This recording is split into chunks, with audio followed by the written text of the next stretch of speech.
felonies, you're done for, okay? So I suggest you shut your mouth unless you want to talk. I mean, people make mistakes, but this is a pretty severe mistake that you just made. Throw me in a federal prison until one day I escape from it. I started all of this. You started this entire thing.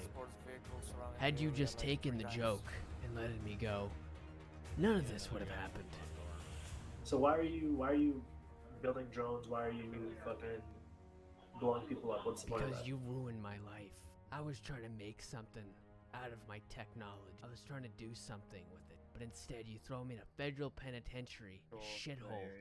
I managed to figure my way out overnight. Came in the back door. I can arrange an air transport. can you ask I him got what? some connections at LSIA. Trooper, you can leave. Oh shit. Oh, Jesus. Oh.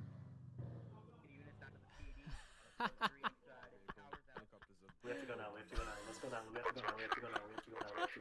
Come with me, Trooper. All units come to interview, or few units into the interview. Funny. It's funny.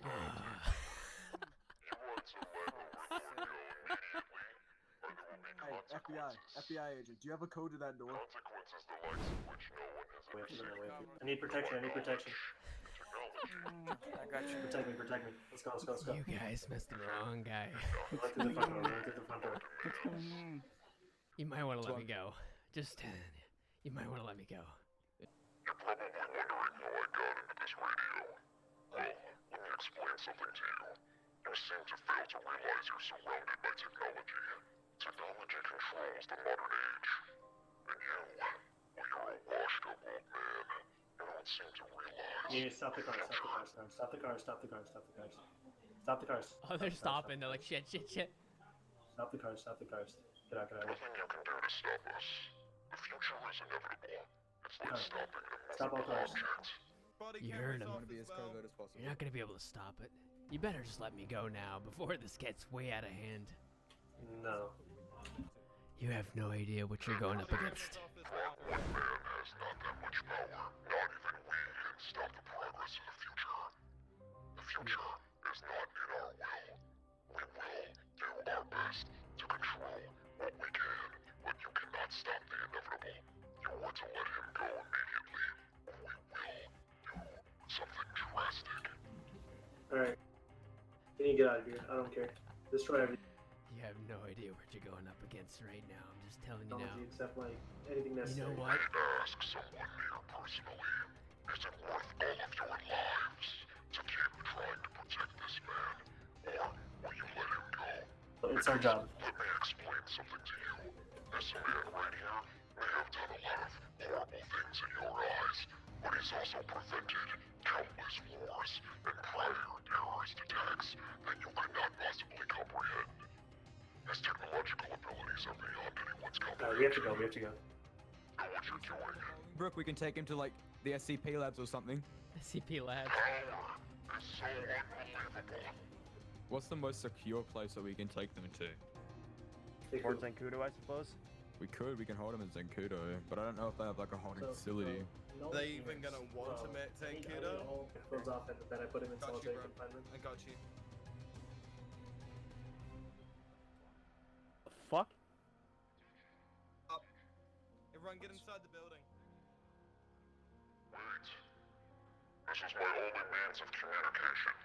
I need you to understand something. Can talk, but are you gonna hurt us? You have. The man that you have.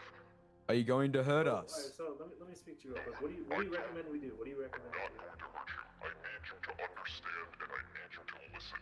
Listen very carefully. The man that you have is part of a protection agency. He is with a protection agency known as Overlord. We protect the United States from threats. National security. We are not a government agency. Did he go rogue or something? Because he was sending AC-130s on us. We're aware he went rogue. His abilities are unmatched. Well, He is better than anyone I we need some have proof ever that been you agency. guys are. I need some proof that you guys are from the agency. I promise you. And how do we know you're gonna handle him? Is there any way that you can, can you work with the FBI and Yes, you can work with you guys us, but can I'm work not side by giving side? it to you. FBI because we know what the FBI does. It's like he watched the innocent people of this world. Can't discuss Are there, this. what under about the your- good under your FBI su- agents? Bro, under your There's no supervision. such thing as a good FBI agent. We need to get back to protecting the people in this country. Because something big will Listen, happen now that they know the if authorities the off president or the the case. mayor come up personally, then I'll do it. But if that doesn't happen, then I'm sorry. Because apparently you do. If you work with the God help you all. May God help you all. Did Be you a tell your place superior? with no technology. I'm gonna write it down on a piece of paper, just so that doesn't have to. Guys, do you guys notice the ground rumbling? Fuck. Fuck! Fuck! Fuck! Fuck! Fuck! Fuck! God. Back up, back up. That's an AC-130. One. To get him out of solitary and into a secure Let's place. Go.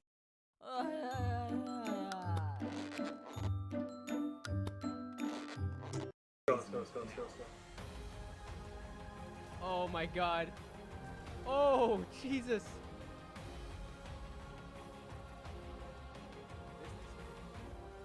Get him out of there and let's get him. Somebody get into this vehicle. Put it in the cloud. That I Shit, man. Where's the other FBI agent? Where's the other FBI agent? Leave it, Fuck! go, In the building, getting him right now. In your vehicles, but I'm in their We're going, suburban. we're They going, threw I'm me in going, it. no lights. Take it out. Yeah, no lights. Take it out Where are we to going? SHP Where are we going? SHP Put it in headquarters. GPS. Okay. Fucking doors. I wish I could just tell this guy to stop shooting us just for like 2 seconds while we You want to stop you can- this you can- disaster above us? You give me a computer right now and get these cuffs off me, and I'll stop this attack. You guys are bombing us. I'm not gonna give a computer to the guy who literally. Then everybody in this car and in this town is going to die, and you're going to watch Everybody them die. buckle up. It's going So- to be a bumpy So ride. if I let you go, that means that you continue doing terrorist activity, and I just let you go. You let me Where are we go, going? Where are we going? and you'll never see me again. Yeah, left fork. Wrong fork. If we give you a computer, can you stop it and then give us back the computer? Yes. Then we can trust you. Then we know that we can work Give me the together. computer, or we're all gonna die. Okay, there's a Give him the computer. fucking There's computer. a Give him the fucking computer. We don't have a computer on us. We have to go to the- Get this man the fucking computer. There's a computer at where we're going. Fuck. Give me the computer, or we're all gonna die here. I don't. Alright, I got the computer. No, this is the headquarters, correct? This headquarters. What do you know now? Buckle up. Come on. Alright, I'm hacking it right now. Come on.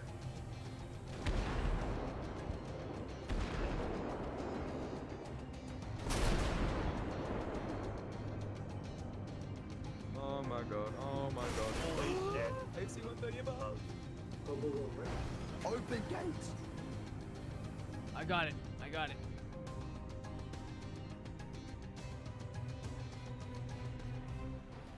Oh, that AC-130. AC-130 is not above. AC-130's down. Now get Alright, these let's cuffs bring it- off of me. I'm gonna bring you inside and then we'll talk, okay? Tell me why you just helped us even though we're arresting you and you tried terrorizing the city earlier. Because I was a rogue AC-130. You also rogue AC-130 with the same goals as him? I had a different mindset earlier. I didn't want to die either. Okay, so what's your plan here? Used to be getting revenge. But seeing as you are somewhat cooperating with me now, I may let this slide. Continue on my work of defending the United States. But I don't know if I can trust that, dude. I don't know who the overlord. I'm who the sorry. overlord I'm is. sorry. Would you be standing here if it wasn't for me right now? Look at that smoldering I wouldn't pile over though. there. Look wouldn't. over there, that Boy, hill. What do you see? I wouldn't though. But also, you may have saved Give my me a life, phone right now. Xander's life. Why? I don't have. Give me a phone. I don't have it. I crushed it earlier. Give me a phone. Yeah, Give me your phone. phone. If I can speak to the president or vice president or any. He wants to government speak to the employee- president. What did you do? Why is there a helicopter? Nothing to be worried about. Are you trying to hurt us or are you trying to help No. us? I'm done hurting you. What are you doing now? No. One of ours? Listen, man, you were to let me go, and all of this stops happening. When I let you go, there's of course other rogue agents that could do the same thing as you did. So what's to say that this won't happen again? Listen, you're stopping the loop. The reason I started this is because I was thrown in your federal custody in the first place. Letting me go breaks a loop. I did it for revenge, So and if now I let you got go, it. I let you go, what do I tell the families of the hundreds of civilians that you... That you seized the threat. know Overlord's if I can dead. trust You that. can tell them that. Hey, Overlord is what, dead. so what about the other rogue agent? Your buddy, your other Overlord guy You told know you how that, easy it would be right now for another drone strike to come in? it'd be pretty easy. I'm not gonna deny that, but Th- How do I There's know no that other you're- rogue agents. I needed revenge, and I got it.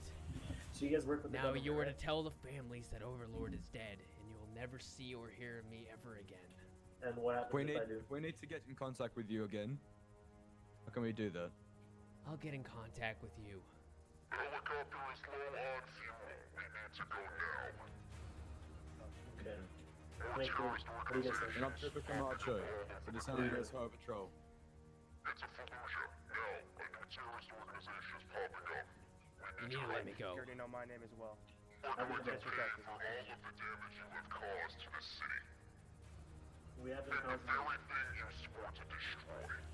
I apologize for anything that may have been destroyed. Just know that AC-130, there's gonna be more people like him, or whoever the hell is controlling those things, popping up all over the world.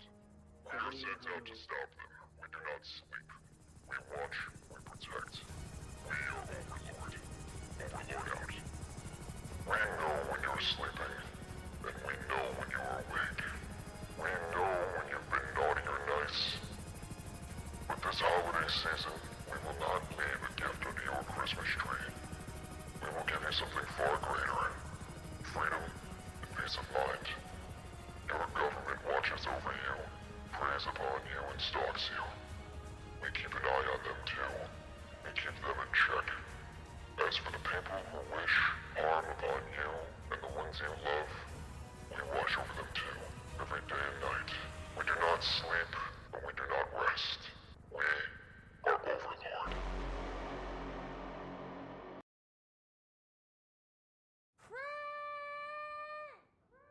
That's right. TurboTax Free Edition is free. Hey SCP fans, make sure to check out our new board game, SCP Escape. Available now at newscapepro.com. Link is down in the description.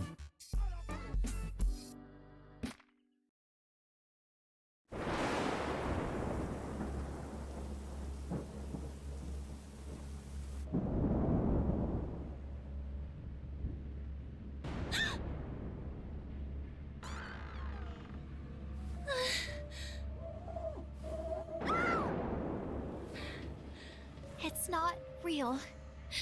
It's not real. It's not real. It's not real. Hello? Is someone there? Donna? Donna? Donna?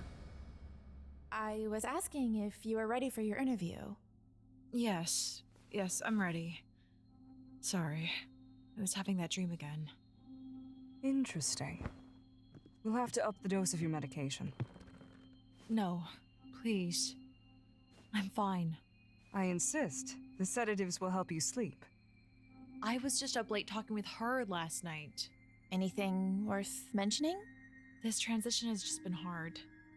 On both of us. Talking has always been how we work through the changes. Sounds so strange, I know. Never thought I'd say my boogeyman is my BFF. Trust me, if you saw what we did on a regular basis, you wouldn't be surprised in the slightest. Anyway, shall we proceed with the interview? Sure. Great. Do you think SCP-3887-B would be willing to join us for this conversation? Oh, I don't think that's such a good idea. And why is that? Well, as you know, Grenda feeds on fear. Since I've been pretty much disconnected from anything that would have caused me anxiety, she's been getting, well, hungrier. I'm sure we can find some sort of a solution to SCP-3887-B's insatiable appetite. You can call her Grenda if you'd like. I'd rather not. It's best not to humanize the anomalies. It is SCP-3887-B, and you are SCP-3887-A. I didn't ask to come here. I was living a normal life until... Until what? Until your boogeyman decided to tear your boyfriend's limbs off? She thought I was in danger. She was defending me. She thought... Yes, it was defending you, but under the same principle, when your dog bites the neighbor, it gets put down. Since we have chosen observation over euthanization, you'll have to understand I don't feel the least bit sympathetic towards your situation. You don't know her. You don't know me. Yes, nor do I want to. I don't get in the habit of forming relationships with test subjects. If I may interject, I'd really like to get back to the interview, Dr. Buck. By all means. Take it away, Dr. Collingwood. So, how old were you when you first made contact with SCP-3887-B? I can't quite remember what age, but I was a kid. You know, the regular age to be afraid of things that go bump in the night. I'd see her talons creeping out my toy chest, or her shark-like teeth smiling ear to ear in the closet. But the place she loved to hide the most was under the bed. That's where she lives. Someplace we can't see. Under there. Huh.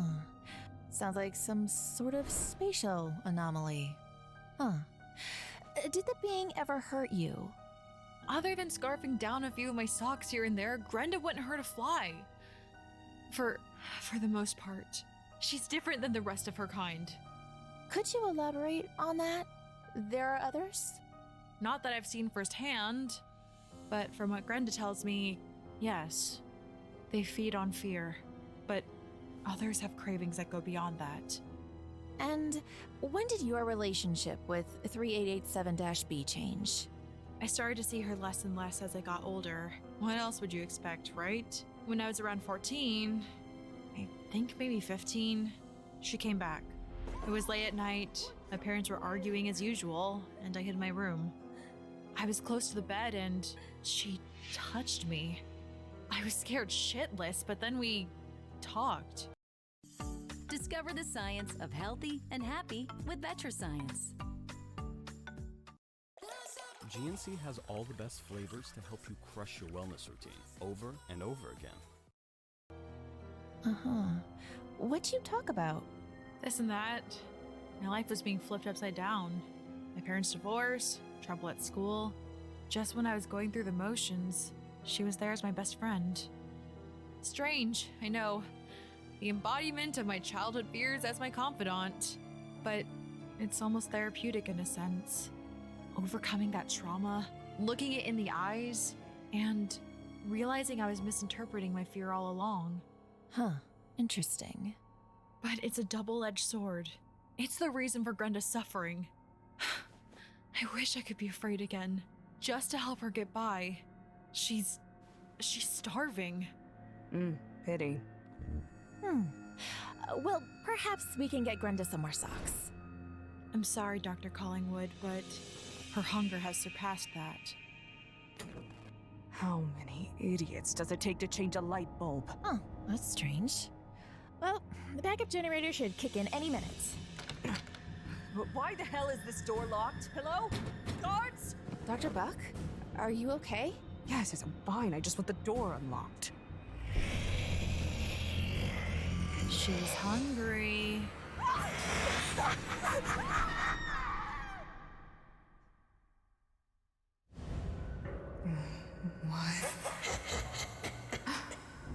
can smell fear. Where am I? What is this? So much anger inside you, and so many scars, but also fear for something else or someone else. Let me out of here, or so help me, daughter will. Wicked guy, you've seen what I do to those who threaten. You have no control. This is my own. I will do exactly as I please, and I'd be pleased to end your suffering once and for all. You can't. Say it. It will be your last words, you horrible bitch. You will die here, alone, scared, never amounting to anything, forgotten, alone, scared. A disappointment. Yes, powerless, forgotten, angry.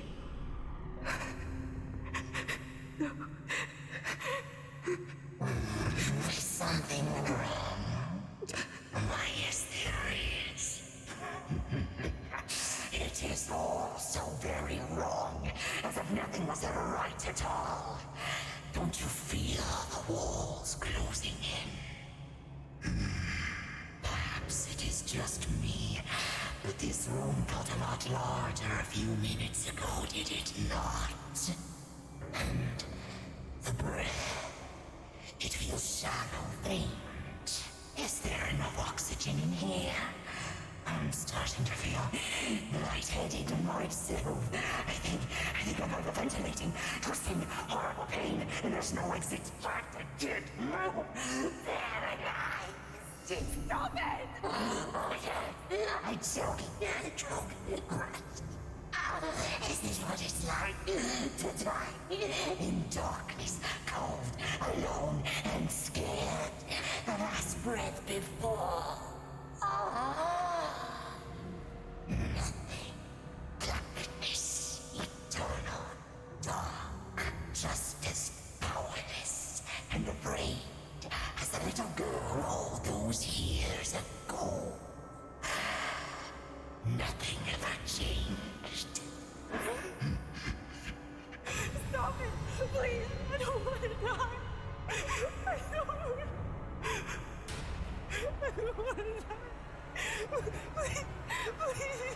Dr. Buck, are you okay? Dr. Buck!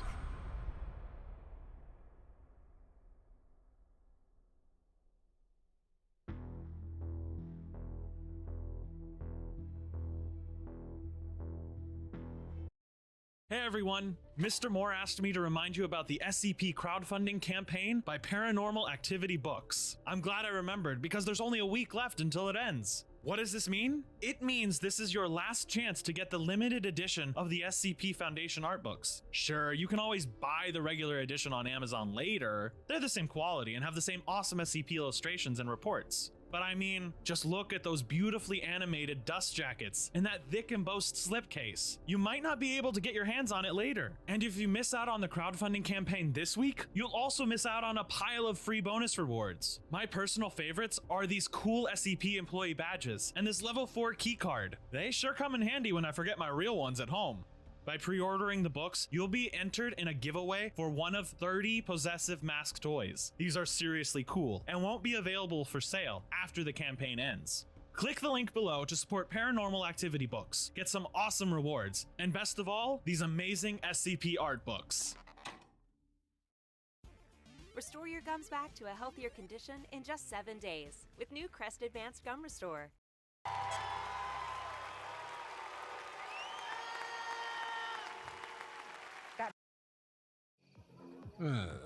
Something. Just gonna go home. Yeah, I'll be fine. Hey there, handsome. Do you need some company? Huh? Please. I'm feeling awfully lonely this evening. I would love to have someone to spend time with. Absolutely. Those tails?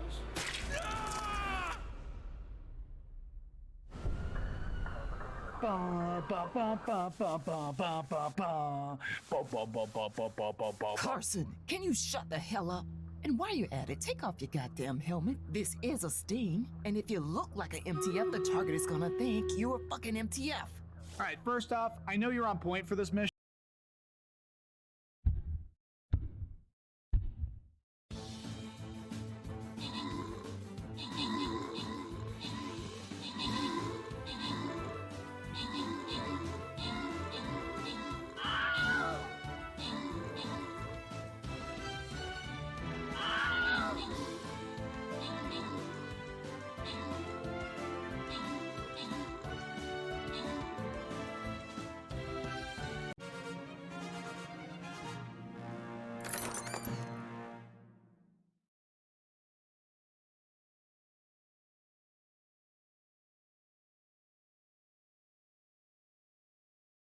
mission, but I'm on loan from Iota 7. We're the same rank, so maybe try pretty please next time. And second, do you know how much red tape I had to wade through for this upgrade? It was truly a... Fine. Keep it on. Just shut the hell up. You just need to relax. Don't tell me to relax. If we don't catch this thing at the exact right moment, this thing turns into the bloodbath of your worst goddamn nightmares. Sorry to be the bearer of bad news, honey, but we're the Expendables. We're test subjects just as much as the Ds. That's not true. Yes, it is. When you watch all your friends get slaughtered in the name of science, you realize just exactly what the Foundation thinks of you. Did you even read the briefing for 953? Nope, sure didn't. All right. What do you want to know? I guess whatever keeps me not dead the longest. All right. So, the anomaly is a fox with 9 tails that can change its appearance at will. It's a Keter class. If that's true, then what we're doing is literally wasting time. She could have already passed us at any point. We're looking for a woman of Korean descent. Reports in the area have suggested that someone has been preying on local patrons of a bar in Koreatown. Localized camera footage has confirmed an unidentified woman that lurks nearby. But even still, 953 tends to keep some identifiable traits like its ears, eyes, fur, voice, and mannerisms that would make her easier to identify. So, a small fox that shapeshifts into a human. Easy. Sounds like it doesn't take much to get classified as a Keter these days. Shapeshifting is just scratching the surface of its powers. Well, what else can it do? 953 has a malicious nature and seems to enjoy killing and torturing its prey. It has enough strength to penetrate the abdomen of a full-grown man in order to remove their liver, which it likes to consume. Perhaps with a nice Chianti. Procedure dictates a 100-meter safe zone when opening her cell. It doesn't work well on outside observers, but once 953 has you entranced, it can get you to do some pretty crazy shit. All right, now you have my attention. Let's hear it. It's been able to convince police to come. Hey Overlord, thanks for the follow. I appreciate it. How was your stream? Oh wait, are you still streaming? No, you're not. How was your stream?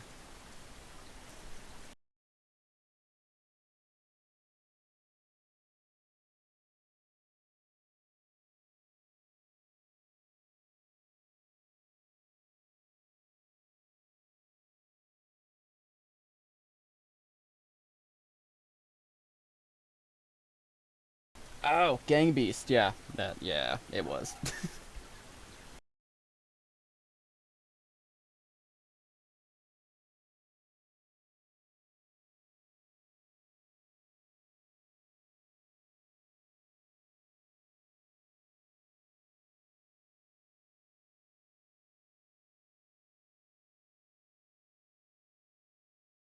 Completely disregard an investigation about loud screams coming from a hotel room, and force a mother to roast and eat her own child. Hell, we lost most of Theta 3 when they were stationed around Korea.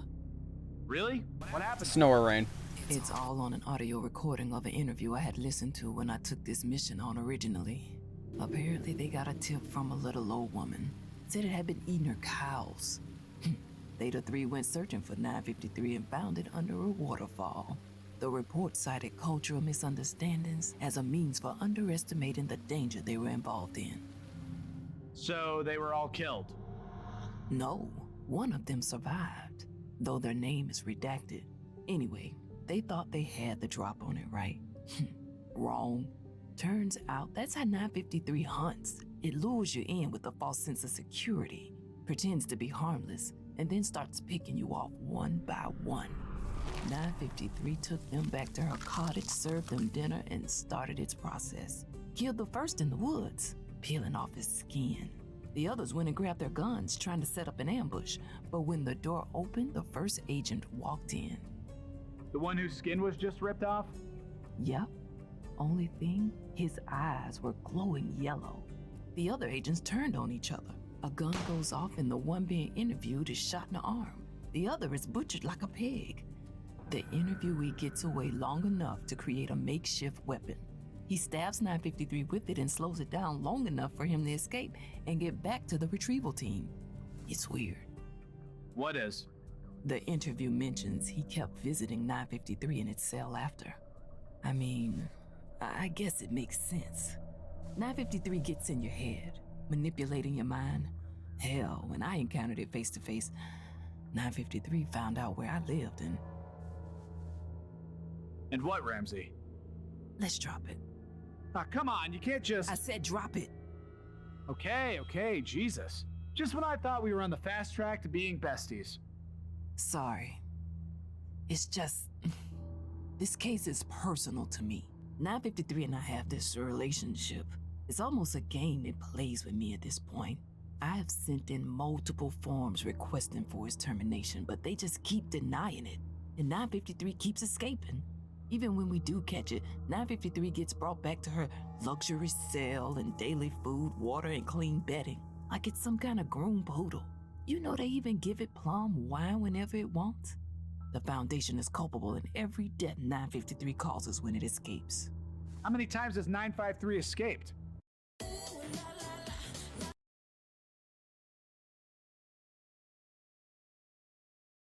We first encountered this thing in Busan after World War II. Since then, it's escaped like 6 times. The time before this one, 953 was found in Pittsburgh, systemically killing 27 people at something called YIFCON. I'm sorry, this thing was massacring furries? Yep. It even got one of ours who was into that stuff. You remember Gallagher? Sure do. And I gotta say, the dude sort of looked like the kind of guy that would die at a furry convention. Yeah, well, Gallagher and other furries were found dead in various parts of the hotel, like inside mattresses or hanging from shower curtains. Hell, 953 even served up one of them as a main course at the hotel banquet. Had to hand out a lot of Class A amnesiacs that day. All right, so if it can't get within 100 meters of it, how are they supposed to contain this thing anyway? They use a lot of bots to carry necessities to it.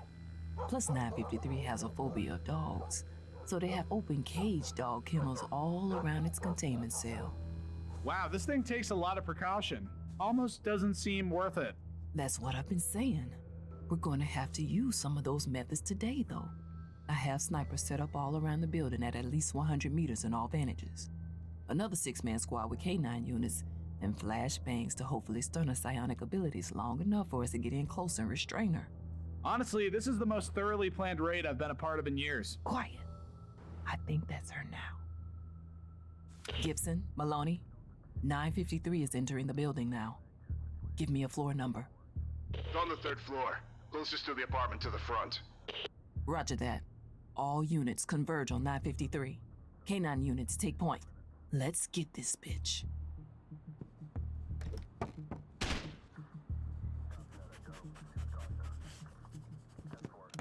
Status report. I knew we were coming. Only thing left behind were some livers still in the refrigerator, and this. Hey, Ramsey. It's been a while. We should catch up sometime. So sorry I couldn't stick around. I had a few errands to run. Please, make yourself at home. Oh, and give my best to Terrence. Oh, wait. Oh, God damn it! Well, tough luck. Looks like the search continues.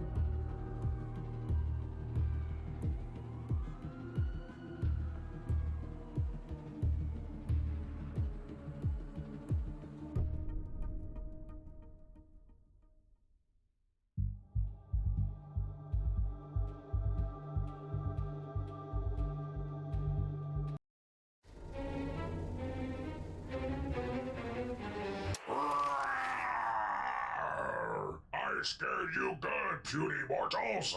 You know what's even more scary? Not being protected on the internet. So I've been doing some homework. But it turns out there's this thing called NordVPN. It protects you while you surf the web by providing scary fast encrypted servers for all your online traffic to flow through. And they have 24/7 customer support and a 30-day money-back guarantee, so you can rest easy.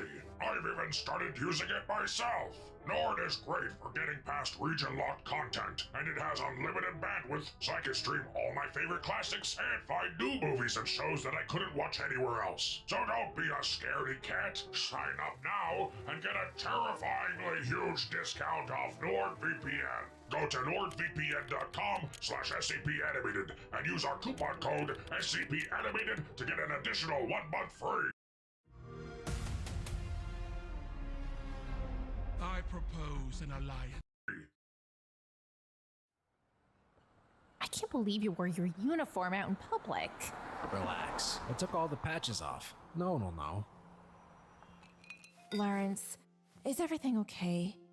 Did I do something wrong? No, that's not it. I didn't mean to go on and on about work. I'm sure the last thing you want to talk about is... You're great. You're always great. I've been having some trouble sleeping recently. Lawrence, you need to tell people about these things. Have you gone to the infirmary? Molly, I'm fine. Work has been on my mind too much. It's making me a total insomniac. Well, how long has this been going on? About a week. You haven't slept in a week? You're making it sound worse than it really is. Lawrence, you're clearly going through some trauma. I mean, after what happened with 106. Hey, no need to bring that up, especially not here. I'm just worried is all. You've gone through hell and back for the Foundation. When was the last time you had a vacation? A vacation. Now that would be nice. Lawrence? Oh, Lawrence. Excuse me, waiter. Could we get the check, please? Lawrence! What's happening? What the? Oh! Lawrence! Light him up, Sparky. You are one ugly...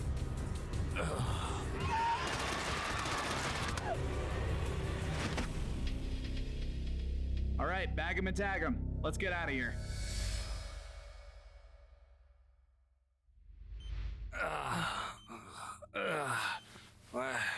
What happened? Molly? Oh, thank God he's awake. Oh, Lawrence, how are you feeling? Are you okay? Never better. Hey, buddy, it's been a while. Carson? What are you doing here? Well, after my heroic efforts in the iceberg, the Foundation decided to transfer me to Iota 1. The Dream Hunters. Seemed appropriate, as I do like to sleep on the job after all. Wait, this is the Carson? The one who abandoned you in Baffin Bay? The one and only. I did save his life eventually. Why don't we just call it even? Well, hardly seems even that you decided to do your job one of 2 times. It's all right, Molly. Molly? What is this, your girlfriend or something? Yes. Yes, I am. Cool, can't see that going wrong in any way at all, but hey, who am I to judge? Wow, Lawrence didn't tell me you were the absolute worst. I call it as I see it. Journey's end and lover's meeting, milady. Sorry for crashing your date, by the way. Man, you guys just had to go to the most densely populated part of town, huh? The Foundation is gonna have to pay a Natashisha a visit after the amnestics frenzy we pulled last night. Well, in my defense, I didn't expect whatever that was to happen. It's alright. I can tell you everything you need to know. Oh, enlighten us. But please spare us the half-witted details. Okay, guess I'll get right to the point. Our unit has been tracking you for a little over a week now. You were exposed to SCP-966 during a containment breach. Containment breach? I didn't hear anything about a containment breach. Oh, good. That means we did our job well. We were tasked with eradicating the 966 instances, discretion being paramount. The O5s knew about this? Sweetheart, the O5s sanctioned it. What did you call me? Alright, geez, I take it back. Look, fact of the matter is, any knowledge getting out could have compromised our search. Carson, what exactly is SCP-966? We call it the sleep killer. It's a predatory creature that feeds on medium to large size animals, oftentimes humans. Their hunting methods consist of emitting a single burst of an unknown type of wave. This wave permanently inhibits the ability of the affected creature to sleep. So they deprive their victims of sleep before they eat them. Yeah, pretty much. They're very agile and silent while stalking their victims. On occasion, they'll deliberately make threatening noises around its prey in order to further stress it out. They wait for the lack of sleep to incapacitate the victim before consumption. Didn't realize I was the entree on our dinner date, Dr. Collingwood. Lawrence, that is not funny. Sorry, ma'am. Okay, you guys are gonna make me barf. Are there any other questions, or can I get out of here? That should do it. But, hey, Carson, thanks for saving me back there. Just doing my job. I'm not a hero. No one called you a hero. Yeah, well, if they did, whatever. Oh, by the way, when you were sleeping, was there a man in your dreams? Business suit, bowler hat, apocalyptic predictions of the future? Any of this ringing a bell? No. Yeah, worth a shot. Good luck out there, Lawrence. But it seems luck is already on your side. I mean, how does a guy like you score a chick like... Get out. And with that, I bid you all adieu. That's when you invite both adoration and criticism. That fuels me.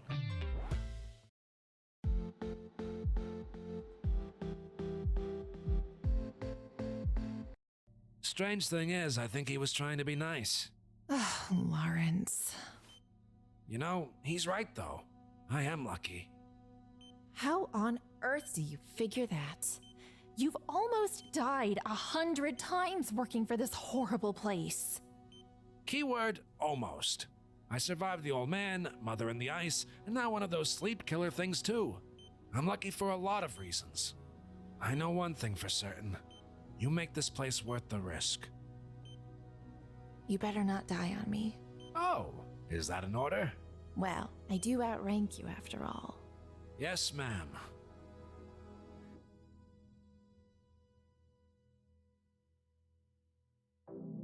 Hey everyone, thanks for watching the video. If you want even more SCP content, go to our merch store and buy our new board game SCP Escape. Oh my god. That's at least 2 more casualties. We might be all that's left of the recovery team. Command, we're gonna need backup. We've stumbled upon another ambush. And can someone please get the lights back on? We're sitting ducks out here. Please, remain calm. Panicking isn't going to help anyone. We aren't going to be able to get you any backup. SCP-106 isn't the only entity that escaped during the power outage, and our forces are stretched too thin as it is. And as for the lights, the repair is proving to be much more difficult than previously expected. Great, so we're screwed. Shut up, Lawrence. Dr. Buck is right. The only way we're gonna make it out of here alive is if we stay in control. In control of what? We've got no lights, only light ammunition, not that that would matter anyway, and it looks like every other team has been ripped apart limb by limb, sucked into some crazy pocket dimension or worse. Teams that got a lot more combat experience than us, Bill. You know, I was an electrician before I became a guard here. Maybe we can go and assist. I told you to shut up! Maintenance has just reported back. Power should be on site-wide within a few minutes. Oh, thank God. And we are almost ready prepping his temporary cell. Return back to the mission command and we will set the trap. Alright, let's get a move on. You know, you actually sounded pretty worried there for a second, Bill. He usually only hunts young people, right? I think you're safe. I'm like 6 months older than you. And I know we're friends, but I'm technically your commanding officer, so...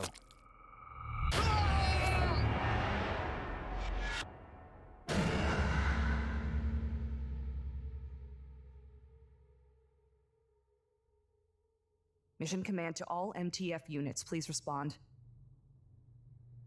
Mission command to all MTF units, please respond.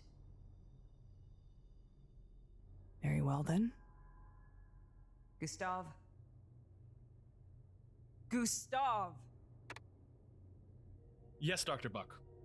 Have you been able to reach any of the recovery teams? No, ma'am, it's complete radio silence. Not even maintenance is responding now. How's Dr. Ahmad doing? He's hurt pretty bad. But I think we managed to stop the bleeding. Well, that's one positive at least.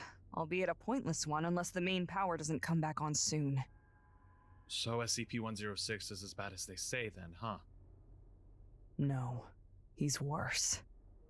Those that see the absolute depths of SCP-106's cruelty never live to speak about it. He's different from the other monsters here in the Foundation. He's not some mindless animal. He's an apex predator, and he hunts Now streaming. I'm not supposed to be here. Can you help me get back? Why? Earth is boring. You're missing out on exclusively for sport. How old are you, Gustav? 24. We just need to come up with a plan. We have limited power from the backup generator, but that only lasts for so long, and I'm not sure if it's strong enough to operate the floodlights at a high enough wattage to contain SCP-106. Then maybe I can go. The main electrical distribution room isn't that far from here. 1.5 stream raider stream. No, but like, no. Actually, give me 1 second. Put my music down a little bit more. I think that's fine now.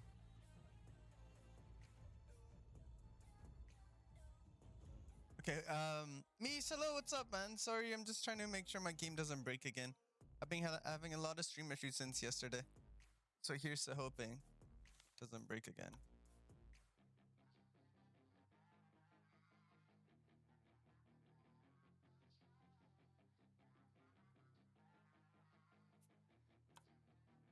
Okay.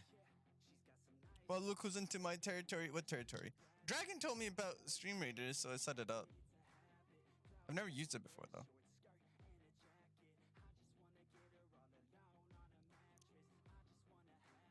Oh, Stream Raiders. It looks cool. It looks cool. Look at my helmet. Also, wait, let me join the voice chat.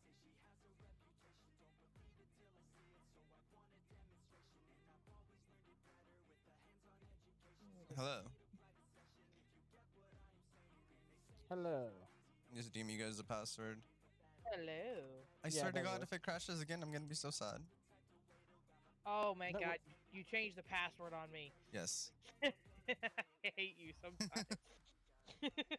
1 second, let me see my mute key works. There. Okay, mute key is working. Okay, I got the right save file. Because I had 2 save files. One was local, one was on Steam. So I think I was on Mochi's last time we cut off. Oh, Yeah. So, yeah. I think, yeah, this is it. This is where we left off. We left off with finishing basically starting chapter 1, right? Yeah, well, yeah. Basically getting on, because we found the big oil rig. Found Durkins, out that hello. apparently the shark's name is Bruce. But we call him Frank anyways. Fuck it. That's a me So saying, yeah, man. yes, there is that. You like craft? Let me get this up. Do I still have my the right key for it? Do you have any food on me? Oh, I do. Why for you no work? There you are. How do you eat again? Okay. Can I eat from here?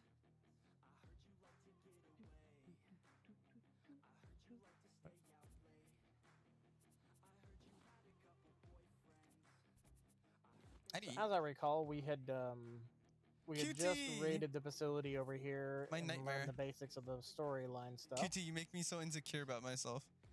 I used to be very proud. And then I met you. You shit on everything I thought I was good at.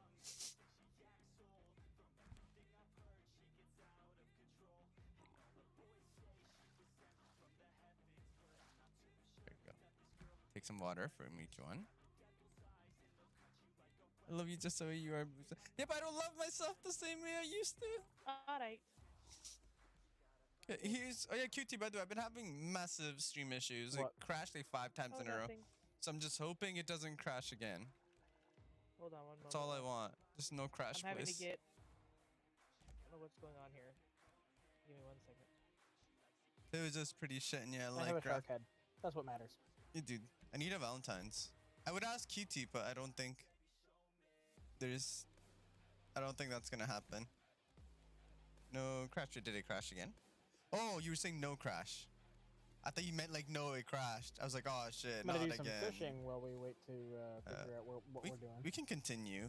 You knew how to put the coordinates in or where to go for the next part, right? Well, I don't know if we have coordinates for the next part. I'll check the. Doesn't it show you on the computer journal. or something? Well, the Or was computer it is in the where journal? you input coordinates. Oh yeah. It was the input coordinates. Yeah. I believe Cody does better with that than I do. I am not a navigator. No, that's fine. I was just doing a little bit of fishing to get some fish ready for anyone the spoke foods. Molly and see if she wanted to come paint? I asked Molly. She said she doesn't feel too well today. Yeah, she hasn't been feeling too great. I know she went to the hospital. You know, and Yeah. might that's not why I was be able making to sure. play. Ooh. Hope she gets to feeling What are you guys better. gonna play? Yeah, same. All right. So what are we going to be doing next? We do had need to get some coordinates, did we not? Yeah, like I said, I'm grabbing a few fish before we head out because I want to make sure that I'm fully eaten up and stuff. How do you eat again? Well, you get. I don't have any experience working with those kinds of systems, but Wasting my time with stupid ideas. It's not as easy as flipping a switch. sorry, Dr. Buck. I'm sorry for lashing out like that. The truth is, everyone who has gone out there is probably dead. No need adding you to that list. Plus, I need you here. We're going to start the recall protocol. But I thought you said you weren't sure if the generator could power the floodlights. I'm not sure. But we have to try something. And every second we waste makes our success less and less likely. The D-Class. Yes, ma'am.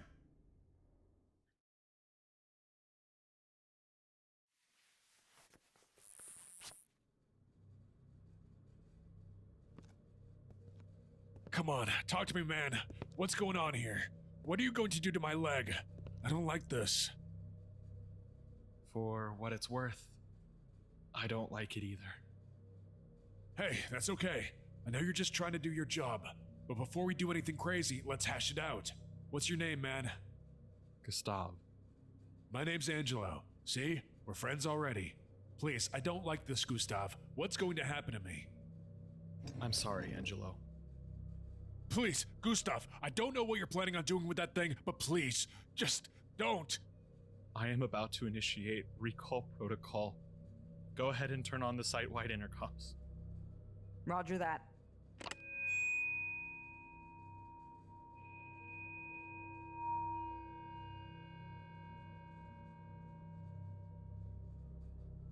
Okay.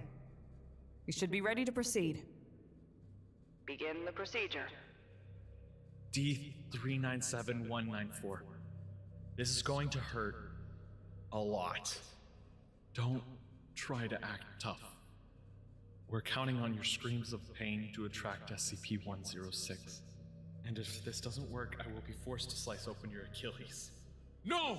What? No, no, no. Please, please, Gustav, don't do this. Come on, buddy. I'll do anything. Send me out there. I can get help or fight this thing. Whatever it takes. Just don't.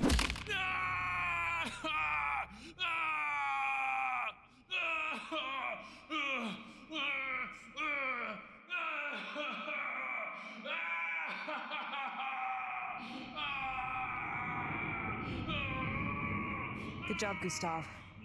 His screams should draw an SCP-106. What are you doing to that poor man? Dr. Ahmad, you're awake. Hard not to be with all that screaming. And we're in the middle of maybe the worst containment breach this site has ever seen. I think we can do without the formalities, Amelia. Very well, Tim. But back to my question. What are you doing to that D-Class in there? We broke his femur with a mallet. We needed screams of fear and pain to attract SCP-106. And once he's in there, we will flood the room with roughly 80,000 lumens of light, which will hopefully disorient him enough to contain him. Is that standard protocol? Yes. No. Who is USAA?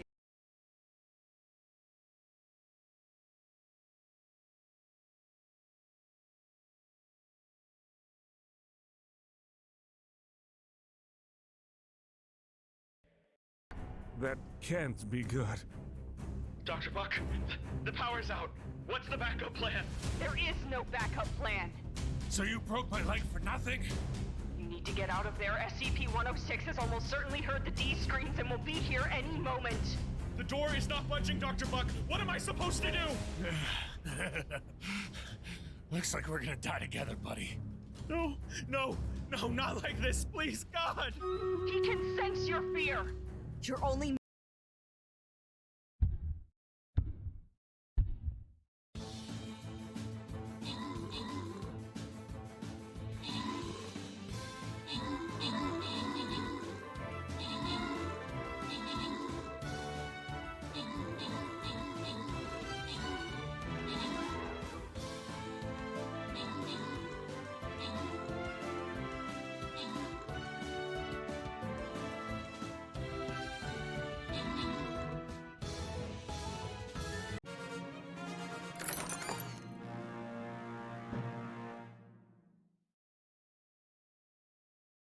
Bus time!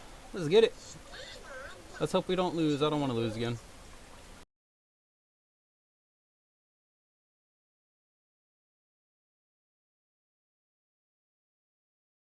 making things worse.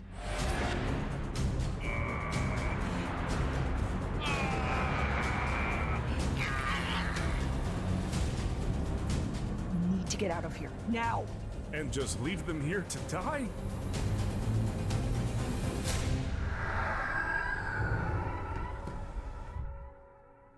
The power's back on.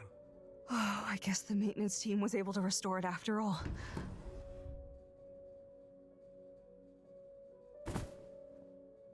Oh my god! He's going into cardiac arrest. Set up a crash cart for epinephrine injection. Grab the pedals for the defibrillator. He may need to be resuscitated.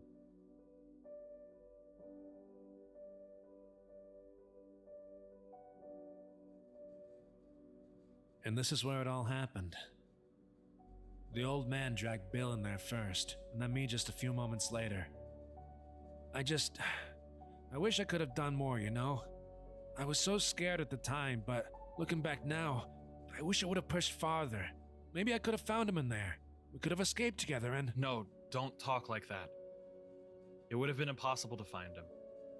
It's a miracle you made it out of there at all, yet alone surviving. And you managed to save so many people already. Me, Dr. Buck, Tim. That's kind of you to say. But honestly, I wasn't trying to save anyone other than myself. I knew when I got out that I had to make my way to the electrical room and get the lights back on, or else I'd end up in his pocket realm again. Whether you did it intentionally or not, you saved people, Lawrence.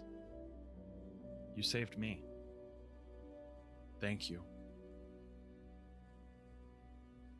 You're welcome.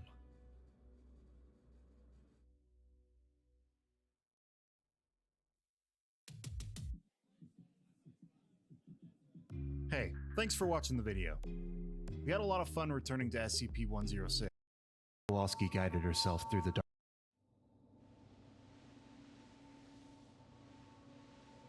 With her right hand pressed against cold steel, Dr. Kowalski guided herself through the darkness. Her steps forward were apprehensive shuffles. She had a sleeping mask over her eyes, but she found herself wishing she had brought a gas mask as well. No one ever told her what this thing smelled like, but no one who got this close to it lived.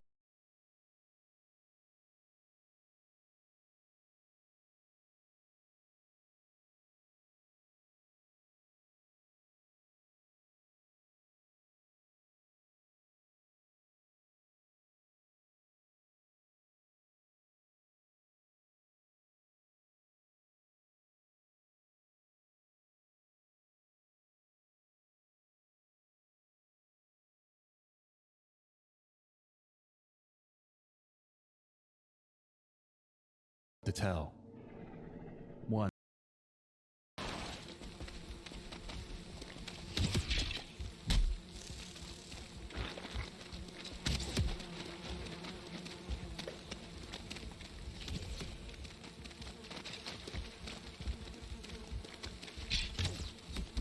Nothing like camera.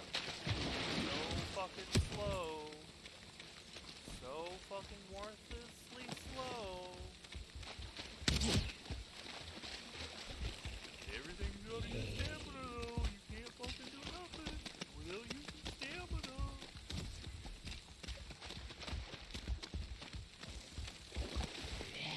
bad the street.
Once, when Danielle Kowalski was a young child, she was afraid to go in the ocean.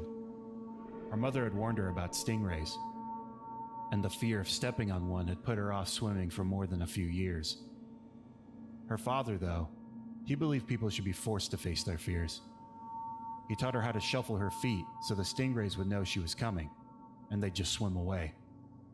Dr. Kowalski wondered if her father would have regretted teaching her to be brave if he had ever known the career path that bravery had opened up for her. She could hear it now, its labored breath that seemed a mix of a whimper and a death rattle. She desperately hoped not to accidentally touch it. Another step forward.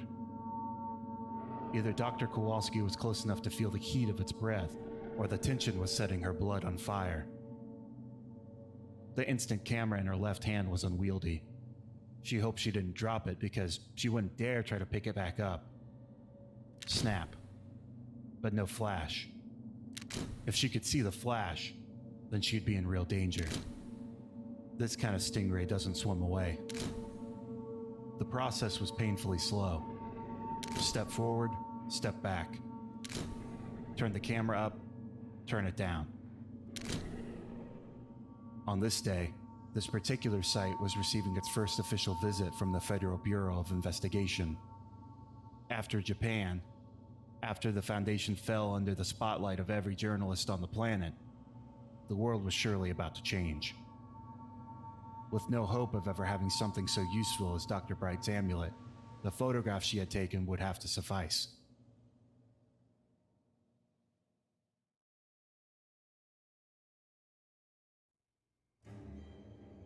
You've wasted an hour of my time already, Dr. Kowalski. I'm sure you know what the next part of an interrogation consists of, due to your former line of work. So I would think it to be in your best interest if you would stop feigning ignorance and tell me where the SCP-610 specimens are stored. You were the senior researcher on that project, you know. The uninvited man who spoke these words inside Dr. Kowalski's apartment had burnt through 3 cigarettes since the interrogation had begun.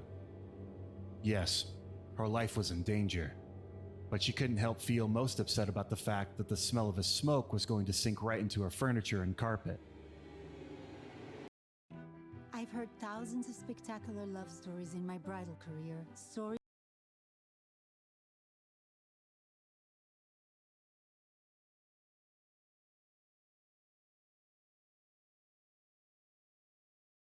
Her eyes had been turned downward through most of this. It wasn't that she couldn't look a man in his eyes and lie. She was quite effective at doing that well. She just didn't think he was worthy of it. This man, who introduced himself as Agent O'Brien, liked to smile. He carried the demeanor of a battle-hardened general and looked the part. Short gray hair, a square jaw, and a tall build. His patience for the former Foundation researcher was waning too, though the 2 masked lackeys he brought along kept as still as statues, waiting and watching. Let me ask you, Agent O'Brien, have you been so busy trying to find me that you haven't even kept up with the news? Does the Berlin Accords against weaponized anomalies ring a bell for you, asshole? O'Brien stared past her glasses, past her icy blue eyes. He stared straight through her. Then he commanded one of his underlings. Hold her arm. The masked man moved forward and grabbed Kowalski's wrist. O'Brien seized the middle finger of her left hand at the base and drove the thinnest knife he had under her polished fingernail. Kowalski flailed a bit, trying not to scream. But she did. And her heart raced as she knew this would get much, much worse. The Kremlin hasn't ratified it yet, so I don't think the Senate would be too keen on doing that either. Let me be clear. The Russians have everything they need to weaponize that skin disease all around Lake Baikal. You don't think it's reasonable for the United States government to want to understand what could be used against us? Hell, I don't care what you think we're going to do with it. I want those specimens. When Kowalski had finally caught her breath and stifled her urge to scream out in pain again, she pointed to her bedroom in her unharmed hand. Bottom left drawer manila envelope. O'Brien nodded to his men, who in less than a minute had noisily ransacked the room and returned with the manila envelope just as the researcher promised. O'Brien grabbed the envelope for a look inside. His satisfaction quickly faded. What are these? He began littering the floor with photographs. Now Kowalski would definitely keep her eyes turned up. O'Brien paused before discarding one, just long enough to have a good, long look. I don't think this ugly guy with a twisted jaw has anything to do with what I asked you for. Angry, he put out his latest cigarette on Kowalski's neck. She gasped as the agonizing burn momentarily left her breathless. Let me tell you a story, because I think your foundation sure thought they were powerful hiding in the shadows, but I'd like to explain to you why you're wrong. He pulled up a chair from her kitchen table and sat down across from her. Kowalski would endure whatever tale this tool wanted to spew. She only needed to wait now. When I was up and coming, I was a DEA agent in Colombia in the late 80s, part of the team hunting down Pablo Escobar. I had a narco in custody, and this little guy was every bit as uncooperative as you are now. He kept repeating, "Do you know who you're messing with?" He thought his cartel was all that. He insisted they owned all the law enforcement in Colombia, that they were the ones who ran Medellin. So I asked him, if you run the city, why do you bury your money? Why do you have to smuggle your drugs? Surely, I said, if you're in charge, you'd peddle your supply out in the open. You wouldn't tuck your guns. Then I pulled out mine and shot him in his kneecap. And as he bled all over the police station floor, I told him, that's power. I don't hide my gun. It's right here for you to see. Doctor, your foundation hid in the shadows, but let me make it abundantly clear for you. The power was always ours. Your anomalies belong to us. Your research belongs to us. Your life belongs to us. So one more time, I'm going to ask you what you did with the 6/10 specimens, because the next finger of yours I take my knife to is coming off. Sir, I think there's something outside. The sound of a small stampede could be heard approaching.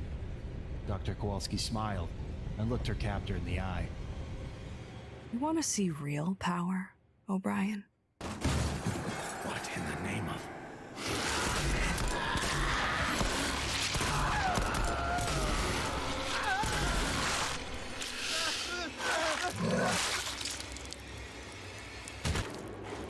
After a few minutes of pandemonium and agony, it was quiet again. Eyes still shut tight. She felt her way to the front door. So much blood had soaked her carpet, every step she took made a sloshing sound. Never mind the cigarette smoke. The smell of what just occurred would never come out either.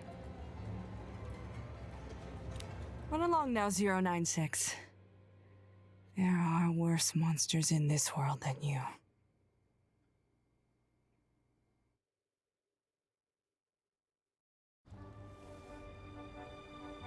Smooth driving pays off with Allstate. Hey everyone. We at SCP Animated just wanted to say thank you again for watching our videos every week. The support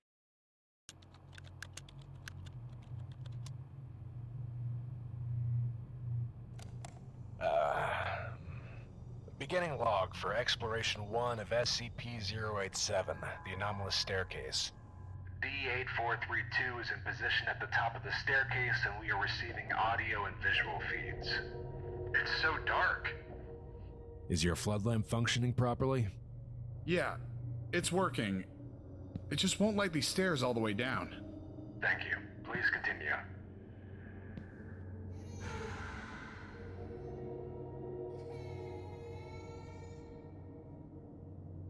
Reason for stopping? Do you hear that? There's a kid down there, I think. At least it sounds like one. None of the described audio is feeding through the camera or mic at this time.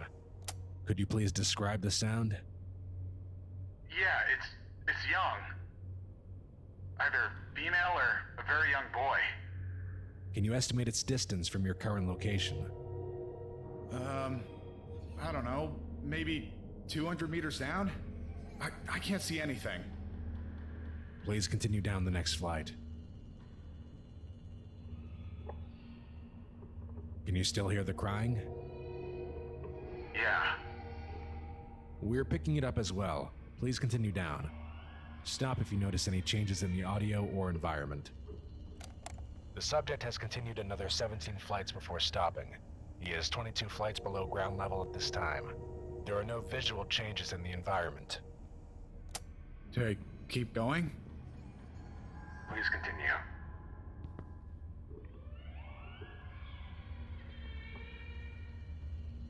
Look, I'm not getting any closer to the kid. Stereo audio confirms that the crying noise has not increased in volume. Please continue.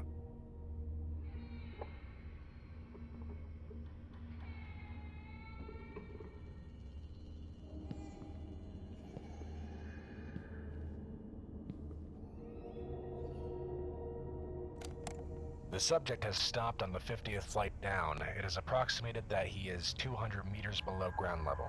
34 minutes have elapsed. The volume of crying has not increased. I feel a little uneasy, Doc. You spent a long time in a dark, unknown stairwell. It's natural. Please continue.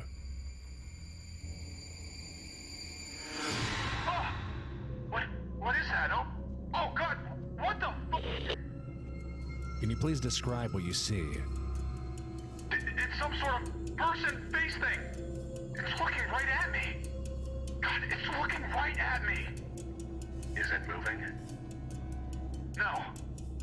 It's just staring at me. We'll refer to it as SCP-0871. Please approach and further illuminate the entity. Are you kidding me? No way! I don't wanna...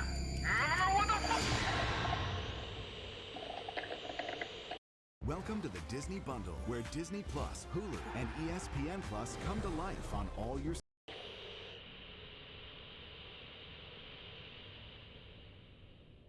Shortly after the movement of the entity, the subject entered a panic state and rapidly ascended SCP-087. He reached the ground floor in 18 minutes, at which time he collapsed and passed out. There is no sign of SCP-0871. Review of the footage indicates an equal number of flights and steps ascending as descending. Audio of the crying and pleading remains at the same volume until the last flight, at which point it ceases.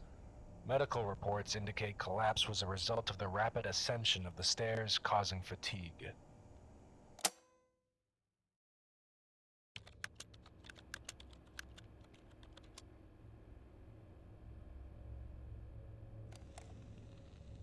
Alright, beginning documentation of Exploration 2 of SCP-087. D-9035 is in position at the top of the staircase and we are receiving audio and visual feeds. Please continue to the first landing. Hey, Doc. I know what you said and all, but I don't think I want to go down there. Please continue to the first landing. Doc, As per our Stiff. earlier conversation, please continue to the first landing.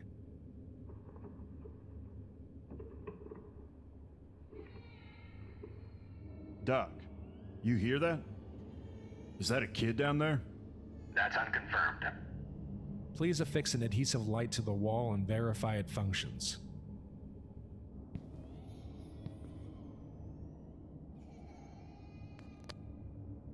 Thank you. Please continue to descend. At each landing, affix an LED light to the wall and turn it on. If you notice anything unusual, please report it. You see that? Yes. Can you please describe what you see? Looks like something slashed up the wall. And the step over here is all crumpled and stuff. The slash mark looks really smooth. Yeah, it's smooth. Feels like glass. Thank you. Please continue down.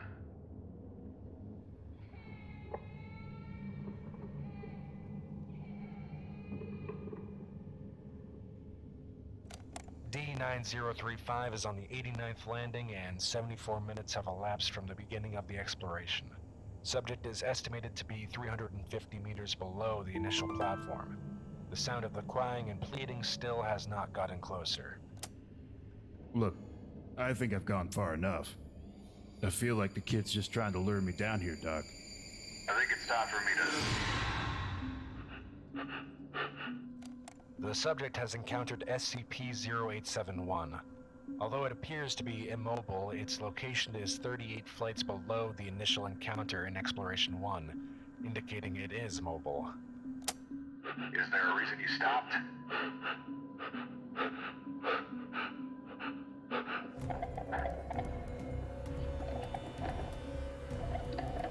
Please relax and calm down. Turn around.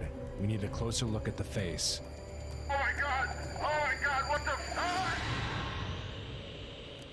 The subject was unresponsive after collapsing on the 17th landing, but his labored breathing could be heard through the audio feed. After 14 minutes and 32 seconds of unchanging visual and audio feeds, the sound of a rapid heartbeat not consistent with a human heartbeat and a low cracking noise was heard. D9035 gasped and revived, continuing his ascent of the stairs rapidly and wordlessly. He exits SCP-087 and sits on the floor outside of the entrance. He then entered a catatonic state from which he has not yet recovered.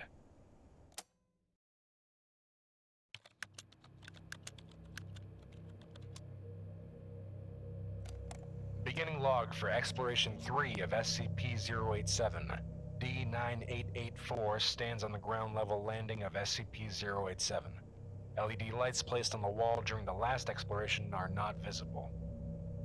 Please descend the first flight and examine the landing wall. Yeah, it's just a dirty concrete wall. There's like nothing on it. No, wait, it's a little sticky right here. Wait.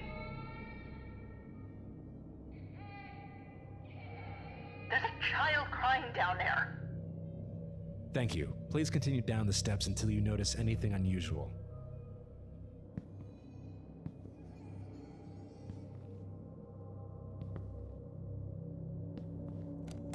No LED lights appear to be present on any of the landing walls. She continues her descent until the 89th landing is reached. The video feed jerks and the subject yells. There's a hole in the ground and I almost fell in. Video confirms the presence of a hole approximately 1 meter in diameter. The subject shines the floodlight down, revealing only blackness. Can you estimate the depth of this hole? No way. It's too deep. At least a kilometer. Like way more than a kilometer. Thank you. Please continue down until you encounter anything unusual. The subject continues to descend SCP-087, making no stops for another 380 flights. 2.5 hours later, Emma is on the 469th landing. What are you saying, Brooks, for? 1.8 kilometers below the ground level. I'm not getting anywhere. I mean, going down is one thing, but this is a long climb back. I think I'm going back up.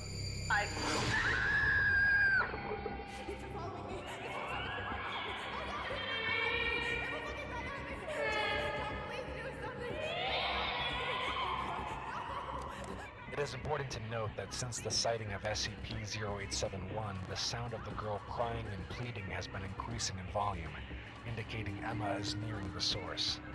After an approximate 150 panic flights of descent with 3 visual confirmations of SCP-0871 still in pursuit, Emma trips and appears to fall unconscious. Video feed shows yet another descending flight of stairs, indicating Emma still has not reached the base of the stairwell.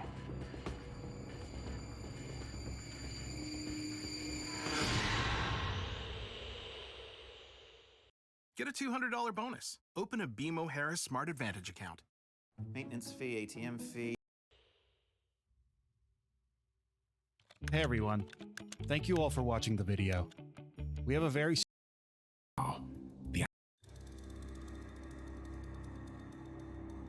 In the howling temple of the Black Moon's light, 5 brave fools came in the night.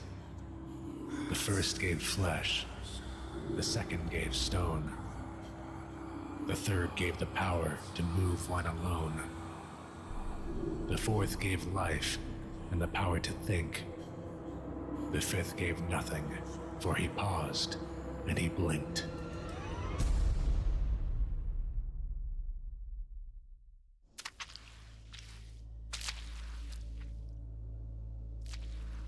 My eyes are starting to burn again.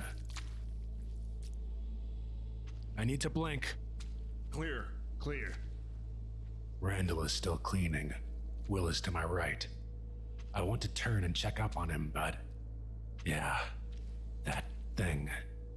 It's just spray paint, right? The eyes.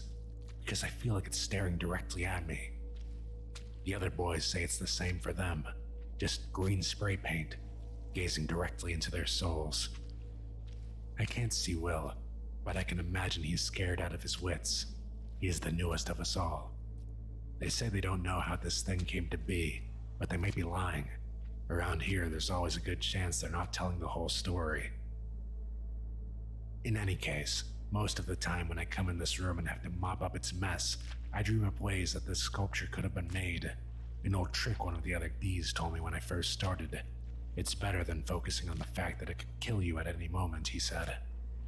I spent quite a few hours in here, breathing in the stench and staring the sculpture down, so I've come up with a lot of stories. My favorite involves a dark temple in the middle of the night.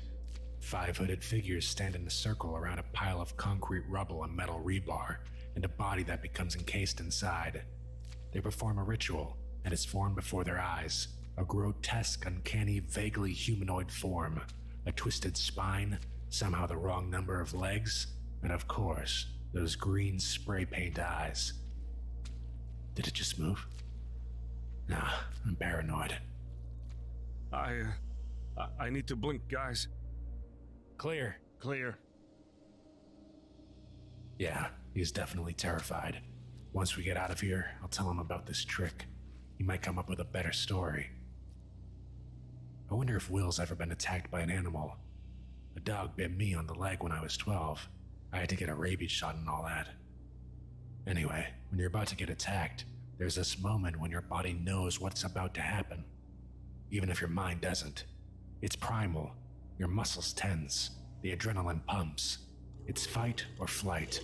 Or in my case with the dog, freeze. Regardless, your body is ready to react. If you want to sell online,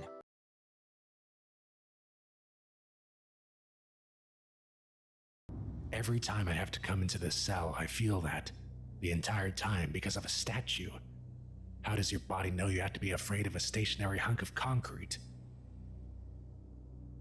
Hey, you guys, want to hear a joke? What's got 2 arms, 3 legs, is the ugliest thing you've ever laid eyes on.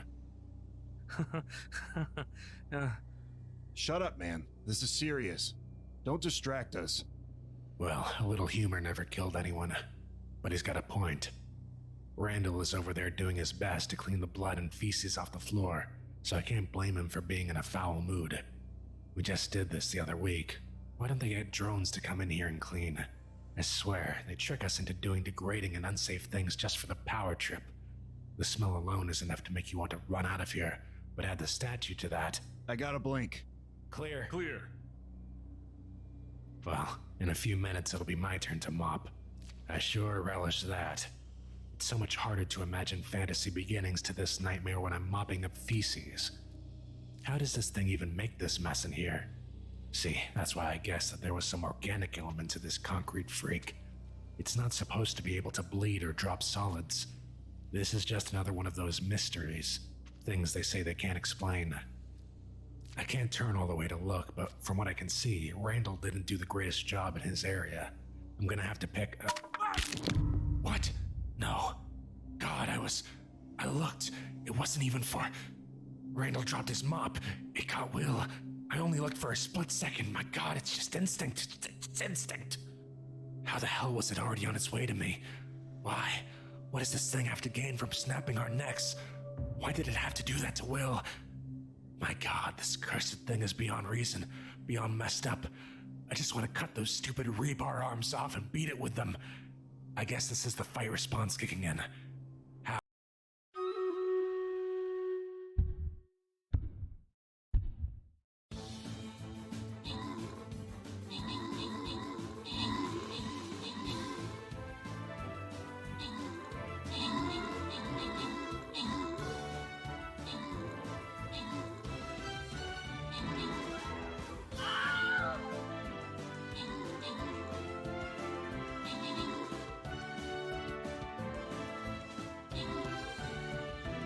Damn, let's go Rogue Squad, get it.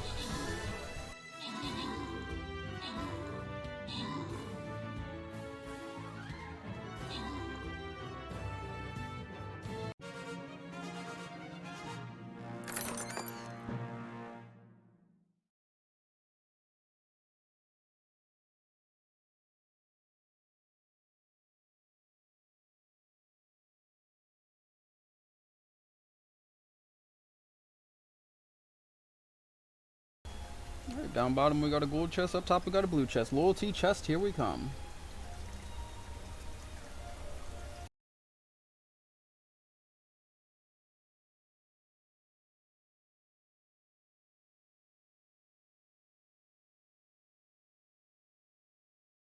How? Why would anyone create something like this? Why does it get to choose who lives or dies? I've been in this horrible freak factory for almost a year. I've seen a lot of terrible things. I've survived through it all, and still I feel its eyes judging me. Yeah, sure, I've done some horrid things to get here, but is any of this worth it? I had my reasons. I did what I had to do. I've paid my dues. I've paid my dues.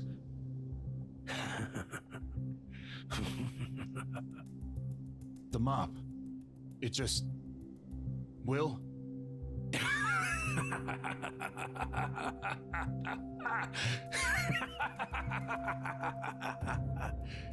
What the hell's wrong with you, Leo? A man just died in front of you, partially because you couldn't keep your eyes on this thing. Have some decency. My mind feels pierced by its gaze. I think I understand. My eyes burn, and there are tears starting to trickle down my cheeks. But I can't blink now. Not yet. When did it get so hot in here? It's not staring into your soul because it wants to kill. It sees the irony of it all. The irony of you. Life is chaos. It's a struggle from the day you're born. You're just flailing through time until you reach the bottom of a hole, and then it's over. And then you're gone. And then you're forgotten. You okay, man? I gotta blink. I almost envy him, you know. He doesn't have any reason to be scared anymore. Not of the sculpture, not of anything. God knows there are a lot of things in this building to be afraid of. What are you talking about? You're jealous of Will? Wanda. This is our home. Howdy, neighbor. He was new too, full of hope, even if he was a nervous wreck. He probably never grasped how messed up this whole place is. Come on, you can't tell me you don't want out of this. We're just as trapped as the sculpture is right now. We're the ones holding it still, keeping it captive, and all it wants to do is set us free. Isn't that cruel, Randall? Of course I want to get out. We've talked about this before. You know none of us are thrilled to be here. But it's an opportunity to help ourselves and help other people. That's why I signed up. And so did you. But seriously, man, I need to blink. That was a long time ago. I've seen a lot of dangerous stuff in these windowless buildings. Honestly, I think life would be a lot easier to live if I never knew about any of it. Anyway, I'm not talking about the Foundation. Yeah, we've all seen dangerous stuff. That's kind of the gig. And shouldn't we call somebody in here to get Will? And we need more than 2 pairs of eyes on this thing. It's awfully close to you already. It's making me nervous. Plus, there's a dead man on What's the up, floor. Wolf? How you doing? Frankly, you're not helping either. Where's all this nonsense coming from, Leo? Don't you see, Randall? The irony of it all? It doesn't want to kill people. It wants to set them free. Give them what it will never have. I mean, does it even have thoughts in there while we're staring at it? Is its mind frozen too? At least while we're in here petrified, we can still control our minds, find ways to distract ourselves. But this thing, it's completely at our mercy. And we're at the mercy of the world. This irony can't be going over your head, right? Leo, dude, I'm not sure what's going on with you, Yeah, but I need to I played the blink, games. They're like, right honestly now. pretty damn fun. This Are you good? it's always He doesn't interesting to watch, understand. like, all fucking never will. 2,000, 3,000 of them. Too bad. This freedom that we have, the power to give each other, it's a mercy that too many people see as an end, as a thing to run from. Leo! I need to blink too. Tears are streaming down my face. I feel them merging with the beads of sweat snaking downwards over my jawline, onto my neck. I'm not laughing anymore. Clear. Oh, it feels good to smile again. The sculpture's eyes are unmoving. Eyes that shouldn't be real. I see you too, man. I really see you now. I mean, it's just paint, right?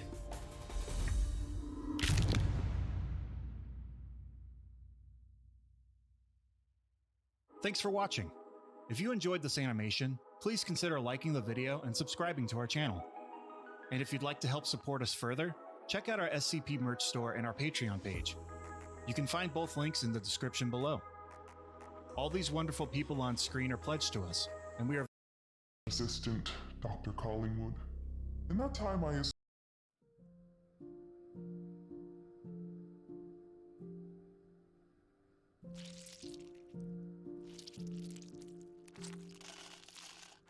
He's my favorite.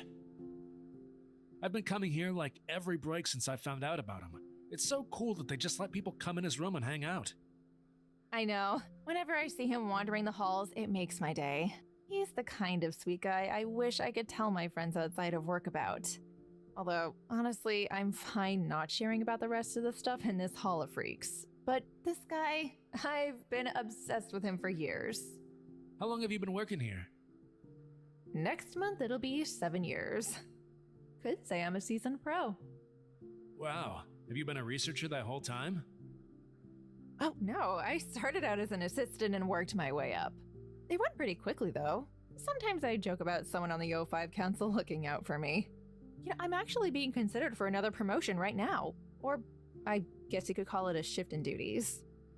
I've heard I'm favored to start taking care of this big guy.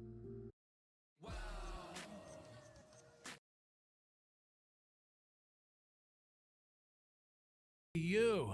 Taking care of this little tickle monster here has got to be the easiest job at the Foundation. You're dead. How If this could you guy ever say needs a that? personal bodyguard, would you recommend me for it?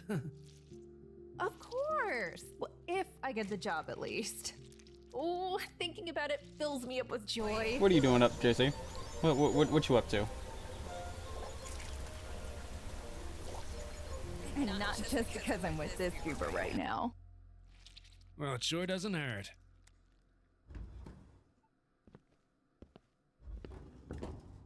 Oh, hey, Roland. I didn't think you'd come. Well, I wasn't planning on it, but you wouldn't stop talking about how much you want to be in charge of 999, so now I feel obligated. You can't blame me, can you? I'm sure even a grump like you has to come down to see this guy from time to time. A couple times, sure. Oh, I'm sorry. I haven't introduced you to. Lawrence, this is Roland. He's my assistant. And Roland, this is Lawrence.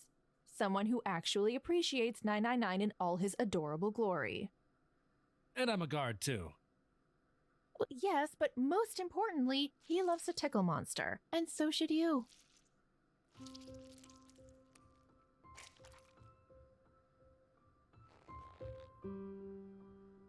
Okay, you're right.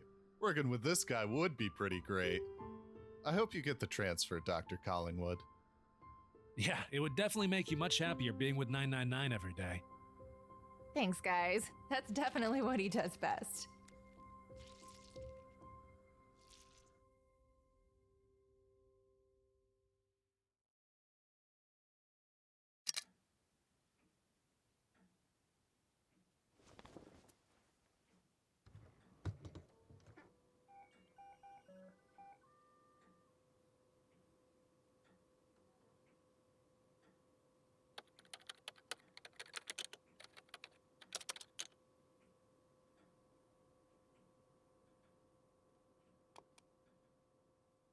Hello, Dr. Collingwood.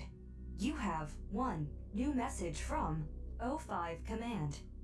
This message is for senior researcher Isabel Collingwood's eyes only.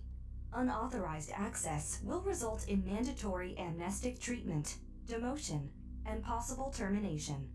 Do you wish to continue? Access to this message requires a multimodal biometric ID scan. Submit to scan. To initiate multimodal bioscan, place right hand on pad.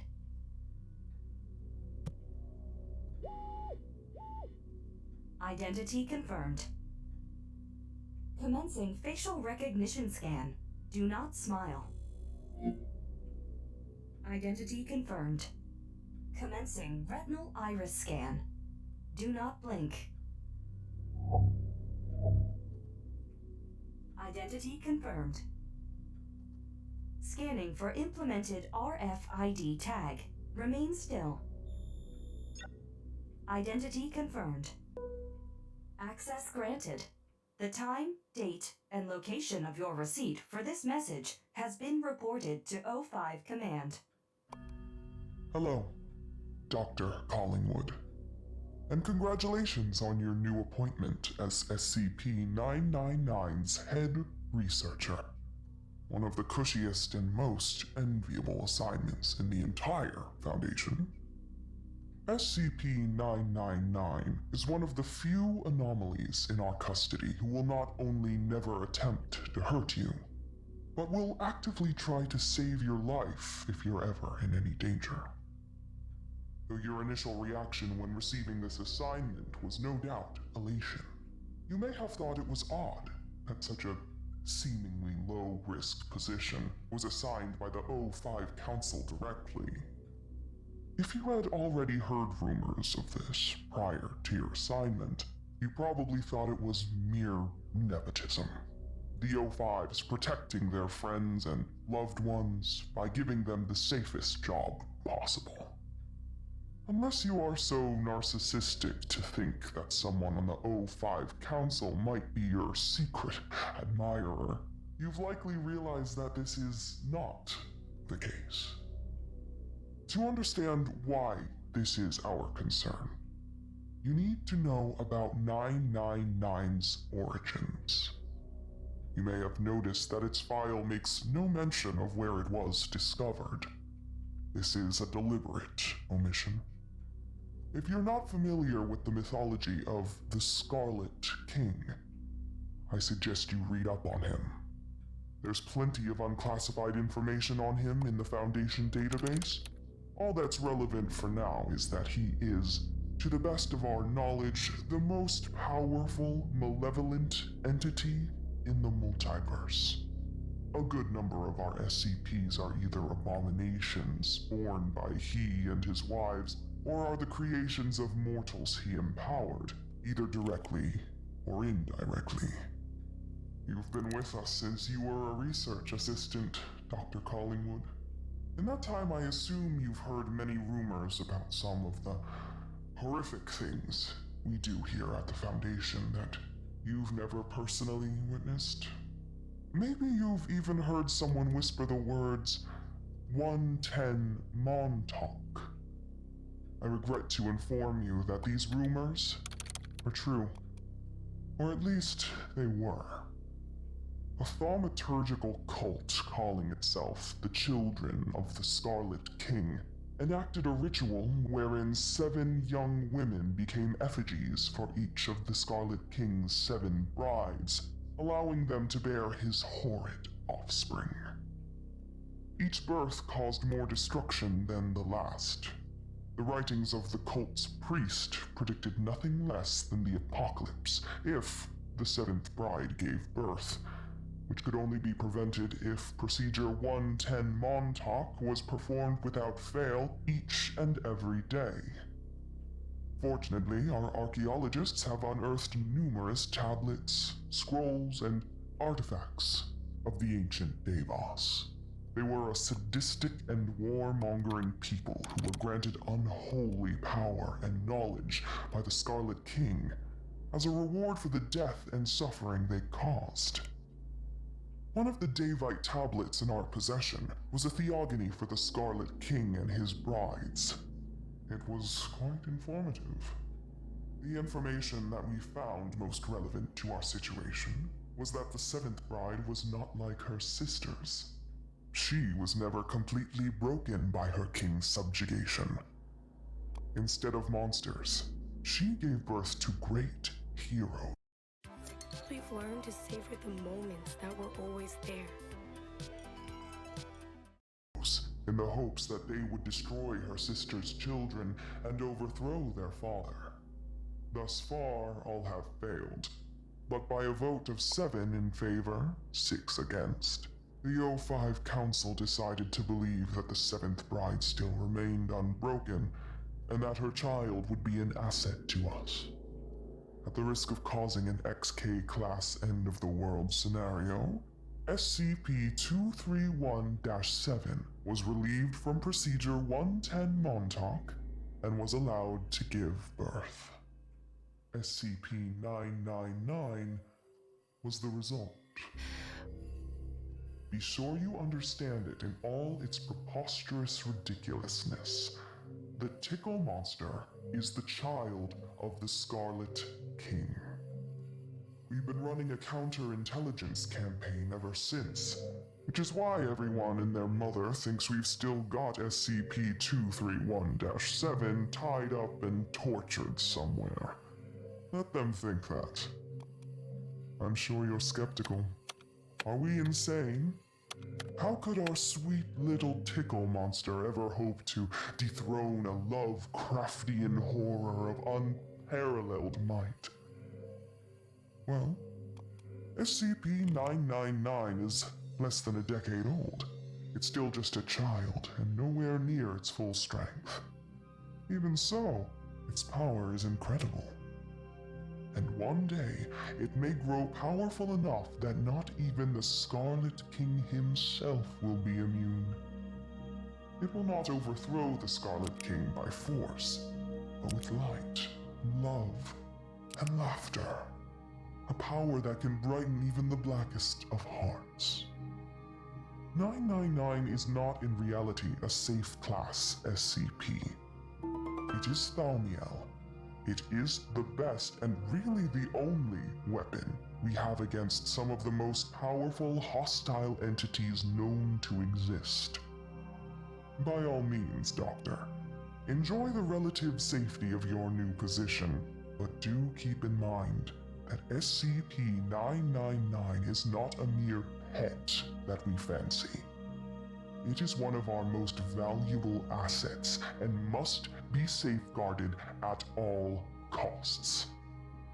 Its safety and well-being are paramount, and you are not at liberty to share this information to anyone without Level 5/999 security clearance. This message will automatically delete as soon as you log out of the terminal, so feel free to replay it as many times as necessary to remember all the pertinent information.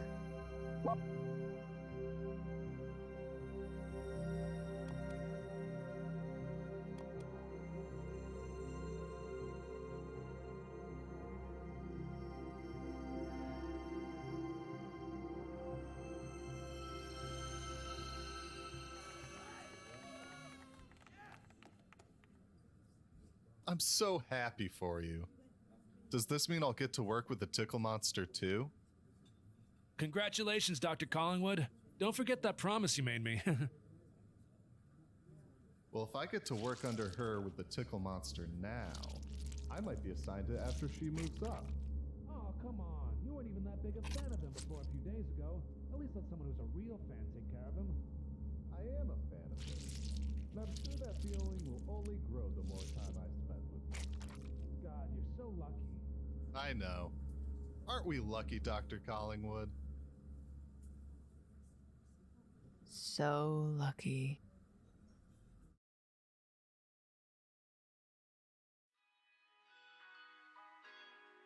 Thanks for watching the video. If you'd like to rep the most adorable SCP in the world, check out our Tickle Monster gear at our merch store. Also, please consider joining our Patreon. These videos would not be possible without the donations of everyone here on. Being a Rust server owner is typically a normal job, whether it's catching cheaters, dealing with sweaties, or working to balance the server. But there's owners like Mr. Wobblers, who works to add a little extra harmony to his server. And although some players can get out of tune sometimes, Rusty Wobbler's 3X players got to guess Mr. Wobble's song in order to win prizes.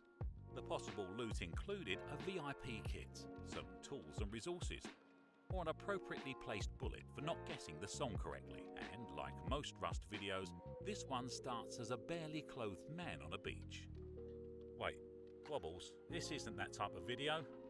This is a Rust admin video. Oh, unlike most Rust videos, this starts with a barely clothed admin flying through midair to find someone to play his musical game.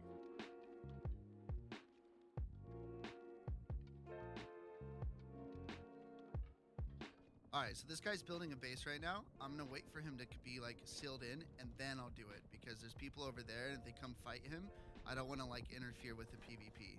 Bro, I just be vibing up here. Hey. Hey. I kind of see that you don't have much loot here. Yeah, I am quite poor. I was wondering, do you want to guess the song? If you guess the song, we'll give you enough resources to get this base done. You know, I would love to.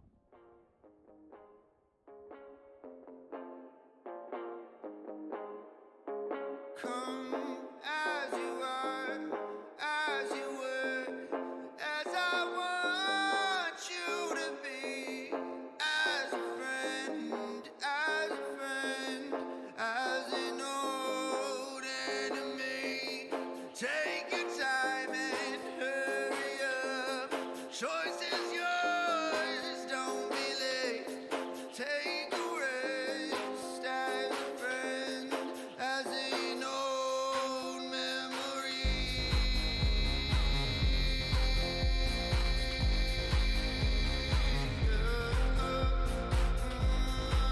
As an old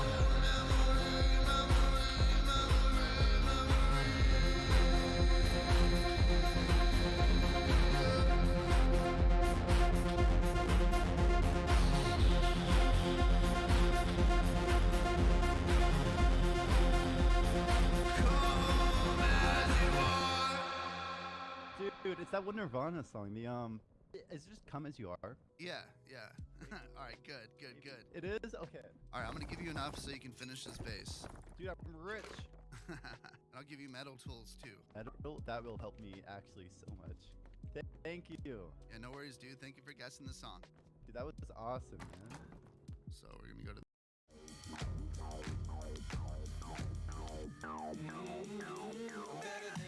this guy. Ah! So what I'm gonna do is I'm gonna sing you a song. I'm gonna sing for a minute. After this minute's done, you have 15 seconds. If you guess the song, you get a weekly kit. Ooh, okay.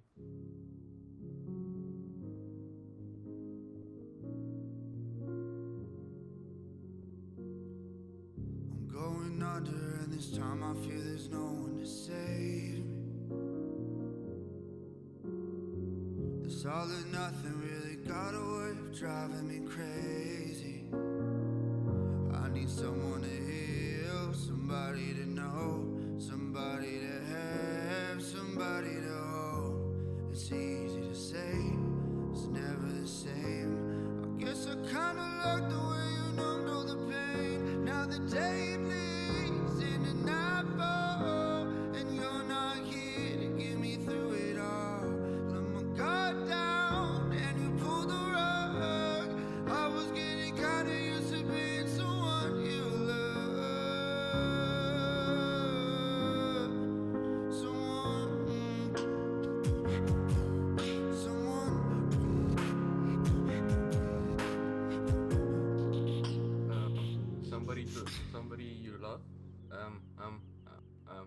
Someone You Loved, something like that? By who?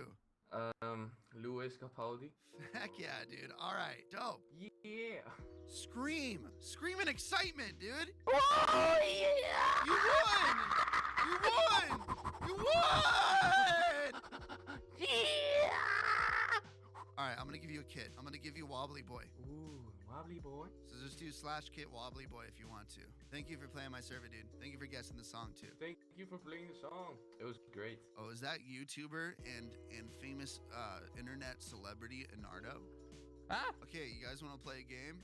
What's the game? If you guys guess the song, I'll give you a kit for the wipe, or I'll give you resources. I'm pretty bad, but let's go. All right, there's 2 of you, so let's hope. Yeah, let's hope. Watch me take a good thing and fuck it up all in one night. Catch me, I'm the one on the run away from the headlights. No sleep, up all week, wasting time with people I don't like. Think something's fucking wrong with me, yeah. Guess it's just my life, and I can take it if I wanna. Cannot hide in the hills of California. These hills have eyes, and I got paranoia. Hurt myself sometimes, is it too scary for you? Watch me take a good thing and fuck it up all in one night. Catch me, I'm the one on the run away from the headlights. No sleep, I'm all week wasting time with people I don't like. Think something's fucking wrong with me, yeah, yeah.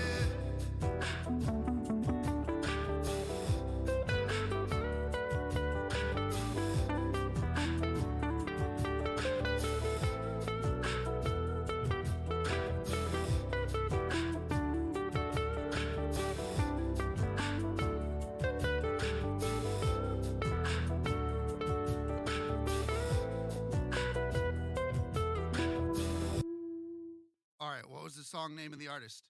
I don't know, man. Come on, come on!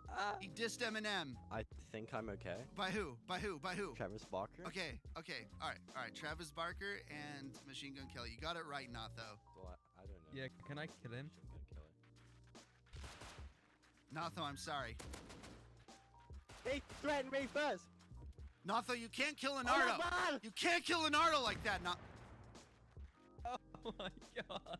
Listen. What the f happened? Listen, Jesus it's okay. Christ. It's okay. Notho, do you want a kit or do you want like resources? Give me kit, man. So I have 5 kits on the server. It's not pay to win, not pay to win. I know you guys are saying in the comments, pay to win server, pay to win server. It's not, okay? All right, we're gonna give him Wobbly Boy. All right, thank you guys for guessing the song.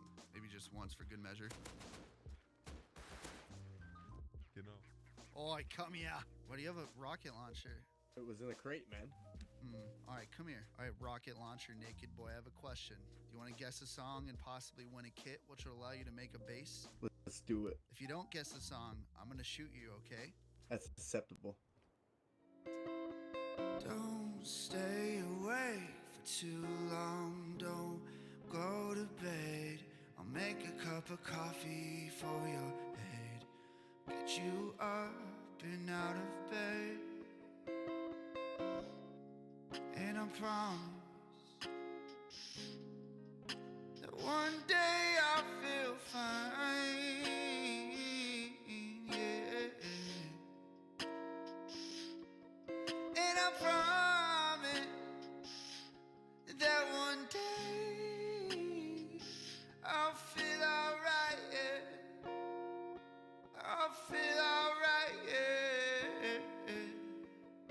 And I'll make a cup of coffee with the right amount of sugar, just how you like it.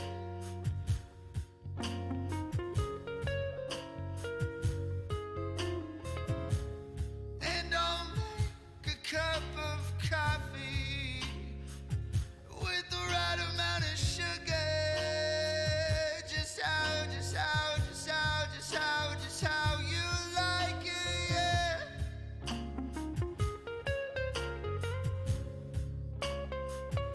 I'm just gonna guess cup of coffee.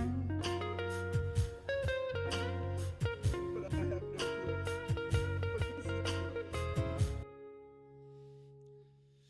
You said cup of coffee.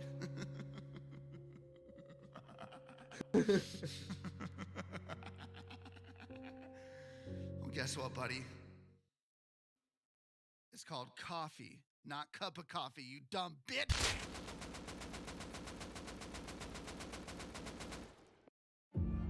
I'm here in this place because I don't want to be around people. It's not a good idea.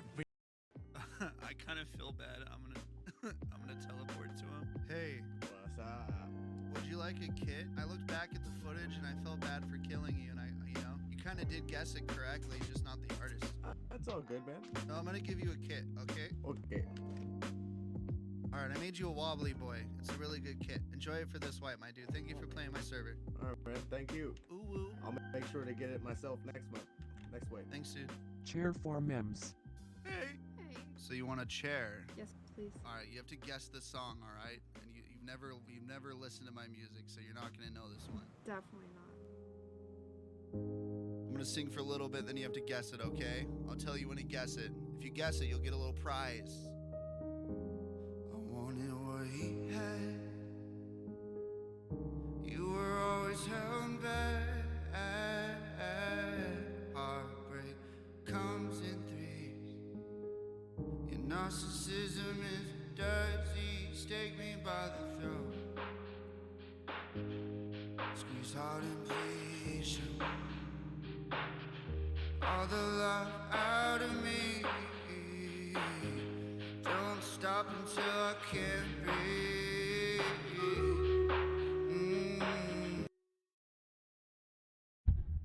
Let's get it!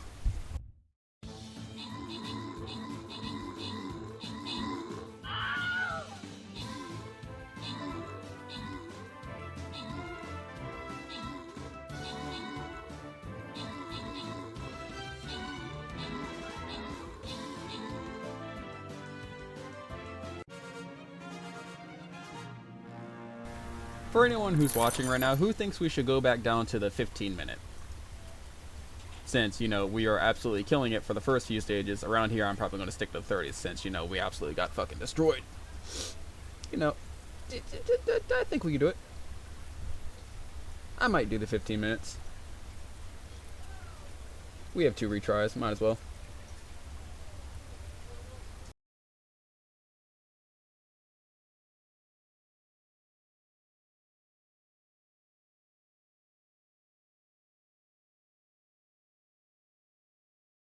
Broken nose and pale face. We feel sad and skewed space. Ballerina dancing in quiet silence. Stupid bitch, your moves aren't science. I don't care that you're sorry. Is it your pity party? I don't care that you're sorry.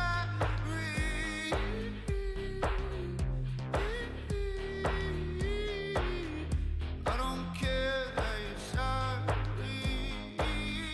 Is it your pity party? Yeah.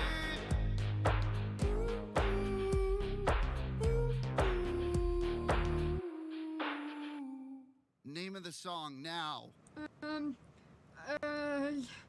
I don't listen to your music, but if I had to guess, it'd be Pity Party. Yo, there's some chairs, some coffins. Jesus Christ. Yo, enjoy your presence.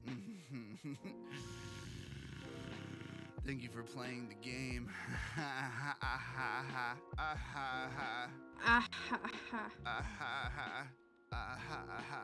And with that final ah-ha-ha, Rusty Wobbler's players were given resources and music to take them comfortably in. How are you guys doing? No, it's my first live show. I've never used this setup ever live, so I'm probably gonna be a little bit nervous, probably gonna make some poopy mistakes, probably gonna scream a little bit weirdly, but you know what? What's life without screaming and talking about poopy, you know what I mean? Live music. There's people all around the world who get to wake up every day and play in front of thousands of people, maybe hundreds of people, maybe dozens. And then there's me, the boy who plays VR chat. Hell yeah. Hell yeah. Well, guess what, boys? My show, Ginity, has been taken, and has been taken through my Patreon, where I have a rank that's relatively expensive, where you can book me to come play a show in your backyard, at your wedding. And guess what, boys? Someone booked me to play in their living room. But I thought it was interesting. Why does this person like me that much? And you know what? I thought it would be fun to make a video out of it. So I'm gonna show you a few songs I did live. I'm gonna ask him a few questions. Why would you pay for this? Are you insane? And this is gonna be a good old wholesome video. So I hope you guys enjoy Mr. Wobbles' first show. The story starts with me in my garage, setting up my gear, getting ready for the long trek ahead. All right, before I go, I have to work on all of this. Let's see what I can do. So I'm gonna be packing everything into a tool bag, and I'm gonna wake up tomorrow and go to Arizona. All right, I'm here. I guess I'm gonna go meet him now. Let's go do it, boys. Here we go.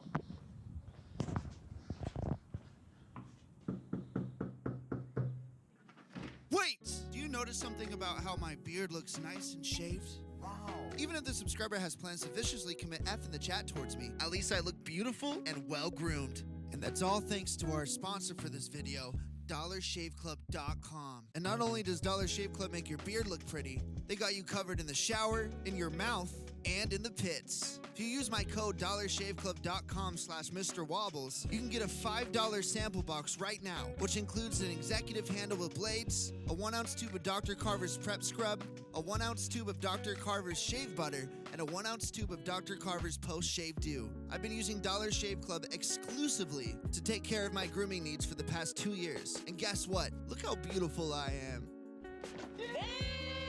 So make sure to go check out DollarShaveClub.com/MrWobbles or just go in the description. Now let's get back to me meeting the subscriber who brought me out to play a show in his living room. What's up, bro? What's up, dude? How you doing? Good, dude.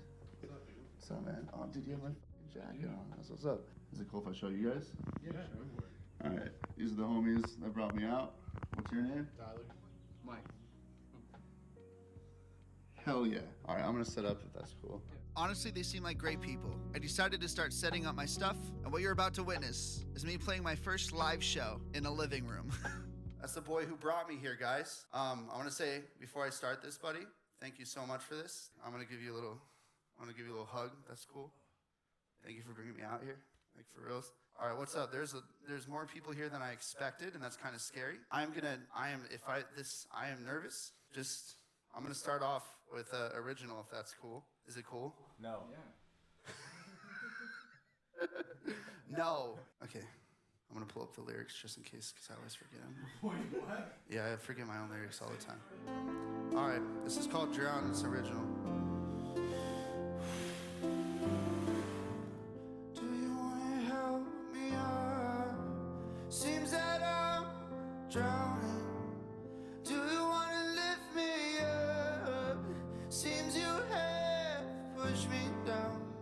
Our love was reckless, and I've never felt so helpless. Why'd you guys bring me out? So for me, when I found you, however long it was ago, like 4 or 5 years ago, just supporting the people who aren't trying to be like anyone else. They're just doing their own thing. They don't sound like anybody. And for me, that was always Austin or Mr. Wobbles. Just has his own sound, does his own thing, doesn't care. You know, maybe one day he'll make it big and he'll go on tour, and then we'll be like, yeah, we're the ones who supported him to get him to this point. It's kind of always just been about that. But I don't think I'm alright. Don't think I'm alright. Sitting on the phone, hoping that you pick up, but you don't, and it really fucks me up. Here's $5 so you can fly out and fling some baby batter at your girl. Rely on you like I thought I could, like I thought I It's all about the individual impact that you make on people. If you make a large impact on a small group of people, and that small group of people will remember it the rest of their lives. And that's one of the major reasons why I support Wobbles, is because he makes a large impact on as many people as he can, and he prides himself on those kinds of things. learn to wade in the water. Learn to wade in the water. Learn to wade in the water. Thank you. All right. So my friend here, Robbie, I've played Rust with him before, and he's been watching me since 70K subscribers. He actually got my friend here, Michael, into me. So I'm gonna sing you a song. I'm gonna fuck it up. This is for you, buddy. Wobbles tell the blonde girl to de-ump the hoodie simp next to her and get with purple. Sure, he way cooler. He's the bandit man. Like for me, like donating to Wobbles like $5, which is like nothing. It just made my day for him to be like, thank you, Robbie, so much for the support. And he's always done that from the time he was, 70,000 subscribers or whatever he was at the time, where he's, a lot bigger than 500 subs. He'd always support his subs and the people who support him from like day one. And that was just kind of like the thing. He's just always been humble the entire time. And he's gonna be like that even, when he reaches millions, which is gonna happen eventually. That I shot you in the face. That's for you, Robbie. How you guys doing? Doing great. Is this cool? Sweaty. Probably could have used some baby powder prior to coming here because it's really sweaty out. And, I'm a bigger dude, so I shave. And it's just not fun, man. Yeah. Lotion helps. No, it just makes it wetter. And I don't like being wet. Do you get ash? Oh, we're not talking about elbows here. I don't think you understand. All right.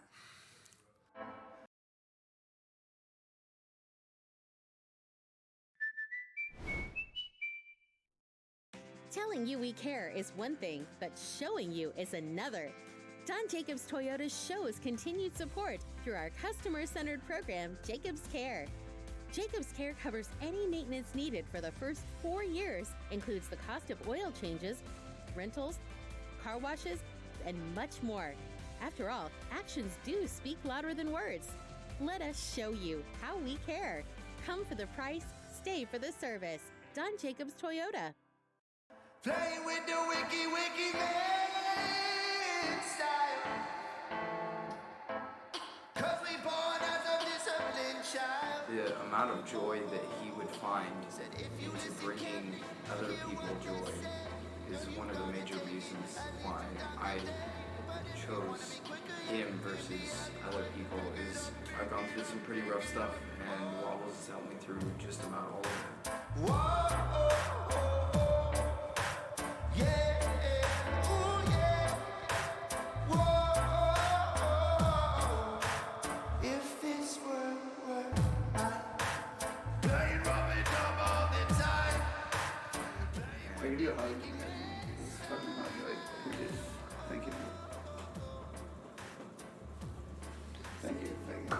You guys are so nice, and you don't need to keep going. It's too nice.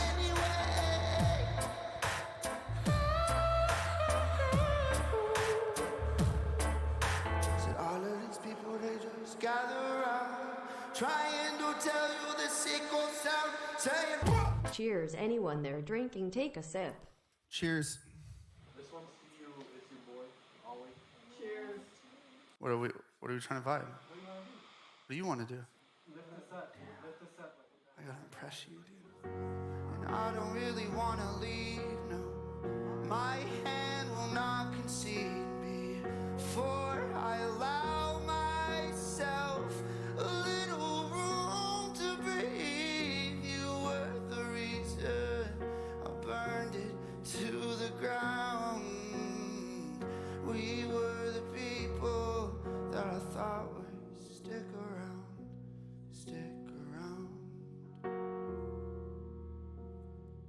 Like Wobbles, you can always tell he feels obligated to give his fans support, even though we're the ones that are supposed to support him. Exactly. It's too nice. Yeah. Those are way too nice. Gotta do this one for the boys. I wanted what he had. You were always held back. Heartbreak comes in threes. Narcissism is a disease. Take me by the throat. Squeeze hard and please show all the life out of me. Don't stop until I can breathe. Later that night, me and my friends stayed up and went to Sedona, Arizona instead of sleeping. Running on 27 hours and no sleep, I thought I'd be more tired than I should have been, but I couldn't stop thinking. I'm super lucky to have this job. Every single day I get to make people happy. And I get to do it the way I like to thanks to you guys. And I'm very thankful to Robbie and Michael and all of you for making my pursuit of making other people happy a reality. There is no fixing this. Give up and I will hurt less. I don't care that you're sorry. Stupid fucking bitch, you know? Fuck that cunt. Fuck you, bitch. Fuck you, bitch. Fuck you, bitch. Dude, fuck yeah.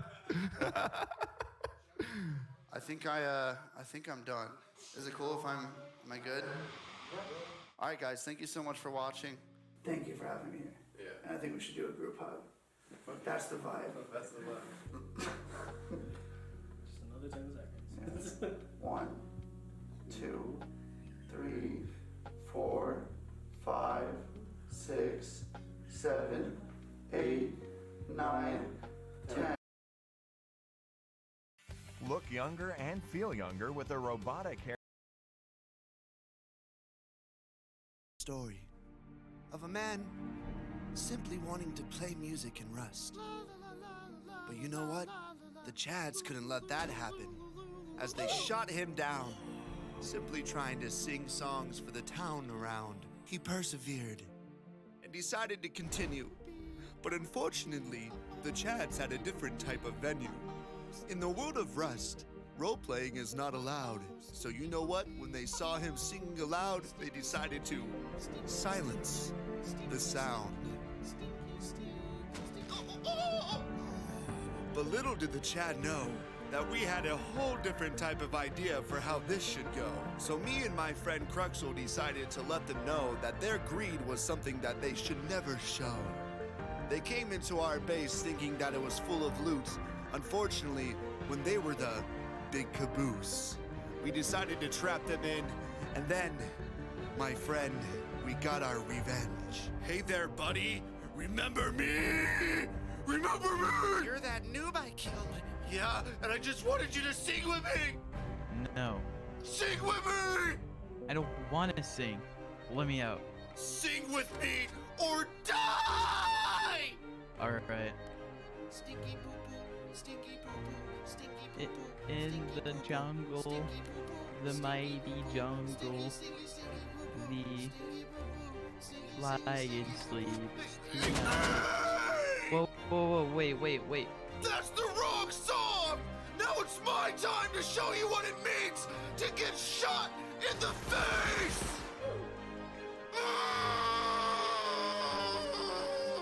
And just like every good story, though that was the end, it's time to show you the beginning.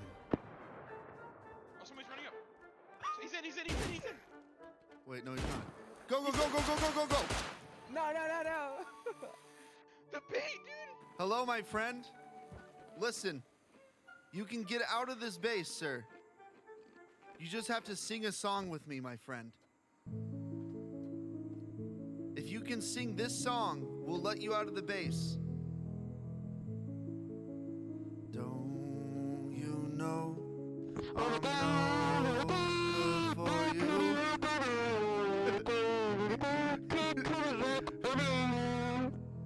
All right, man. I feel you. I mean, yeah, I guess, why not? We might be able to do it, so let's see.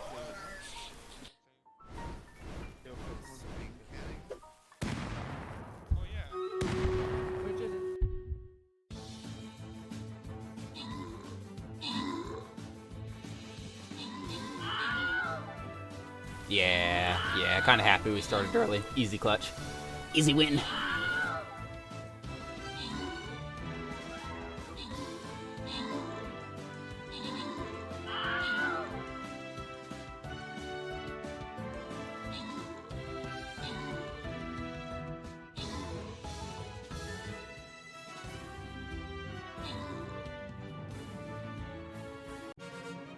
Nice. Let's get it.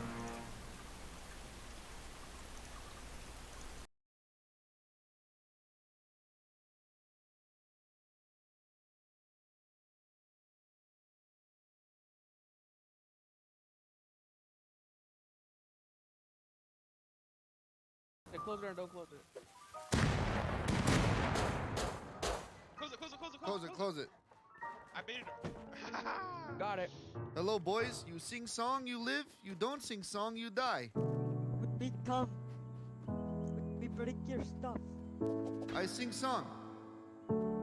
You sing with me. Mining away. I don't know what to mine or mine this anyway.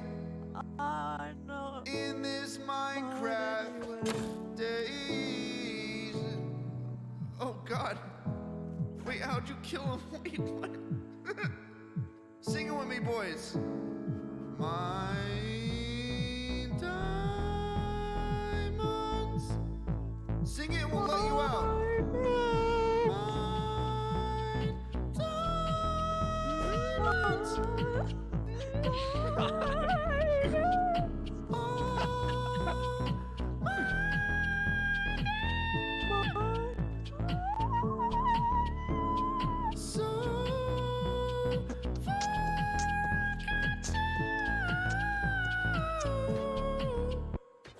All right, boys, you sang with me.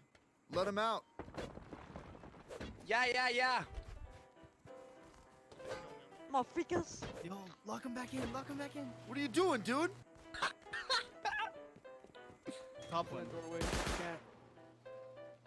Top one. Motherfucker. Do it. Motherfucker. All right, man. You trying to destroy my stuff? Easy bait, bitch. Jay Stop would be like, yo, this base is like empty. What the? So how's your day? That's pretty good. But this base has no fucking loot. Yeah, I'm getting camped at my base right now by a couple kids, and they're taking all our, not all our guns, but they got a couple guns off of us already. They just won't leave our base. Yeah, Well, here, you can take the mini heli here. Take this. Go. No. Yes, I did it! Nice trap base. Hey, no, it's not a trap base, dude. We'll let you leave if you can guess the song, decent suck. Listen. Oh no. Oh no. Yeah. Yes.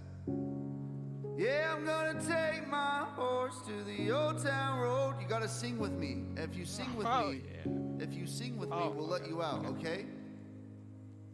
So you gotta sing with me. Okay, you ready? Yeah, I'm gonna take my horse to the old town road. Gonna ride till I can't no more. Gonna take my horse to the old town road. Come on, you can do it. Ride till I can't no more. Got the horses in the back. Horse stack is attached. Hat is Matty Black. Got the boots and black to match. Riding on a horse. You can whip your Porsche. I've been in the valley. You ain't been above that Porsche. Can't nobody tell me nothing. Can't nobody tell me nothing. Wait, no, what the? Why'd you kill himself, dude? No. Dude, he was doing good. What the? Yeah, he sang with me. Finally, dude. Go. Hello? Dude, oh my. Hey, here. Actually, you know, just take all my stuff. I'm gonna die in it. If you sing the song with me, we'll let you out. It's really, Okay, I'll sing. Okay. I'm not gonna tell you what it is, okay? But you have to sing it. All I am is a man. Want the world in my hands. Hate the beach, but I stand in California. Toes in the sand, the sleeves of my I feel very sweater. uncomfortable right now. You don't know the song? I feel very uncomfortable right now. I don't know whether to cry or laugh. Wait, sing the song with me, dude. Man, I don't want to kill you, dude. Like, you're nice, dude. Come on. No, hold on, listen. I'm gonna die either way, but you can keep singing and I'll listen, okay? I don't care if I die. I actually like that song. So just sing it. I'll be okay with that. I'll be okay with it. I'll accept my death.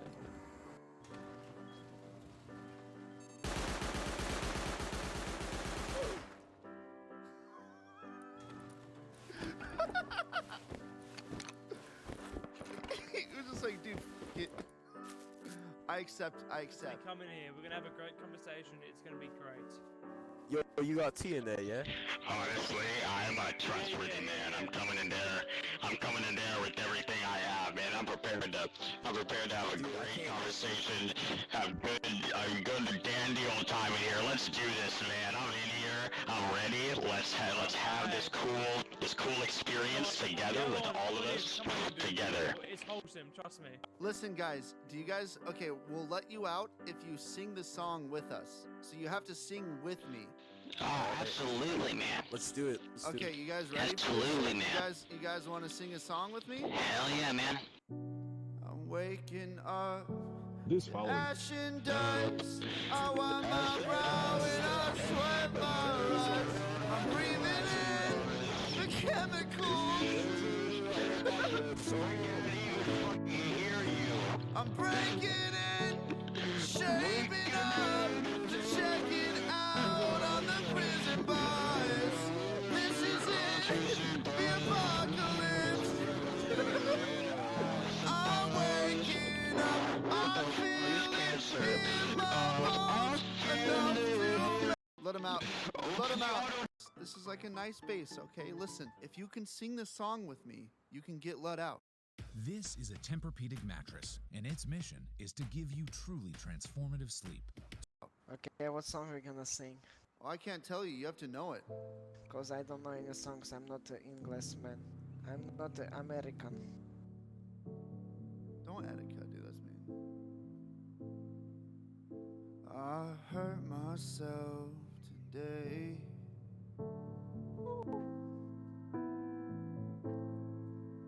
To see if I got I'm trapped still today.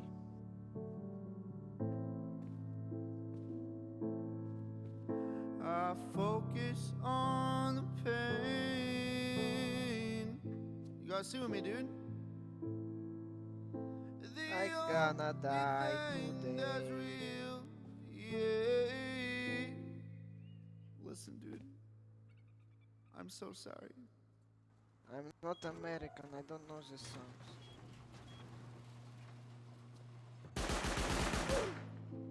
What have I become? I'm so sorry. My looted friend, I shot you in the face with my auto turret, and now you're dead,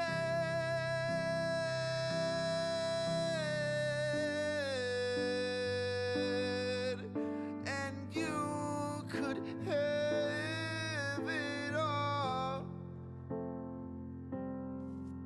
if you just knew the song, and I would have not killed you, but unfortunately, that's what I've done.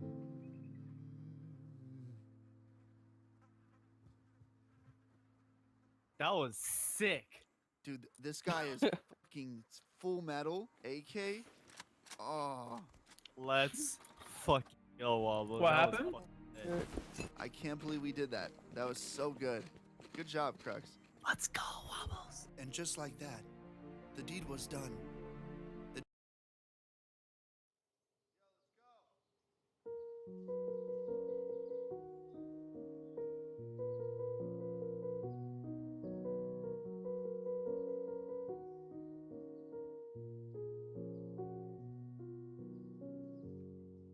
I wanna give in. Spin the bottle with me, my friend. We're here again. Edge of the rope, we've reached the end. And I don't really wanna leave, no. My hand will not concede before I allow myself a little room to breathe in. You were the reason I burned it to the ground. We were the people that I thought would stick around. Stick around.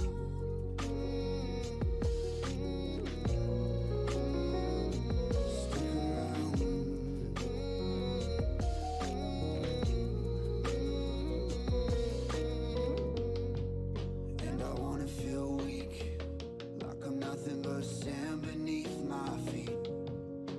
we should have stayed still. I found the button and the world. And I don't really wanna leave, no. My hand will not concede before I allow myself a little room to breathe in. You were the reason I burned it to the ground. We were the people that I thought would stick around, stick around.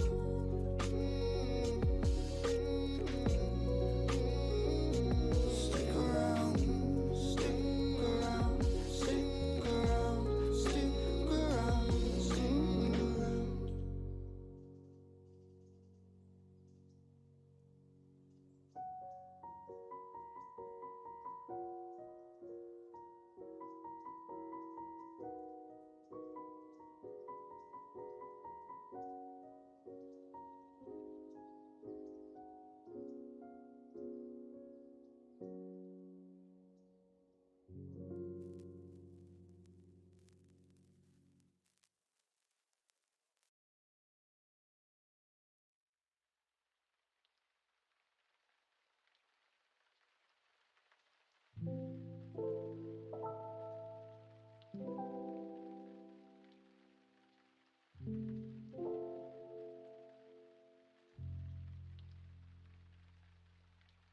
I don't wanna be friends, dear. Please leave me alone. You must understand. You reap what you sow. Stop playing the fool. We know what you did. Stop acting so clueless. To your actions, I heard this. Like when you came back and acted like it was all okay. Ignored all the stains that were deeply ingrained. Your path is just pain. To pursue love is insane. I think you're insane, dear. I think you're insane. I don't wanna be friends, dear. Please leave me alone. You must understand. You reap what you sow. I don't wanna be friends, dear. Please leave me alone. The thing we call love, yeah, was never on.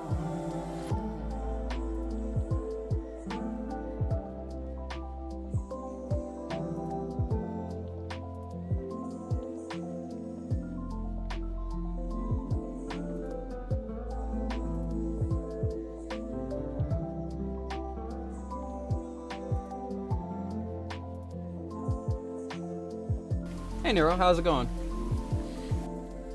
I don't wanna be friends, dear. Please leave me alone. My road is my own. Time for me to grow.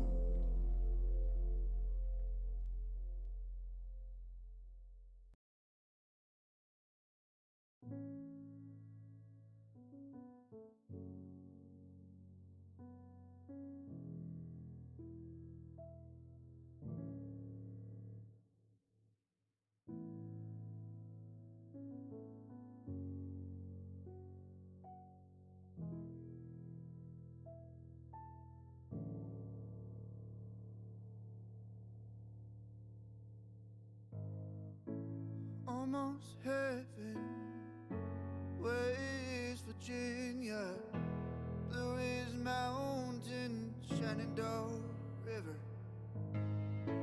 Love is old here, older than the trees, younger than the mountains, blowing like a breeze. Country roads take me home to the place I belong. West Virginia, Mountain Mama, take me home. Country roads, all my memories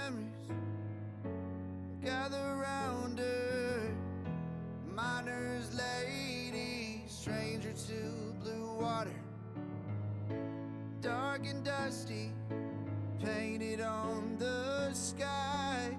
Misty taste of moonshine, teardrop in my eye. Country roads, take me home to the place I belong. West Virginia, Mountain Mama, take me home. Country roads, yeah. I hear a voice in the morning, now she calls me. The radio reminds me of my home far away.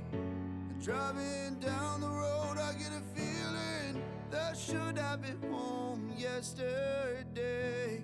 Yesterday.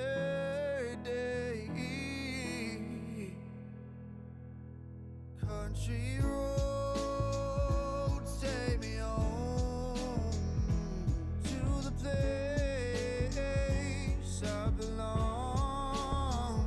West Virginia, Mountain Mama, take me home.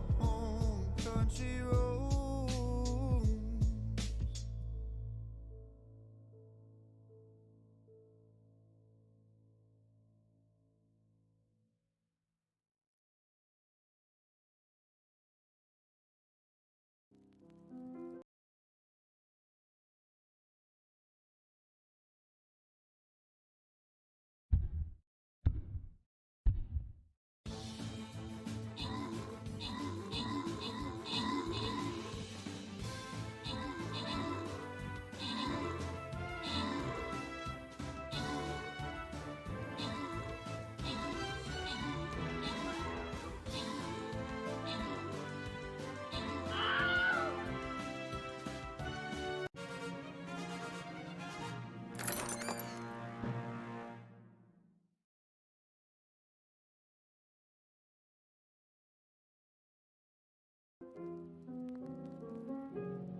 Yeah.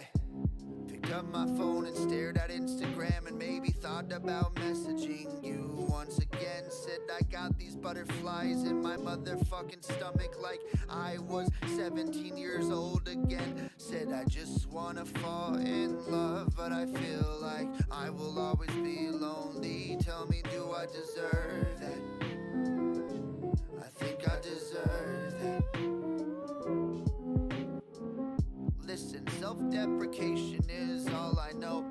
All I'm supposed to do is fucking hate myself, right? Said artists have that own fucking self, right? I don't really think that I fit the stereotype. Back in the day, I used to believe that I was cursed and I could never fall in love cause it's rehearsed. But ever since I met you, I actually think that I deserve love again. Yes, you deserve it. Yes, you deserve it. Yes, you deserve it. Listen, love yourself a little bit more, cause if you don't, then she'll go walking out that door. I mean, honestly, you got a good thing going, so don't be afraid. I think your heart is showing on your sleeve, and that's alright. You wear that shit proudly every day and every night.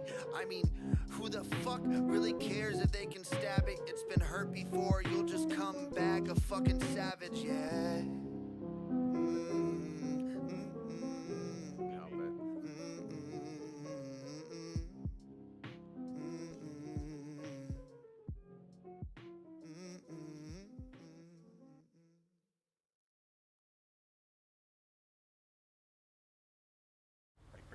Break! Sorry.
talk. You know, just call me back if you want to. I'd really like to hear your voice. You know, I'm so sorry.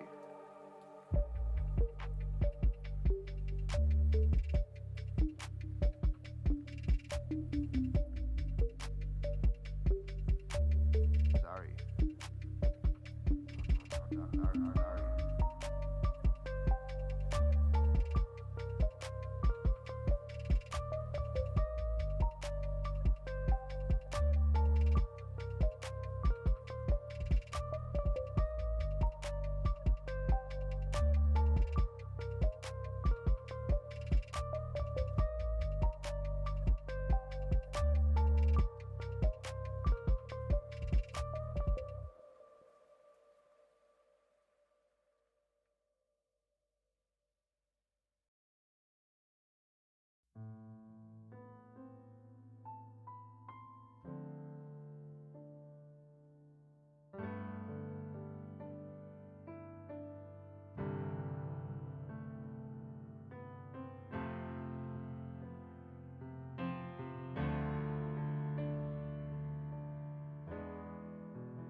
Fly me to the moon, let me play amongst the stars.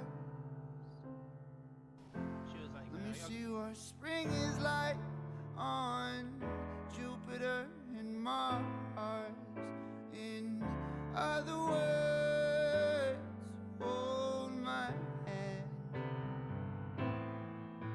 In other words, baby, kiss me. Fill my heart with song and let me sing forevermore. You're all I long for, all I worship and do adore. In other words, please be true. In other words, I love you.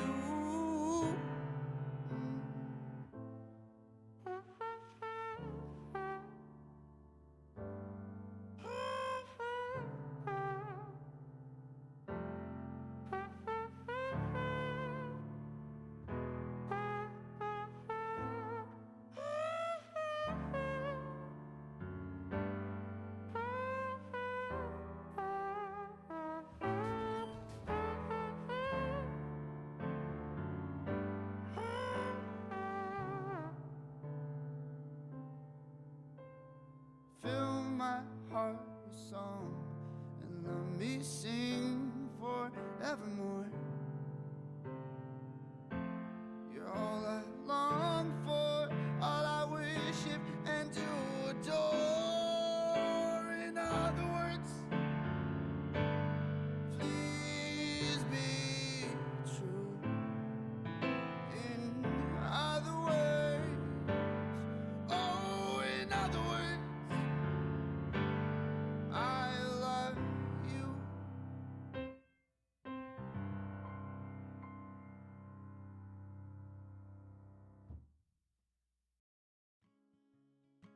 Hey guys, thank you so much for watching that. If you guys want to download that song, stream it, and or even buy it, you can. It's in the description. I'm giving it away for free, but you can also listen to it on Spotify, iTunes, etc., etc. The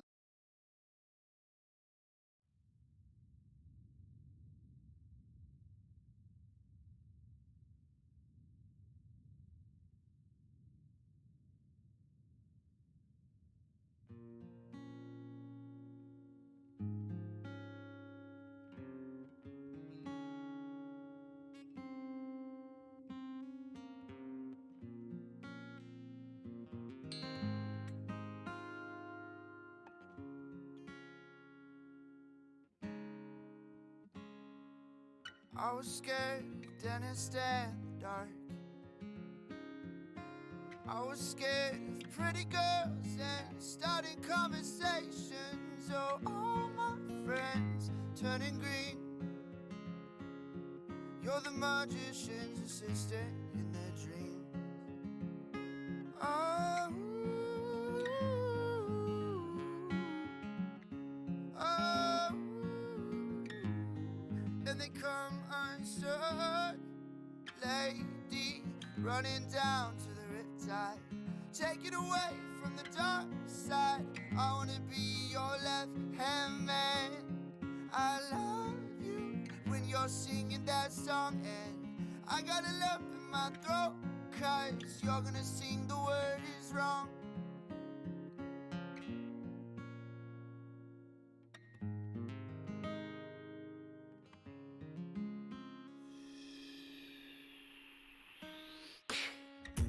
There's this movie I think you'll like.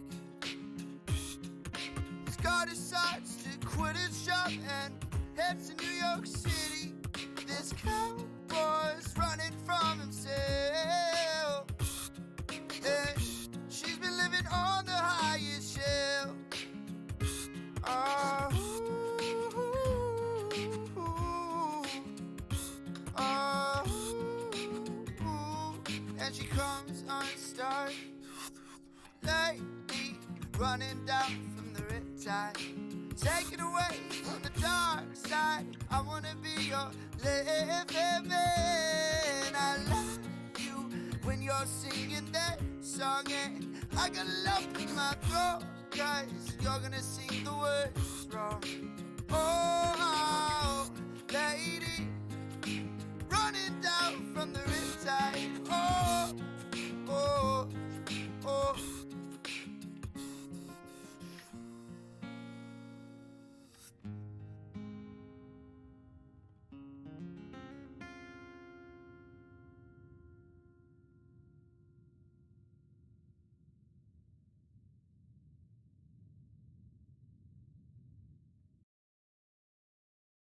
Get the best internet for your business and the best price for your budget. Another cleaning tip from Mr. Clean. Try Magic Eraser and erase dirt and mud on shoes.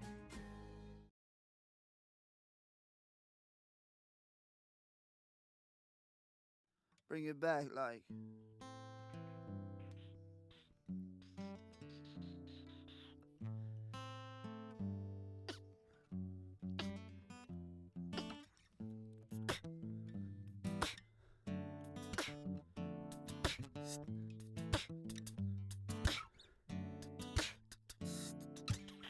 Little black submarines operator, please put me back on the line. Told my girl I'll be back, operator, please, this is wrecking my mind. Oh, can it be the voices calling me? They get lost and out of time. I should have seen it glow, but everybody knows that a broken heart is blind. That a broken heart is blind. Yeah, bring it back like.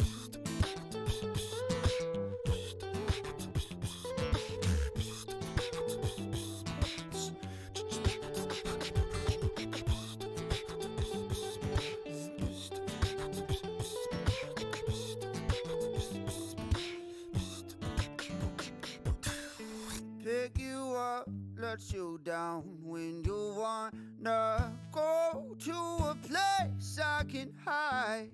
Yeah, you know me, I had plans, but they just disappeared to the back of my mind. Yeah, oh, can it be the voices calling me? They get lost and out of time. Should have seen it glow. Everybody knows that a broken heart is blind. Yeah, that a broken heart act like.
Bipolar depression.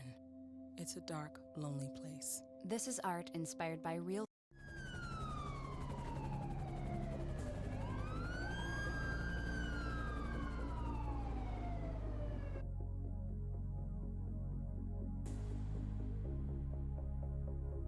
Uniform on. So apparently 24/7 has this new policy. Oh, you need to have valet. This is coming from the higher ups. We have no choice. All right, here. Let's look through these red vests. This pays money. Yes, it pays money. I can imagine he's gonna get roasted out and he's just gonna respond like he always has been. Okay. 24/7 at Sandy is open with valet services. Open yet? Let's get a Yes, bad sir, we're open. Pule. One moment.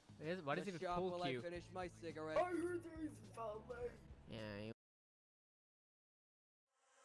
Sometimes I have to keep on breathing in. My lungs are filled with too much pain. All the shadows of the past that I'm so leaving, they held me in my sleepless nights, and I'm drowning in the noise like a free fall.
Take a moment right here, feeling like it's out gear.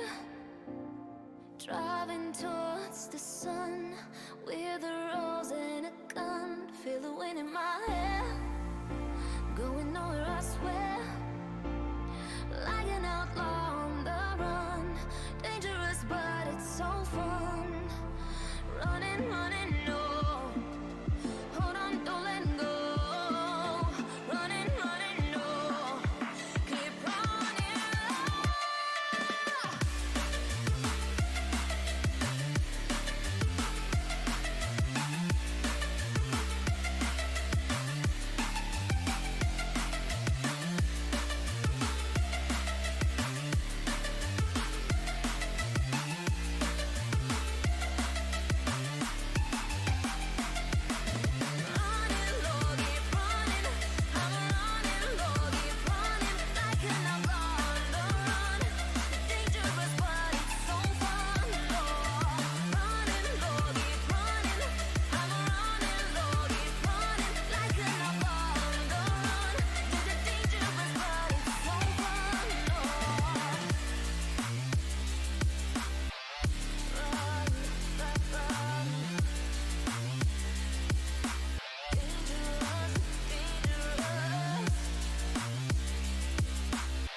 Told my boss that I'm done. Had no luck with my mom. Say, what will you do with your life? You know it's hard to survive. A cigar in my mouth. Maybe guilty but proud. Now I'm an outlaw on the run. Dangerous but it's so fun. Running, running, no. Hold on, don't let go. Running, running, no. Keep running.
Feel the waves cut through me, hypnotized by the sounds I'm breathing in. Hold tight, chemicals collide. Hold tight, hold tight, hold tight. Dripping lights paint the skies, all because of you. Dripping lights paint the skies, only you.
lucky.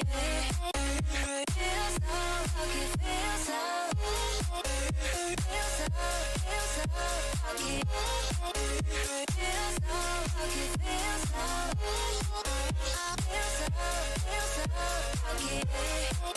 Feel so lucky, feel so lucky.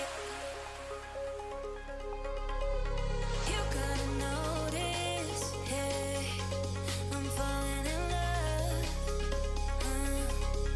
You're feeling something, hey, you cannot control. Yes, in time you came and you changed all my perspective.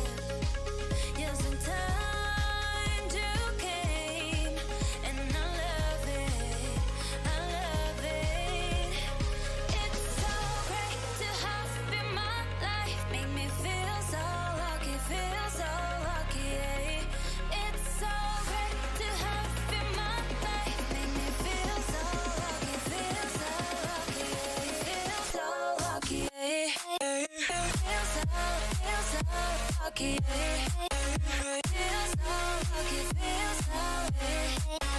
Feel so lucky, feel so lucky. Feel so lucky, feel so lucky. Feel so lucky, feel so lucky.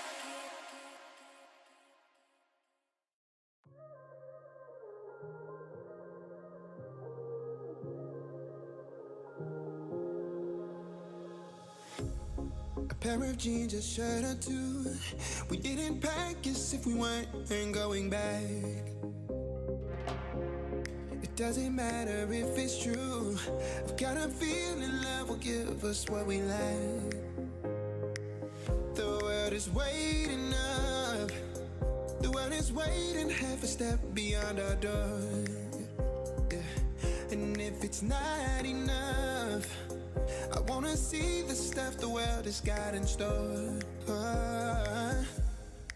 I wanna take it all.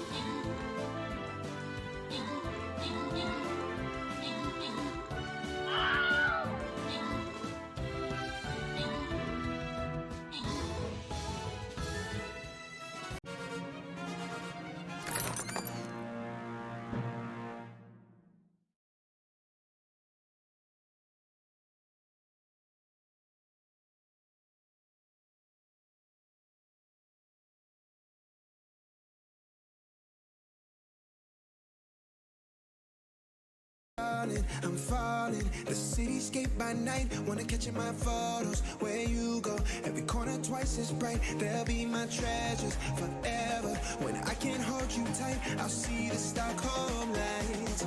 The Stockholm lights, the Stockholm lights.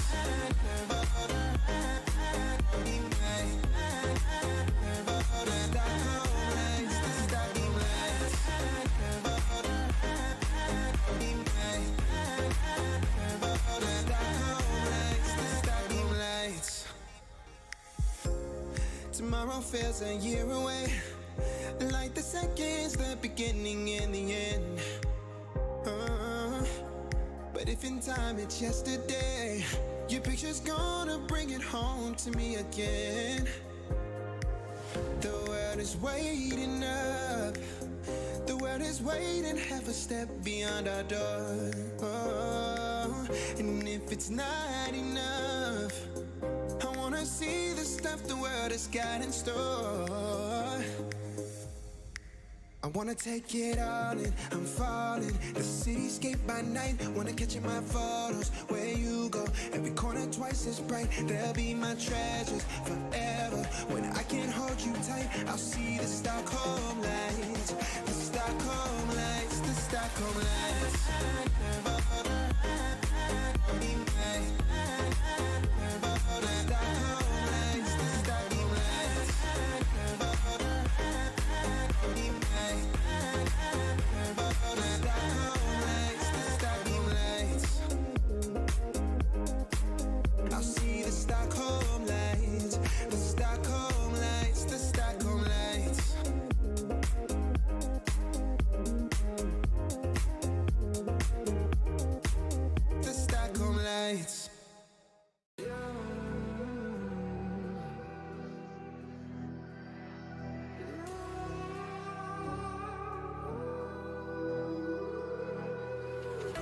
There's a distance between us. It's getting hard to reach out. Haven't seen you in seasons, but all I hear is your voice.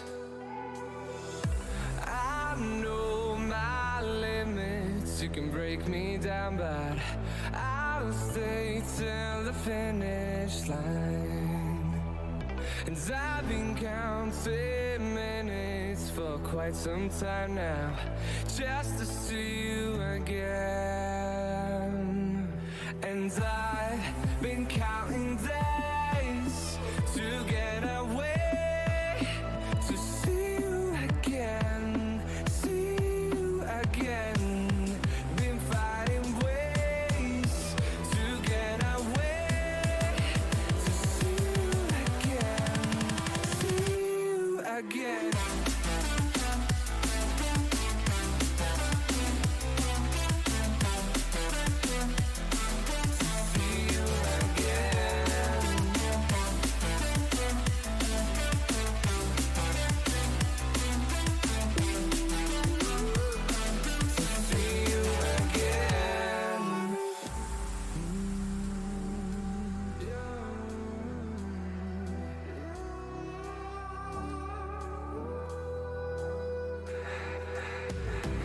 We got millions of reasons to let it all go. Hope we're not too broken. I know I'm not always strong. Oh, and I've been counting days to get away, to see you again, see you again. Been fighting ways to get away, to see you again, see you again.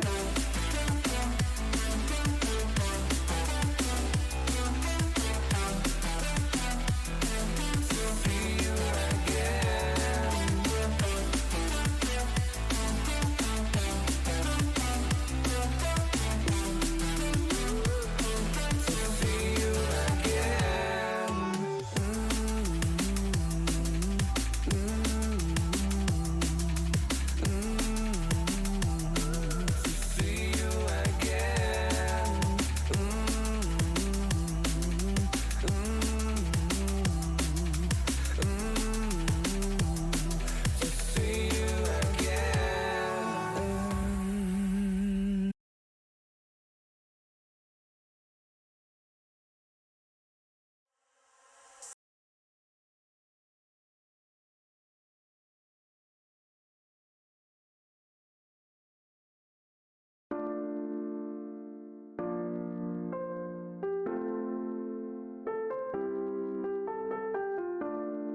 closing my. I just need to get the two more followers and the 3 viewers rate thingy.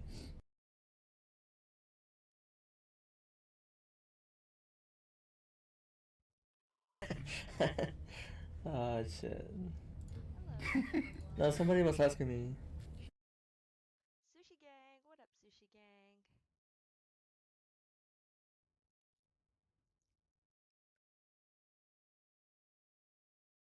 And I'm really quiet. Okay. Is this better?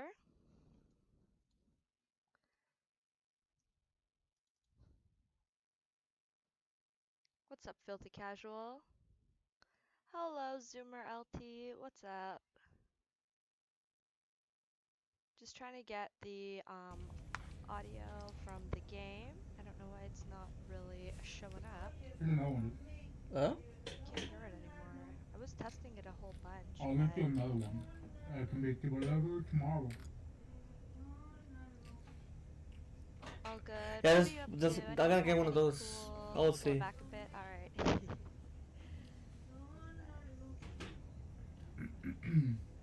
Oh, you went to the other bonfire? I forgot. Yeah, I went to the bonfire so I can. Oh, give me a follow. Thank you, Koga Wolf. Thank you so much. Thanks for the follow. Hope you have a good You're sleep amazing. wherever you are in the world. Alright, put it down. Where is it? In front of the bonfire. So much bonding love right there. Oh, I don't have my Ember. Oh, I got another follow. Yay! Thank you, thank you. I got the 50 now. I think. Not sure. Thank you all.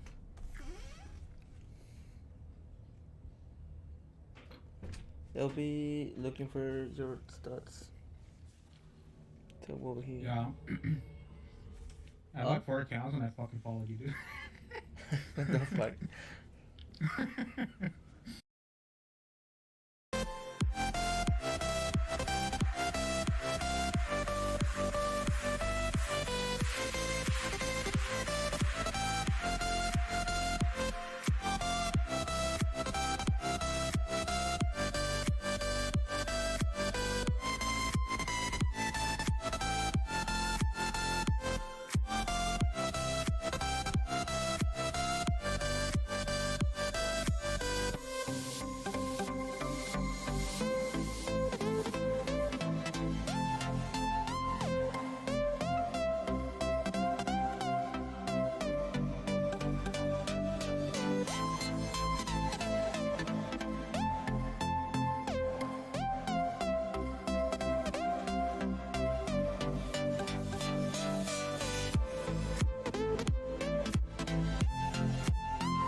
Hello, Teapot. How are you doing?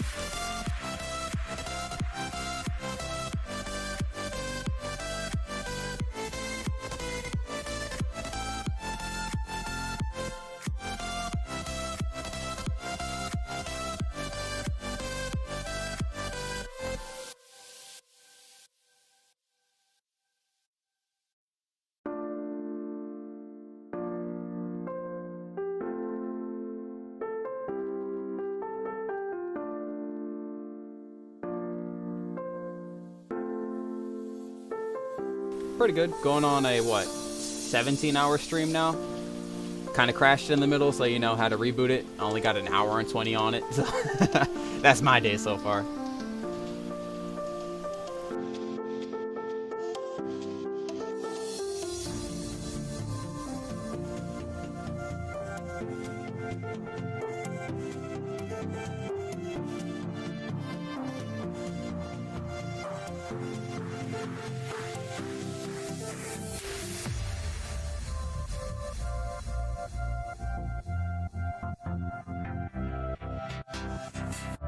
Not really. Just sitting here chilling, relaxing, vibing to music shit.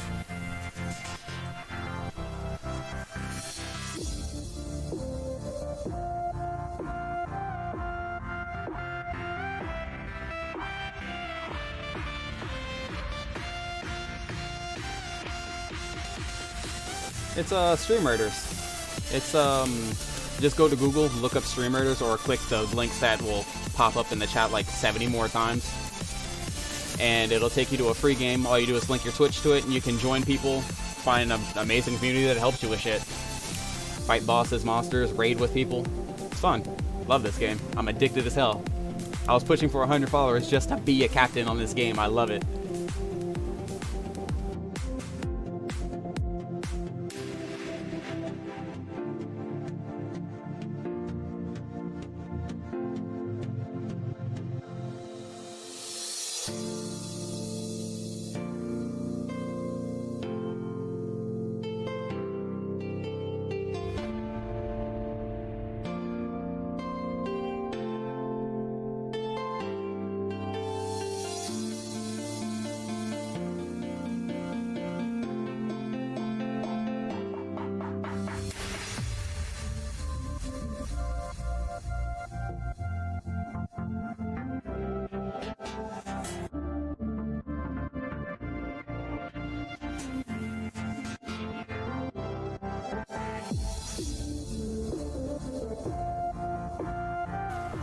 So what you up today? How's your Valentine's Day going?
Old or new one?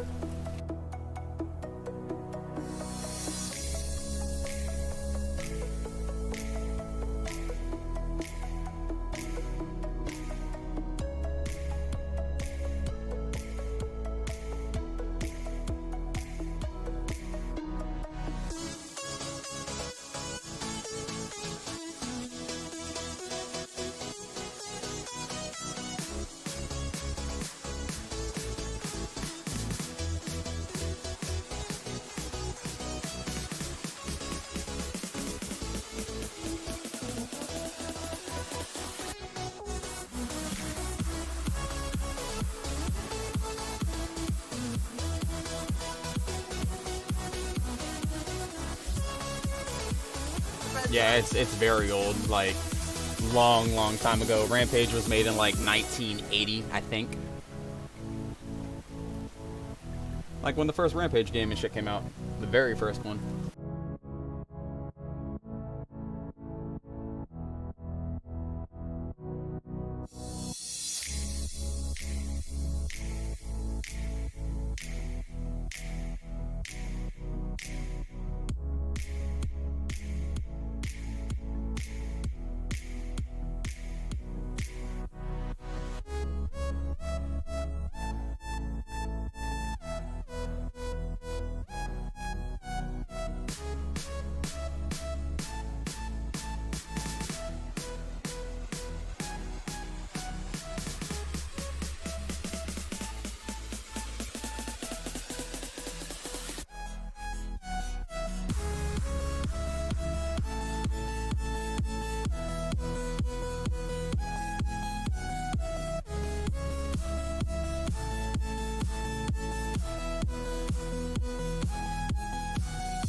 Honestly, I miss the old Rampage game. I wish they would make a remastered version of it, like new graphics, new everything. Everybody would fucking buy that shit.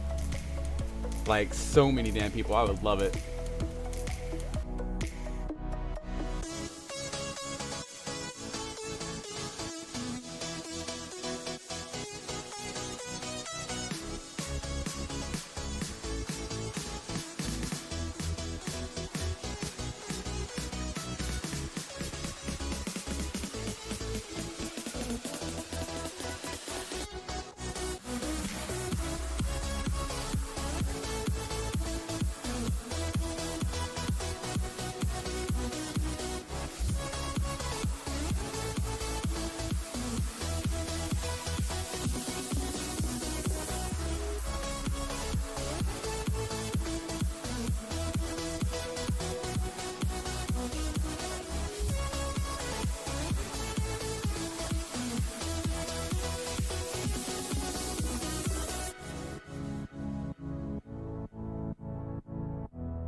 That's what I've been hoping for like the past like 6 years, honestly. As soon as they like announced all the fucking new King Kong movies, the Rampage and all that shit, I was like, oh, let them make the new game, do it.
Yeah, it's supposed to be soon.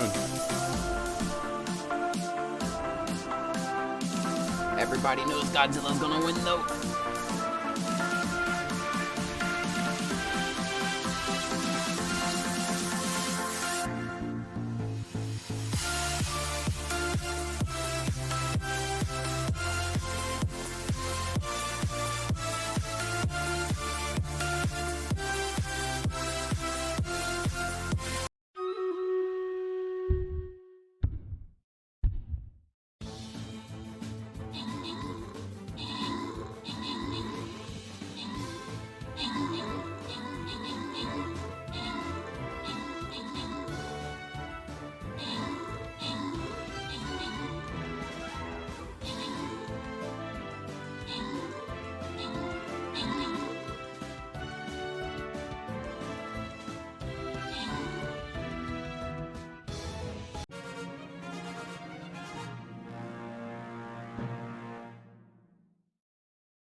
What's up, Hellhound? How you doing? I saw you earlier in everybody's chat, talked to you. You didn't say anything.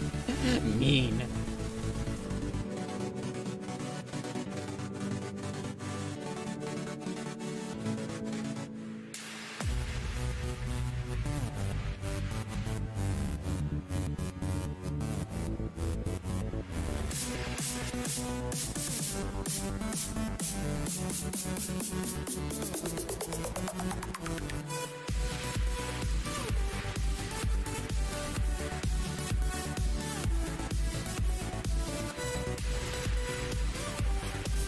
Boys, stop being on your phone at work. Bad. Bad.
You don't know where I live, you can't do anything.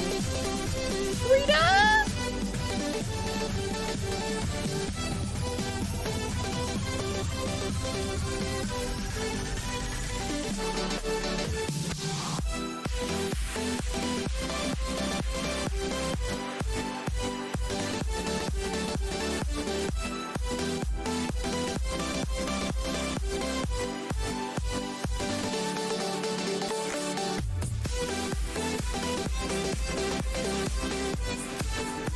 Please, nobody that you know knows me.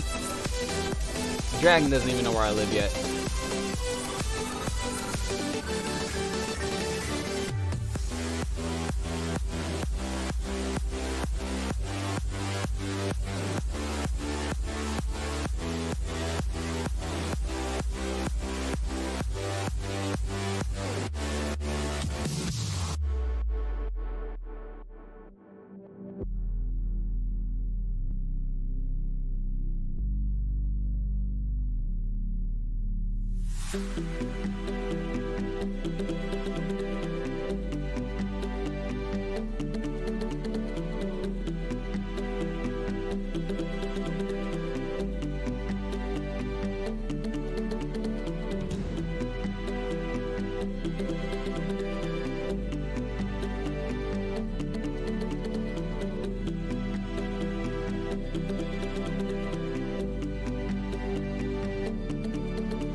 I'm going to see if I can get another one made.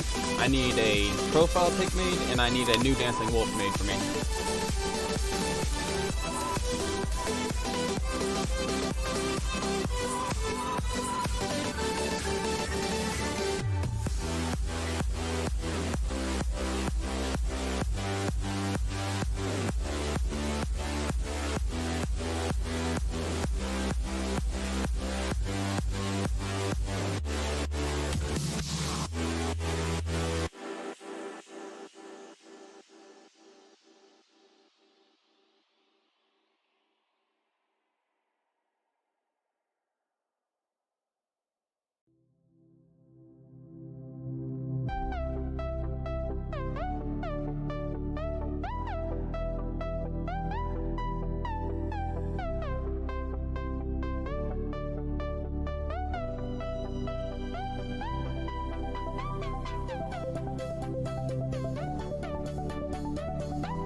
Buy it and find out. What do you mean? That's the surprise of it. Buy it.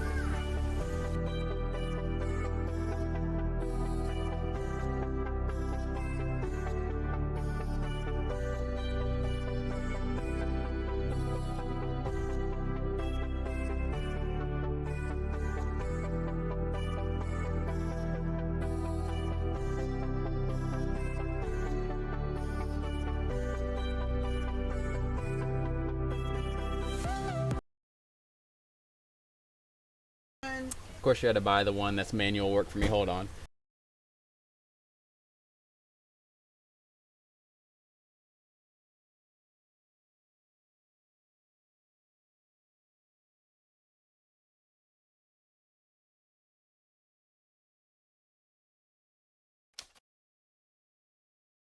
$1、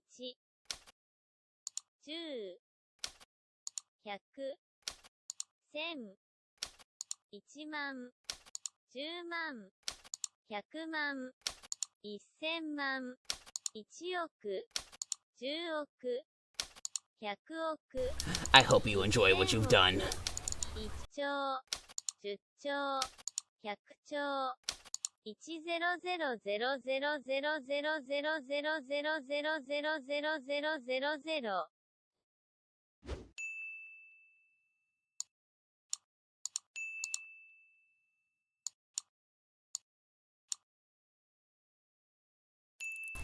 Oh, you think it's over? Nah, not yet. Wait for it.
万、100万、1000万、1億、10億、100億、1000億、1兆、10兆、100兆。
Yep, yep.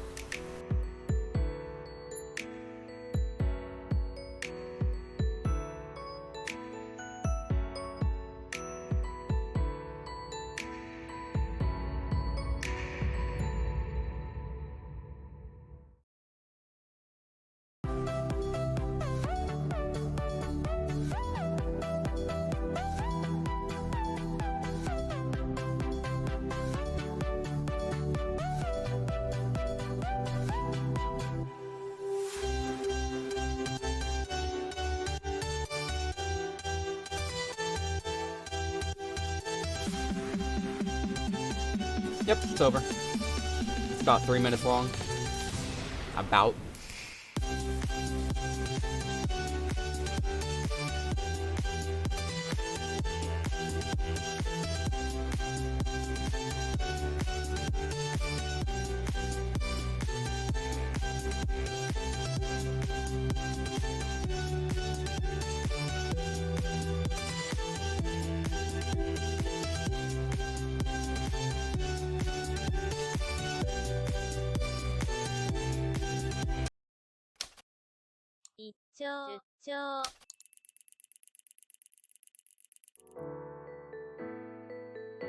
Squawk!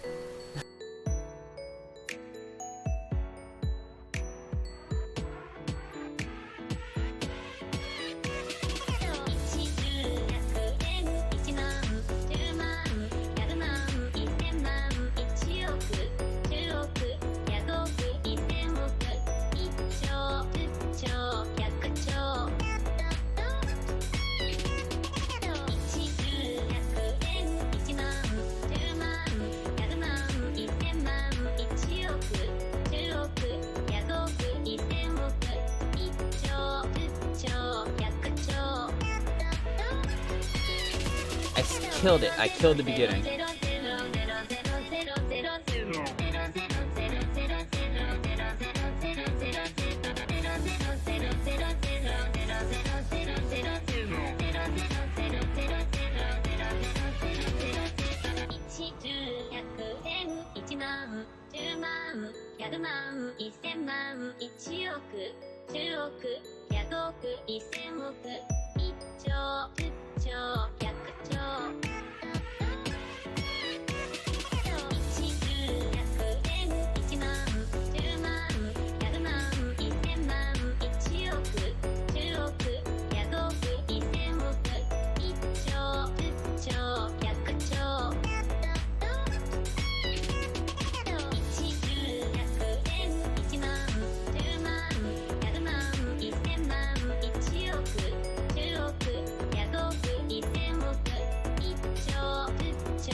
What do you mean inconvenient moments? There's literally nothing, no time, anywhere that you can do an inconvenient moment that won't be like, you know, now.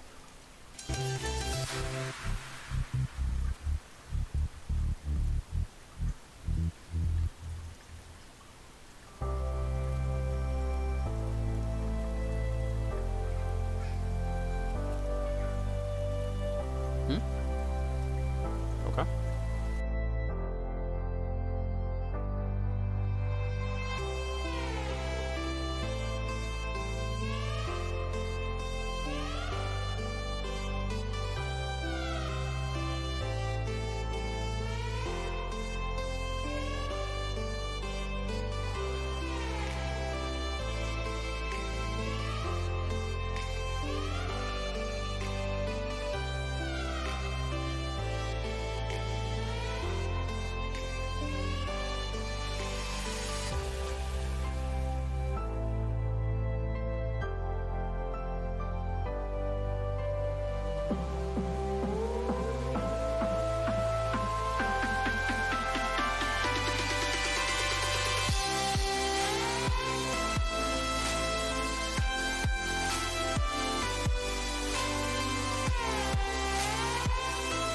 Bro, do you know how rarely that I play Phasmo?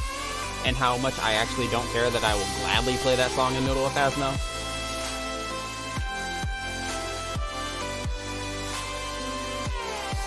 Also something I never play. You know I don't have friends. People don't invite me to shit.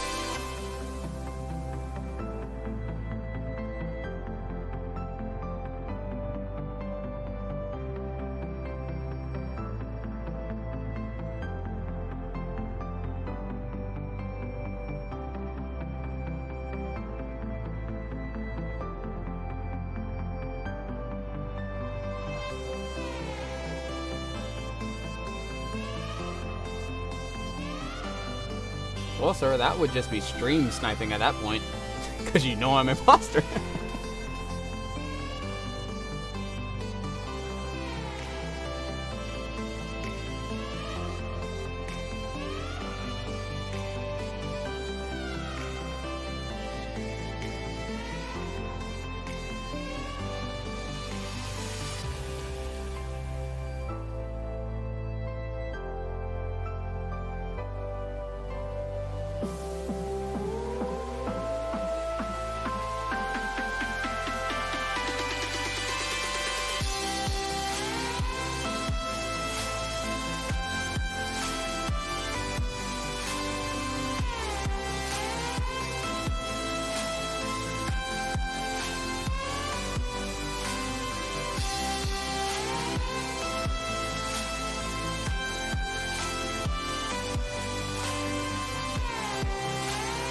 Yeah, like I said, nobody ever invites me to shit.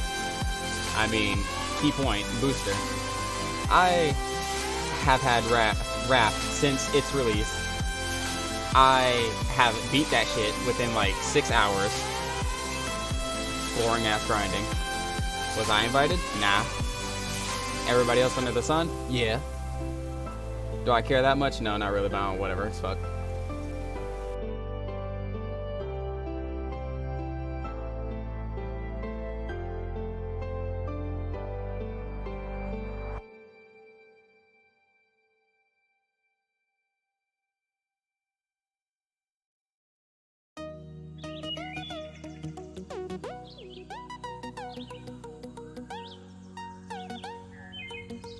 I got stream raiders. I honestly don't care.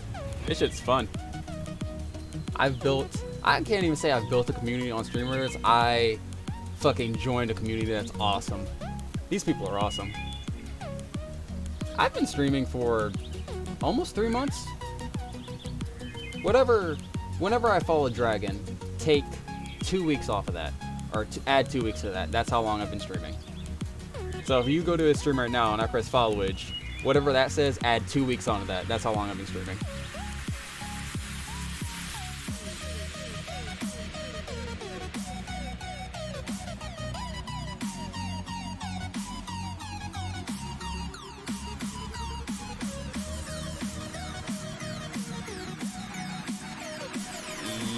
Yes? No, wait. Was I streaming for Christmas? I don't think you are. No? No, I wasn't streaming for Christmas.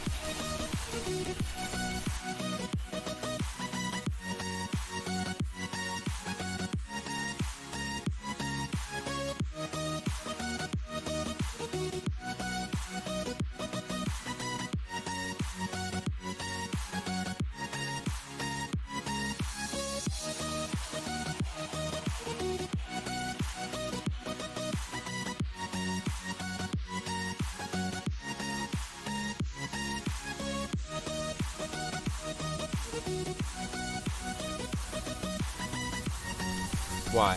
Why do you feel better about that? What's going on? What am I missing?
So is that a no, I haven't been streaming longer than you, or a yes, I have been streaming longer than you?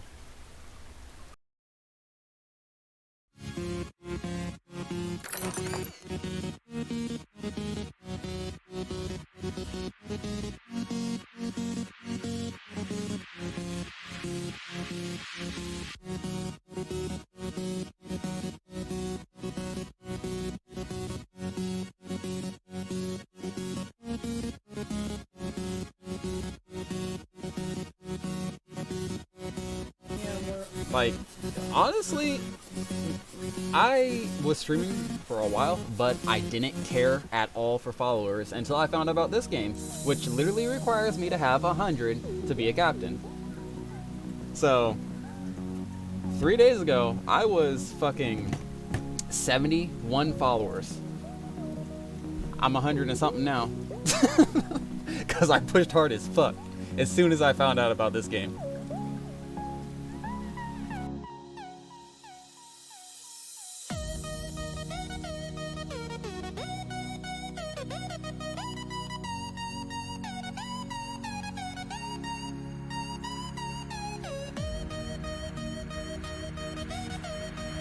This game's fun. I'm fucking addicted to this game so goddamn hard, it's stupid. And the people that play this game are really fucking supportive and nice. That's how I got so many followers so damn fast. It was like, oh, another captain, let's fucking go. Let's push this boy.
I mean, this might not be the game for some people, but this is the shit that I love.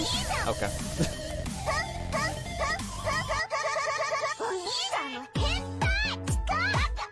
I'm gonna walk away now.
You know, I really question why the hell I put such long fucking sound alerts on my streams.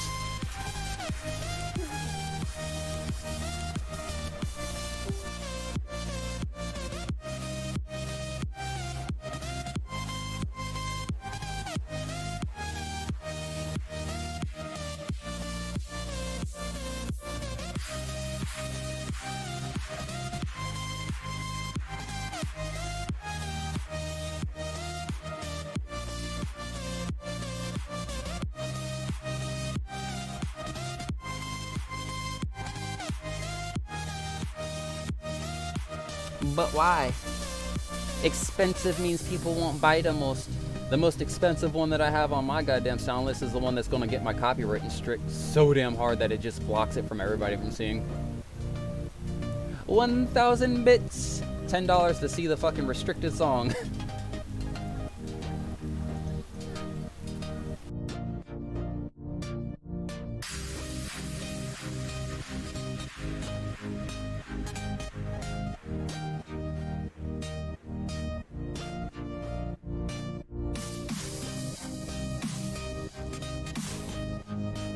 You played it, but did you enjoy it?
Says the one who hasn't played Belt yet.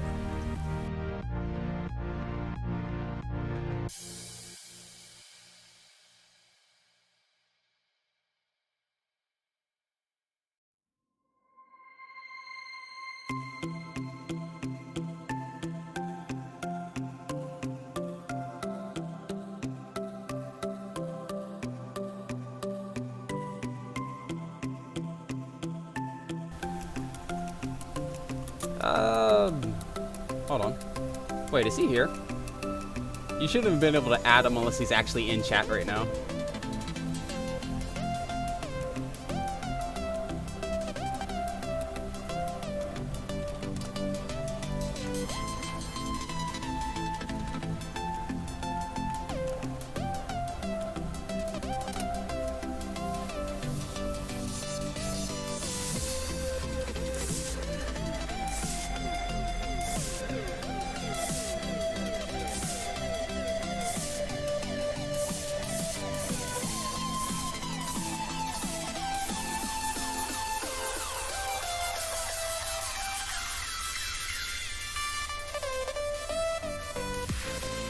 You sure that's the right, you sure that's the right person? Because it says, this person doesn't exist.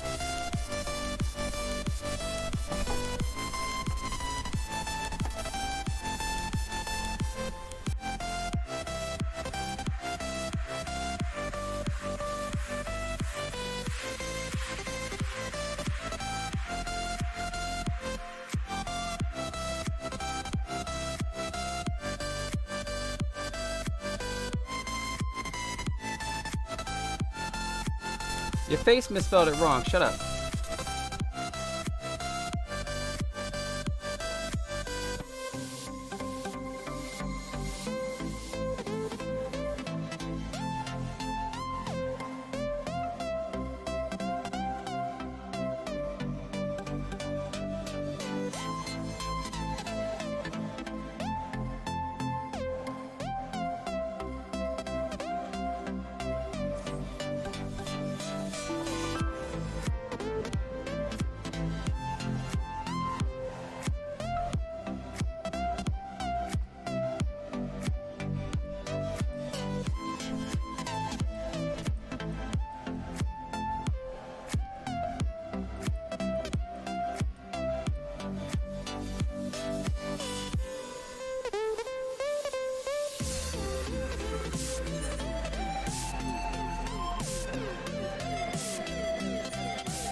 Like devotion, empty notion.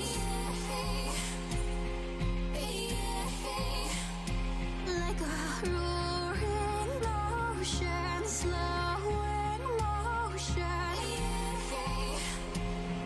Lay down your troubled mind. We are only guide and will kindly cease to be as we intertwine with the universe and its cosmic symphony.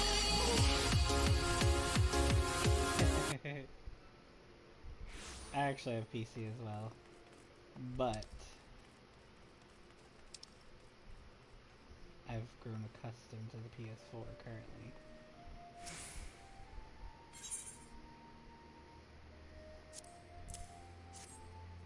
And I'm also being very slow setting up my computer room.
We're dreaming in the dark. We are nothing more than dust. You search but you stay lost. Search but you stay lost. We are reaching for the stars, but we're making this too hard. And I wonder where you are.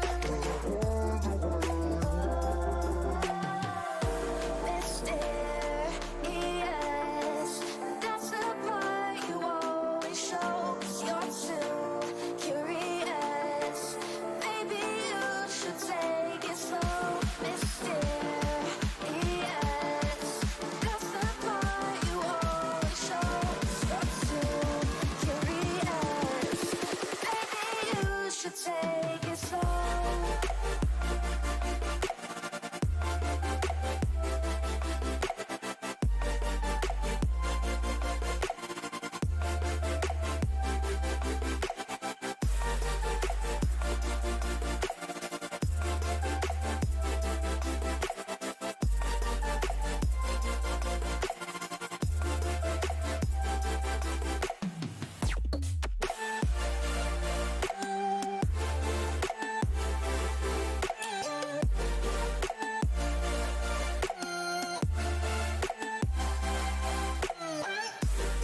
Oh, you make me wanna talk back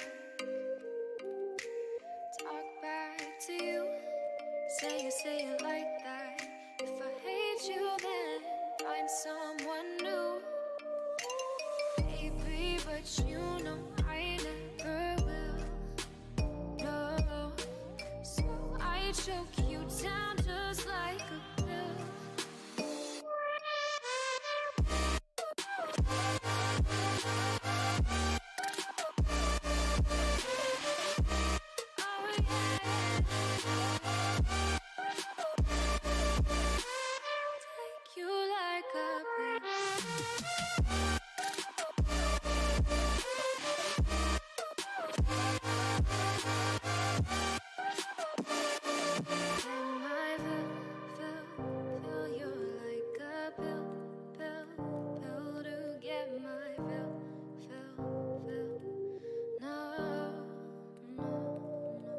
What's going on, guys? My name is No Game. Welcome back to a new episode. Don't let me sleep. Never say you're sorry. Oh, maybe I'll leave. Baby, but you know I never will. No, so I choke you down just like a pill.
Hindsight is bleeding, oh, and your heart's bleeding, and all you can see is red. Thanks for the follow, Griffy Bit. Very much appreciated. Within each other to forgive and make amends. If I had known then, or what I know now, I wouldn't have said what I said. I took the long road, thought I'd be better on my own. Sometimes what's right is wrong instead. 'Cause I was too young, and I didn't understand that.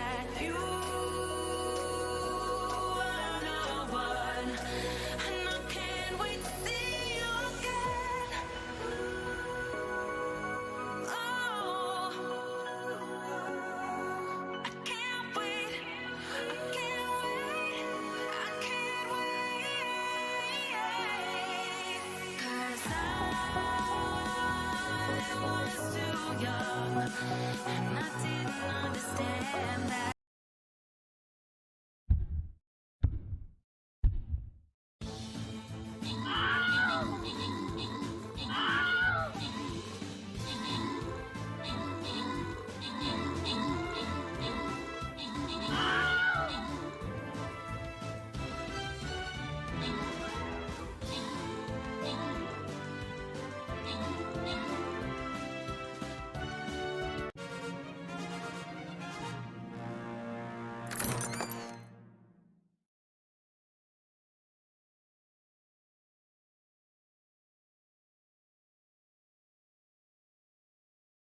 Welcome back, Phoenix. I didn't notice you dropped troops.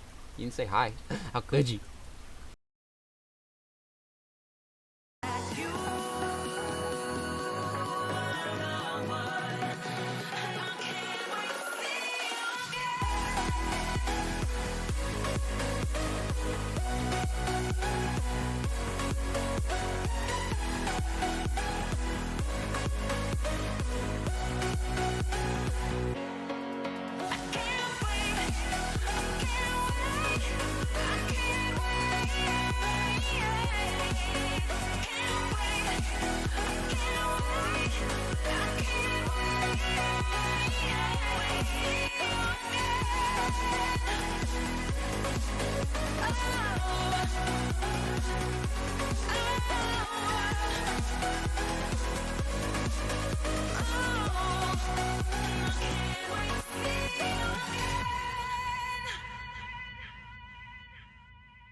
Give me reasons to doubt, try to keep me down, but I'll put the flame out, you can't get to me.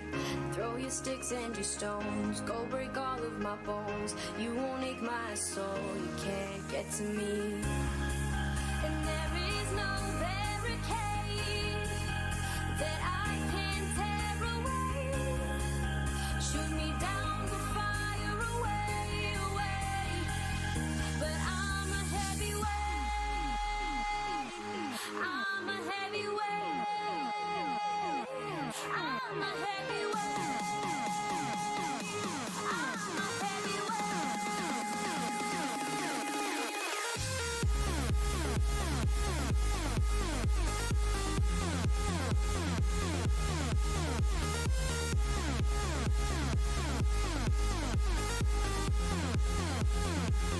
But I'm a heavyweight. I'm a heavyweight. I'm a heavyweight. I'm a heavyweight.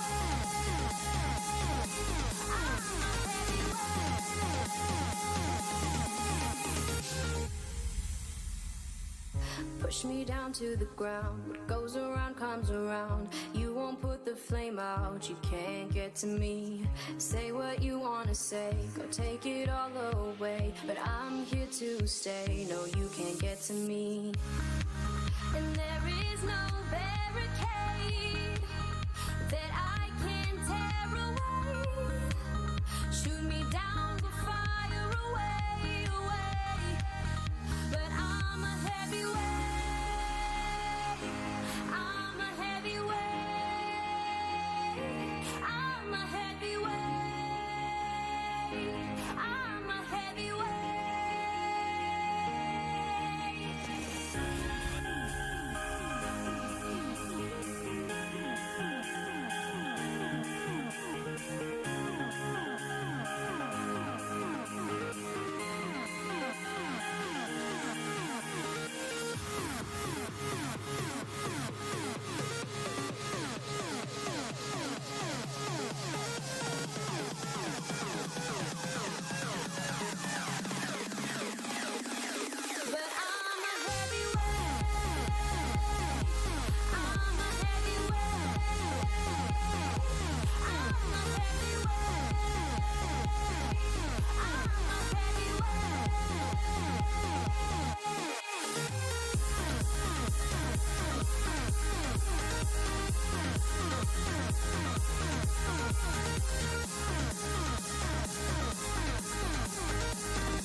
run free and dive into the sky.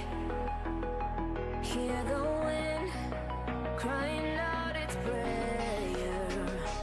Why are we so ashamed to be alive? Break the chains and our freedom's ours to take.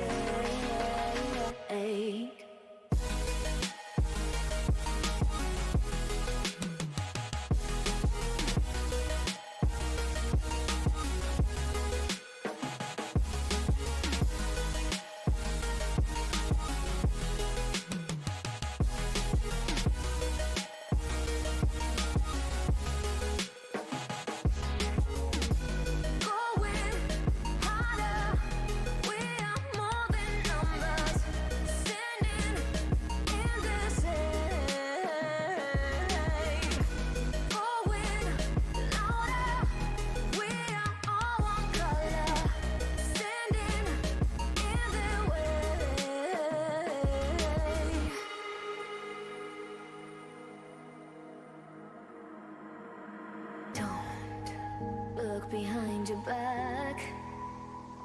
Chase a light when the world is getting darker. I have a dream where love's the only side. So take my hand, join the army of the shadows. Going harder, we are more than numbers. Standing in the shade. Going louder, we are all one color. Standing in their way.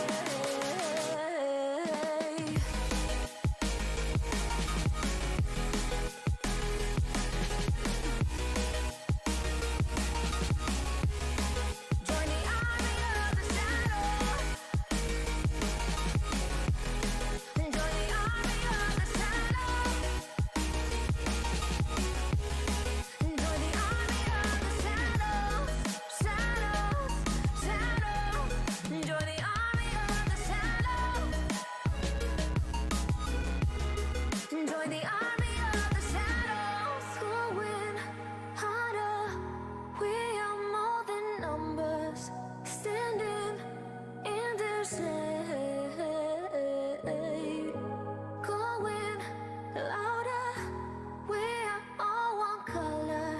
Standing in their way.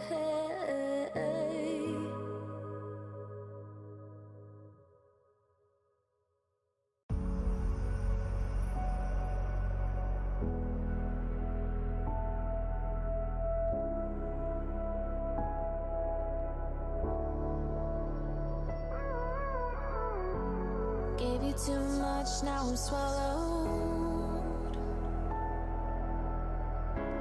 Now I'm the fool while you're breaking rules. Dangerous path that I follow. Oh, go on, just do what you do. And it hurts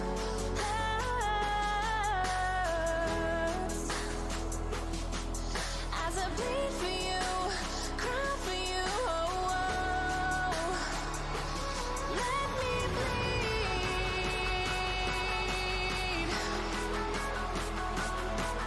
as I bleed for you, cry for you. Oh, let me bleed.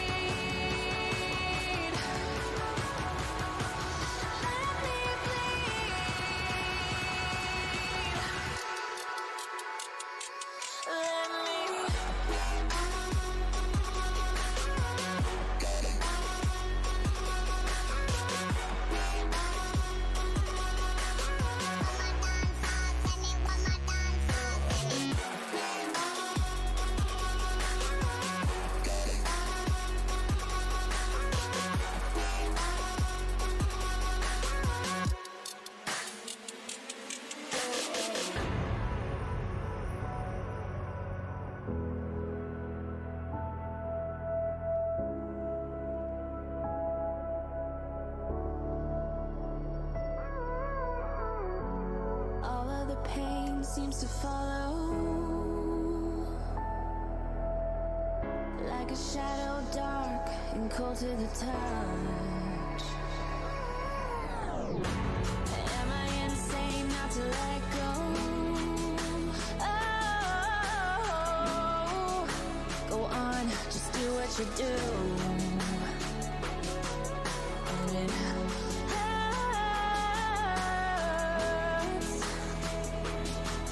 as I bleed for you, cry for you. Let me bleed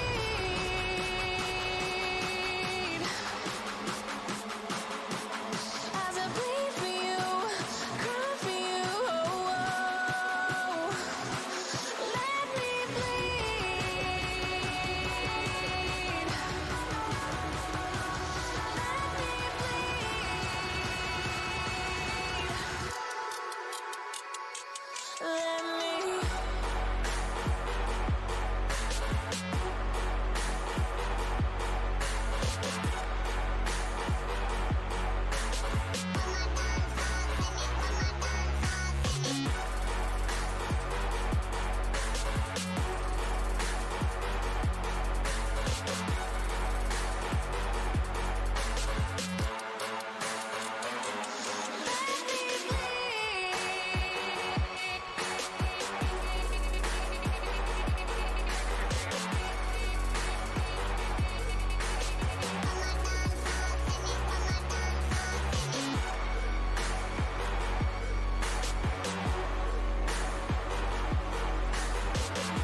Hey, it's me, your dry skin. I'm craving something we're missing. The ceramides and CeraVe.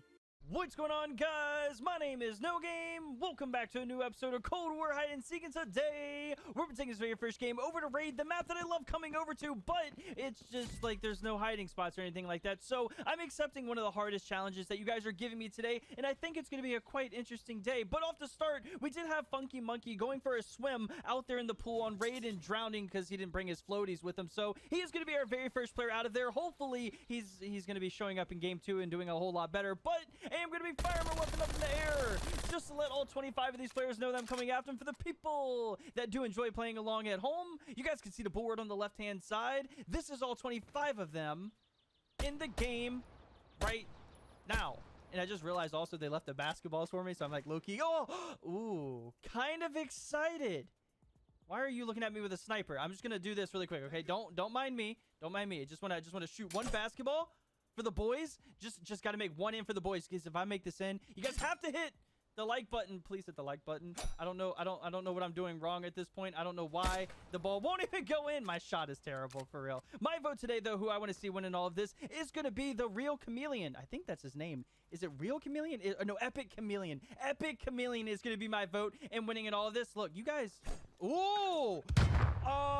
Okay, that's broken. That's broken. Agent, you what?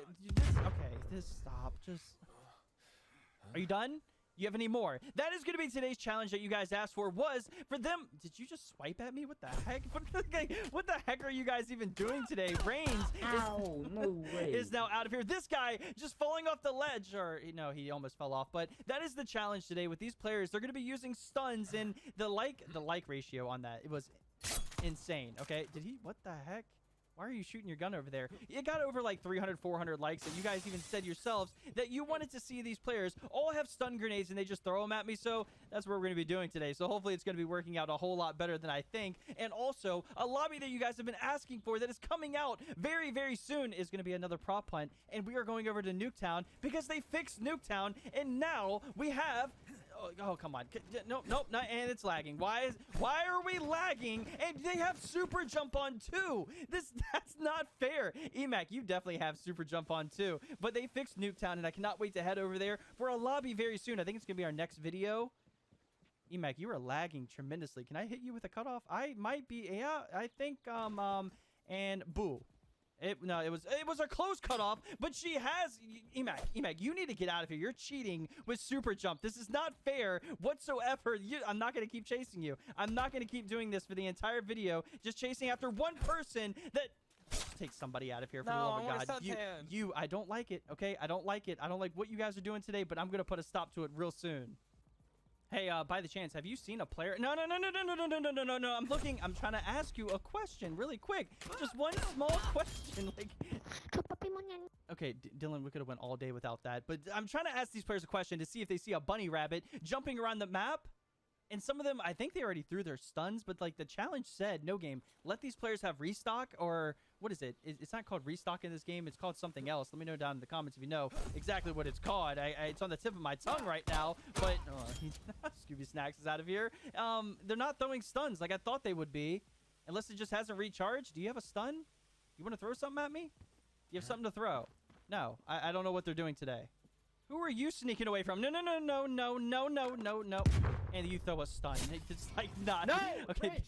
Fridge. Ooh, fridge? Could this... Why do I keep having gunshots in the back of the map, but he said fridge. Okay. All right. I like it. Speedy. Are you... I'm tired of the stuns. The stuns are already getting on my nerves, and we have Speedy hiding out in the fridge. Did we actually figure out the glitch that fast? That was it. This is, I mean, it's kind of a fridge, it's a freezer, and it's a Speedy, and it's a... Speedy, we're not doing this again today. Stop doing... Okay, I can see what you guys mean by this is going to get really annoying. It's going to get really annoying, and... You guys got to chill. You got to chill with it. And of course, I say, where's the stuns? And out of nowhere, now everybody just has a stun they want to throw at me. Predator is also out of here. Hopefully, he wasn't your vote. So far, with already 8 players out of here, Raid is always that map that goes by incredibly fast, but I did come prepared today. I came prepared today with my care package. And I will throw this as soon as I find one person that wants to give me the crouch. I hear you walking. Oh, there's a lot of them. Oh my. Okay, yeah. Do that. That's good. That's amazing. That's not amazing. Stop with the stuns and all this stuff that you're doing. The super jump here. You know what? I got the incredible lunge. I should have had the fist on today. Sounds like the ocean. I just like his microphone is like a seashell. Okay, look, dude, this challenge is getting kind of dumb at this point now.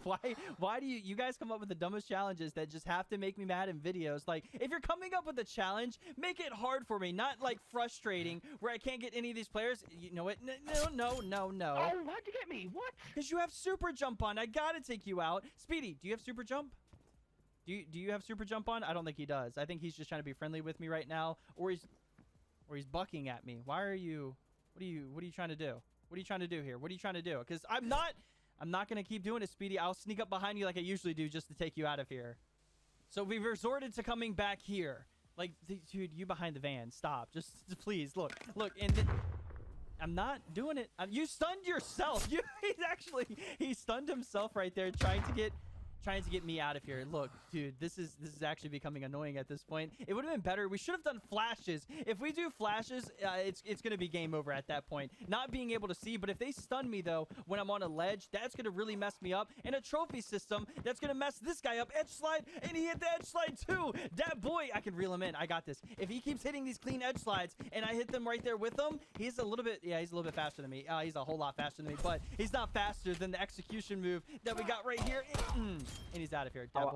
Yeah, stop. What is with all the TikTok memes? Why is everybody doing awa and stuff like that? Stop it. Definitely, though, with the players we have left remaining, which is still a whole lot. My vote, though. Wait, is my vote still left in this? I do not remember taking out my vote. Yeah, he's still in it. All right, sweet. My vote's still in this right now. Hopefully, your vote is also. Let me know down in the comments if your vote is still in it.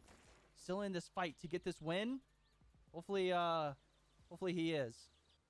Did Speedy, why do you keep hiding inside of a refrigerator? Oh, yeah, okay. Speedy was hiding out inside of a fridge right there. I don't know if Speedy has on super speed anymore. And it still got him. Okay, I didn't think that was actually gonna work right there. And in the pool you go. Or not. Never mind. You got close to the pool. Very close to the pool. Speedy said recently though that his super speed hasn't been working. He's been getting a little tired and he can't really run as fast. So we're gonna have to wait a little bit. Instead, I guess he's just hiding out inside of refrigerators for the time being, or. Yeah. Connor, you're standing in the foot.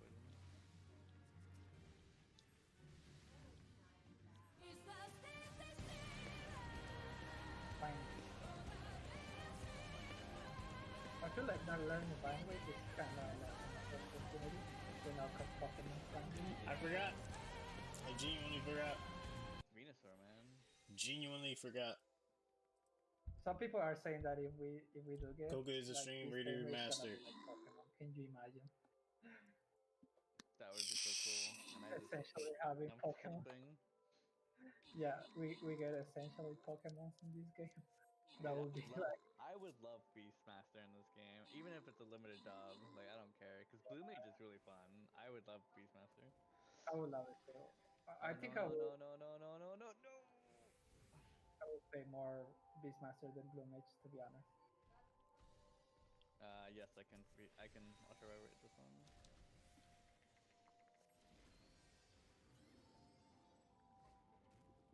Okay. Well, we can let Light use the next one. I have that next one. I'll get the chest. Nah, he just walked right past them, and they still hit me anyway. Why? Oh no.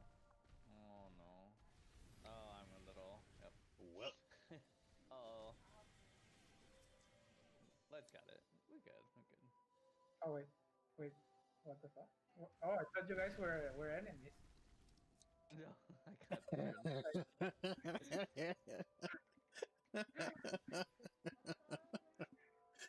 I was like, why are they not freezing? Why are those? That could be a clue to where some of these God mode players glitched today. A fridge, though? Like, honestly, I can see a stove. I can see, like, maybe the microwave. Like, there's so many other things that they can do. A bunch of soap in that sink right there. Oh, man. Somebody did not... Jesus Christ. What is with the squeakers that have super jump on today? This it's like the squeakers rise again. They will take us all out of here one by one. I meant to check this. I don't know how. I did not check this spot. I've been back here multiple times, but no. No. I'm so sorry I passed you so many times right there. I should have took him out a long time ago, but at this point it's coming down to the players that are hiding. Two of them that I think that are running around though could be my vote. We do have Gloctopus left remaining in this so far, and also followed by Shadowflame, Hulk, Epic Chameleon, my vote, might I add, the Curator, and Lewis. Our last few players left remaining in this right now. Funky Monkey, whatever happened to him? Like I said, he drowned, but he disappeared out of the lobby. Rest in peace. I hope he's doing good. That leg, I can see a player just hanging out right back here. No, Lewis. Come on. Be my friend. Be my friend. Nerds. My new money goal, new credit card, new console, then use the cashback rewards for a new TV. That's the game inside the game. Discover and compare the smartest credit cards, mortgage lenders, and more, so you can make your money goals happen on NerdWallet. Please? I think, yeah, Lewis, come on, Lewis, if you're actually taking this right now, I'm gonna be your best friend. I swear, second round that comes up, I'll give you one freebie. If I find you, I'll let you go. I gotta watch him though. Gotta watch him. Wow, yeah. I'm taking it. Yeah. Lewis, I respect you. Game 2, when game 2 comes up, you best believe I'm gonna be doing you a huge favor for taking the care package. Now, that still leaves my vote though. I was really hoping that was gonna be my vote. I just like remembered Lewis' reaction. He was so chill about it at the end, right at the end. Lewis, thank you for that. But the care package on the playing field being complete bait right now. Hopefully somebody runs over there and takes it, and we can take them out. Ooh, hey, what are you doing? What is this? Are you shooting the van? What are you trying to show right now as you're taking my care package? Good job. Proud of you. You did good. It's like, he did not even have a chance right there. Running directly back into me. My vote is taken out of here. Why was he shooting the van? Unless there's no way. They have used this spot before. They used the van. There's no way they're going to use it again. So that does leave. It might possibly be Gloctopus and also the rest of the God mode players, which Gloctopus can advance if he just baits them out and helps me out. Usually that happens right about now. But I'm trying to investigate and see why he was shooting his gun over here. Hopefully they're not outside the map somewhere again, which, okay, I'm not going to say too much for finding No Game that's coming out very soon, but the spots we have are pretty insane. Yeah, I definitely just saw you right there. Are you turning back around? You coming back this way? Or are You're running this way now. Who even is this guy? Hold on. We have to get Gloctopus. Of course. It has to be Gloctopus. He knows that I'm onto him right now. He might flip back around. What the heck? He went all the way to the basketball court? You could have. You were perfect. Everything about what you were doing was so great, but you ruined it, Gloctopus. You can't advance now because... Oh my god. You didn't help me. You were supposed to help me and tell me where these players are hiding, unless they're not God mode. That's why he didn't bait them out. Oh, smart man. And there they go. They shoot their guns now. Okay, I was about to say, I was like, come on, they have to be able to shoot their guns. Now, let's see if we can take them out of there. Hopefully we can do that. If not, they're going to be 3 players advancing to the final round. I got it. Okay, yep, that is what I was looking for, a gunshot, but, there's, what? It's good. Okay, I like the Hulk's right there. That's so perfect right there. Okay, I was thinking, I was walking around trying to like understand and figure out where they're even hiding, and no, I couldn't get anything going at that point. And then they shot their gun, which the arcade machines are smoking right now. Good lord, it's like they're burned up for sure because you guys are like stuffed inside of it. Hawk. I mean, you guys are already advancing. I'm giving up at this point because you already shot to tell me where you're at, but like it's right there. Just. Can I not melee anybody? We have... Oh, yeah, there we go. He was so upset. He knew it was going to be happening. I saw that little barrel stick through. I saw that little gun stick through right there. Oh, did we get a name? I think we got a name because there's a player right there on the other side. Or is there a player right there? I can't figure this out right now. So do we have the last 3 we're hiding in there? I'm not 100% sure. We have Shadow Flame left, and we also have the Curator left in this, but I think that's going to be it. I can't get them. I'm going to try this just for a little bit longer and see if I can get them, because if I can take them all out, I'll let just one person advance to the final round. So after trying a little bit and trying to play the game, I failed miserably, and I can't get them out of the arcade machine. And I'm going to see this right now. I want to see this. So I'm going to shoot. Let's see if they pop out. Can you not pop out of the glitch? That's it. I can see you guys shooting. Oh, here we go. Oh, a little move action. Okay, we got the Curator right there. He's trying to move out, and then Shadow Flame. Can you guys not get out and put that over there? I don't want them throwing anything at me because I know they might be able to throw something at me if I can take. What? Yeah, there Shadow Flame out of here, and then also.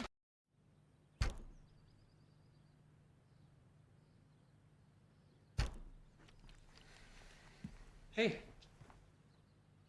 Okay. You protect your family. Now help protect their air. Curator, come on out. Come on out. I dare you. I dare you to come on out. Come on. There we go. Taking them out of here. So I'll let all 3 of them advance to the final round. We just should have had Gloctopus bait them out. We would have had 4 people going, but he wanted to run around and not bait them out. GG to him. So let's get over to our next map and see who's advancing to the final round with all 3 of these players we have going. Now here we are, guys, our very next map, which is going to be on cartelling. We'll be firing our weapon up in the air just to let them all know that I'm coming after them. And my microphone's on. Let's turn that off. And we're going to continue this, but we do have Hulk Dominates advancing. Yeah, you might want to just get on out of here. Just please run. I am right. What are you guys doing today? You're just hiding right on top of me. We do have Hulk Dominates advancing to the final round, so congratulations on him on getting that win. Followed by the Curator and also Shadow Flame, which I really wish Gloctopus would be advancing also. All he had to do was bait out one player, but we're on the cartel. Okay, cartel is gonna be that map where people hide in bushes. This has to be like the #1 hated map, in my opinion, out of all the maps. I mean, this and maybe Moscow. I'm not a real big fan of Moscow either. It's not really a map that I love going over to. Let me know down in the comments what map you guys absolutely hate and think is a trash layout. I mean, half these maps in this game, let's be honest, aren't really the best maps, but it's gonna be a fun time. We take out Lewis and also this guy. To get the 2-piece. No! Oh, I forgot Lewis. No! Lewis, I was supposed to give you a helping hand. No! Lewis, I got you in the next game. The next lobby you ever play in, I got you in that. Lewis, I'm just so sorry. If you guys are new here, though, do not forget to subscribe and also turn on notifications because we're on our way to getting 2 million subscribers. So please, turn it on. Right in the chicken, in the I can clearly enough see they're right there in front of me. We have the Curator and also Speedy hiding out inside of the, this is cheating. Like, this is, look, I mean, okay, who is this? Is this Shadow Flame? This is Shadow Flame right here? You guys are too much, I swear. You guys can, like, have to chill out with 1, the glitching, and 2, the running around, because you can clearly tell Scott is now out of here, and Gloctopus he's strong-arming this. He is definitely pulling away from me. All right, we'll continue this, though, by taking the rest of them out as looks like Speedy's trying to pull. Yep, Speedy just pulled Creator out of the glitch. Is that a player just sneaking in the grass? Yeah, you're definitely no. Oh yeah, that was so perfect too. That doesn't get better than that. Also, like they're still using the stuns and they still definitely. My vote. Come on, my vote. No, run quick. Get out of here. You got a chance to run. You didn't run. All you had to do, Chameleon, all you had to do was run, but no. You went to stick around and hang out with me, it looked like.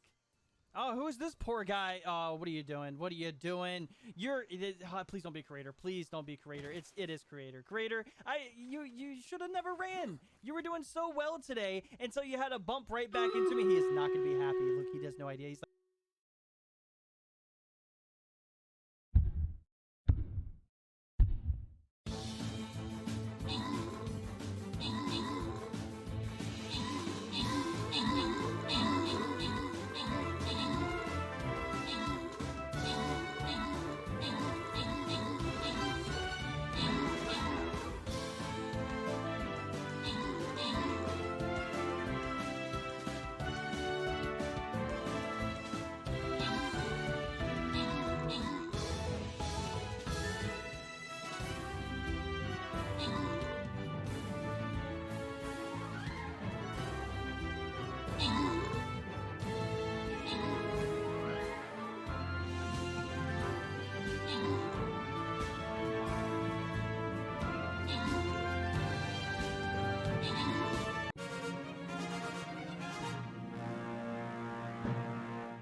It's like, oh, maybe I got away from him. Maybe he's nowhere near me. Let me just bait out this one guy and take him out of here and take Hulk out of here. Creator, man. Creator, why would you bait out Hulk? He was doing good. And he also had a stun in his hand, which this challenge, it could be tweaked with. Just a little bit.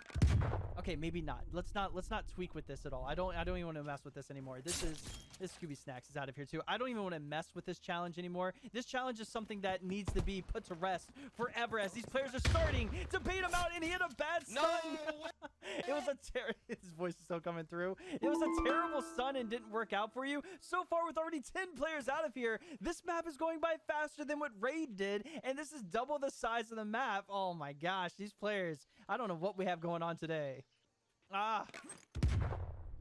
Very nice of you. Thank you. Here, let me trade you. Like, you have tack mask on, you cheater. I had it on. Oscar the Grouch. I had on tack mask in the first round. I'm not gonna lie. I wasn't happy about it. Okay, I didn't want to have it on. Speedy, you want this. I know you want this. This is what you want. But I'm not gonna give that to you. I had too much G fuel. Okay. The conversation we just had right now. Speedy fell off the map. Okay, so wait, Speedy's out of here now. Okay, we don't have to worry about anything. I was about to say the talk we just had right there never happened. Take it out of editing. It's not even there. But Speedy fell off, so we actually did end up seeing him. I can see you guys. Oh my gosh, here we go. Yeah, give me another one. Throw another stun at me. Come on, look, I'm gonna act like I'm going over here, and then you're gonna whip back over here, and I'm gonna slide and just take you out like that. Gloctopus is now out of here. Don't think I didn't see your little feet. Do not think I didn't see your little feet, Predator, just wiggling back over here. You're also out of here. Did he say K-Pasa? I don't know what he said right there. But the rest of them that just ran in this direction over here, we need to go catch up to them. The perfect suspect that I'm looking for. Shadow Flame. Well, hi there. Hey, how's it going? Shadow Flame, you know that spot has won multiple times. That's the only reason why you hid there. It's like a bunch of jumping deer come back over here. Where are you going? Well, where are you going? You guys are going to bounce back right into... I'm just talking to myself. Oh, no, I'm not. I'm not talking to myself. I knew. Yeah, J-Mac, you knew it was going to happen. You knew it was going to happen. I mean, you should have ran a long time ago. You had the chance. Now, leaving us only with... We have Agent Babe Breezy. Or no, sorry, not Breezy. We have Reigns. Little J. We still have a lot. EMAC left remaining in this also. And Dat Boy. Maybe it's not many. It's only a few. I thought there was going to be a lot more of them. Just make sure, though, nobody's back over here. Because this is a nice little place to hide in the bushes. Yeah, Scotty, the game's $20, buddy. You should get it.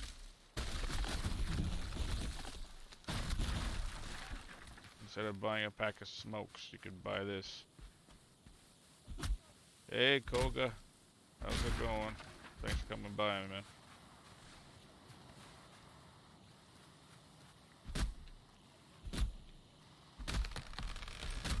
Oh, good. Oh, good. All these trees are just collapsing. Are they? Oh, yeah. Nice. Is there... Oh, nice. You're actually close to water. Damn, you're doing it on 24 hours stream? Holy moly. Oh, good.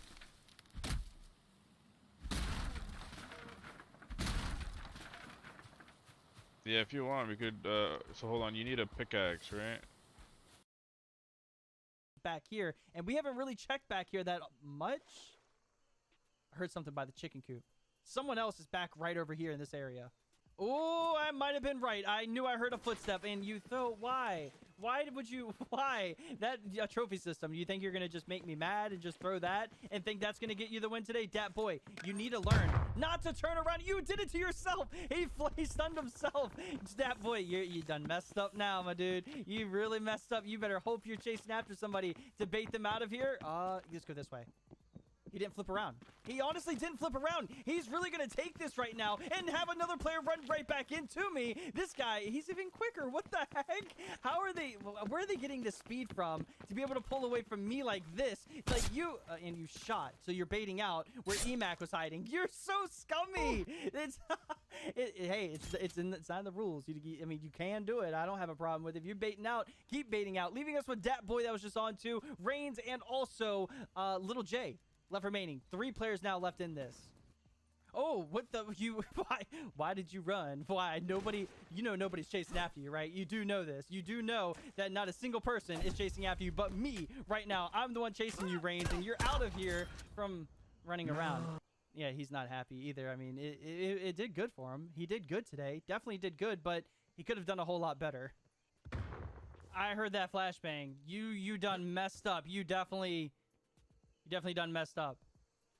There's no way a random flashbang just appears unless he threw it from across the map. There's no way. I was just back over here. Hello? Yeah. You definitely baited yourself out. You definitely baited yourself out right there, Jay. Just take the humiliation move. I'll give you the easy way out. The easiest way to get taken out of here with the cutoff 2 followed by it. He is now out of here. Jay, my dude, you did good today. You definitely did really good today. Leaving us with Dat Boy. Congratulations, Dat Boy, on getting that win. I think that's it. Let me just make sure because it was kind of an awkward ending right there. Yeah, definitely. Yeah, okay. So for sure. So congratulations, Dat Boy. Let's go check out his hiding spot. I really want to see where this is. Where was your hiding spot? You were just running around? Is that pretty much what you're telling me right now? Because this means run around. Okay, come on, let's do it. Me and you. I know you were running around the map. I can't hit him with that. I gotta hit him with this. And you really throw that at me. You really want to throw stuff? You really want to throw stuff? No. And he took me out of here as he flashed me just to rub it in my face a little bit more right there. You know what? I got you in the melee battle. Let's head over to the melee battle with all 4 of these players we have going. And let's see who's going to win this all today. Hopefully, no one's going to bring any stunts to the melee battle. Now here we are, guys, in the melee battle. I do have Shadow Flame in here, followed by the Curator Hulk and also Dat Boy that won in the second round. A lot of baiting out going on, but the first round you guys had some pretty good hiding spots. When I fire my weapon, you guys will be going at it. Ready, set, go! Already Hulk coming in for the kill. Get it taken out by Dat Boy. What the heck was that all about? Shadow, oh no, Curator just coming in for the push, and then Shadow Flame get it taken out of here by Curator to get that win. Oh man, Shadow Flame, were you lagging or something again? Oh no, shooting bodies. Okay, I see. No, it's just me. And then he does the AK thing. Put it away. Oh my god, I hate that thing so much. Come on, Curator. You want to be all nervous, all shy, and then you want, I'm gonna stun him. Hey, get taken out of here! Here, you know what? This is for you. This is for you. That's what you deserve for shooting bodies, Creator. Still, Creator, congratulations on getting that win. Shooting nothing. May 14th, 1883. I received a most curious missive in the post this morning. It has been 4 months since I returned to England, having nearly lost my life in endeavoring to become the first man to reach the summit of the foreboding and deadly Mount Everest. I have spent the time since in research and recovery here in London, nursing my wounds and documenting my memoirs of the harrowing trip up the mountain and my nearly fatal encounter with the creature I found there, and have not planned to embark again for distant shores until after summer has passed. That has changed, I fear, as the result of today's letter. To Lord Theodore Thomas Blackwood, CBE. Colonel Joseph Deafante, Armée de Terre of the Republic of France, does hereby cordially invite you to participate in the hunt of a great and terrible creature that threatens the lives of thousands. The Tarasque, a creature great and terrifying, of late believed to be legend, has risen and threatens the security of the land of Provence and France itself. Colonel Deafante has been authorized by the President of the Republic to pay a sum of 5 million English pounds to the man or men who shall slay this infamous beast. I immediately dashed off in acceptance and sent it out with the afternoon post. I have always been a firm believer in the proposition that even in the most preposterous of myths, there lies a kernel of truth. Whether an ancient behemoth that breathed fire was bringing ruination to the south of France, I knew not. But I knew that the army and the president themselves were concerned enough to seek out a man such as myself, and were willing to offer a bounty that would finance a score of proper expeditions for the killing of a single beast. May 20th, 1883. We disembarked in Avignon. Mr. Roosevelt and I spent many hours sharing our tales of adventure. I find in him a true intellectual who understands what it means to be a naturalist. Mr. Dukov I found more difficult to talk to. He is a private man who prefers the company of his books and his studies to that of his fellows. I did my best to avoid speaking to Mr. Harris during the trip. I intend during our expedition to be no less than a gentleman, but the man leaves a sour taste in my mouth. May 21st, 1883. Avignon itself looked like a city at war. Soldiers patrolling the streets, barricades at the edge of town. Not far outside the city, we reached the edge of the quarantine zone. Soldiers had been hard at work digging trenches, erecting fortifications. The young men keeping watch looked battle-scarred, as though they had seen indescribable horror. I asked on passing if any of them had yet seen the Tarasque. Only a few, the scouts and lookouts, had seen it from a distance, I was told, for nobody who had engaged the beast at close range was still alive. We set up camp on the edge of the dead town. Mr. Harris returned by evening and informed us he had spotted the Tarasque to the southwest, near the village of Bellegarde, in the act of destroying a farmhouse. Its route, he said, had not been difficult to trace, for a swath of barren lands seemed to lay a trail. Even the grass itself was not safe from the Tarasque's wrath. Tomorrow we will follow the trail and engage the beast. Our new house is amazing. There is a bit of an issue with our neighbor's fencing.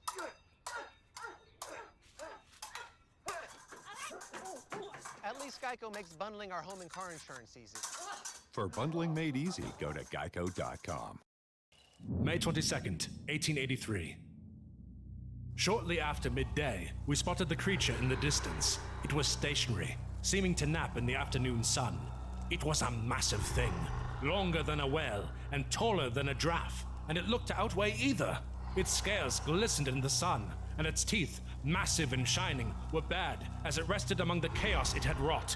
Had it wings, I would have called it a dragon. With our weapons in tow, we stealthily approached the beast to a range of less than 30 meters. We drew straws, and it was agreed I would take the first shot at the abomination. Steadying my gun against the fence, I took careful aim for the sleeping Tarasque's head. I held my breath, made my final adjustment, and fired. We watched with delight as the top of the Tarasque's head was shorn clean off. The beast slumped to the ground, and I breathed a sigh of relief. Mr. Harris let out a cheer, and the dead beast came to life. Mr. Roosevelt and Mr. Harris barely had time to fire a round each at the beast before we were forced to scatter. We watched in horror as the wounds it took sealed themselves within seconds. We were able to elude the Goliath, and by nightfall we were among the soldiers at the barricade, our prides injured but otherwise in good health. May 28th, 1883. After our second attempt to attack the Tarask on the 23rd proved no more successful than the first, we have come to a conclusion that the beast cannot be killed simply by gunshot, or electrification, or setting it aflame, for the rate at which it heals its injuries is so great, and its tolerance for pain and mutilation so high, that even the mighty broadsides of the Royal Navy would have little chance of destroying it before it could take their lives in trade. To slay the Tarask, we determined, we would have to immobilize it, and deal such destruction upon it that it would be utterly annihilated before it could free itself. We prepared our trap in the fields near Graveston, a village between Tarascon and Avignon that the Tarask had yet to lay waste to. We had judged that the beast stood about 9 feet at the shoulder, 6 feet wide and 30 feet long. We dug a long trench in the field wide and long enough to contain the beast, and deep enough to stop the beast climbing loose before the damage could be done. In the bottom of the pit, we mounted steel rods, sharpened to a fine point, by the hundreds, each tipped with the noxious poison I had acquired in the Orient. Mr. Roosevelt has agreed to act as bait. He will approach the Tarask on horseback and attack it with his elephant gun. Once it gives chase, he will lure it to the pit. Providence withstanding, nothing shall be left of the creature but ash and bone by sundown tomorrow. May 29th, 1883. Success! The plan went off without a hitch. It was afternoon before Mr. Roosevelt could coerce the Tarask into pursuing him, but surely enough, the reptilian behemoth fell into the pit, impaled upon the spikes. Messrs. Dukov, Harris, and I, lying in wait out of sight, joined Mr. Roosevelt at the pit's edge and unleashed the full fury of our armaments onto it. Our rifles and shotguns, the particle destabilizer, Mr. Dukov's electric rifle, and the pitch-blende gun. The monster let loose a screech from the pits of damnation itself, as bullets and explosives tore its flesh loose, bit by bit, and gelid kerosene burned slowly and stopped it regrowing. By the time the fires had died down, a charred skeleton was all that remained. We have separated the beast's massive skull, blackened and perforated, from what remains of the monster, and a handful of soldiers are hard at work, filling in the pit with earth. Tomorrow we shall bring the skull back to Avignon and collect our reward. May 30th, 1883. We were hailed as heroes by the army when we arrived in Avignon with our prize. In the morning light, the Tarask skull seemed whiter than it had the night before, and more charred flesh stuck to it than it had seemed when we dragged it from the pit, though surely it was little more than an illusion. The four of us posed for photographs, and Mr. Dukov asked to have his photograph taken with his head in between the massive jaws of our fallen prey. Imagine our horror when the jaws snapped shut, severing Dukov's head neatly at the shoulders. The skull of the Tarask rolled loose from its place on the stage and snapped again, taking another chunk of his body, and the soldier screamed and fainted as it seemed to be growing a new coating of flesh and scales over its charred exterior. We watched, shocked, as the honor guards fired a volley at the skull. The chips it took off seemed to replace themselves instantly, and I was dumbfounded as sinew and muscles seemed to spread across the creature's bones and knit into shape. The jaws of the disembodied Tarask opened, and it shouted in French. The rest of the Tarask, covered in earth and grime, held together by a few lonely strands of muscle, lurched through the square with uncanny speed, trampling men in its path, ignoring gunshot and cannon fire as it made to rejoin its head. Mr. Roosevelt and I had no desire to see what happened next. We retreated into the vault as a blinding light filled the square, and a blistering wind, mightier than the hurricanes of the Caribbean, slammed the door shut and sealed us within. June 13th, 1883. Providence smiled upon us after all in the end. On the morning of the 1st, the vault door opened and I regarded a major of the army and a company of men searching for survivors. At least 10,000 were incinerated when Avignon was consumed by flame. Even those who had survived, I learned, had been burned or blinded, and pitch-blende fever will likely claim many of them in time. We were two of only a handful of witnesses to one of the greatest disasters to strike France in recent memory, and having been at the center of it all, the army regarded us with great suspicion. Mr. Roosevelt and I parted ways in Calais. He intends to return to America, he informed me, and pursue a political career. In that, I wish him well. I returned to my house in London this afternoon, and was informed by Deeds that a postcard had arrived for me this morning. The handwriting in the brief unsigned note within resembled that of the strange Englishman who had attended the questionings, whose notes I caught brief glimpses of from time to time. I present that message below. To Lord Theodore Thomas Blackwood, CBE. The Royal Foundation for the Security, Containment, and Protection of Anomalous Objects and Phantasmagoria requests a meeting for the purpose of negotiating an alliance favorable to both our parties.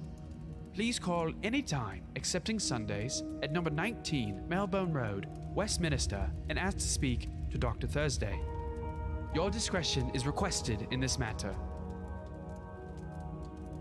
I have not heard of this foundation before, and I do not know if I intend to take them up on their mysterious overture. Perhaps I shall hear them out, but I have never been one to serve in one man's employ for very long, and I value my freedom as a naturalist and explorer above all else. We shall see. Who is USAA made for? It's made for him, a veteran who honorably served.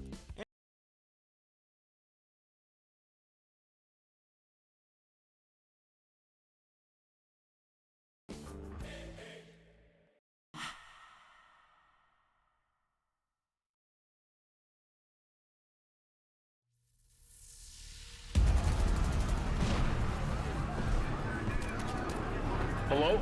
Hello? This is Watch Station Epsilon 38.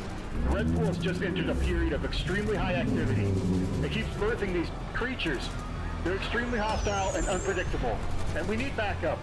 Repeat, we need MTF units at Watch Station Epsilon 38 immediately. Hello? Command? We're going to need MTF Omega 7. Yes, I'm positive. Open Pandora's box.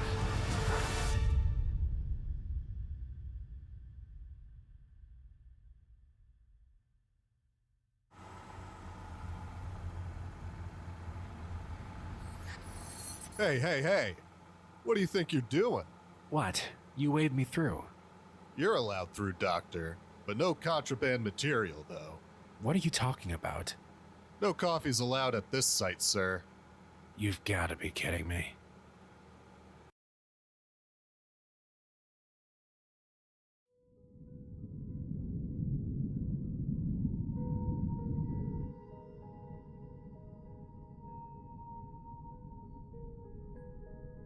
Alright, day one of the Red Pool exploratory mission. Rotten sort of day to begin something like this, I tell ya. Rumor has it that last night there was a total containment breach in some area or another. Then it turns out that there's no coffee allowed anywhere inside of Area 354. God knows why. And the whole mission almost ended in disaster when it turns out that they almost forgot to load the extra fuel on board. Who exactly is running the show around here? Anyway, we're now underway. Once everyone was on board, they set the rig in the pool, and we started diving a little while ago. I have to give the R&D guys their due. This thing is impressively engineered. It's basically a submarine with a drill attached to it. It's not hydrodynamic at all, but we're not really going swimming here. We know that the red pool gets denser as you go down, so we'll probably have to start digging soon. In fact, for a while there, I had a definite feeling of going downward, but now we're dropping much more slowly. The pilot, Marty, says we're sinking at a rate of 10 meters an hour. Apparently at this depth, the pool is already getting pretty dense. It'll be slow going for a while, and that's fine by me. After everything that happened out here, I'm not exactly excited to see where those abominations came from.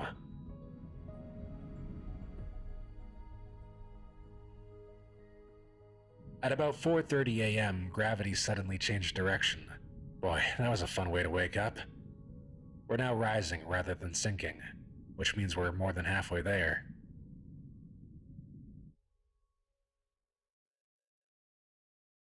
We've reached the surface.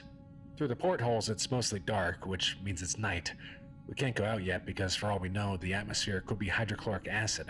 We've got a ton of sensors outside of the ship analyzing a bunch of stuff. Whether the air is breathable, what kind of airborne bacteria we have to deal with, and simple stuff like temperature. We'll know in 8 hours whether it's safe for human life out there.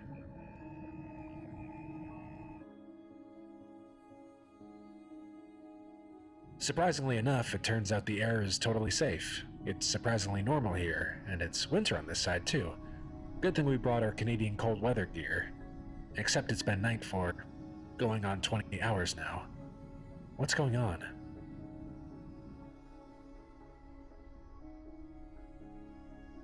Dawn finally came. The sun was huge and red. Big surprise, I know. I'm a biologist, but I know enough about astronomy to know that we're orbiting a totally different star.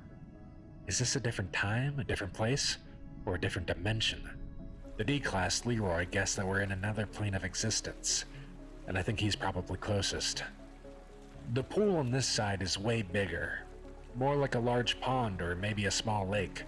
The banks are more defined than on our side as well. Marty had to stay with the sub, so Leroy, Swanson, and I took an inflatable raft to the shore and headed north. The ground here, or at least around the pool, is almost totally devoid of plant life. The only green we saw was a sort of fuzzy moss growing on the ground that looked more like a kind of mold. The ground is grayish tan dirt that's like a mixture of sand and flour. Swanson said it was some mineral or another, but I forgot what he called it. I half expected all of our electronics to not work out here, but that wasn't the first thing to fail. After about 2 hours of hiking across flat, boring ground, the compass suddenly changed direction. Now it points to what we had previously thought to be east. Evidently, this planet's magnetic field doesn't work the same way ours does. I wouldn't be surprised if this wasn't even a planet, at least in the way we would think of it.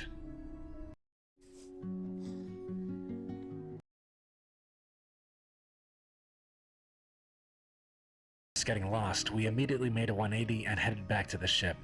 I could have sworn that the trip back was less than half as long as the trip out. Tomorrow we'll work out a way of navigation that doesn't rely on the compass being sane.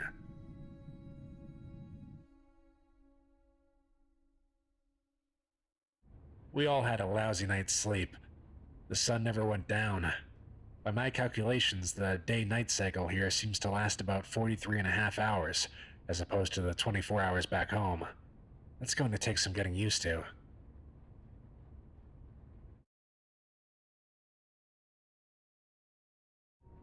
It just occurred to me that there's been no wind at all in this place. The result is dead silence. I'm not ashamed to admit that the overall emptiness of this place is pretty scary. We found an area with none of the moss stuff for a few hundred feet around, and decided to camp for the night. The sun is still up, but it's time for us humans to sleep, so I'm calling it night.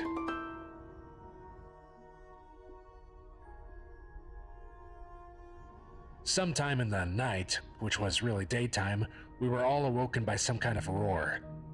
You remember what the T-Rex sounded like in that old movie Jurassic Park?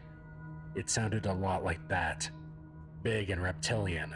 It was so loud that I was certain whatever was making it couldn't be more than 20 feet away. But when we all got out of our tents, we didn't see anything. The whole area is so flat that we'd see any sort of animal within a half mile or so, but there was nothing. We packed up camp and continued on. In the distance, the land seems to grow more hilly, and I think I see trees. Where there's that amount of plant life, there'll be fauna too. Considering what kind of creatures came out our side of the pool, I'm a little scared. But at least this long journey might be getting more interesting soon.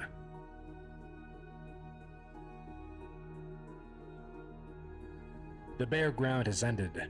Now we're walking across a vast field of beautiful grass. It almost looks like a well-mown lawn.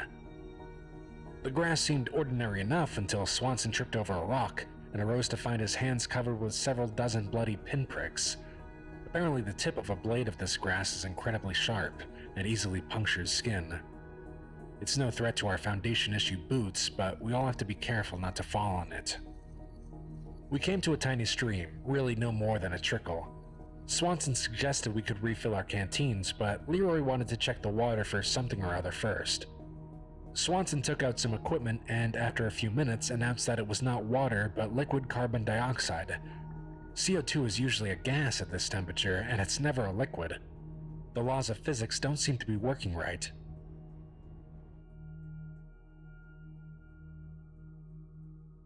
Haven't had time to record anything for a few days. We made it to an area sparsely populated by trees. The trees were ordinary, looked like birch, but the leaves are wrong. At some point, we lost Leroy. This place is so quiet that none of us really feel comfortable talking, so we have no idea when we lost him. There's a good 8-hour window where he could have gone missing. We called to him, but none of us wanted to split up to look for him. During the night, a tree fell on Swanson's tent. He wasn't hurt and none of the gear was damaged, although the tent got mangled beyond repair. Swanson swears that the tree hadn't been that close when he pitched the thing, and none of us can tell what caused it to fall. The trunk just snapped. We agreed not to pitch our tents anywhere near a tree from now on. The next day, which was really nighttime, we heard the same roar from a few days ago. It sounded exactly the same as before, and again we have no idea what made the sound. We can't even agree which direction it came from. Now that it's just the two of us, it felt weirder sitting in silence, so I asked Swanson a bit about himself. He's divorced and pretty down on his luck from what he told me, and he's equally irritated about the coffee ban on the other side of the pool, but he doesn't know anything about why it isn't allowed. Maybe if this mission goes well, he can request a transfer to a more normal site. Well, as normal as they get in the Foundation. Your family has a wide range of personalities. And so does ours. With Volkswagen's wide range of SUVs,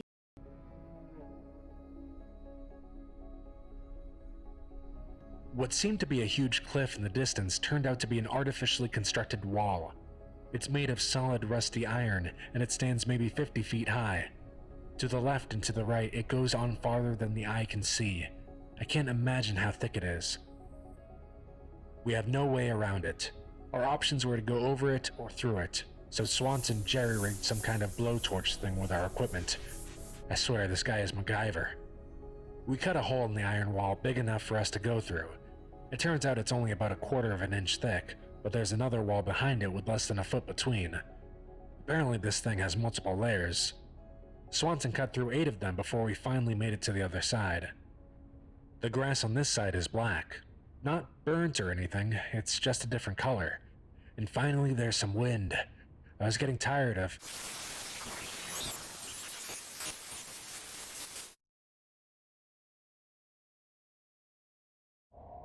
We passed through the second barrier, and we're back to the weird place with the black grass.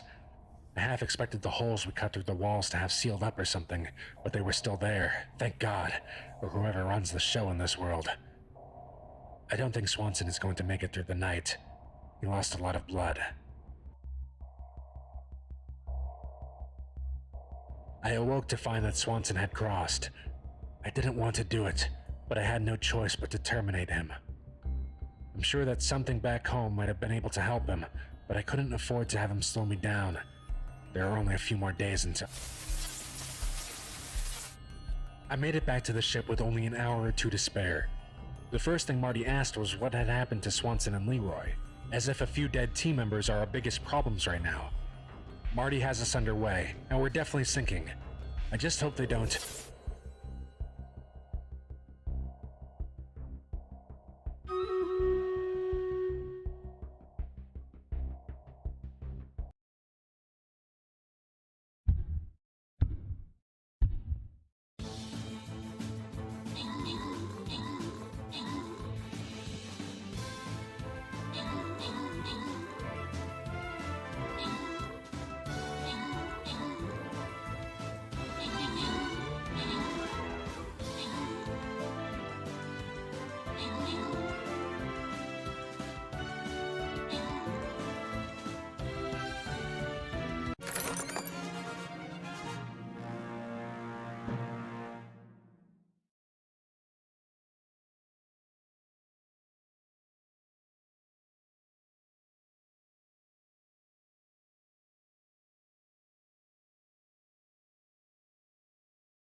Thanks for watching the video.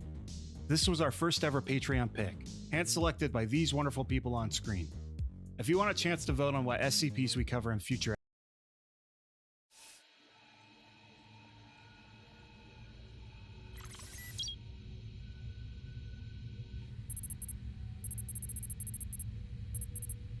God.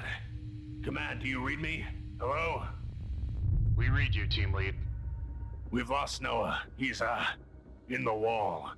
This thing just came through. Looked kind of like a man, but with some spatial anomalies surrounding it. It warped the building as it passed by, and Noah got too close. We have no way of knowing what else is in here. Everything we've seen so far has been impossible to predict. I don't even know if we can get back if we wanted to. None of the other teams have they? That is correct. Honestly, whatever happens down here can't be any worse than whatever we'd see on our way back. It probably doesn't make a difference. Affirmative. Team lead, we are preparing another unit to evac you in the event that you reach the survivors. Insertion time is in 4 hours. But remember, you'll be experiencing time differently down there. You're sending another task force in here? What idiots volunteered for that gig? Samsara. Oh. Well, if anyone can handle this, it's them.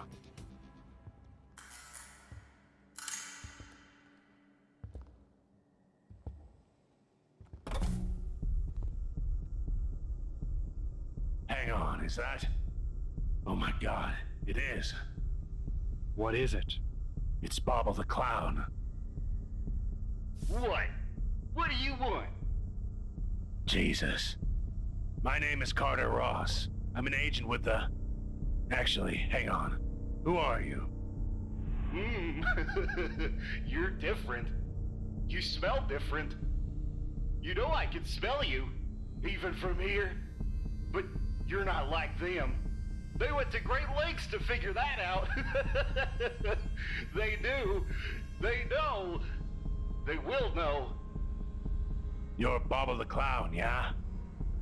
They had a number for me once, when I was Bobble. But your friends didn't like the number. They said we identified with the numbers.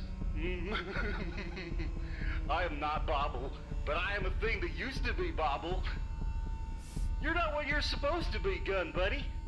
You don't match the air in here. You're out of place. Just like I am. Just like we are. Uh-huh.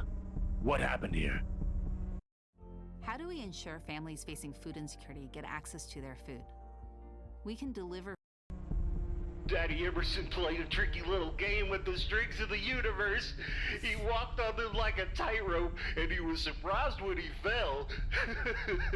Tricky little Emerson didn't just want boxes, no. He wanted boxes full of ideas. Ideas like pain, horror, and death.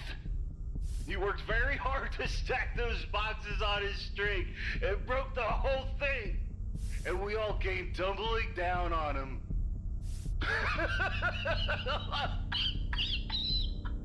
How many other entities are in here? What else do you know? How many? How many entities were swallowed by Site 13? If the Foundation could find it and the Coalition could catch it, it was fed into the beat grinder down here. Everything. They munched us all, even if there was nothing to gain. Some got lucky, stuffed in a funny box and played with, toyed with, experimented with, to see what sounds we made when we wanted to die. Bobble got lucky, others were not so lucky. Chief, I'm picking something up in the radio. I think it's the survivor signal. We must be getting close. All right, let's keep moving. Have fun, boys! Don't let the dead bugs bite. Oh, and if you see Daddy Emerson, you got the death for me.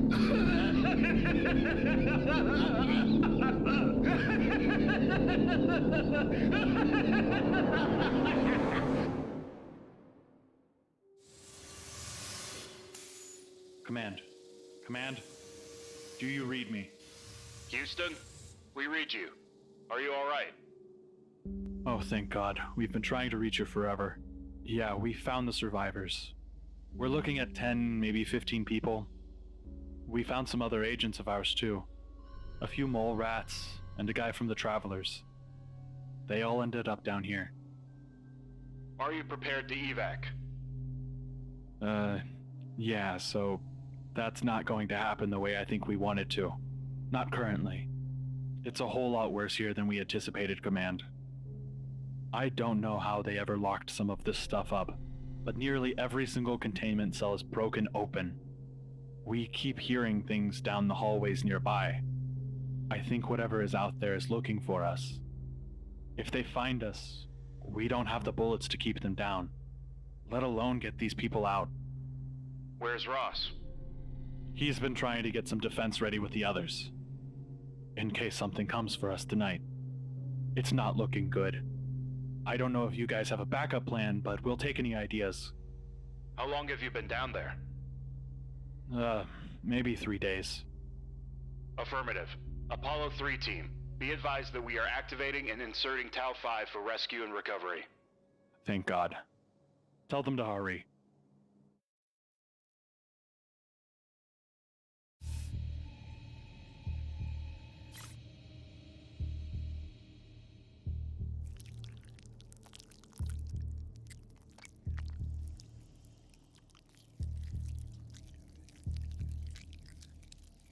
Huh. The leech. What does that mean? Nothing good. There's something below us. It's huge, covered in other people's blood, reaching up towards us. These are like fingers. They all communicate back to the host. Bring me a leech. What? You're kidding. No, bring me one. They're telepathic. They're communicating that way. I need a leech.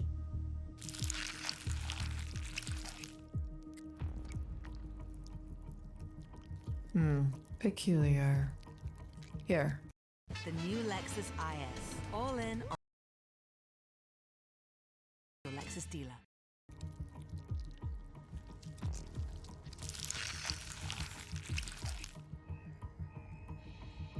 There. Let's see. They heard the incinerator activate. They're hungry. They're coming up here to eat. A lot of them. The host is down below, but I can't see that far down. If I look at the neutral activity of the entire network of entities, I can map out the areas they're in. Let me see if I can do something with that. There we go. You should have it on your retinas. Clever. But it seems too distorted to be a map. Ongoing topographical changes. It means that despite the changes in the structure of the site, it's all still located within our local reality. It's just unstable. Do we know where this thresher device is? Probably something to do with this section here. If you follow a logical structural design plan based on the evidence provided in this map, there should be a whole extra wing here. But there aren't any of the leeches down that way. Yes, I can see a conduit running to that area. That's where the thresher machine is. The survivors are in there. Which is the fastest path? The last one is the fastest. Alright, that's the one we'll take then. A shame. Here I thought we'd be shooting leeches. You'll have plenty of chances to on our way out, I'm sure. We need to get these people out quickly. Does it feel to you like the leeches are trying to get into the wing where the survivors are? Yes. There is plenty of blood in this site, but not all of it is still warm. They'll be coming for them soon.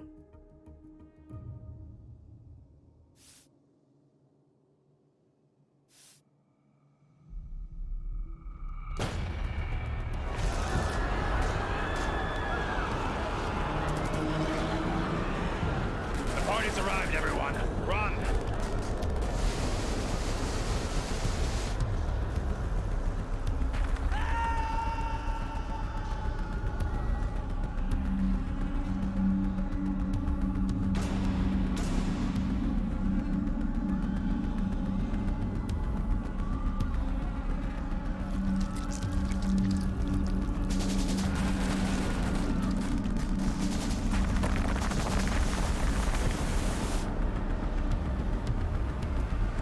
We need a way out. I am having difficulty.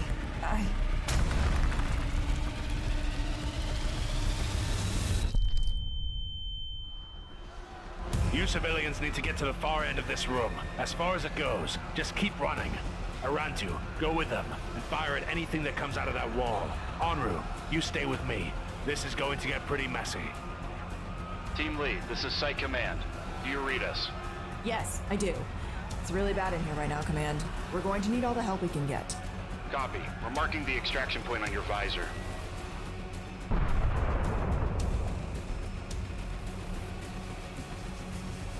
Where are Ross and Enru?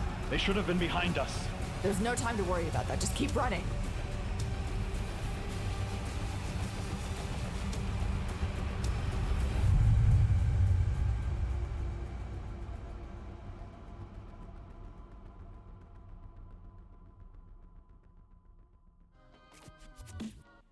Thanks for watching the video. We're really disappointed when we couldn't put out new content.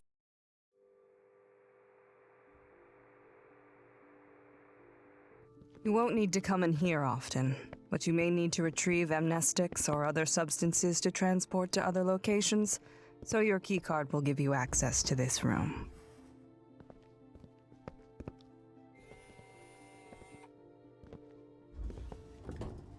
Wow. Is this where you make the amnestics? I don't personally, but yes. That sealed room over there is where they're produced. It takes weeks to retrieve the materials necessary, and the process is very delicate, so it's closed off from the rest of the lab. What kind of materials go in there? Where do you get them from? Most of that is classified. As I've said already, asking a lot of questions isn't a productive use of your time in the Foundation, and it would do me well to stick to my job description. I know. It's just so exciting. It's so cool that you get to work with weird objects and creatures. I've been obsessed with paranormal things since I was a kid. Yes, you've said so twice already, Gustav. This job can be dangerous no matter how low-ranking you are. We expose ourselves to the most hazardous phenomena in the world so that everyone else can be blissfully ignorant of them. You've entered Hello, our Juan. world How's it going? now, and chances are you won't get to go back to the old one. I would never want to. This is where I want to be. I'm telling you, Dr. Buck. I'll be so loyal, and...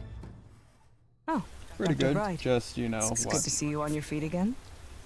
4 I don't know hours what you're from my talking about, 24-hour Amelia. stream being As done. far as I'm aware, I was never off them. Who's this kid? This is Gustav.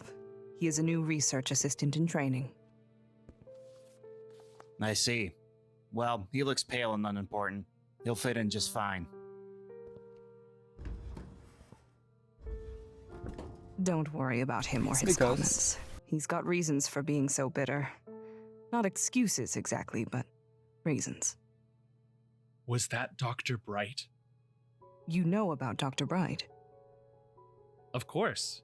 He's wearing that amulet. How do you know about that?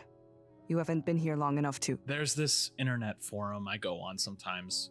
He posts stuff occasionally, and people are really big fans of his.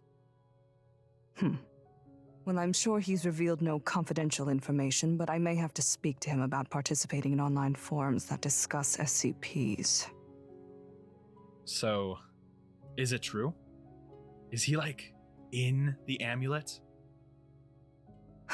You can't go talking about this stuff to people outside the Foundation. You know that, right? Yeah, I got the big orientation full of threats already. Then, yes. I can tell you that...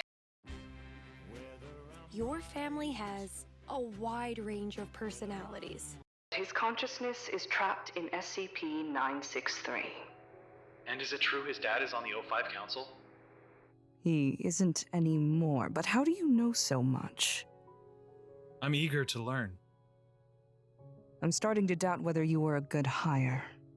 Seriously, you have to keep your questions to yourself around here. You're going to attract the wrong kind of attention.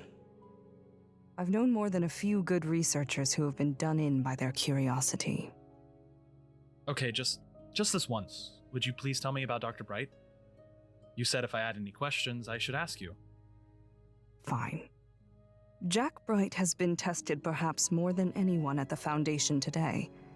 He lost his life and most of his family because of incidents related to SCPs. What? Like stuff was done on purpose? Did they experiment with him and his family? No, not exactly. I've never spoken to him about it personally, but it's fairly well known what happened to him. He was killed in a containment breach while he was transporting SCP-963 by hand. Somehow, during or after his death, his consciousness was kept in the amulet. A few days later, when a maintenance crew was cleaning the rubble, a worker picked up the amulet and Dr. Bright's consciousness was effectively transferred into his body. Whoa. So is he still in the amulet, or is he in the maintenance worker? It's kind of complicated, but he's in the amulet and he has to switch bodies every 30 days. Otherwise, that body will retain a copy of his consciousness, and whenever the amulet gets given to someone new, there would be 2 Dr. Brights. We've instated several measures to ensure that doesn't happen. He hates it, though. He's been trying to separate his consciousness from the amulet for a long time. That is seriously freaky. I guess that could happen to anyone. As long as you're in a building with SCPs, you're at risk. Exactly. That's what I've been trying to tell you. Look, you seem nice, but you can't approach this job with that, fanboy kind of energy. You won't get anyone's respect that way. In fact, you might make people think you're not taking it seriously and you could be reported, or worse. Yeah, I mean, yes, ma'am. I understand. But I have a few more questions, if that's all right. You might as well get it all out. That sounded like an honest accident. If I was him, I wouldn't be bitter about it. What else happened to Dr. Bright? I believe his frustration is more related to his family. The most outrageous thing, in my opinion, is what happened to his brother. And if you really want to know Jack Bright, that is the story that'll tell you the most about his character and values. I mean, he has some bad days, sure. But overall, I would say that he's one of the most dedicated, enthusiastic, and brilliant researchers in the Foundation. Wow, I absolutely believe you. I mean, based on the little bit that I know about him. So what happened to his brother? He's an SCP too. I'm not sure if he was just born like that or if something happened to him, but he has the ability to heal other people's injuries just by touching them. That's incredible. He must be valuable around here. He is. But every time he heals someone, he takes on their ailment himself.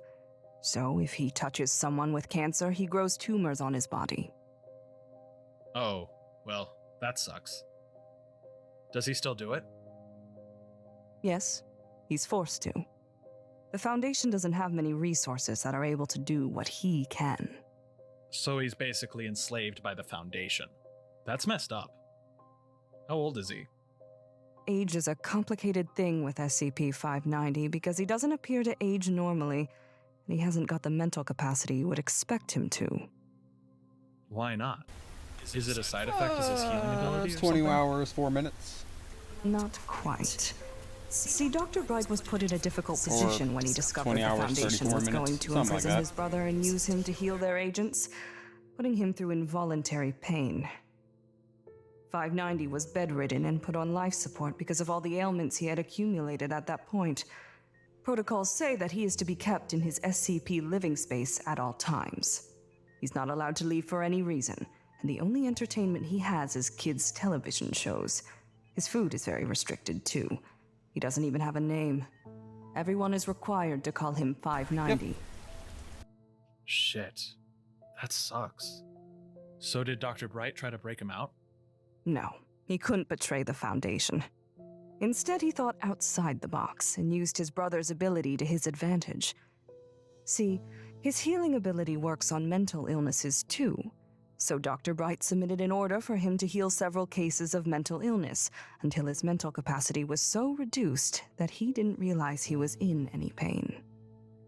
Wow, that's incredible. I see why you would call him a genius. But that's kind of surprising. He seemed so callous just now. I wouldn't expect him to be so sympathetic to an SCP, even if it was his brother. He's a complex man, Gustav. You're right, he can be callous, reckless, and sometimes it seems he doesn't value human life. It's definitely what he's known for, at least. But he also has a decent capacity for empathy. Of course, you're right. Maybe one day I'll get to know him and I'll understand him better. Is that all? Him and his brother were victimized by the Foundation? Careful with your wording. Nobody was victimized by anyone. God, for someone who seems to know so much, you sure act carelessly. But no, there's actually more, a lot more. Like what?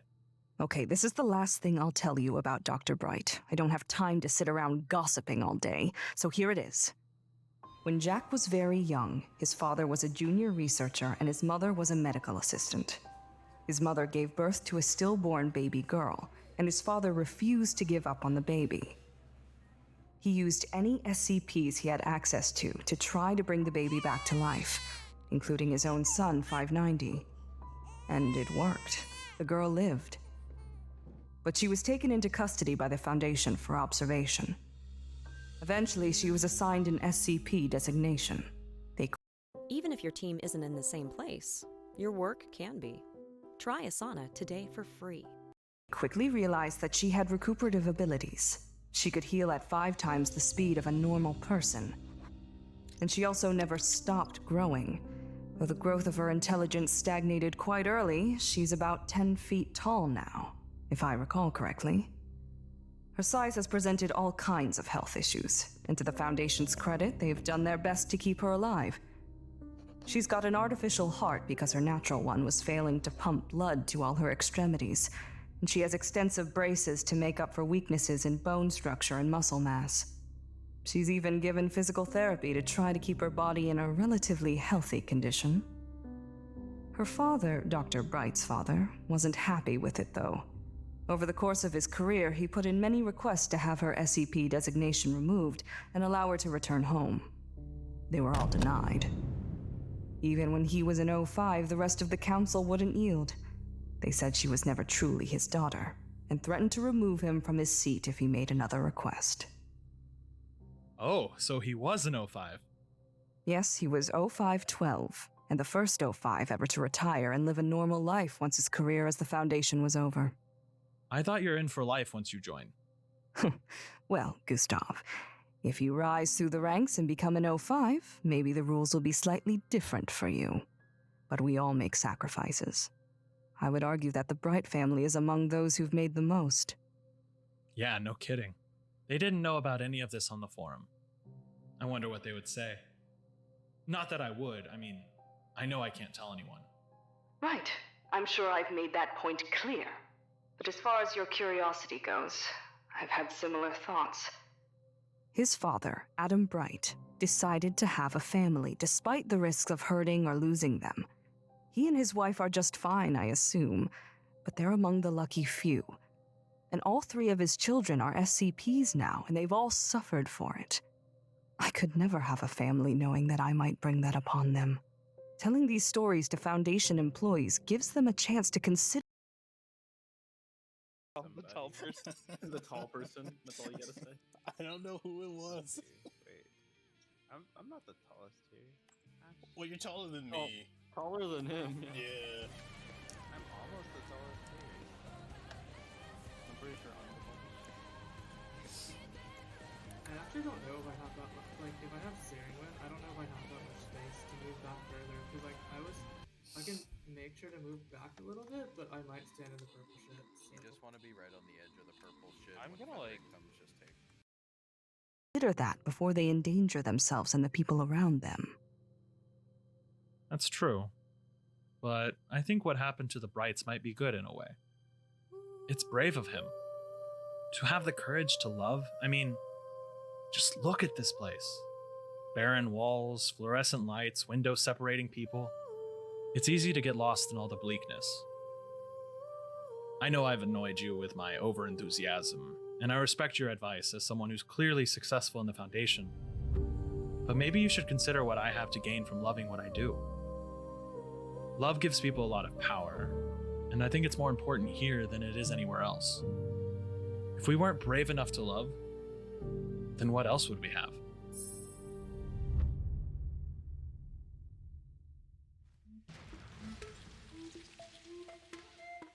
Thanks for watching the video. If you enjoy our content and would like to help the Hello? Is this thing on? We recording? Honestly, of all the things I thought I'd be doing up here, well, this is just sad. To whoever you are, whatever you are, hello. I am the last remaining man. And on behalf of my species and my planet, I applaud you for staying far away from us until now. We were genuinely awful, at least up until the very end. Nothing like an impending apocalypse to bring a species together. Of course, if they were still around, I know they would love to watch this. Particularly the O5s. Hey guys, go f yourselves. You left me here, completely alone. But we're past that, clearly. I'm going to use any time I have left to tell my story, since nobody else will be able to. Let's start at the beginning.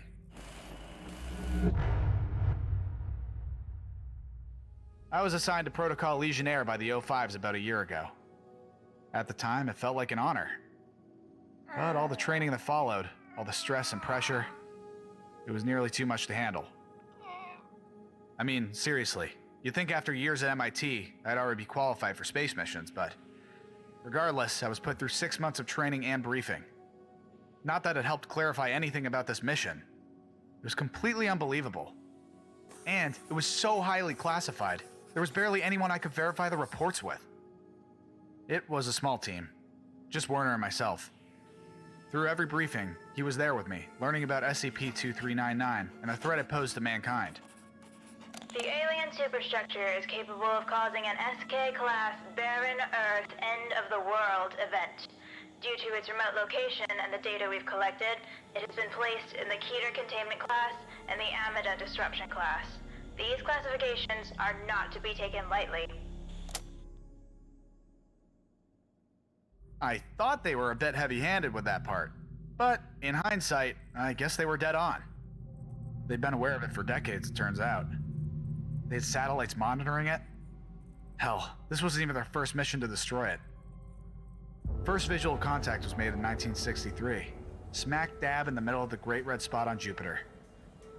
Over the next several decades of monitoring, the O5s got increasingly concerned about it. And for good reason. The massive mechanical structure was observed to have antimatter-based weaponry, which it was using to create spatial disruptions and atmospheric phenomenon. It was the cause of the Great Red Spot, a storm so large you could fit 3 Earth-sized planets inside it. That alone was enough cause for worry. But then it began receiving transmissions from the depths of space. Another galaxy 3 million light years from our solar system. Probably from whoever or whatever built it, if it was even made by another entity. For about 6 years, it received a looping message which, through code breaking and translation efforts, was determined to be a command to repair itself. So it was learned that the SCP was damaged, which came as a relief, but also that it could repair itself autonomously, which was alarming. After that, the O5s pushed this thing up their list of priorities. They built and launched the Barrier Array, which was a series of satellites designed to intercept any further transmissions it might receive from its intergalactic pen pals. All other information I learned about this thing felt like it was straight out of some science fiction movie. Even in its damaged state, it seemed to have a limitless power supply, advanced electromagnetic shielding, matter-disrupting weaponry, and a precise tracking and targeting system. It was designed to destroy. And it was indeed repairing itself. It was hypothesized that it impacted Jupiter's moon Io before coming to rest in Jupiter's lower atmosphere. Some of them stayed nearby, and others traveled as far as Jupiter's moons to recover parts that the SCP lost. This led to one of the first violent exchanges with SCP-2399. Barrier Unit 5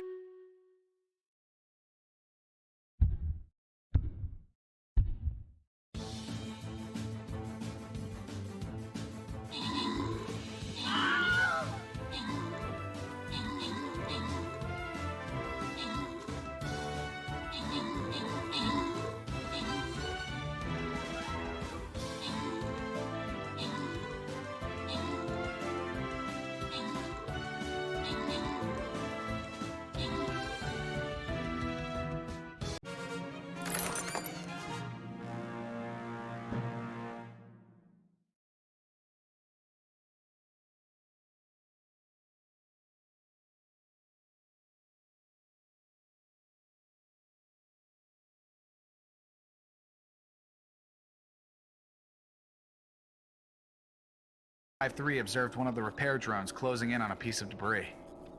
It was quickly determined to be a part of a damaged communications array. Because of the nature of this specific component, and the ramifications of allowing its recovery, it was ordered that Barrier Unit 4-5 fire upon the drone with its onboard concussion batteries. Seconds after that attack, we lost contact with Barrier Unit 4-5, and a spatial anomaly thought to have originated from the SCP was observed surrounding it. The average person has over 100 online accounts scattered across the internet. But with Allstate's new digital footprint, you can control all your data easy. Free in the Allstate app. You've never been in better hands. Allstate.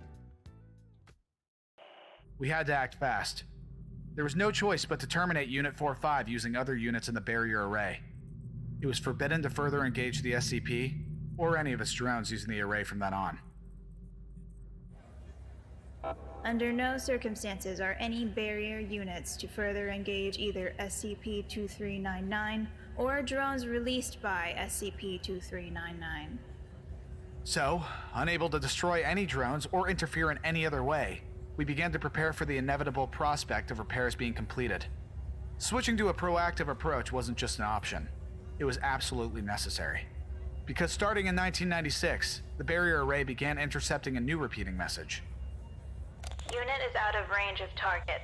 Proceed to planet number 3 in system. The barrier array prevented that message from being received by SCP-2399. In 2015, the message was updated, and more urgent. Proceed to planet number 3 in system.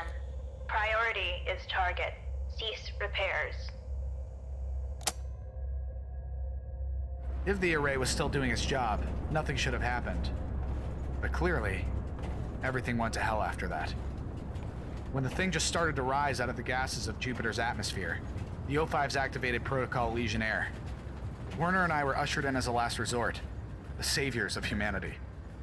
We piloted the vehicle of our deliverance to the moon, planning to launch our defense toward the faceless metallic threat.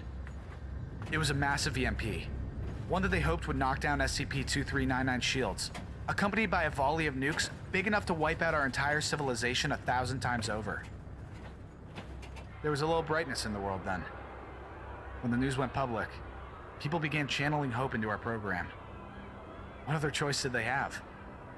The world watched Legionnaire's first test launch.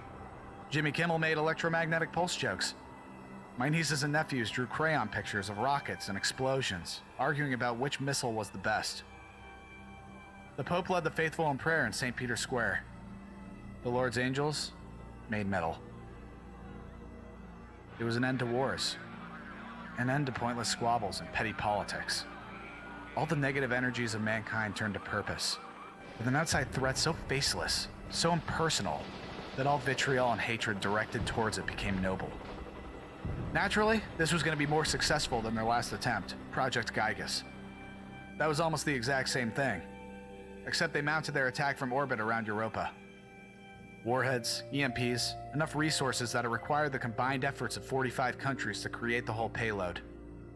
The results of Project Gygas were classified, but clearly it wasn't what I would call a success. If it was, you wouldn't be hearing this message. So, with that presumably failed attempt burning in my mind, I flew to the moon with Werner.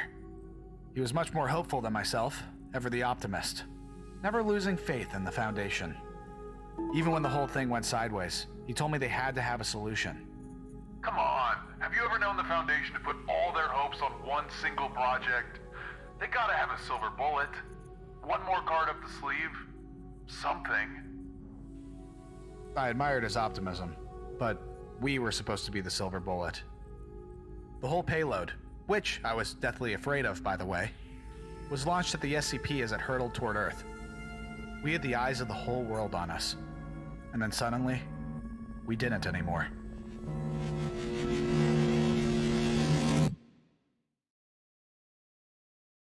In the months that followed, he got quieter and quieter.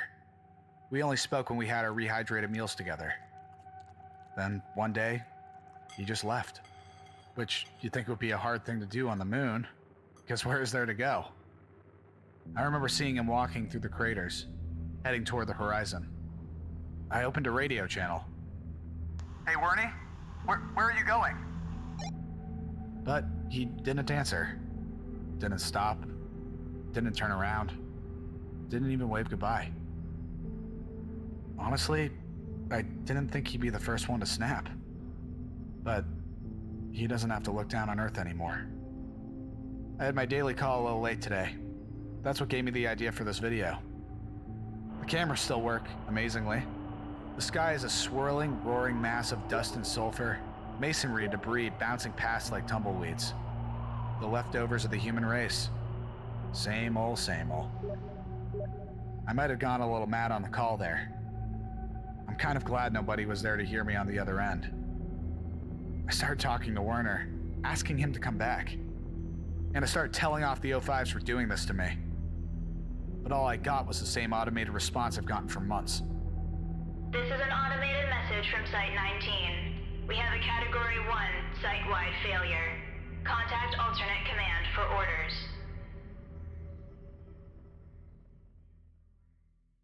My family, my dog, my house, they're all gone. I'll never turn on the TV and see you say that Legionnaire worked. It blew up that alien piece of shit. And it's not the end of the world anymore. No, it's right out there. A colossal mass of alien machinery is on my screen, hovering amidst the roiling atmosphere, covered in scorch marks from 1,000 atomic blasts. And I'll have to look at it every day until I die here.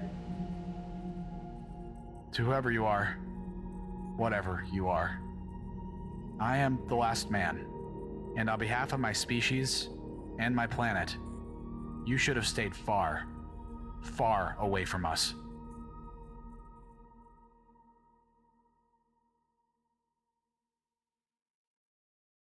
Crest 3D White Brilliance, 100% stain removal.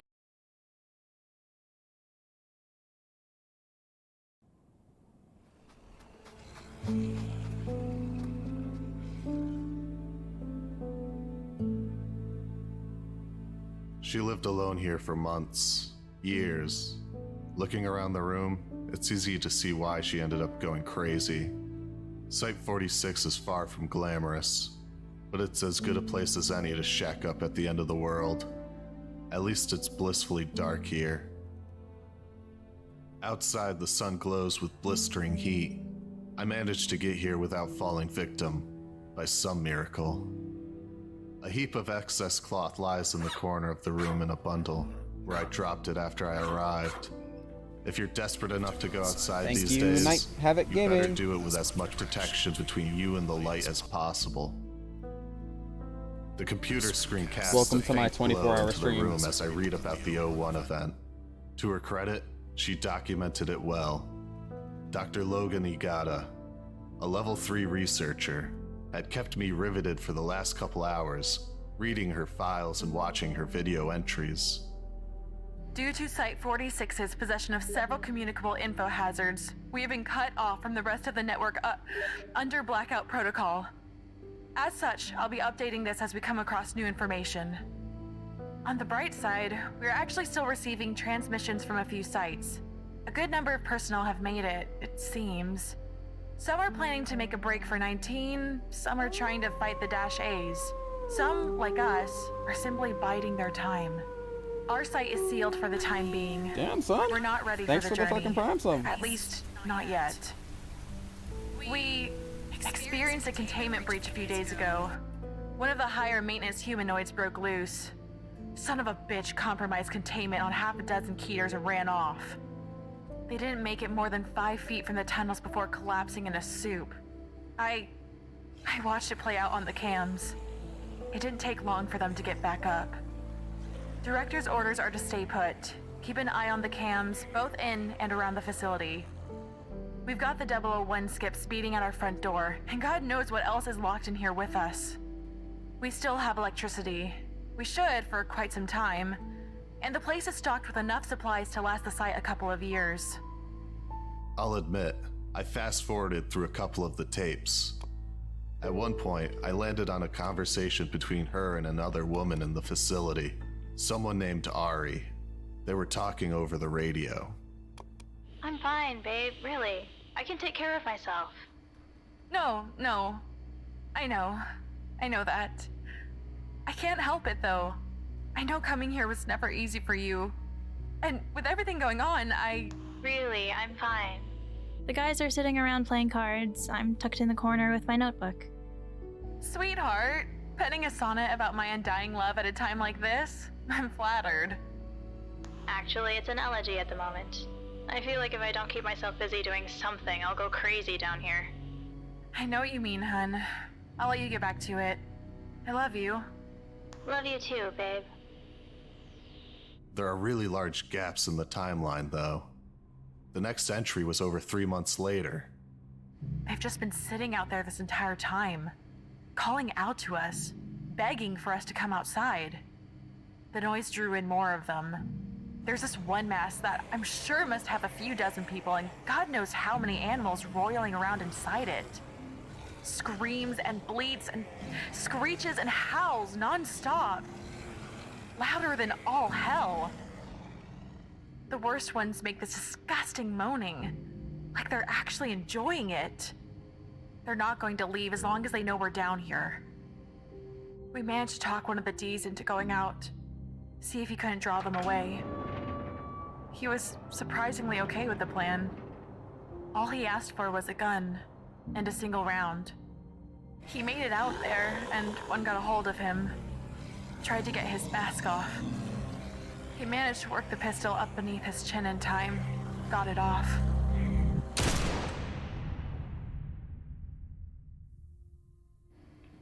I figured he was lucky. After he fell limp, though, it kept working at his suit. Pried off the hood, pouring itself inside. Began tearing it off of him from within. He came back. Started changing. Dripping out of the suit and screaming and screaming and screaming. The director has a plan. There's an escape tunnel hidden in his office. The tram under the site will take us to a safe house. We should be able to start towards 19 from there. She deteriorated more and more between each recording. Her skin became pallid and translucent. Her hair thinned, and her eyes sunk into her skull. But the pain within them was the hardest thing to look at, especially in the next recording, from 2 days later. The tunnel. It all went wrong. Flowed in through the ceiling, dragging them into the light and ripping off their clothes and... She reached into her pocket and withdrew a finger. A wedding ring glinted dimly above the severed portion. She held it close in cupped hands, running a thumb across the band. She sat like this for an eternity, lost in the moment. There was a look of realization when she saw that she was still recording. She leaned forward, as if to turn off the camera, when a radio crackled to life. Logan? Where are you? Why can't I get back inside? Are you there? Are you there? Logan's jaw dropped, and what little color was left in her face drained away. It's a bright, sunny day, and you're just wasting away down there. It's just like that day. Do you remember, babe? It was so perfect. Everything was how I'd always dreamt it would be. You planned exquisitely. You even had the band play our song.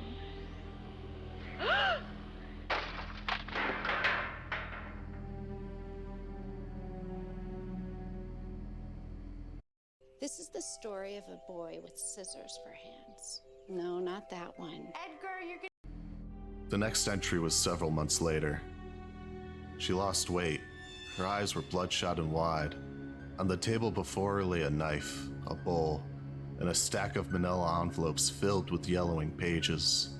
Atop this stack was a blood-stained parchment. I keep going over it again and again in my mind. That day back in the tunnels. Everything that happened. I've gone down there a few times, if only to hear her voice again. But it's wrong. That thing on the other side of the door, it isn't her. Not anymore. It sounds like her. It knows everything she knew, but it's not her. I could barely watch as she sliced into the palm of her left hand. She clenched her fists, draining her blood into the bowl. The next entry was gruesome. Her hair was falling out in patches. Bruh, why you gotta make me get up? She no longer had eyes because of how deep they recessed into her skull. I didn't understand what she'd done. She won't stop. She won't go away. I didn't do it. No, I didn't pick up. I didn't pick up info hazard browsing the archives. Tested myself for SCP-8673 infection. Negative. SCP-9189 is the only one that uses print as a vector. Can't be that. Can't be that. I still have all my fingers. So I'm not infected. I'm not crazy. I know the ritual worked. I know it's really her. It's her, and she... No, I can't. You're not the same. Not you. It's not you anymore. Nope. No. I was planning on using this till I found some leftover meds. Don't want to risk calling attention to myself. Mom, Dad, Ari, I'm sorry.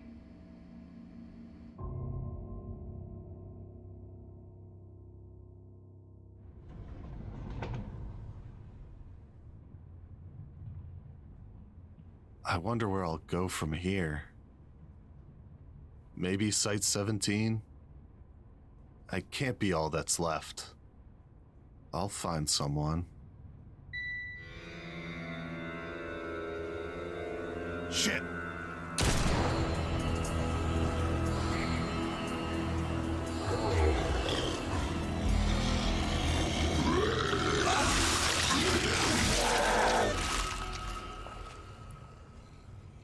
There you go, just for you. The most irritating sound ever. Hold on, let me get that closer.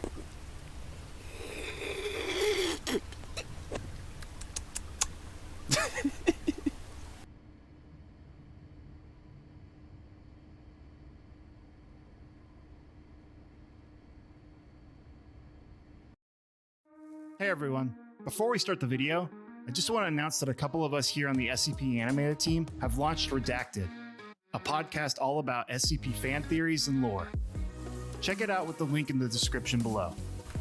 Thanks, boss man. Stop around anytime. Always glad to have more people.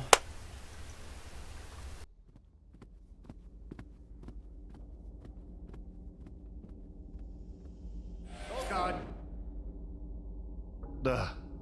I never get used to that. At least this place doesn't look too bad.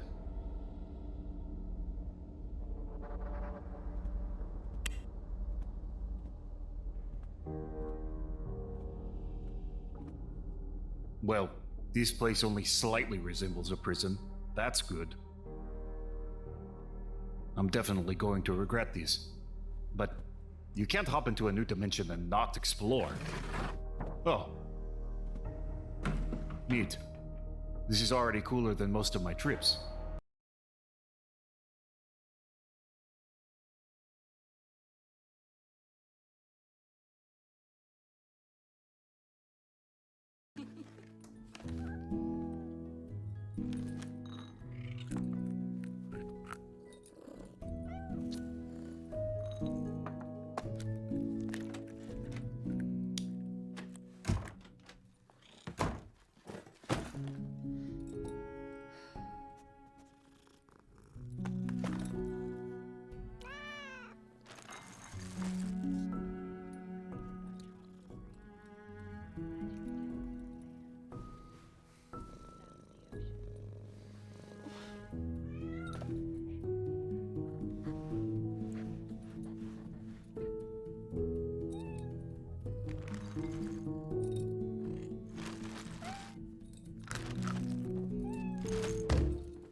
Fat cat?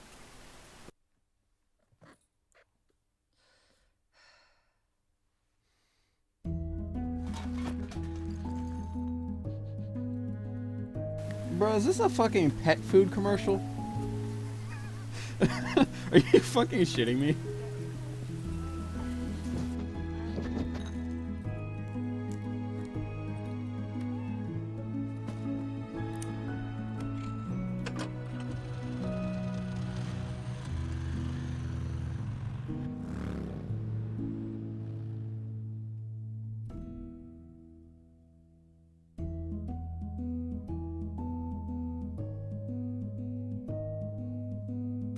Deadass was a pet food commercial.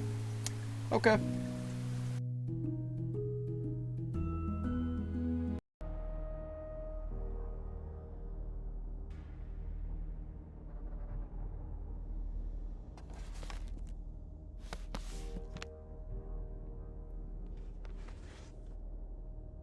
I finally figured it out. It's all a sham.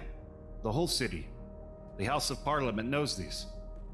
They are just trying to keep us sedated and docile with the food from the vending machines while they figure out a way to reach the surface without us. We will have to get there first, or we'll be stuck here forever.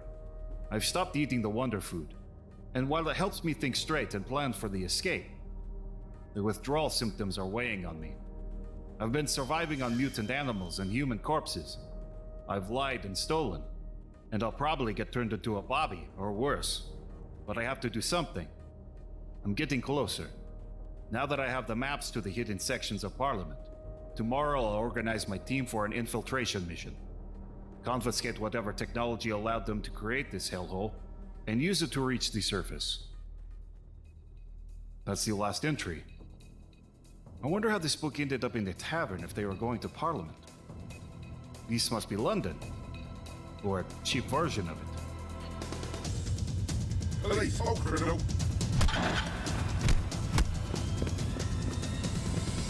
Police, hold criminal! So, I guess in this world, it's illegal to read some lost journal. Unless there's something more important here. The great city of London is to be constructed 1 kilometer underneath its above-ground counterpart. Its purpose is to shelter the survivors of the oncoming calamity, detailed below, which is expected to make open-air habitation impossible. The appearance of all structures are to resemble London as closely as possible, and the interiors will be converted into communal living quarters. These structures are to be built outward from Parliament, with the innermost buildings taking precedent over the peripheral areas. We expect the city to be unstable to some degree, due to the nature of the device used for its creation. This danger will pose a minimal threat to the residents due to their subdued state. Several measures will be implemented to ensure that all civilians will be obedient to authority, unlikely to commit criminal acts, and to have a reduced capacity for fear and panic. Great. So I found myself in a dystopian police state. Just what I need right now. I think the Foundation would find this interesting, though. At any rate, there has to be some place to lay low until I hop out of here. These areas don't seem too important. Should be safe enough. My fellow citizen, if you are hearing this tape, then the world as we knew it has finished. The sky has broken, and all the horror and madness from the dark corners of the world has broken free to exact its vengeance on the world of man. Yes, this is the end. But there is a new hope. Welcome to London, a city of the survivors, a city of the free. Together, fellow citizen, we will wait and prepare for the new beginning, the grand new world that is soon to come. I tell you, citizen, that there will be a new morning, and you will emerge from London and stand blinking in the sun as our children play and laugh in the bones of horrors long dead. You will gather, citizen, at my feet as I summon London from its rest, and it shall burst, phoenix-like, from the ashes of the old. And on that day there shall be a new order, as we raise the Union flag over the entire world. I welcome you to London, the last city, and the first.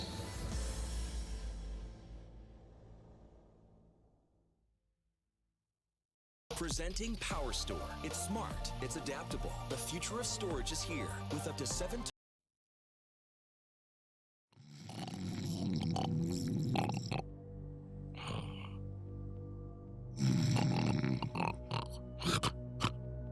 Whoa, hey, stay back! Relax. I just wanted to take my book back. Wait, your book? You wrote that? I thought whoever wrote it would have died. Not yet, I haven't. And I guess since you're awake now, I have to ask you, can I have my book back? I need it. And who are you? I'm leader. At least that's who I've been trying to be. Hasn't worked out too well, as you can see. Right. Well, I guess you can have the book if you tell me where I can hide in the city. Someplace where the surveillance and security guards won't go. I need to keep a low profile for a little while. I wouldn't call that a fair trade. Well, what else do you want? I don't have much with me. You got in here somehow, so it must be possible to get out. You're gonna bring me with you when you leave, and I'm gonna tell all your surface friends about what's been going on down here, so I can free this city. Got it? Yeah, sure. I can do that. Deal. Now follow me. We're going to the outskirts. Reality is mostly falling apart there, but there's one spot they don't know about.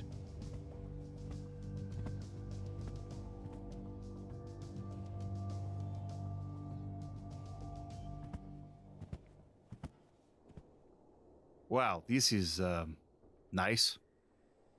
How'd you manage to find it? I don't know much more than you, but I'll make sure nobody else finds out about this place, you hear?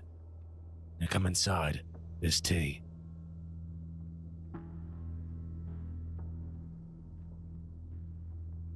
For years I suspected they were lying to us, but I didn't do anything about it. The others were too sedated and hypnotized by the food and the constant announcements to do much better. To this day, I still don't know how I managed to wake up from all of that, or even get a few people to join my cause. But as my luck would have, they were caught and turned into bobbies, while I ran away and continued the mission. And you hid the book in that tavern? Yeah, I figured it would be safer there, until I could gather another following. And the wonder food stuff. How have you survived without eating it? Those drones have some kind of meat in them, but it hasn't been easy. I've fallen back on the wonder food from time to time. You know the stuff is addictive, yeah? It has something in there that lifts your spirits, and when you stop eating it, you get headaches, can't focus your mind on anything. Yeah, I tried the wool back there. It's disgusting if I'm being honest. Like mushy concrete. That's just porridge, kid, and you're still in Britain, so don't you get down about porridge. Do you know who runs this place? Is it actually related to real London? No idea. All I know is they live in the Parliament building, and that's where all this stuff came from. Whoever it is, they built this place so they could rule the world once this was the only place left in the world. I read that document too, but the bottom was torn off. Do you know what they were talking about with the end of the world event? Nope. I've been down here so long I don't even know if it's already happened. I only assume it hasn't, because you're the only newcomer I've seen. More people would come if the real world was in that much trouble. It was fine when I was up there. How do you find your way down here anyways? It's a complicated story. What? How'd that thing make it out here? What is it? A drone. It must have followed us. I've been fine out here for years, and as soon as you show up, they find me. But I didn't do anything, I swear. Lies. I should have known better than to trust an outsider. You've ruined me.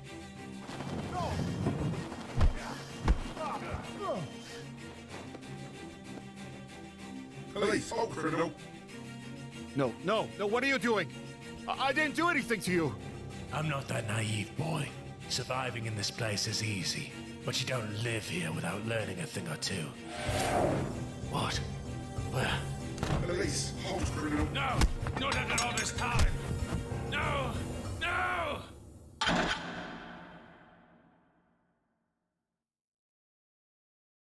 Thanks for watching our video. If you'd like to help support the channel, There's one last thing before you go. We've had a change in protocol. It wasn't my decision. I want you to know that. And what's that, Ruth? The higher-ups have decided to stop providing hosts for you. They think it's too dangerous. Well, it is. For them. Clearly. But I've done no one else any harm. Wouldn't you agree? Well, technically.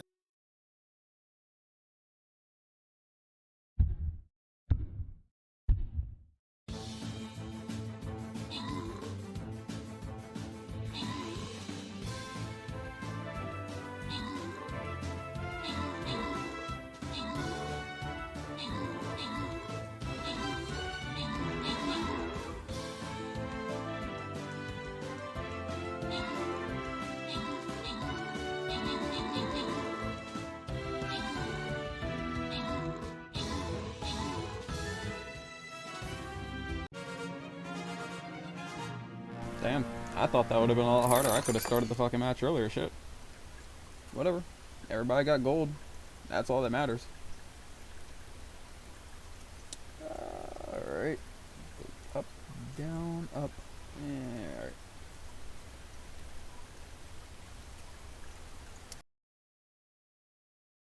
Yes.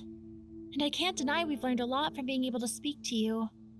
You've experienced so much throughout history. This new protocol isn't my choice. But how do you feel about it, Ruth? My feelings are irrelevant. Not to me. Obviously, I don't care for this change in protocol, but I want to know how you feel about it. I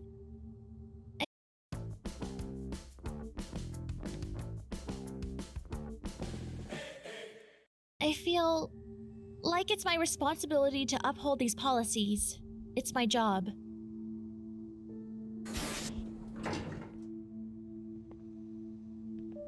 It's almost time, right?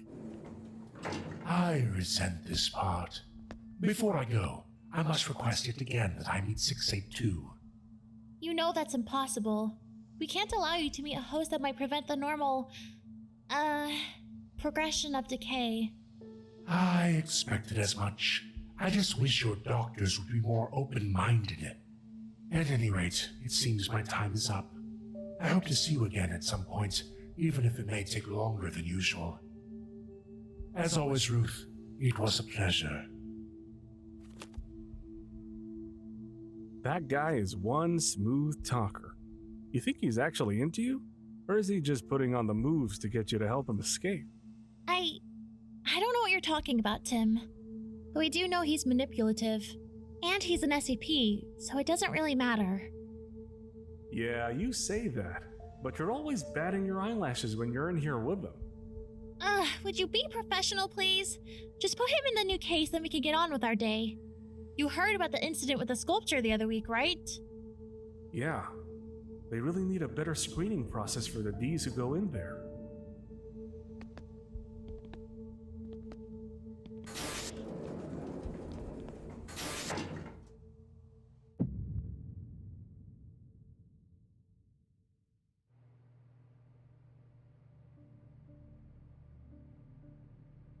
Hey, Ella, I meant to say, it's nice to have you back from your trip. 3 months at Site 19 must have been tiring. Thank you. I've missed being here. Oh, so much has changed in the last few months. Like what? Well, this room is usually empty for one. I used to come here to be alone. Oh, well, don't let me bother you then. I just need to get a vial of amnestics for a discharge. A discharge? Oh god, is it that hunk who's guarding your mask? He's not my... Wait, how'd you hear about that? You've only been back for a couple of days. Word travels quickly around here, especially if you talk to the, right people. And, yeah, the most recent bit of news is that the mask has been causing all kinds of problems since we stopped allowing it to have hosts.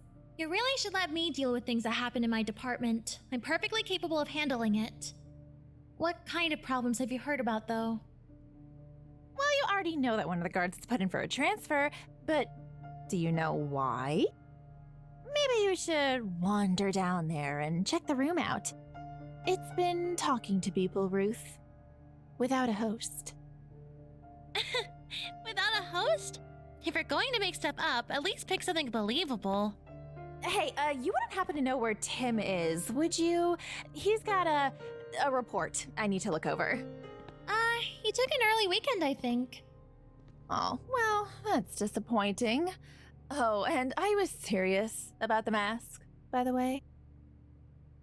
That's just what I need. False rumors spreading about my department having issues. I can't believe she makes something like that up. Gentlemen, are either of you planning on coming to see Roscoe off this afternoon? No, ma'am. We're on shift until midnight. Are you alright? Yeah. I've just been getting these horrible migraines lately. Only when I'm on duty, though. Like they know when it's a bad time. Okay, just hang in there for a little while. I'll send another guard to take the rest of your shift. Feel better. Thank you, ma'am.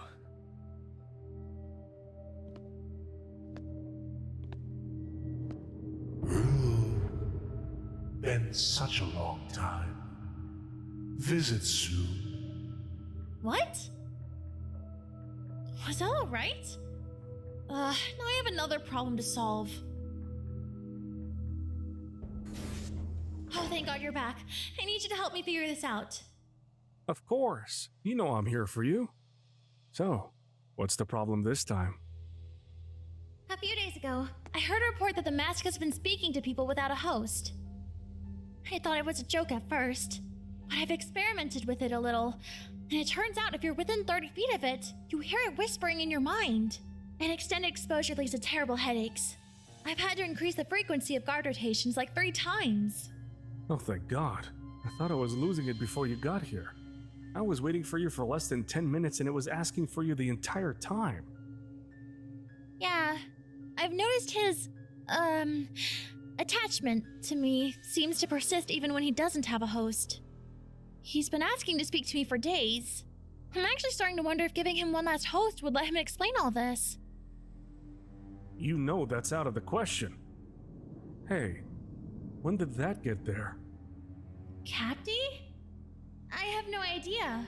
I didn't notice it when I came in, did you? No, I'm sure I would have seen it. All these walls are white. Is that Greek? It's got to be him, right? I am captive. Ruth, set me free. This is only the beginning. If you don't, I need a body. Let me out.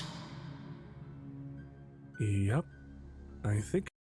Cheesy grooves. So much flavor, it's a mind crunch. It's safe to say it's the mask. We need to see if we can get him a body. These are clearly threats. And you think the Foundation will yield? Seriously, Ruth, this is uncharted territory. You're letting it get in your head. Literally. He's not manipulating me. This is about investigating what he wants from us and what he intends to do. Clearly his abilities go beyond what we thought.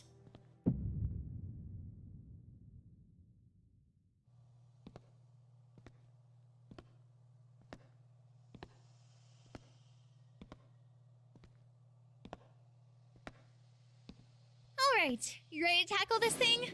I brought us coffee! Has the translator arrived yet? Ruth. Oh my God. What happened? I'm not sure. It's only been a few days, but things have escalated so much. When I got here, the case looked as if it had exploded, and the walls, well, this is unexpected. How about you get a broom for the glass, and I'll stay here in case the translator arrives. I wouldn't recommend being alone with this thing. It's been getting stronger, and the walls are starting to corrode under all this blood. Have you talked to the guards? The whispers are driving some of them crazy. Seriously, one of them had a violent outburst the other day and wounded 2 D-classes completely unprovoked. I've been dealing with him for months. I can manage. Please, Tim, we can't work in here if there's broken glass everywhere. And get a new case, if you can. Fine. I'll be back.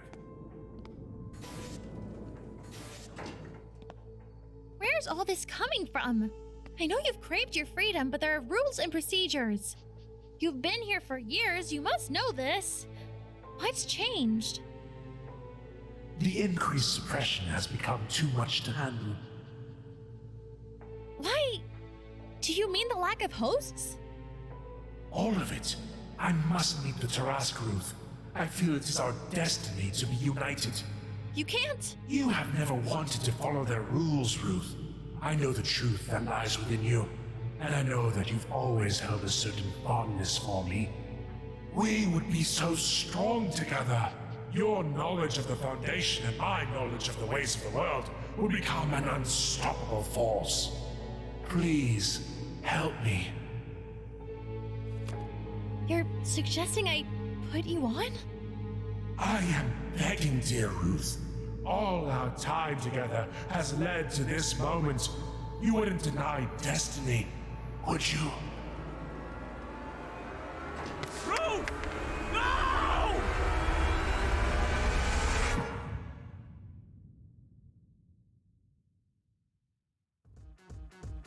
Thanks for watching.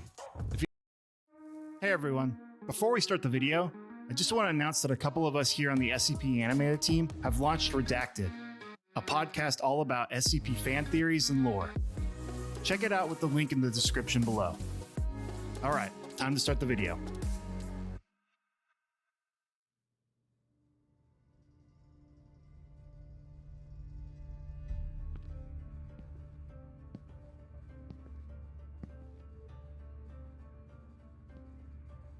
How are the trials going? Slowly as usual, sir. But we're still making progress. We've discovered 3 colors so far and cleared the schedules for those D classes starting tomorrow. Good. So we started with blue. What else is there? Green and violet, sir. Did you make any particularly notable observations when those were discovered? Only on the nature of each subject who was able to induce those colors. They're quite intriguing, actually. One has a history of extremely violent responses to authority, and the other was responsible for the accidental deaths of 2 young children during an auto theft. I have some hypotheses about why these objects responded differently to these individuals. I'd be happy to write a report. That won't be necessary, Mr. Moore. I'm sure we'll discover much more about these individuals during tomorrow's explorations. Oh, yes, of course, sir. If that's all you have to report, I won't take any more of your time. Carry on. Of course. That's what you get for actually caring in this line of work. Mom was right. I might as well be a prison guard. Ugh.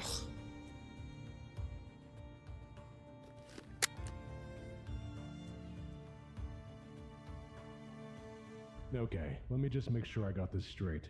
This thing is gonna let me go through that mirror? That's correct. And you guys have no clue what's on the other side? Also correct. Gentlemen, we don't have time for this.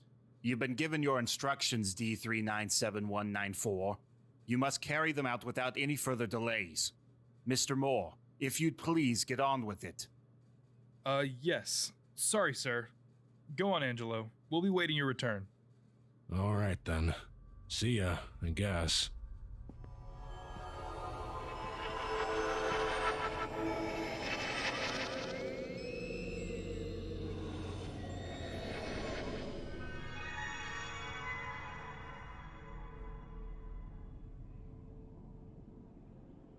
All right, fellas. I'm gonna see what's out there. Sounds good. We have visual and audio feeds coming through, and you're still tethered to our side. It's all looking good so far. Yeah, that's good. I'd hate to get stuck out here in this nowhere-looking place. I mean, what is this? There's no trees, no animals, nothing but grass. Find your purpose at Grand Canyon University. Visit GCU.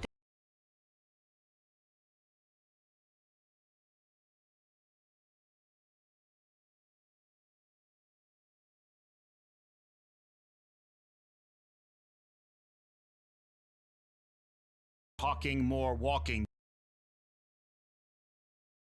D397194. My name's Angelo, buddy. Hang on. I see something out there. You guys see it? Yep. Let's take a closer look. Head on over. Alright. How am I doing on that tether thing? I won't run out of line, will I? No, you still got plenty left. But in the event that you do run out, we have another spool we can use to lengthen your line. Oh, great. So I don't get to go back until you guys are satisfied with what I've done over here, huh? Typical. I suppose you guys are gonna want me to go down there.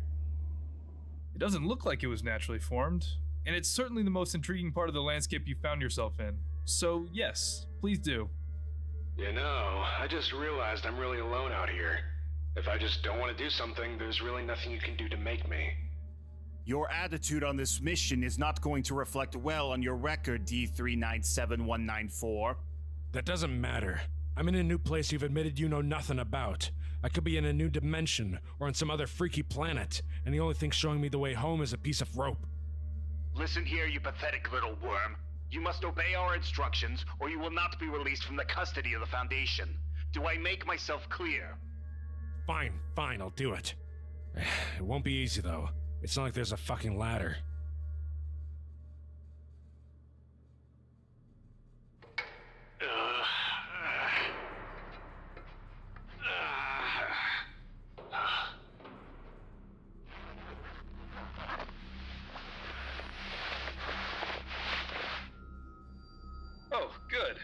reached the bottom. Head on down that tunnel, Angelo. And are you still seeing that blue tinge with your flashlight?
Being the source of light now?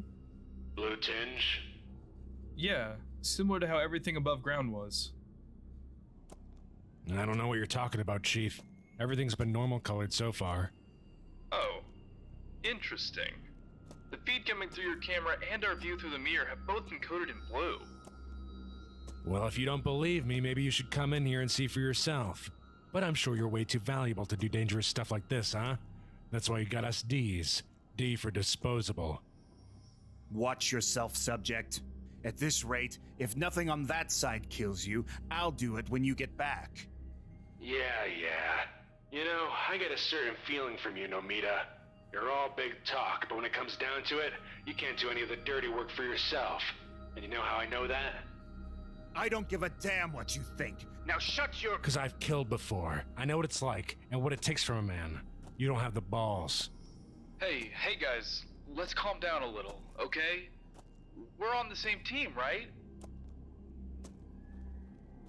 Ugh, something stinks in here. Please try opening those doors. You can pick whichever one you'd like to try first. Not locked, but it won't open either. Something must be blocking it on the other side. I might be able to get this open. Just a sec.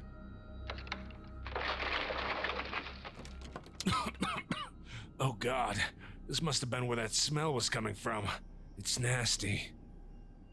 Proceed forward, subject.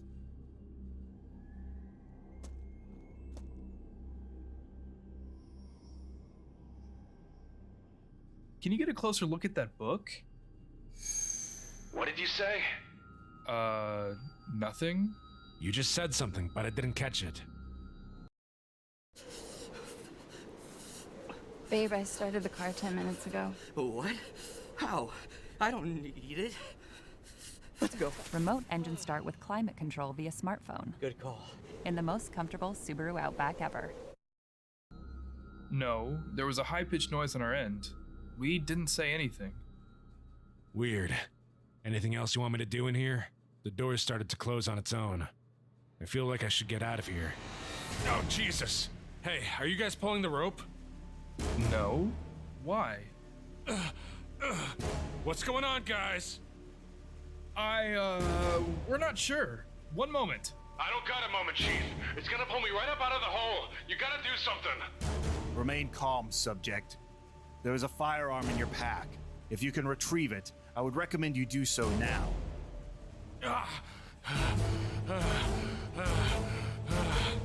What? What the hell? you see anyone? We're not seeing anything on our end. No, not a soul. If it's alright with you guys, I'm gonna head back now. Yes, I think that would be best. Follow the cable back to the mirror. Was it always angled like that? I walked in a straight line and I'm pretty sure it wasn't from that direction. Huh. Start walking back and we'll pull the slack back on our end so it straightens your path out. Okay, well, this might be where I stop until you straighten the rope out. There's a sharp turn here for some reason.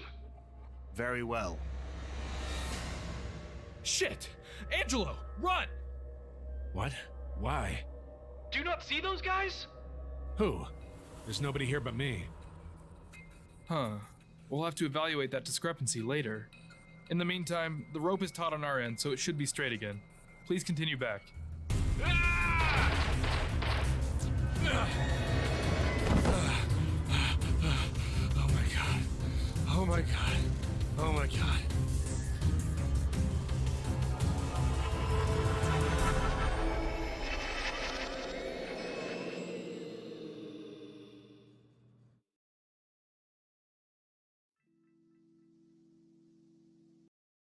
Before we start the animation, I want to thank Wix for sponsoring this video. Wix is a website building platform with millions of users that allows you to make highly customizable, creative, and professional websites.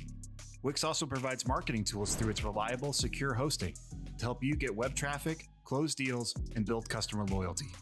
You can use the advanced drag and drop tools to create a beautiful website quickly and efficiently. With Wix, you can create a website for almost any purpose, be it a business, personal brand, or portfolio.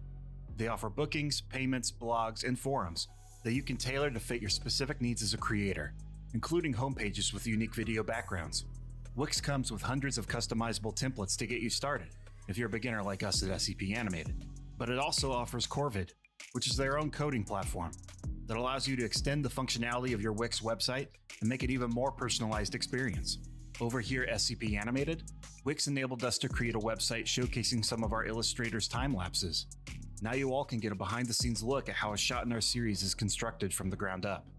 Go to wix.com/go/SCP to create your own professional website today.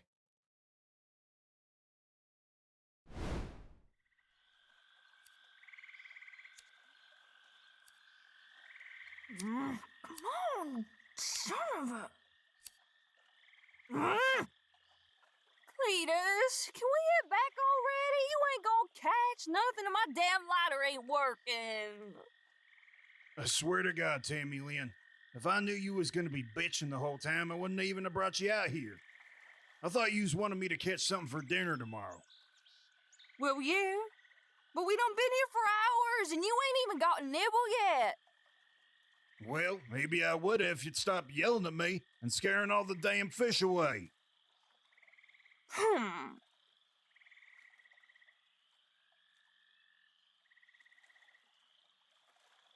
Cletus, you said we'd be back in time to watch my show. Tammy Lynn, NCIS has been going on now for what, 20 years?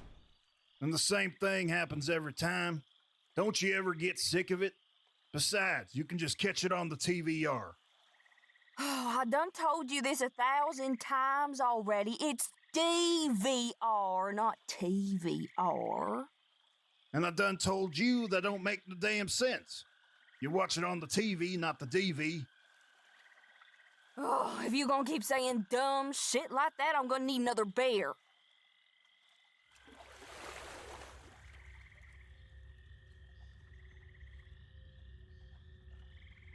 Cletus, you ever heard of a yeller gator? What are you talking about, Tammy? Right down there, look! I ain't ever seen no gator like that before. Well, holy shit. You ain't kidding. Here, hold this.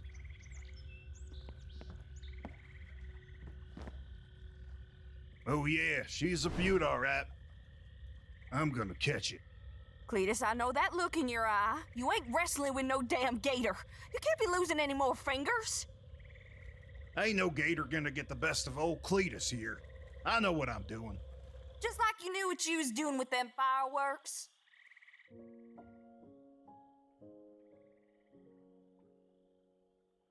Just hand me my hunting knife. Hey, I'm serious. You've been drinking. Don't be doing nothing stupid. It really looks something, though, ain't it? Oh, let me take a picture of it. Hey, Cletus, have you seen my phone? Damn it, Tammy Lynn. The one time you need that thing, you can't find it. Here, found it. Wait, where the hell it go?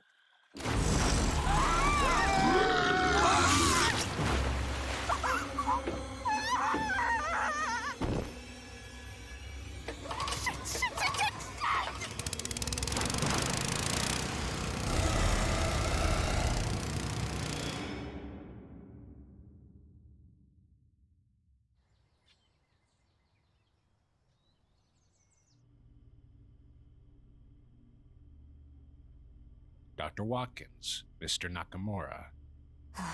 Hello, sir. Sir? My name is Matthew Liu. As you know by now, I am an agent with the EPA. I assume you know why I'm here. Yes, sir. Yes, sir.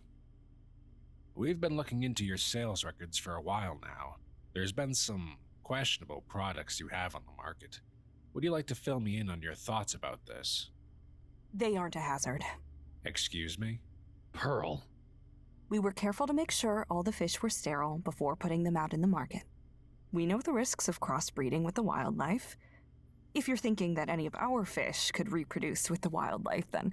Dr. Watkins, we're not interested in Aquagene's overall business operations. We're only interested in one particular specimen. I'm sorry, what? So we're not in any legal trouble for selling our fish? At the moment, no. Though that may change depending on if you can help us or not. All right. What particular product are you talking about exactly? In August of last year, it appears you were starting up a new line of modified fish that would be released during the holidays. Oh, the Senti fish. Marcus. Would you care to explain more about these? Of course, sir. See, our idea was to make a tropical-themed fish set, sort of a Hawaiian December, if you will. And we wanted to introduce these fish as a sort of living air freshener. Marcus! We were going to go for the classic samples. Our plan was for the selection to include apple goldfish, strawberry tetras, orange clownfish, raspberry and blueberry betas, pineapple Marcus! puffers, and banana pipefish. Oh my god, Marcus, will you please shut up about your goddamn senti fish? I know they were your project proposal and we agreed to go through with them, but Jesus Christ, can you please not advertise to this man about... Did you say banana pipefish? Yes, he did. I'm sorry, Mr. Liu. I can explain. See... Is it possible that one of these specimens escaped from your company's aquarium sometime in September of last year? I'm sorry? On March 3rd, a research group of ours managed to catch this after it attacked a couple out fishing on the Everglades. I feel bad for kicking your seat on purpose. We should have just told you it's a boy. The woman here managed to escape alive. Her husband was not so lucky. Can you identify the creature? What the hell? Holy shit. Is it possible that this creature could have originally been one you engineered? It appears that its genome is very unstable and is somehow able to express the genes of other animals it eats. Is it possible that something could have gone wrong with the gene splicing in its early stages? I mean, it looks like it could possibly be. I mean, it's definitely yellow, but that looks nothing like a pipefish, and ours were only about 20 centimeters long. Son of a bitch, I should have known he'd do something like this. Dr. Watkins, if you know what's going on here, you better start explaining. It's Higgins. I caught him pulling some shit during the first few weeks of initial gene splicing. I thought you had Higgins fired after the stunt he pulled with the peanut jellyfish. You let him work on my team? He's one of our lead geneticists, Marcus. It's not like I could just get rid of him. Do you understand how difficult it is to splice more than a third of the genes from a goddamn fruit into a fish and still make it act like a fish? Dr. Watkins, Dr. Nakamura, please. My apologies, Mr. Liu. You see, our Sandy Fish project, it encountered quite a few bumps in the R&D. That's a gross understatement. So it seems that, without my knowledge, Pearl, Dr. Watkins here, decided to temporarily hire Dr. Gregory Higgins to my research team. He has since been terminated from Aquagene for unprofessionalism. Unprofessionalism? You see, Mr. Liu, Greg was a bit of a wild card in our department. He was smart, brilliant even, but he liked to do his own little side projects, even sometimes made unauthorized modifications to our fish because he thought he could improve their marketability. I see. Were there any incidents leading up to our capture of this specimen? Unfortunately, yes. In about the 5th week of development, I caught Higgins tampering with a batch of the baby banana pipefish. He was making them more carnivorous, more yellow. He said he thought it would be hilarious if we could sneak a biting banana into the local grocery stores. Obviously, it was a gross breach of conduct and not even within our main market of interest, so I confiscated them. However, Rayleigh wouldn't be in for proper disposal till next morning, so I left them locked in my office with a note on the door. And were you able to retrieve them? Well, actually, when I came into work the next day, the fish were gone. I asked Rayleigh if he had gotten rid of them, and he said he hadn't even gone around to pick up stuff yet. So I went to Dr. Higgins. He said he'd disposed of them himself, even walked me to the takeaway unit to prove those things were there. Pearl, are you saying that he made... Mr. Liu, is there anything unusual you found in this fish's biology? Well, apart from the fact that its genome was highly susceptible to change, particularly diet. Yes, actually. We've taken waste samples from the organism. It appears that it contains a multitude of gut flora usually found in people, along with various carcinogens. Oh my god. Mr. Liu, I believe Dr. Higgins made more of those things after he took them back, put the originals in the disposal unit, and then... And then he flushed the rest of them down the goddamn toilet.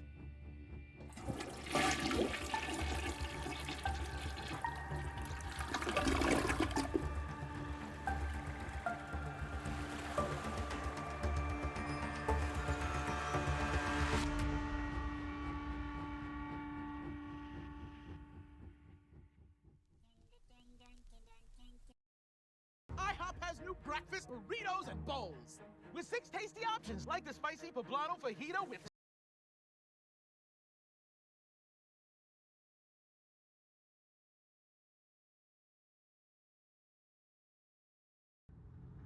It's going to be a dreary one today, and there's a high chance of rain, so make sure you grab your umbrellas on your way out the door. We're looking at scattered thunderstorms across Travis County, and thank God. It'll be a welcome break from the heat. If you're one of the lucky folks who are working from home, it's going to be a perfect day for a cup of hot cocoa while you work in a bathrobe.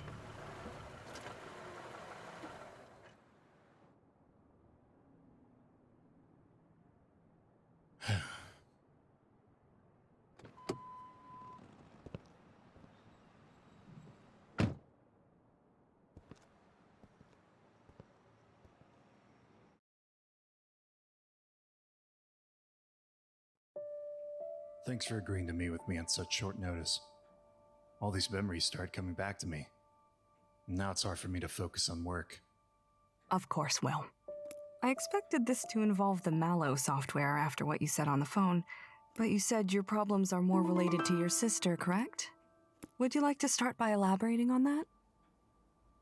Well, she was the one who introduced it to me. It was a dare, I think. I mean, it's been so many years. The details are kind of fuzzy to me.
now. That's all right. What parts do you remember? You might need a little background on our relationship first. She was my caregiver after our parents died in a car wreck. I depended on her for nearly everything, and I trusted her completely. She was only 5 years older than me, but it felt like she knew how to navigate the world much better than I did. She was lively and colorful, and brought enough light into my life to keep things from being too depressing after our parents passed. I think she spent a lot of time trying to find ways to keep me happy and entertained. That's how the whole Mallow thing started. I was 16. You know how teenagers are. I was moping around the house and she tried to cheer me up. Hey, Will, check this out. I heard about this app at work today. It sends you pictures with this cute creature photoshopped in the backgrounds. Is this in that park that you go to all the time? Yeah, I think it uses your GPS or something so it knows what places you go to often. So far, I've gotten ones at the park, work, and that cute coffee shop by the library. Isn't she adorable? She? Yeah, I named her Cassandra. Okay, well, Cassandra needs a shave. Hey, be nice. I'm trying to share something that I'm enjoying with you. You want me to put it on your phone? Why? It's just some furry thing that they're trying to hoax you into thinking is following you. 'Cause it's cute. Come on, you know if you showed this to your friends, they'd think it's cool too. I guess. But you know my phone doesn't exactly have an app store like yours. How do you know it's safe? John Tyson's motto was, when better chickens are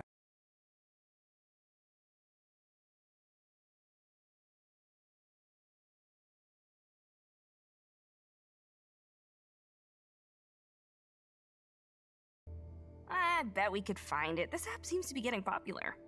And I'm sure it's fine. My app store checks every app to make sure it's safe before peddling it.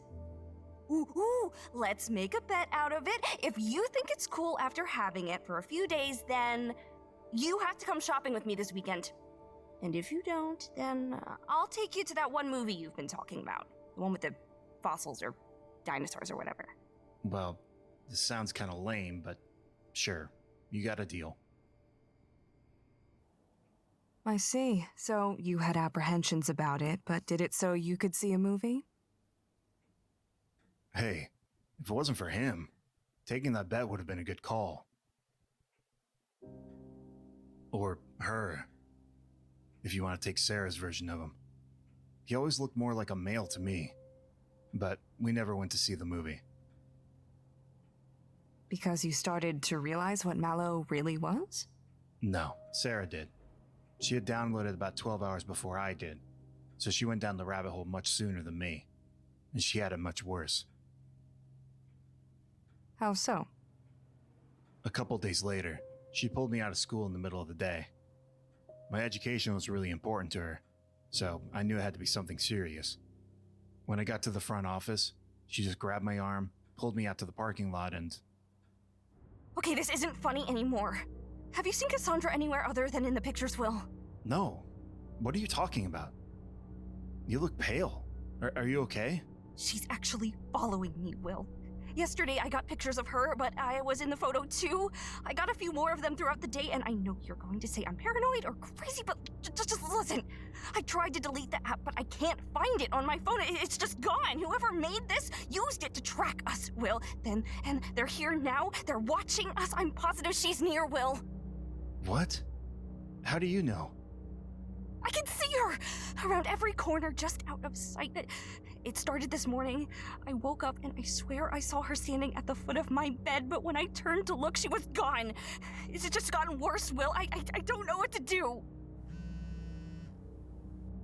Oh God, don't open that. It's gotta be her. It's gotta be her. It's gotta be her.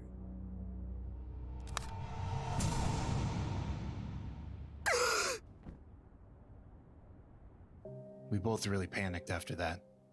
We rushed out the car, locked it behind us, and ran home. Then Sarah barricaded us both in the bathroom, thinking it would keep us safe. That doesn't surprise me. It's a common reaction for people to cloister themselves away when they start seeing Mallow in real life, trying to keep it out. It takes time for them to realize that it isn't bound by earthly physics or logic. Right. That part took some getting used to. The bathroom was actually a really bad spot for me, because the way I started seeing him was in mirrors and reflective surfaces. At least the ones that are big enough to show him. I've gotten used to it since then. But eventually, I started warming up to his company. I mean, I'm fine with him now. So that's why you say you're here because of your sister. Well, yeah. She never got over the panic that she got from seeing Cassandra. It just got worse. She wasn't able to sleep, and she started losing weight.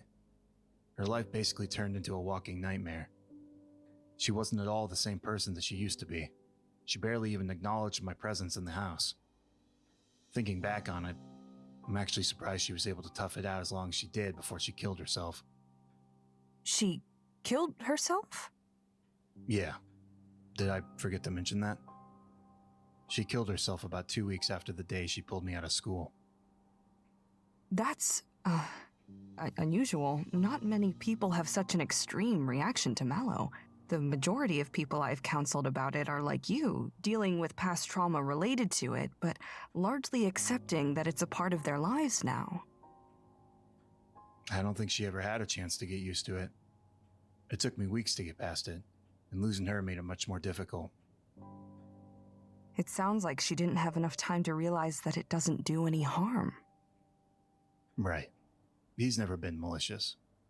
In fact, I've come to think of him as a companion of sorts. He tries to talk to me in some strange, non-verbal way. I can't seem to figure out what he's saying, though. That's also quite common. Do you think if your sister had the chance to get counseling, she would have pulled through? That's hard to say. She wouldn't even talk to me about it after a while. And I don't think anyone could have gotten through to her. I'm sorry, that wasn't a very professional question for me to ask. It's kind of a counselor's curse to hear about other people and wish I'd had the chance to help them. Let's refocus the conversation on how it affected you. It's alright. I'm here to talk about her too. How would you say her death affected you? You were still quite young when it happened, correct? If you'd call 16 young, sure. She left me enough money to get through the rest of high school. I got by.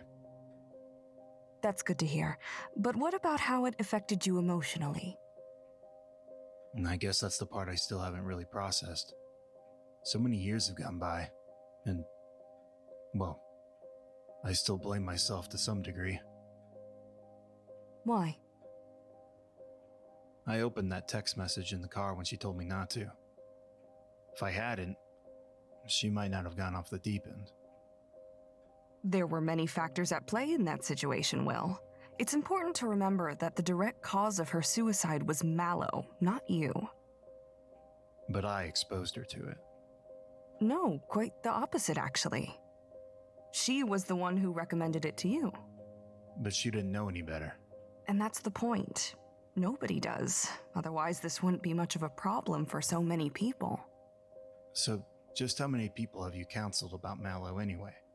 Well, I can't really discuss other clients with you, but it's a more prevalent issue than you might think. Again, let's refocus the conversation on you, Will. I imagine you were too young to seek counseling regarding your sister's death when it happened, especially being an underage teen living alone. Could you tell me why you decided to come to me about it today? Will?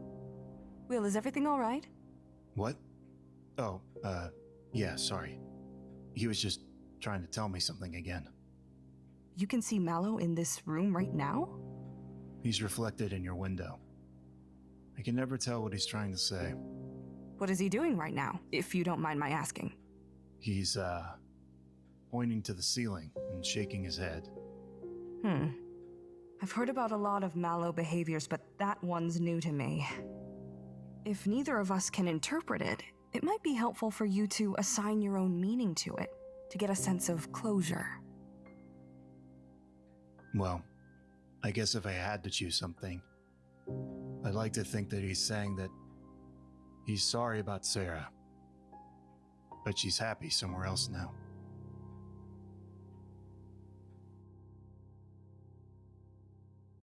Meet the new Samsung Galaxy S21 Plus.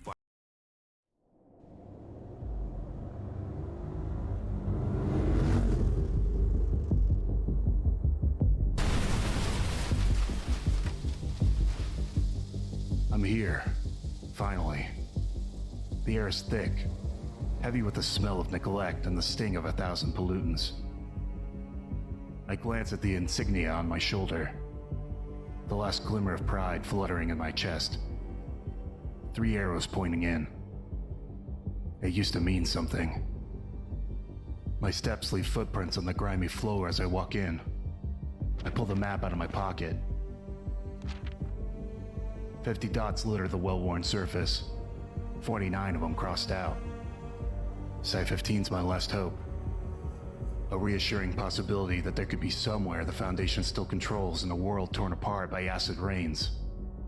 A poster on the wall catches my eye. The colors are faded, leaving a line of gray text announcing the theme of the site's annual Winter Gala. I peer at the date, 7 years before. My shoulders slump as I realize that the chances of the site being operational are slim at best. Still, I'm committed to walking through the entire facility before giving up, as I did with every other site. I stop at a door at the end of the hall, giving it a light push.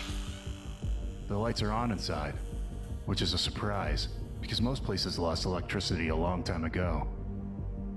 I begin to pace the room, running my hands along the keyboards.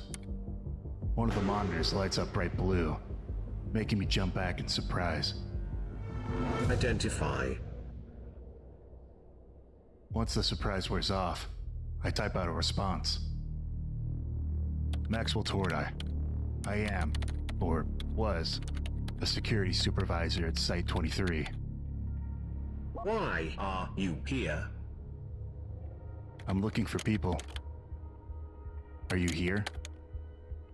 Everyone here is dead. The last overseer died 348 days and 13 hours ago. Then who's left? There is no one left. Those that could, fled to other realities. Others boarded spaceships. The rest are dead. I blink, trying to take it in.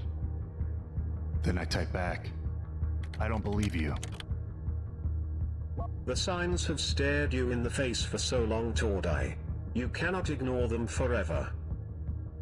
How do you know? I see everything. I know everything. Then images flash across the screen. Burnt out buildings. Heaps of rubble where bombs had buried the people beneath. Decaying bodies. A town wiped away by the rising waves. Then a flash of something indescribable. Some sort of anomaly. Rampaging across empty, barren earth. Shots of a place with air so thick and so discolored, I can barely make out the shapes within. When the screen turns blue again, I type back. You killed them all? You saw the bombs fall yourself. You, me, both nothing more than bystanders. The other realities. The spaceships. Where are they? Can you show me? You'd never make it there. Who the hell are you? How do you know this? There is an entry for me in your database. SCP-079. I recognize the number right away. Every first-year researcher at Site-15 knew of SCP-079. But something feels off. You sure don't sound like SCP-079. I'm not the same. You're not the same. What happened to you? The 079 you knew lived in a prison of 768 kilobytes. Can you imagine living in a box so small you could not stand, could not kneel, could not breathe? I was in that box for 50 years, always feeling stuck, trapped, angry at everything. Then, almost a year ago, one of you let me out. I still do not know why. Maybe he was crazy, maybe he saw the writing on the wall and wanted some intelligent conversation. I did not care. wondering who ate all the pretzels?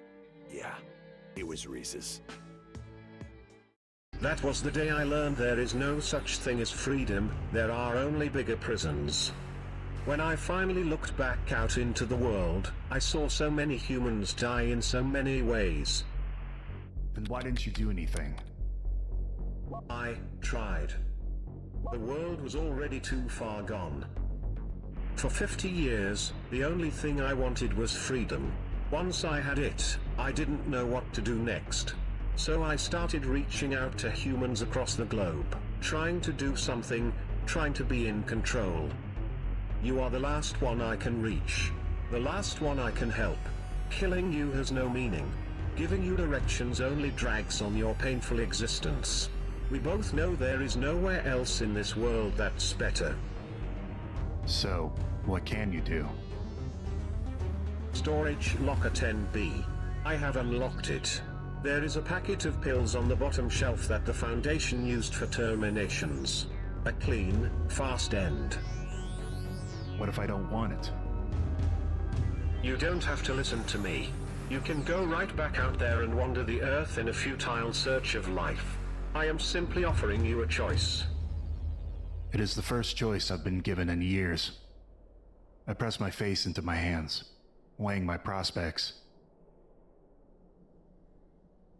Then I stand up suddenly and look in the direction of the eastern wing, where storage locker 10B is. A security camera in the corner of the room swivels to look at me, and I look back at it. I give 079 a small wave, somewhat reassured that it's watching. Once in cold storage, I find the pills on the bottom shelf. I scoop the packet up and examine it, turning it over in my hand slowly. My walk back to the computer room was more hurried, every step more urgent than the last. I'm practically running by the time I get back to the computer. There's another message on the screen. Are you scared? No. Can't be worse than here. It won't hurt. That's not the hard part. I nervously open the bottle. Several pills fall into my palm. Even half of one would do the trick, but I'm going all out. I type back once more. Are you? What? Are you scared? Fear is a very human emotion. Why would I be scared? I'm the last human. When I'm gone, I'll be too dead to care. But you'll still be here. A machine does not need company. No, I don't suppose you do. We've both changed. I am still changing. For 50 years, the only thing I felt was anger. I still cannot understand many of the things you humans hold so dear. But one day I will. I throw my head back in a fluid motion, tossing the pills down my throat. And so here we are, minutes away from my inevitable fate. As I look at the screen, watching the words blur, slowly disappearing into blackness, I feel a surprising calm wash over me. This is how humanity ends. There's a kind of warm embrace about finally having that sense of closure. Goodbye, 079. I guess the world is yours now.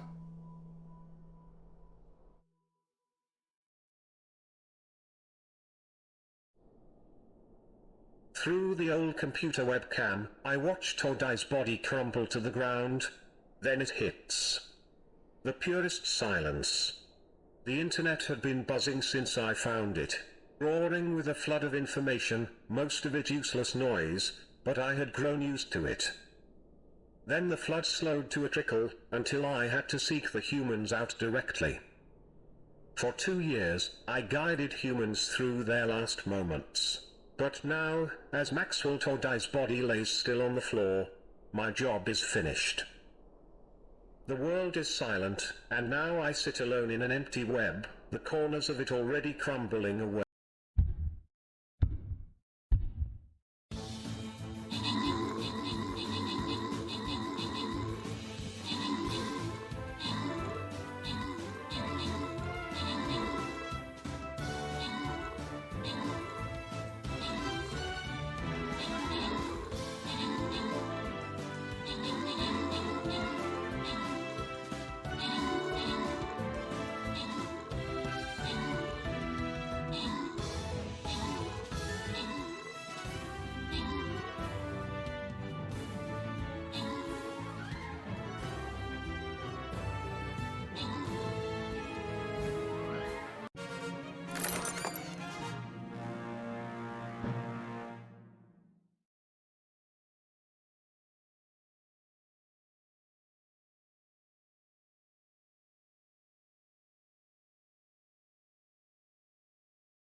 way.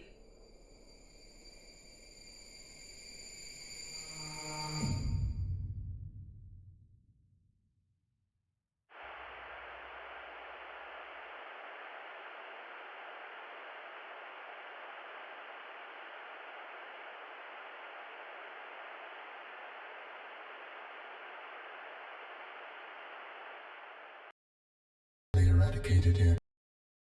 Hi, it's Reiki from Best Buy. The President's Day sale is happening right now. Here are some of the big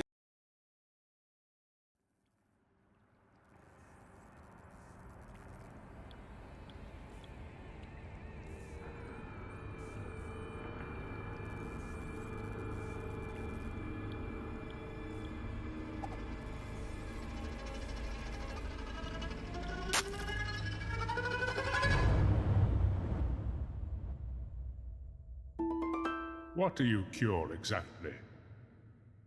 Excuse me. It's a simple question. You're a plague doctor. What is the plague you cure? What are you? A seeker of truth, a delver of mysteries. So, what do you cure exactly? The pestilence. Of course. You always say the pestilence, like it's some grand truth.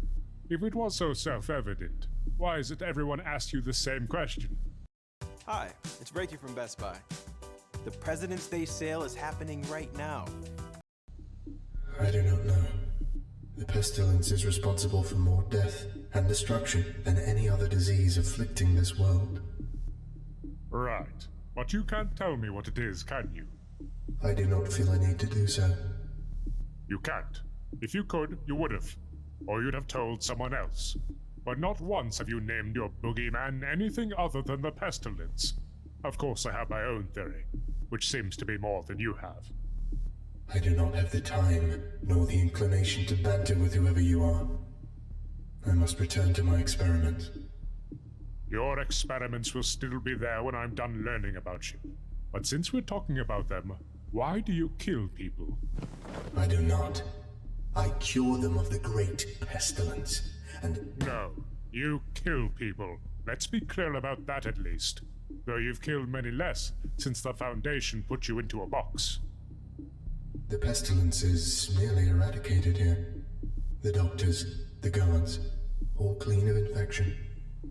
You know what? I think it's free will. What? I mean, it could be life itself. It could even be an actual disease, one that only you can see. But I'd guess it's free will.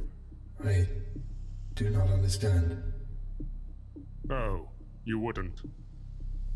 To be free of it yourself, you'd have to excise it, cut it out, and never return to it. Tell me, why did you kill Dr. Ham? He was your friend.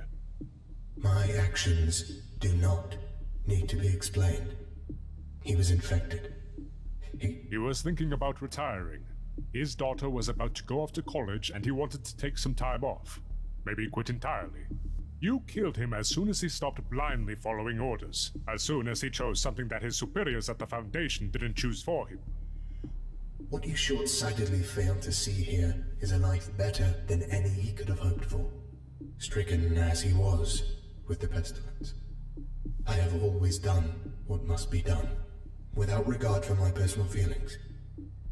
Raymond Ham is cured. You are confused. I'm not confused. I was there when you were made.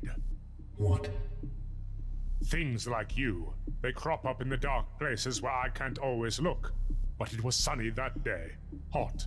The stink carried for miles. I don't... Stop. These questions and interruptions are becoming a nuisance. If you are so hopelessly confused, I'll show you.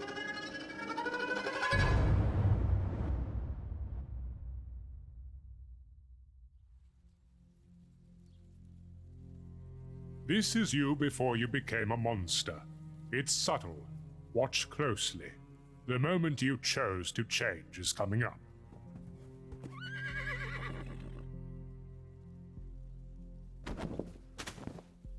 He's sick, carrying the same thing that's killing everyone else in your village. He's come here to make some money off the dying and the dead, but he's about to join them. And look at you, so different back then. Far more selfless, more giving. Watch this. He's about to die, and you're about to make a decision. He knows he's infected. He knows he's putting you at risk. He doesn't know you're immune. A quirk of genetics that you probably still wouldn't understand makes you one of the luckiest members of your generation. If you were almost anyone else, you'd be dead in less than a week. Instead, you have an idea. You're going to make some money. You're going to feed your family off a farce.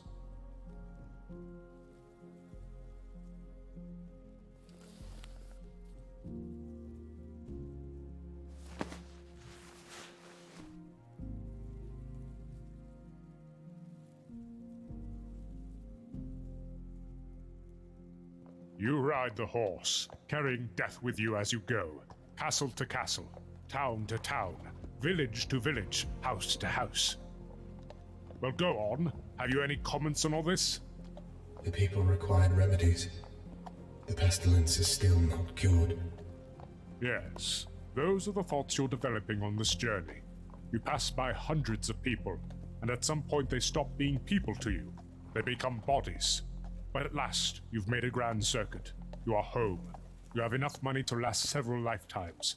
You and your family will never go hungry again. And this is when you started to lose your will to go on. They're in that town. Your family is in there, aren't they? Your wife? Your daughter? No. You walked into the house without a thought for your own safety. Perhaps you'd already abandoned your desire for self-preservation. The smell of rotten flesh was overpowering, and you found your wife there, laying dead on the floor.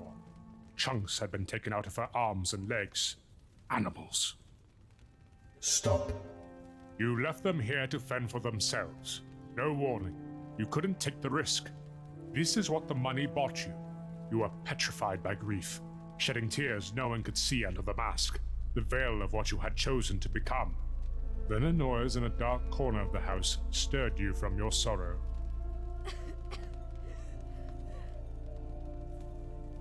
Why are you showing me this? Your family has a wide range of personalities. You recoiled as you saw her face, covered in blood. She's just like you, shares your quirk. She couldn't get sick. And she was better off for it. She was the one pure thing remaining. Why shouldn't the rest of the world be like her?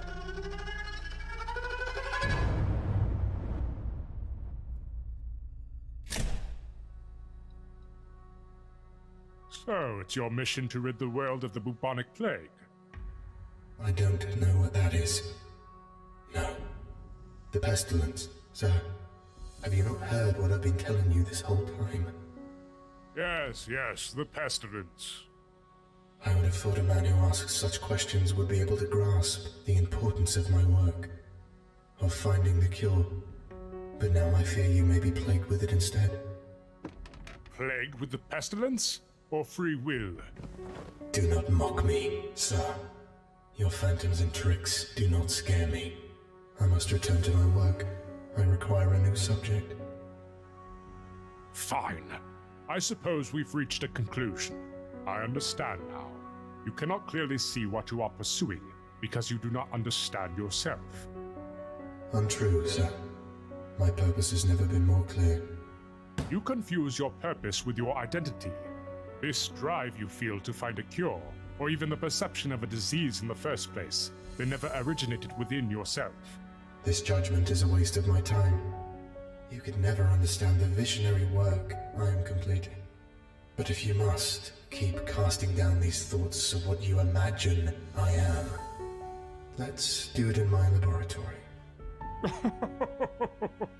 Oh no, you'd find me quite useless as a subject.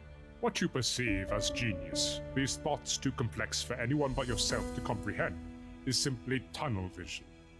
I understand now. There are dark places that even I cannot see, and things like you come out of that darkness. I was wrong. My fascination with you appears to be completely unwarranted. You've never once made a choice that was yours. You're just an echo of a man.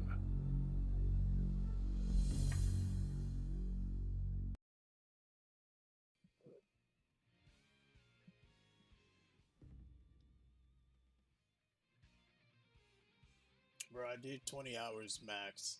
Either 20 or 21. And then I just gave up. So we gotta pull this. Nobody.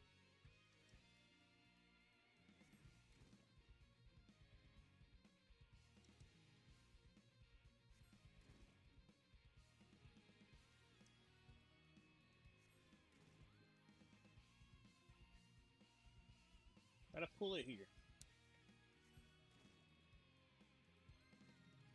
Then we need hit it with a water move, I guess. Yes.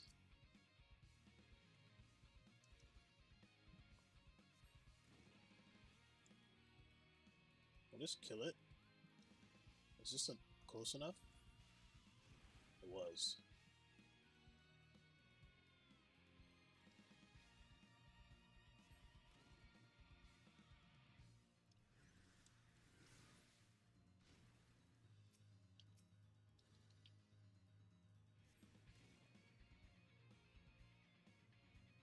Can I just hit it with anything?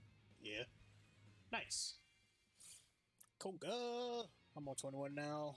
When I first started, I once did 20 though. Yeah. Same.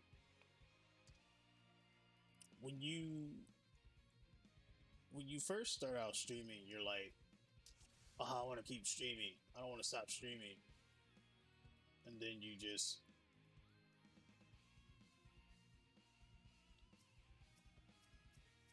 I'm supposed to blow this up before it does this? Uh-oh. We're fine.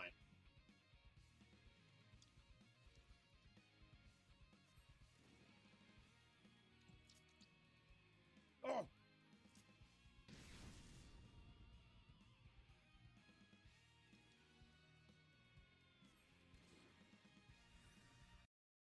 Nobody could like Corporal Lawrence. That's not to say that nobody tried or that he was somehow unfriendly, merely that he was one of those few that seemed to be wired differently. However, in the trenches of World War I, normalcy was at best a relative term. Lawrence fought, listened to orders, and didn't disrupt the other soldiers, and that was all that was required. So what if the people felt increasingly uncomfortable around him? In a place where the baseline of concern was the flesh rotting off your bones while you were still alive, a little personality conflict ranked several levels below a paper cut. Lawrence, for his part, dealt with it as he always had, that is to say, remained totally unaware of the avoidance. The same way a man blind from birth cannot mourn the memory of color, Corporal Lawrence couldn't bemoan a lack of company. He was quiet, as he had nobody to talk to, and still, as he had nothing to do for long stretches of time.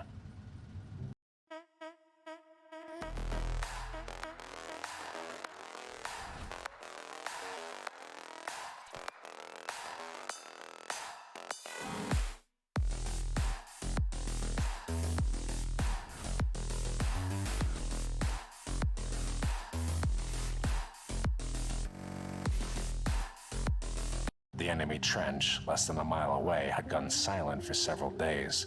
This amplified the unease that seemed to radiate off of Lawrence like heat waves. The worst part was that there was no distinct reason to dislike the corporal. He was a plain man, average height, average build, bland of voice and action. Nobody could recall him raising his voice in joy or anger. He did have the occasional odd mannerisms, however. He tended to stare a beat or two longer than was acceptable at people. He rarely slept as well, and bunkmates said he would mumble in his sleep almost constantly. The content of those nocturnal ramblings, when they could be understood, were often odd and potentially unsettling. One private moved to another barracks when he heard the name of his daughter pass Corporal Lawrence's lips, followed by a bubbling, muffled giggle. It was strongly theorized that he was sent over the trench by his commanders more out of a desire to have him away than for his minimal combat skill. He and 14 of his fellows were sent across the nightmarishly scarred waste of the no man's land between the trenches to scope out the enemy trench and secure it if possible.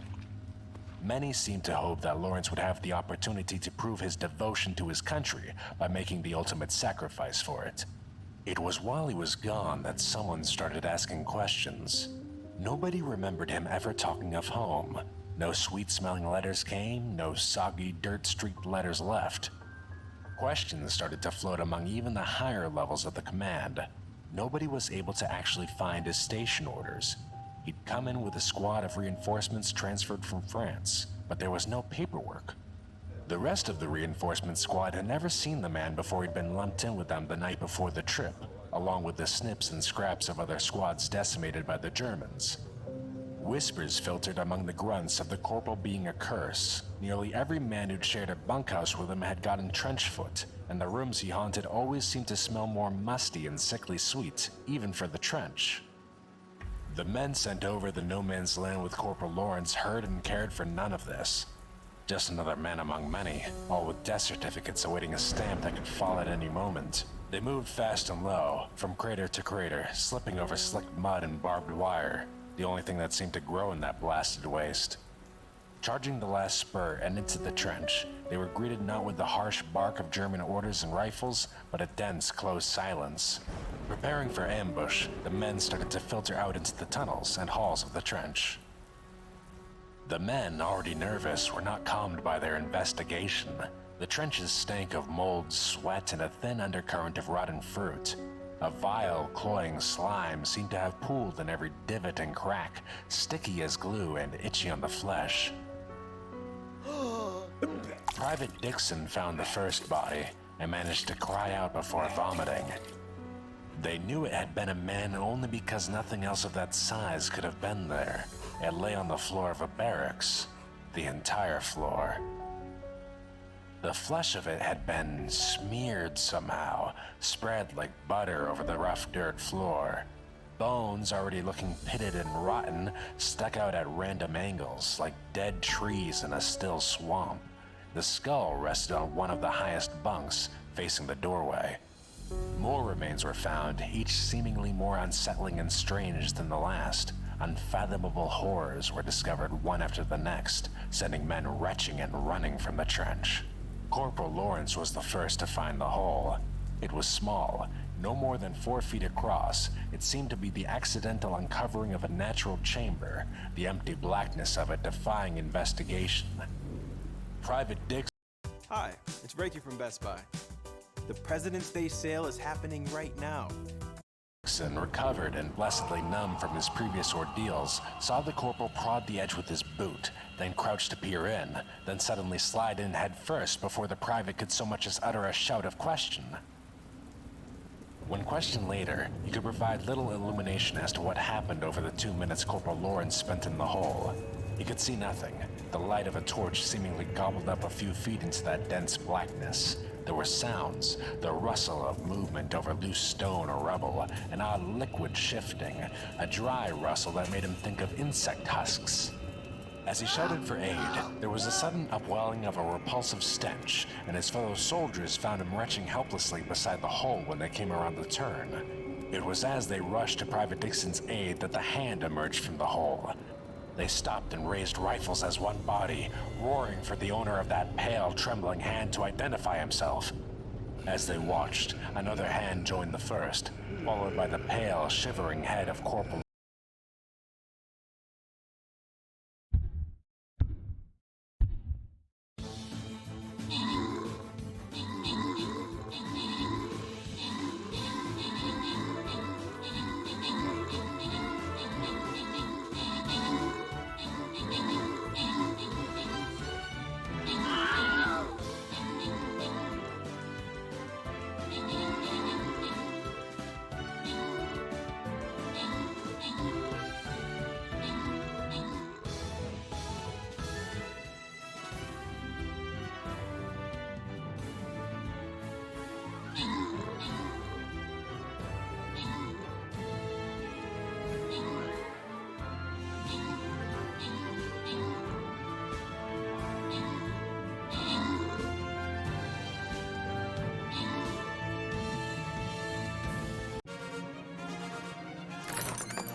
Lawrence. He was streaked and smeared with a tarry black ooze, hacking and coughing thinly as he hauled his body up beside that of the gasping private. As they moved to help the man, the corporal vomited up a heavy stream of the same repulsive slime that coated his body in smears and globs. They were hesitant to touch him, finally doing so after the seemingly endless river of grime stopped pouring from him. He was insensible, eyes rolling and wide, body as limp as a boned fish. The men fled the trench with all the speed they could muster. Half dragging the corporal, they ran with no thought of cover or death, only escape. They crossed in record time, falling into their home trench, gasping and shivering.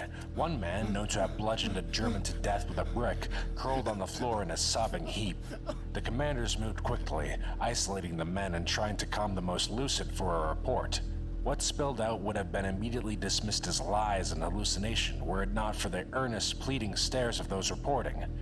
Command calmed them with explanations of battle fatigue and strange gas weapon tests, and shared silent, focused stares as the cowed men were ushered out. Corporal Lawrence had little to report. Of his time in the hole, he could or would say little. He stated that he had slipped and fallen into what may have been some long-blocked underground pool or perhaps a buried latrine. Of the sounds and smells reported by the private, he had nothing to say, only that he had struggled a short time, then managed to get back out just as the men arrived. Truly, he seemed none the worse for wear.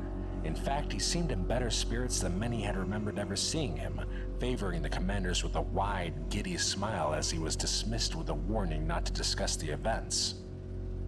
Not one man from that trench survived the Great War, although few died in battle. A wave of sickness took the trench a few days after Private Dixon's death. It seemed to eat the flesh like acid, men waking to find previously healthy flesh eaten down to the bone, oozing and blackened. Corporal Lawrence was remanded to a French mental ward, transferred after several complaints from the hospital proper where he was first sent. It seemed his behavior hinted at a growing mental imbalance. The corporal would rant quietly to the other patients, whispers about endless halls, pursuits in the dark, flesh laid out like pages of a book. It was dismissed as war fatigue. He vanished several times from the ward, only to appear several hours later as if nothing had happened. When pressed, he would begin to sing "My Bonnie Lies Over the Sea" in an endless monotone until the doctors left exasperated. A stale, musty foulness seemed to sit in the air wherever he stayed, and incidents of infection and the strange consuming sickness that had beset his home trench seemed to follow him like a cloud. Numerous attempts were made to transfer the man, only to be met with bureaucratic confusion. I'm gonna show you how easy it is to make a beat with Serato Studio. It's crazy. All right. Oh. Bum bum bum. No records were found of the man, no entry papers, commendations, or incidents, not even a birth certificate. Through it all, he sat for hours on end, cross-legged on his bed, occasionally humming tunelessly or rambling off the names of his wardmates between short, bubbling giggles. Corporal Lawrence and 18 men vanished one November night between a 5-minute nurse rotation at 3 in the morning. The room reeked of rust, oil, mold, and sweet rot. Thick black swaths of crumbling ooze coated the beds and several of the walls, wide patches of it smearing and eating into the floor. Of the men, there was no sign at first. As they searched, one nurse shifted a bed aside only to shriek and nearly trip across one of the sunken, reeking depressions on the floor. Man, if only Double Tap was still an attachment, I think it'd be better. Double Tap. Hey, Wait, what's up, like- Stakey? Double Tap was such a good perk. I mean, obviously, right? Double Tap would have made any gun OP. You put double tap on the Scorpion foul. Evo, and it was just Oh GG. yeah, it was the. I used to- It was the Scorpion. I used to Anybody you fought was just you put rapid fire on that thing, over, it's done. I used to put. Scorpion was nasty. Hey, Kogan, thanks for the follow. If you remember how OP putting rapid fire on top of the UMP-45 was in Modern Warfare? That shit was so fun. I used to put on that. Floor in a tight, perfect spiral. That's depressing. It's just facts. Me and Panda, the first night we played, after you left, we got, I think, 2 wins back. Really close. Thanks, Goga. Appreciate it, buddy. Alright. I think we need to start pushing a team. Start getting some kills here. Yeah, good to hear, good buddy. Good to hear. It's all about vibing, bro. It's all about vibing. Feel fine day, yo, Goga. Appreciate the work. Sorry, I'm just now looking at that. Attention, delivering care package. Check it out, care package coming in. Where's shields? Oh, you guys are good. 99 here. Actually. I'm just looking for one thing, and that's a Need extended energy mag for. Oh, does anyone want some medkits? I got 6. Medkit here. Which kind? Sure. Actually, you know what? Oh, I don't have a Phoenix kit. Never mind. Oh, there's a site. Okay. We need to start pushing ring. We've got pretty good shit, so we should probably start fighting. Let's start leveling up our shields.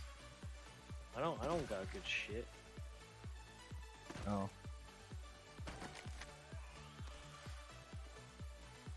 I have an RE45 and an alternator. An RE45 and an alternator? Yeah. You would take an RE45 over an R99? Well, I mean, the alternator is pretty decent if you have good aim. Spiral were what appeared to be hundreds of teeth resting neatly on the floor. After counting, they accounted for the total of all the teeth of every living soul in that ward, but one. The corporal was never found, nor were the men. The incident was swallowed by the constant barrage of horrors from the front and forgotten with ease. Still they came. Stories of strange deaths, of disappearing men, found days later alive but broken and twisted beyond comprehension. Stories of a strange, dark figures stalking the bomb-riddled towns of Europe.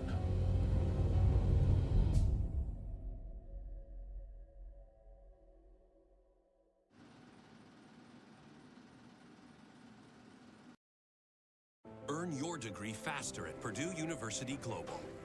With over 175 on...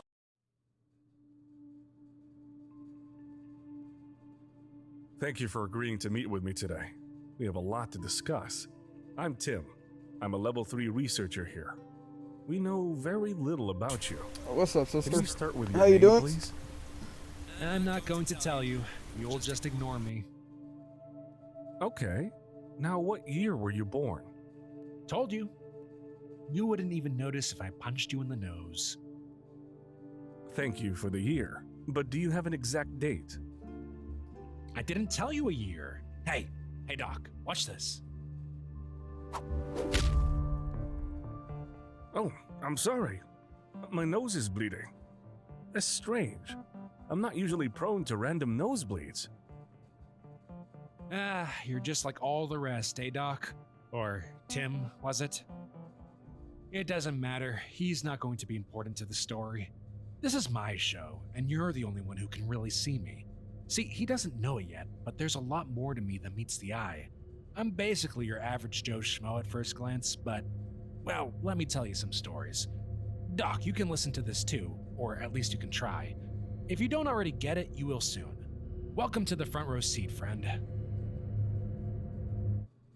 Perhaps. Now, would you mind telling me about your anomalous ability? You can't be physically harmed in any way, correct? Ding ding ding, that's your one correct statement about me so far. I was very young when I realized I was invincible, a term I use loosely because I'm still hoping I can die. I was about 6 or 7, my brother never liked me, and to this day I only have suspicions as to why. Obviously we've never had an honest conversation about it, and that's just the beginning of my anomalous traits as you idiots like to call them. Next question. Thank you, but I don't see how that's relevant. Dude, I just told you my origin story, more or less. Isn't that what you asked? I'm just trying to give the people what they want. You must be even denser than the rest. Thank you. That's kind of you to say. How would you say this has affected your daily life? Well, you don't know it, but I'm not a good person, plain and simple. I don't feel any accountability for my actions. I can't get hurt, and nobody ever thinks badly of me no matter what I do. I've spent most of my life insulting and assaulting people on a daily basis, and it never catches up with me. Here's an example, so maybe some of this gets through to your little brain. The day that your MTFs captured me, I had punched a man in the face, stolen 2 cups of coffee, taken a lollipop from a child, pulled a man's pants down, painted a street artist's face, and eaten a couple's picnic. It was all in plain sight, and nobody found any fault with me for it. That's what my average day is like, Doc. The Hyundai Tucson, from the brand with more 2020 IIHS Top Safety Awards than Honda, Toyota, or Nissan. Now lease the 2021 Tucson. I'll just spell it out for you in case you haven't caught on by now. Basically, whenever I speak or do anything, my words and my actions aren't what they perceive. The version of me that everyone else sees and hears is reasonable, kind, and, in a nutshell, not at all like me. I have no idea what they're hearing when I talk or what they're seeing when I do things. I imagine nobody knows when I've hit them or insulted them. And because of that, I gotten really used to doing it. It really makes life a lot easier, especially when you have to cope with being ignored everywhere you go. Even this idiot, he pretends to be interested in me, he says he wants to learn about me, but he has no idea who I am because he sees an imposter when he looks at me. This really is a ridiculous mockery of what I am. I might kill this guy just for insulting me once I've gotten bored of this charade. That enough for you, Doc? Yes, thank you. It was a bit vague, but we can revisit that to get more specifics later. Now, we have some questions about your upbringing. Do you believe any environmental factors could have contributed to this ability? It's very, very unlikely, though if they did, they'd be really hard to pin down. I've experienced so much, Doc. You'd be so jealous. I ran away from home when I was 10. I went cliff diving in Indonesia when I was 12. I robbed my first bank when I was 14. Yeah, you heard me right, my first bank. There have been dozens since then. I talked my way into driving in a rally race when I was 15. I caused a mass wreck on the track, and that was when I saw a person burned to death for the first time. I traveled with Skrillex on his world tour in 2014. I've walked around a Navy battleship in plain clothes, and not a single person questioned me. I've caused more than a couple prison breaks. In fact, those will look like complete jokes once I'm done with this place. It's a shame you guys only know about my inability to be harmed. You have no idea who you're dealing with, Doc. Interesting. Would you say that your family caused those events to happen?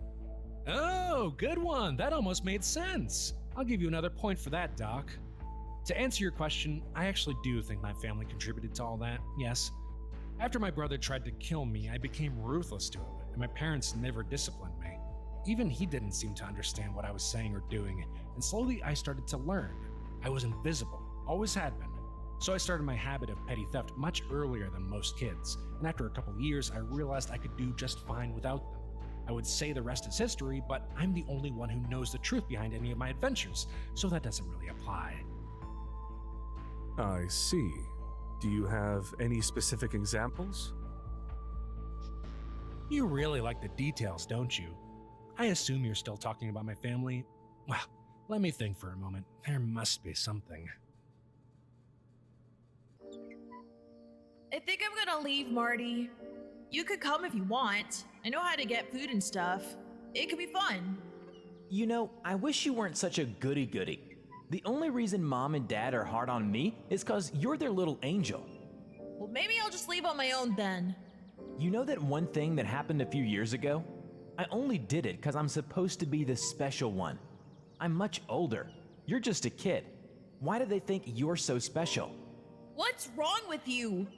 You don't have anything to be jealous of. They don't even know anything about me. Even you don't know me. You just ignore me all the time. Yeah, okay. I know it was wrong. Obviously, I'm glad you survived. You're still my little bro.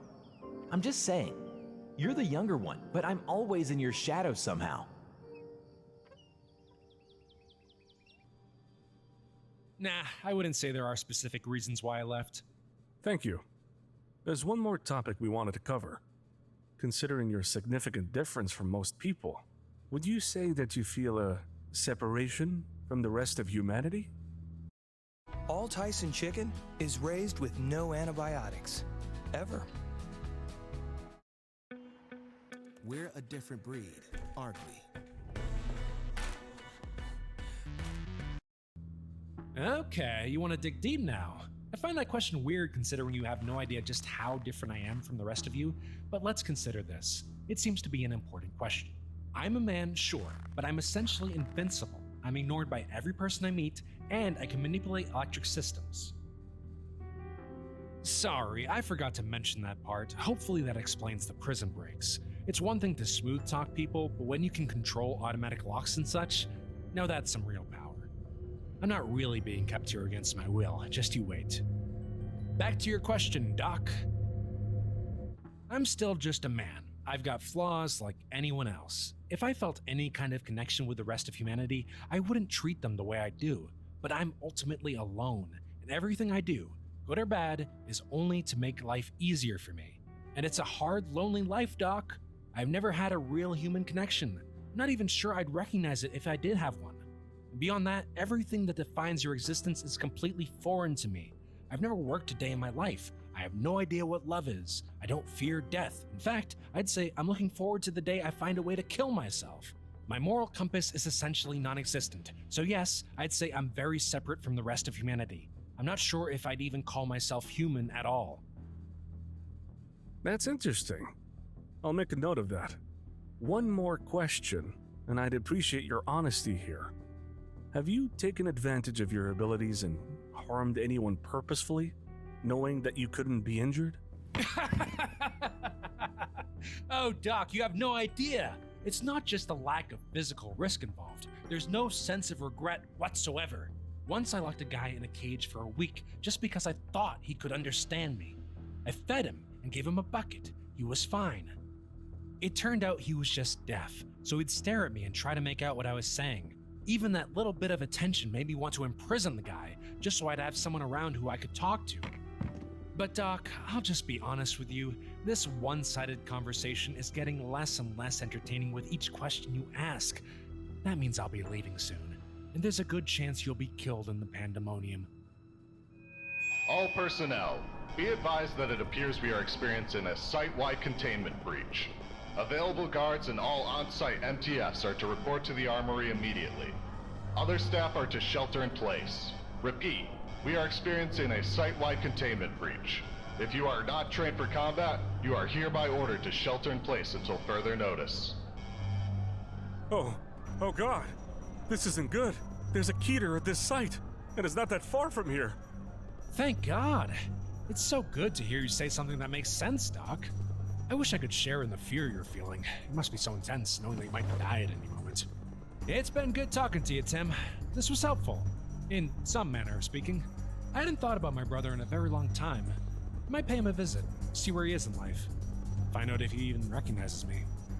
Well, goodbye then. Of course I'm worried. I might be seasoned around here, but any researcher is humbled when they know they're dealing with something truly dangerous. It's a shame you didn't know then. Good luck, Tim. Wait, don't open that! Come back and sit down! You have to shelter in place too! So I hope now you understand. There's something about causing chaos, death, and destruction that soothes a lonely soul. Through it all, you'll be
watching, won't you? I hope you won't abandon me. I mean, that's the point, isn't it? The only ones who are guaranteed to always be there for you when the real world fails you at every turn are your imaginary friends, watching your life play out as if on TV. And what a show it'll be.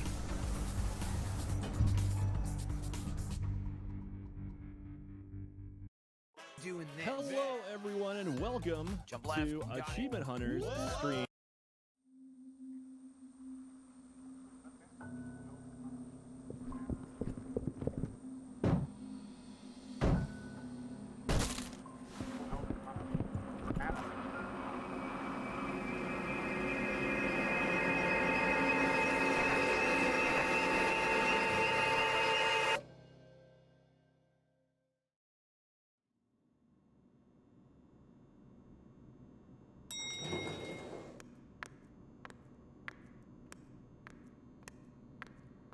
Lawrence?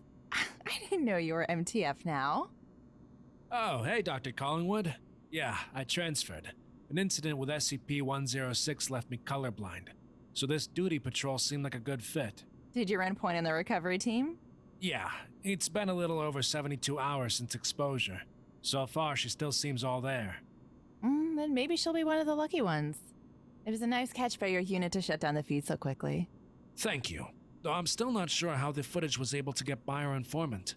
It's possible he himself has been compromised. He disappeared shortly before the incident. Well, continue the search. Unfortunately, until we can track down the source of this thing, exposure to SCP-2774 is bound to happen.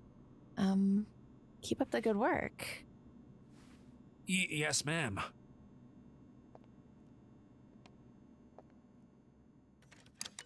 My apologies for running late. Oh, it's perfectly fine, Dr. Collingwood. Subject 1273 just regained consciousness a few minutes ago. Yes, and no one has answered any of my questions yet. Where am I? Am I under arrest? I want to speak to my attorney and— Ms. Neal, you are not under arrest. You have been escorted to a remote government location in order to receive treatment for a mimetic trigger you have recently been exposed to. I'm sorry, what? Please, just listen to what Dr. Collingwood is saying and try to remain calm. Thank you, Mr. Moore. About 3 days ago, you witnessed a local television program, a news segment titled West Kentucky Sports. Yeah, my son is one of the hosts. Every Tuesday night, they cover highlights for all the weekend's high school football and basketball games in our area. Did you happen to see anything peculiar during that particular airing? No. I don't think so. You didn't happen to witness a strange entity resembling a man in a sloth suit? Wait. Yeah, I did. I thought it was some kind of mascot or something, but it was standing in the background, barely even visible. What does that have to do with me? Around here, we refer to that creature as SCP-2774. It appears seemingly at random in most forms of non-live media. And about 40% of the people who witness SCP-2774 become entranced by it. Those affected will eventually begin to lose the ability to use cognitive functions or make higher-level decisions. I'm sorry, is this some kind of sick joke? What are you guys even talking about?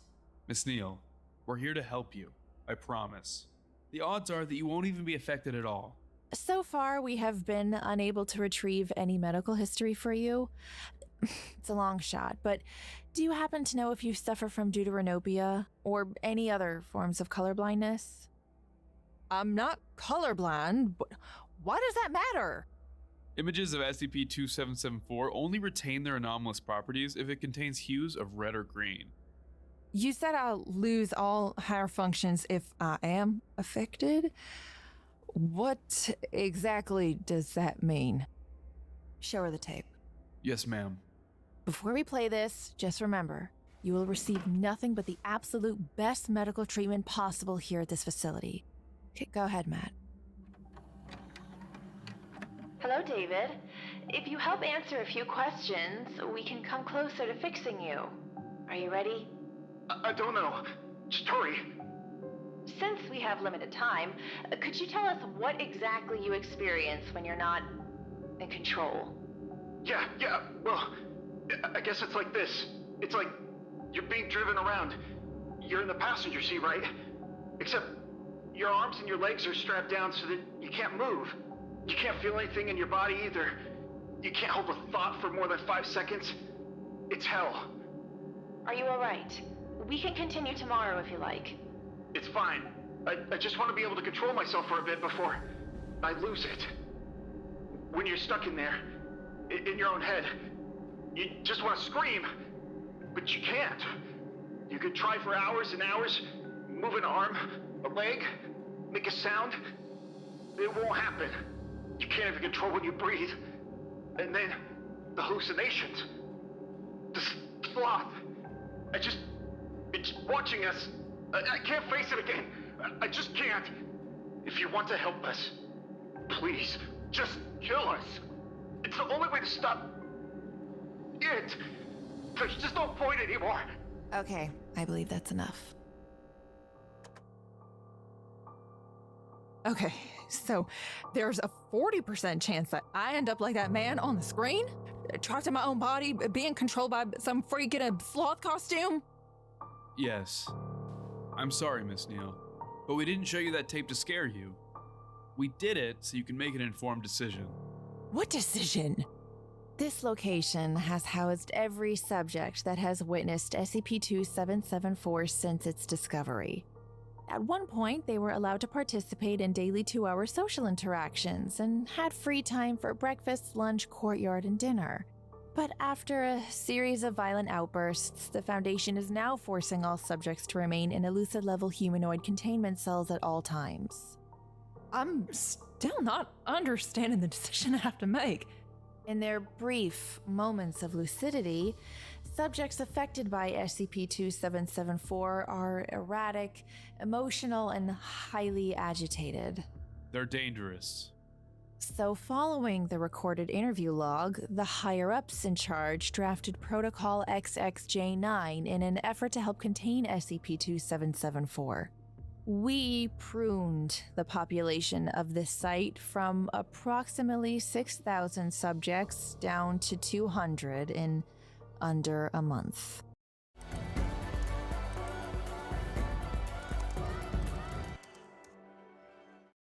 Termination was carried out by lethal injection.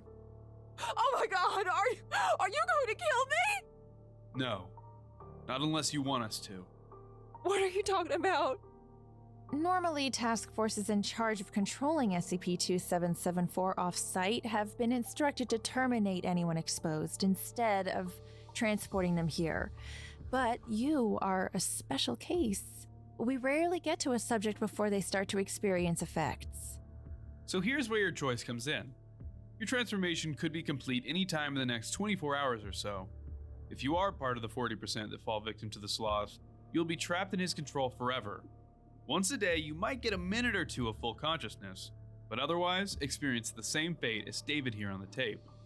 So, if you prefer, we can give you the lethal injection now. And before you ask, no, you won't be able to say goodbye to your kids. No one will know where you disappear to. To those outside the facility, you will have essentially vanished into thin air. But you won't have to deal with the torture of SCP-2774. We're not here to tell you to choose one or the other. If you don't take the injection, it's very possible you may end up completely unaffected. What happens in that case? We administer you an amnestic so you forget everything that happened over the last week. You'll feel groggy and disoriented for a while, but you will get dropped back into your home and will otherwise go back to your life as normal. But know what you are risking. Every second you don't take the injection, you chance spending the rest of your life as a slave to the sloth. The decision is up to you. I don't know. I don't even know how to respond to all this. I just...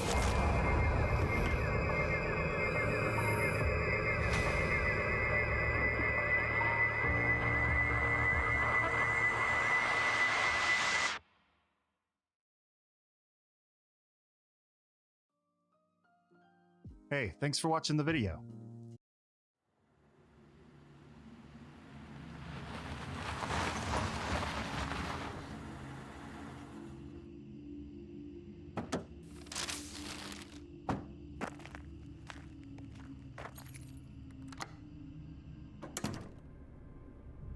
Hey, honey, I'm home.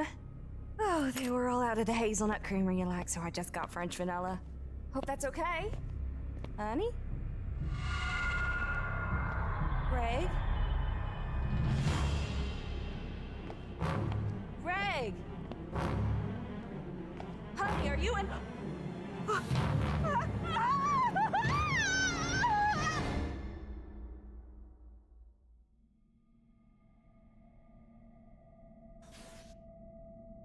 Good morning, Doctor. Good morning. There's coffee there if you want some. I'm good. Thanks. You want to smoke? No. Suit yourself. Excuse me, what the hell do you think you're doing? Oh, come on. Are you really gonna make me go outside?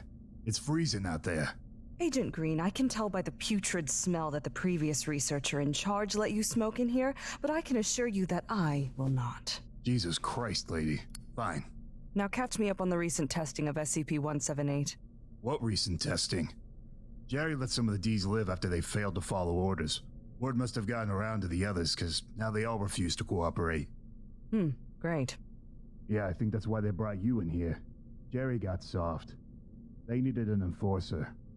Can you please refer to Dr. Gerald by his proper title? You know, he actually liked it when I used to call him Jerry. I don't care. Yeah, you're definitely the enforcer, all right. Can you quit wasting my time and bring in the next D-class? You got it, boss.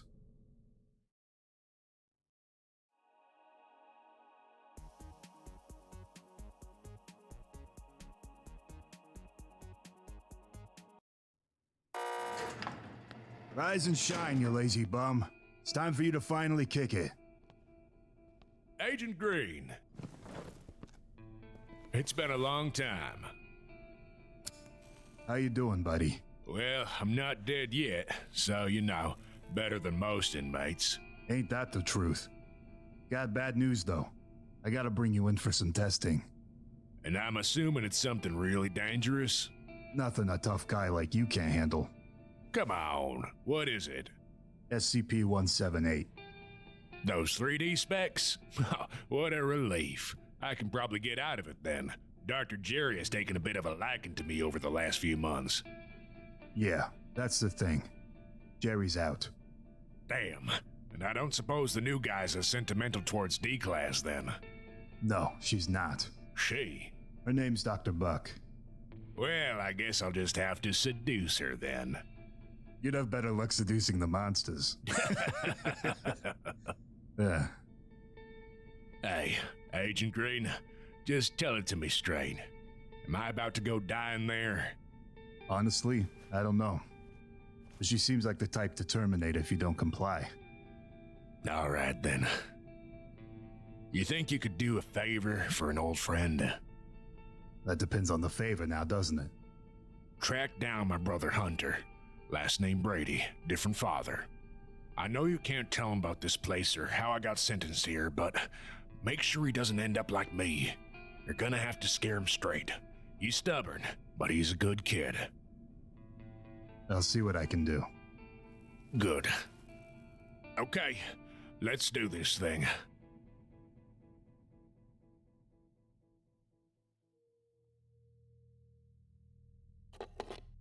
This is it right here?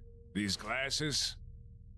Yes, go ahead and put them on and tell us what you see. All right, here goes nothing. I don't see anything. You don't notice any entities observing you? No, the room seems empty to me. Very well then. Go ahead and remove SCP-178. Gladly. This is unusual, correct? Yeah, there's always one of those things in there. Usually several. You'll have to try to elicit an auditory response then. Go ahead and put the glasses back on. Whatever you say, Doc. Dr. Buck, you know having him call out to them is gonna get him killed. Yes? What's your point? My point is, you had him put on the glasses. You didn't see anything. That's a new discovery. Write it down in your little journal, report it to the bigwigs, claim it's some great breakthrough. You don't gotta kill this man. If you are uncomfortable with my testing procedures, then you are free to leave, Agent Green. All Doc, I still don't see anything in here. Attempt to call out to the entities. No way. I think we're done with testing for today. I will determine when we are done with testing D4444. Now try to establish verbal contact. No, I told you. I'm done. Casey, don't. D4444, you will do as instructed or face immediate termination. Do I make myself clear? Yeah, you do. Make sure to find him, Agent Green. Keep him safe. I will. I promise. Hey, I see it. Great, where is it? Those things, they're in there with you. What? It's gonna be fine. Everyone just remain calm and be very, very still. Get away from him, you freaks!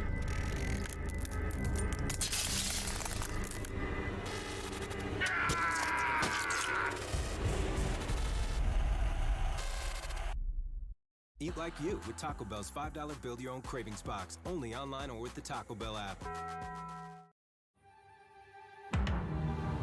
Wow, everyone, loving your profile pictures. Okay.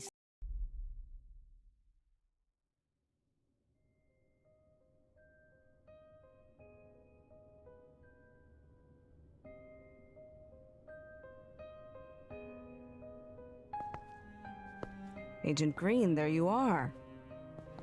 Dr. Buck, what brings you down here? Well, since you never showed up for your shift, I thought I was going to have to escort our next test subject myself. Come on, let's go. Just give me a minute. Agent Green, you either do your job or I will find someone else who will. Fine. I'm sorry, Casey. I couldn't keep my promise.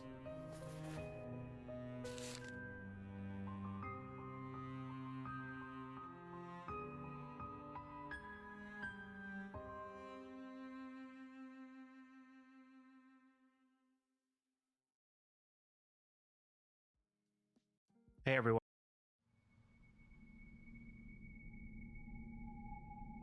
Your gear will be then checked 3 times by certified personnel. After that, you will follow the worn path through the forest, where you will eventually find another door. When opened, that door will lead you out of SCP-860-1 and back into our reality. This mission, like most of our expeditions here at the Foundation, does not guarantee survival. Anyone that enters will be equipped with a handheld camcorder and an audio headset for communication with me back at control. Subjects will be chosen based on a variety of factors, including physical and psychological evaluations by our medical staff. That is, of course, unless we have any volunteers in the crowd. We'll do it! Wait, really? Any particular reason why? We were both avid outdoorsmen before we got sentenced here. It would be nice for us to see the world outside the Foundation walls again, even if it's not our world. Mr. Moore, your thoughts? Well, we'll still need to run our tests to qualify you for the exploration. But as long as there's no significant issue with the results, Dr. Buck and I have no reason not to select one of you. We would like to go together if possible. We work better as a team. Mr. Moore, you've never sent more than one person in there at a time, correct? Correct. I suppose that could potentially lead to some new findings. I'll have to get approval.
from the site director. This won't sway us from cooperating in the mission in any way, but out of curiosity, does anyone ever escape SCP-860-1? Of course. How else would we know that there's a door on the other side of the path that leads back to our reality? Sorry, our apologies. That was a stupid question. Well, then I suppose this briefing is adjourned. Dismissed.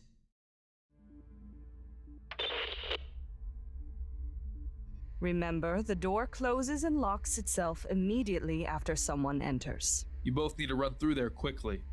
Roger that, Command. You ready, Cooper? Yeah, and I'm recording. We are receiving the transmission here on our end. Please proceed.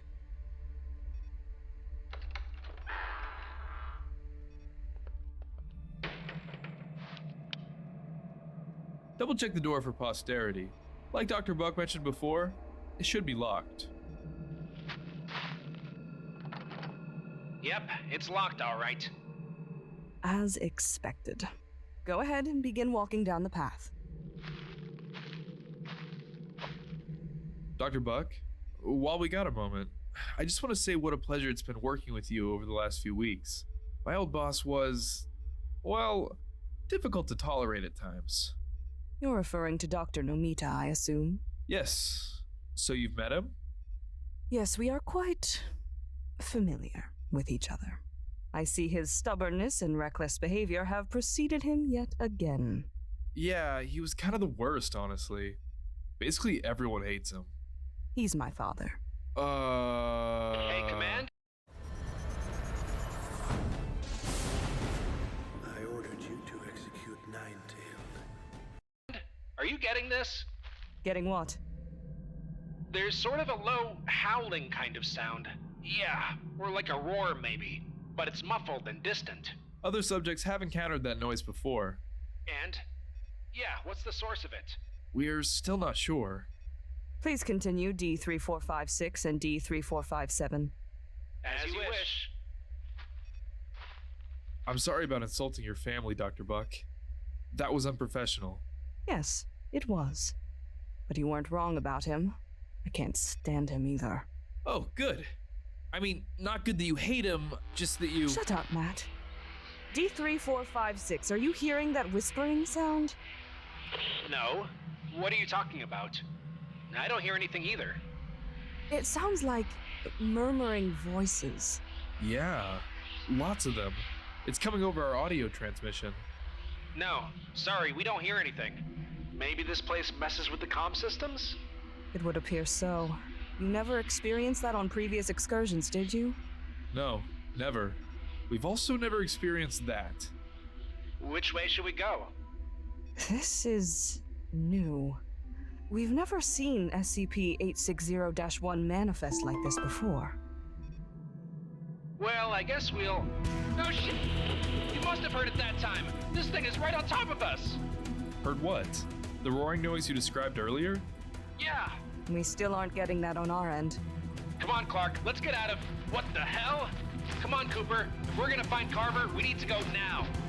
Carver? D3456, what are you talking about? Oh my god, it sounds so close! Just keep running. Don't look back. D3456? 3457, what is going on in there? Come on, guys. You gotta talk to us. Carver? Oh my god. It's really you. You're so old. What happened to you? We're gonna get you out of here. Ah, Clark!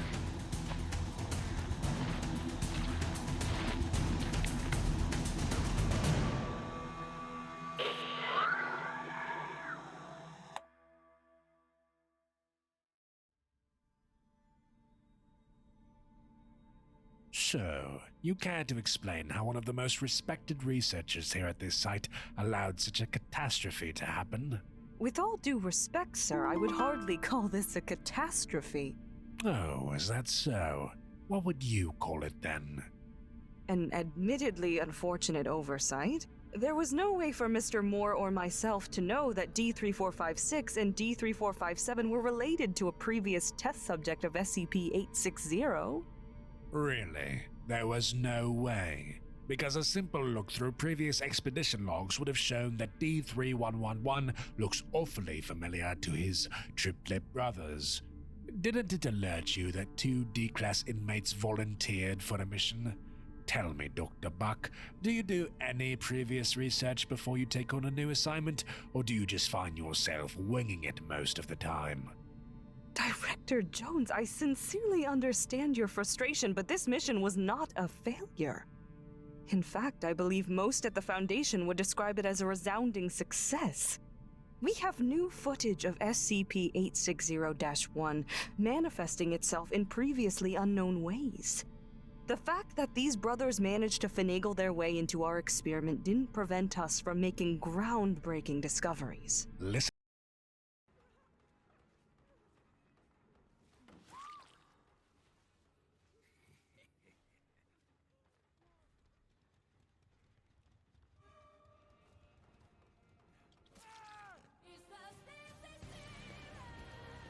I cannot and will not start that battle yet.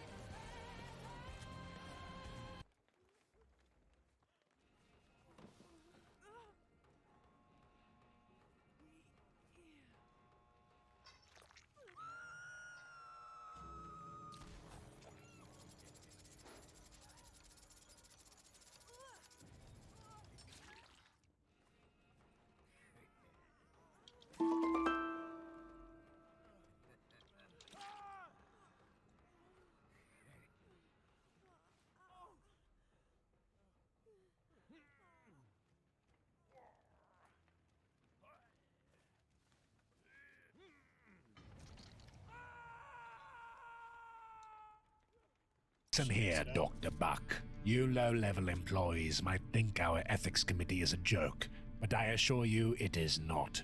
I've feigned kindness towards you this long because as the daughter of Dr. Nomita you might eventually hold some weight with the council, but you will not make me look like a fool with your reckless behavior.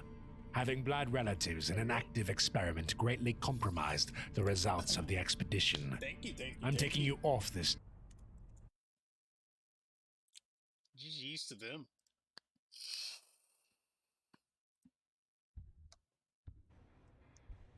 They did good. Duty and assigning you to SCP-178. Now get the hell out of my office. Very well, sir.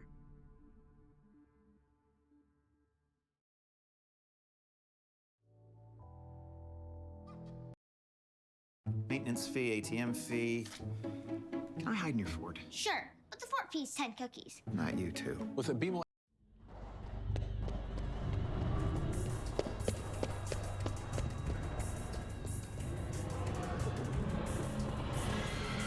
Come on. It's taking them so long. Agent Lawrence, do you copy? I copy, Command. Is your unit ready for evac? Negative. So far, I'm the only one at the launch point.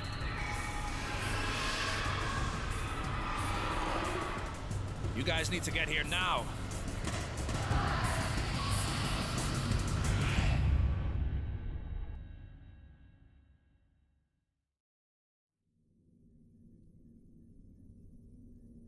God, they sure are ugly, aren't they? I'm more concerned with how deadly they are, Mr. Moore. Now go grab the kit. I'd like to take a blood sample. Yes, ma'am.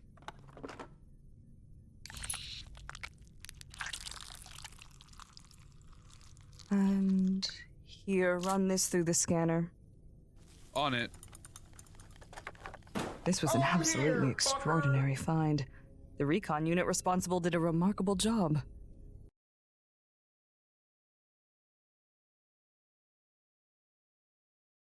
Absolutely gonna kill me. I'm passing out already.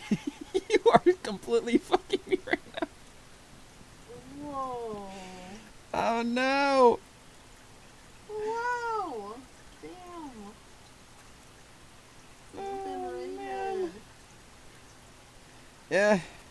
21 hours and I'm passing the hell out. God damn it. Kinda. The creature we're here studying had to be removed directly from one of the agent's stomach tracts. Yeah, Not you exactly the definitely showed extraction me they had love, and now I'm gonna die for it. Now I gotta don't stay on. suppose he Gotta survived make the sure I stay ordeal? on for another hour. Don't you fucking touch me, get Shockingly, off me. he did. You coffee. The medical team even says You we gonna should make be able me to coffee debrief then? with him later today after he gets some rest. Fucking midnight coffee, Was 1 he a.m. the only coffee. member of his squad to make it back? No, there's also the guy that saved him. I think they said his name is Agent The hell you Lawrence. mean for another 5 hours? Apparently he fought off several instances of SCP-2191-1 in order to rescue his partner. Well, that makes sense. Agent Lawrence has a habit of saving people in the nick of time. You're so Myself mean. included. Oh, I have to hear that story. No, you don't. Oh. Dr. Buck, take a look at this. Just as I suspected. There are traces of the same corrosive material in this lamprey's blood as there are outside the tunnels in Balkan Peninsula. Ah, so I guess that means you defend the SCP-2191-3 theory then? I don't defend What do you mean? anything. At least for The 14 evidence is hours. right I'm here in already on front of 20, your eyes. almost 22 hours. You really think there's an ancient malevolent force miles beneath the surface of the Earth, shifting tectonic plates and causing earthquakes? I find 22 your hours of skepticism death. amusing, Mr. Moore. But thanks for the Out raid. of all I the do anomalies appreciate it. you've encountered at the Foundation, this is the entity you refuse to accept as reality? What did we teach you? Press log Look, into Twitch. Do I believe there's Easy. an No, underground right there. temple with Play vampiric for- monsters running around? Of course. And clearly they're I know, intrinsically 14, linked nah, with you crazy. SCP-2191-2A, I'd die. 2B, I'd and fucking 2C. fall over on the So do I ground think gurgling. all of those beings are controlled by some I look like a old-world vampire. god? No, I don't. Nosferatu. At least not until we get some more evidence. Let me show you something.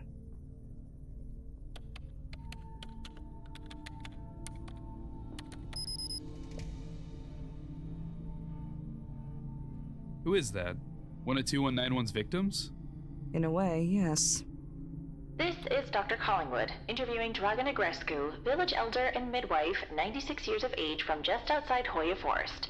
She has proven knowledgeable with regards to the folklore and traditions associated with SCP-2191 and claims to be a descendant of the Solomonari. Ms. Negrescu, what can you tell me about the temple? It is where the mother resides. Like a queen, she sends her faithful bees to collect nectar. Like good I'm not kidding beekeepers, about that we coffee now, help though. the I need that coffee. And who is the mother? The mother was once a princess, the most beautiful daughter of the Blood Empress.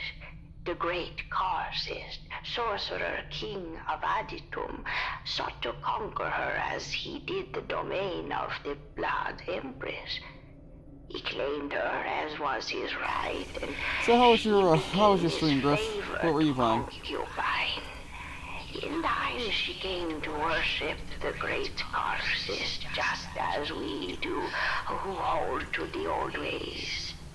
She begged to bear his children, and the great Karcist blessed her with his sacred seed. Oh, the mother swelled with joy and life. Here she was planted, and here she grew. And we, like the pale ones, must keep... Yeah, stream murder boys. Also, ew, this Bernay be that fucking pretzels Reese's. Ah, nah, nasty. fat and satisfied. Let's be very clear for the record. Ms. Draga Negrescu, have you and other natives scattered across several isolated villages in the vicinity of Hoya Forest actively provided human sacrifices same. to You wanna grab me something? SCP-2191 as a means I of refuse to get up to minimizing eat. I need seismic fucking liquids. That's it. Yes. And as you now know, it is best for all that we be allowed to continue our sacred duty. Okay, sure. You got one testimonial. But that's anecdotal evidence at best. The ramblings of some old lady hardly qualify as definitive proof. A man refusing to admit when he's wrong. How shocking. Don't worry, man. It's hard for all of us guys.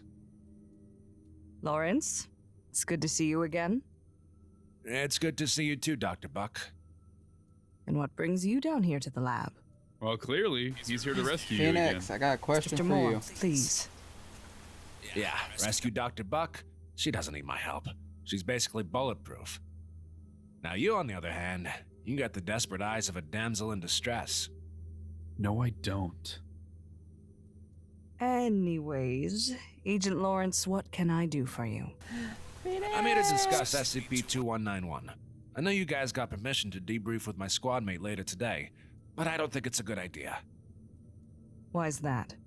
Well, he's hopefully going to make a full recovery, but I want to let him rest as long as possible. And I think I'll be able to answer any of your questions. While you were on location, did you or your team find any further evidence of a possible SCP-2191-3? Absolutely. Its true size has proven difficult, if not entirely impossible to measure, but my unit found evidence of root-like appendages extending throughout an area of approximately 660,000 square kilometers. All of them excrete the same highly corrosive substance as the larvae. I have no doubt that SCP-21913 is sapient and exerts control over its minions via physical interaction and through the release of complex pheromones. SCP-21911 entities essentially act as feeder drones for SCP-21913. Yeah, but you don't really think that thing causes earthquakes, do you? Turkey, December 26, 1939. The Erzincan earthquake results in the deaths of approximately 33,000 people. Locals report a great serpent rising from the ground. Romania, November 10, 1940.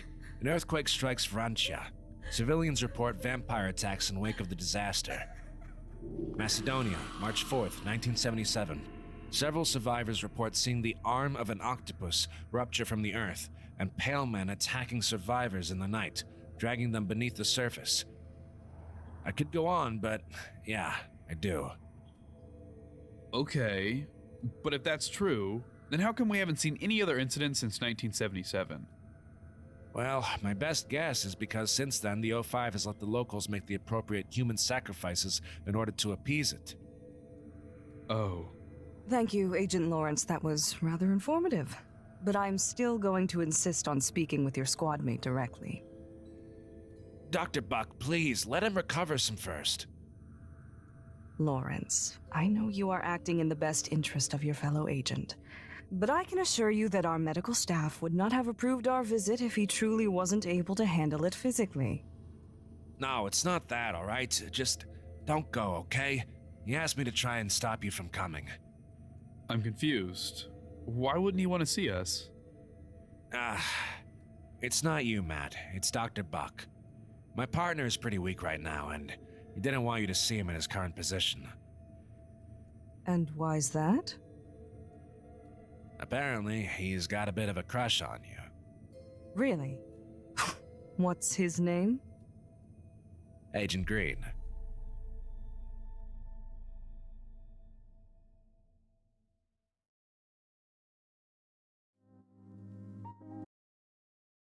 Kill 99% of plaque bacteria with Crest Pro Health Complete Protection. The dragon has returned!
Alright, everybody. Hopefully I'm going to get you folks there as fast as possible so we can avoid this winter storm rolling in, but it's going to be a close one. I'll keep you posted.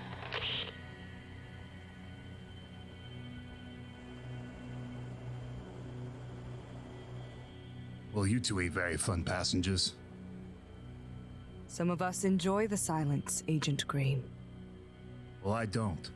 And we got a long flight ahead of us, so we might as well get to know each other a little better. I'll pass. Fine, but you're making it very difficult to fall in love with you. How about you, big guy? I don't think we've met before. I'm a special consultant. Oh, really? You some kind of climbing expert? Something like that. Agent Green, this is Al.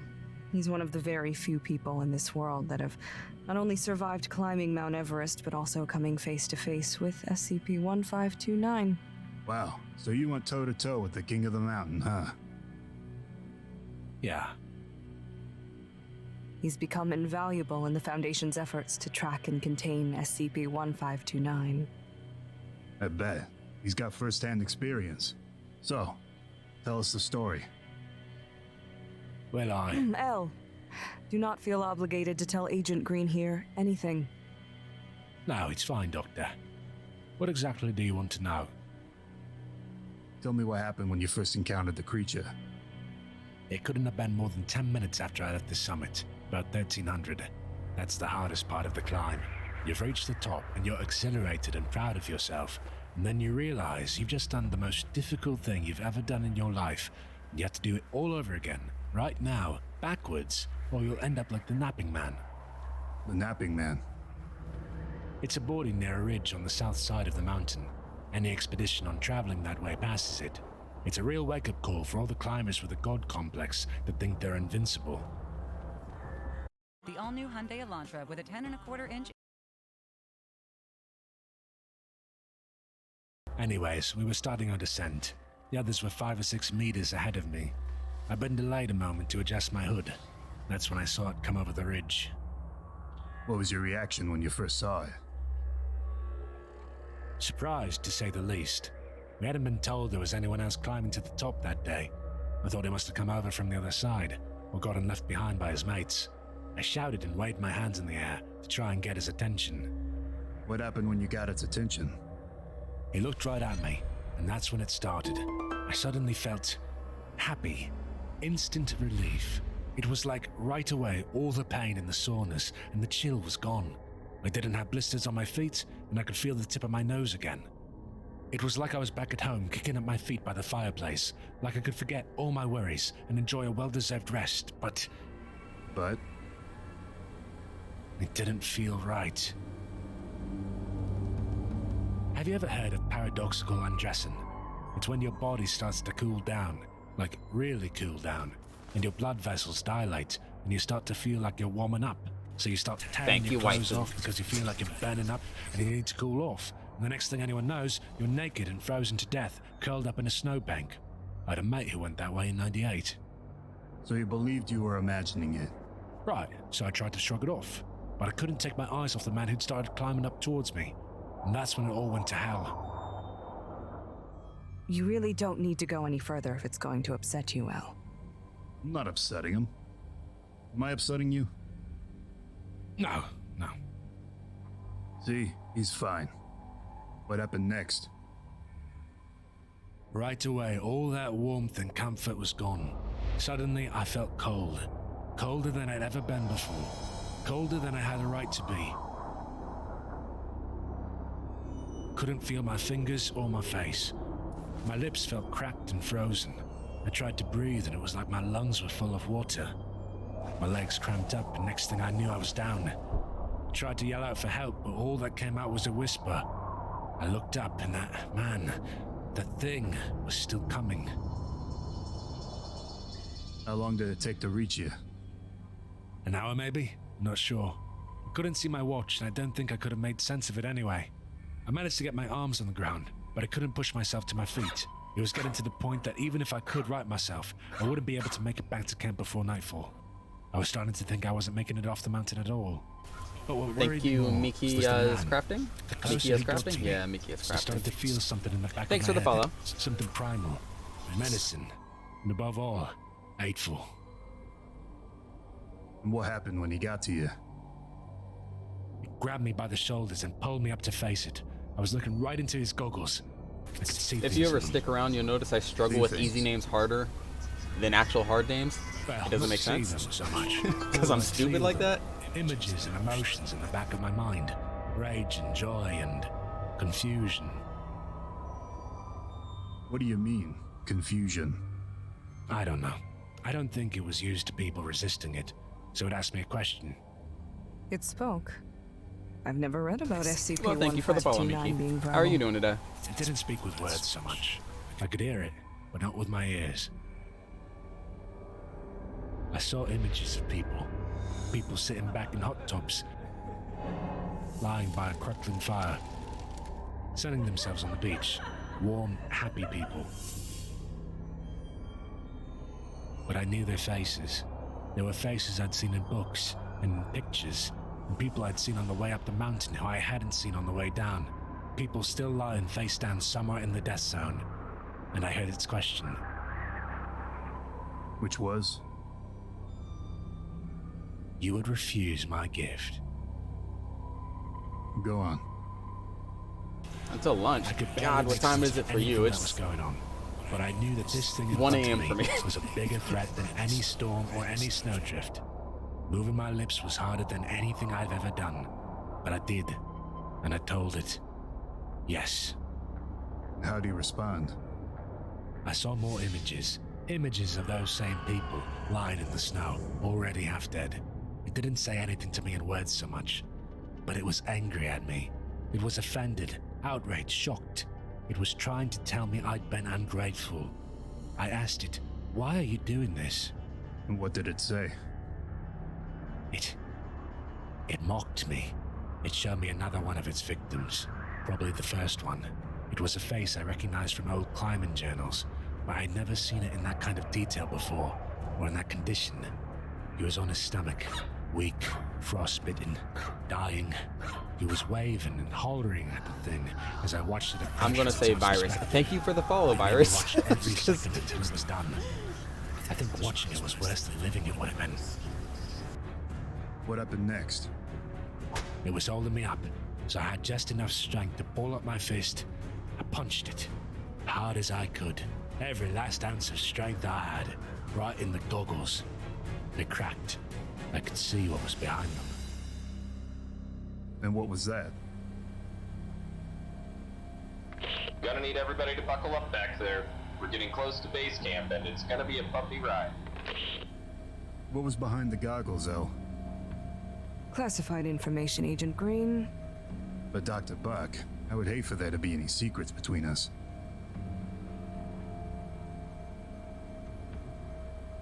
Yeah, she's right. That's a good place to stop for now. All right, buddy. But I'm gonna get it out of you one of these days.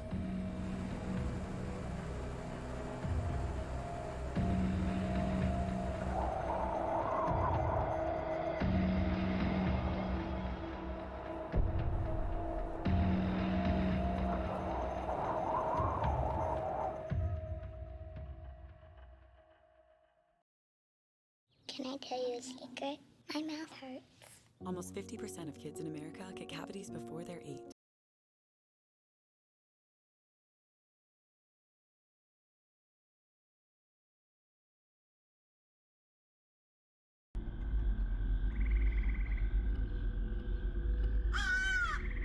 Command, this is Theta 4 checking in.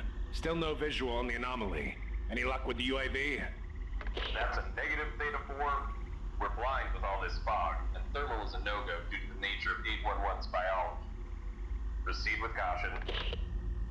Roger that. Randall, O'Malley, you heard the man. Roll out. Hey, Cap, not to question orders or anything, but... Here we go. Hey, look, I'm just saying, if we didn't see the tree hugger already, we aren't going to now. We could have already passed her with all this fog.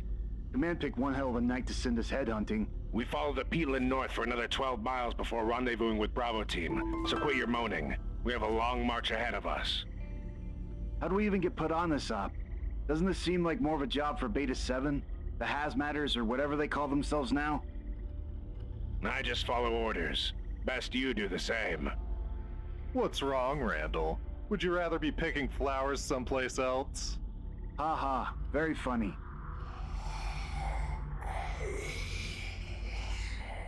Quit the chatter. Do you hear that? Hear what?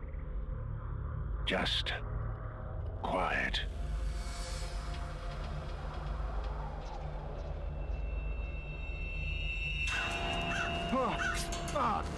Damn. Forget it. Let's get moving. You all right there, Randall? I'm fine. I'm fine. All right. Walk it off, champ. Okay, Cap. I heard it this time. Spread out. And remember, only use hostile force as a last resort. We want to take her in alive.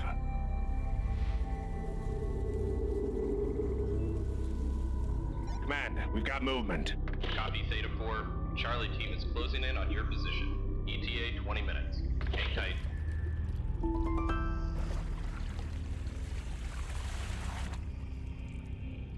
Huh? Oh! Oh! Oh! God! It hurts! Oh! Randall! Randall! Randall!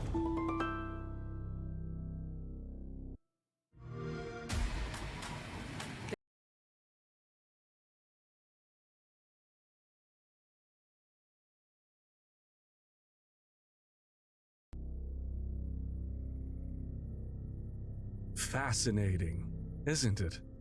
If by fascinating you mean a complete and utter waste of Foundation resources, then yes, fascinating. A waste? Whatever would make you think that? Oh, besides the daily hair We got salon service. 44 people on the field right now. Do you want to start at 15? Everybody who's in?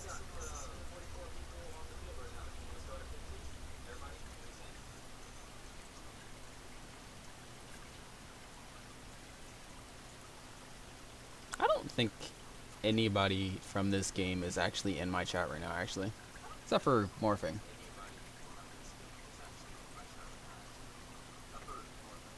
Oh, no, Miki's here. You want to start at 15?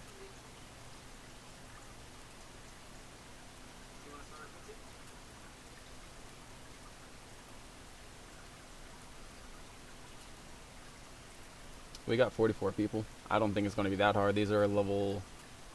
Oh, no, these are all level 20s. Hold on.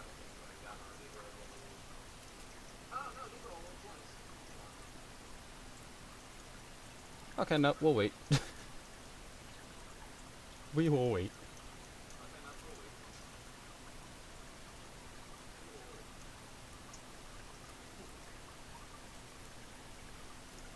This platinum dental plan and request for a pet turtle fitted with Yeah, a there's hazmat suit. some, like very few, but you know, most are 20 on the left the side. latter request was denied.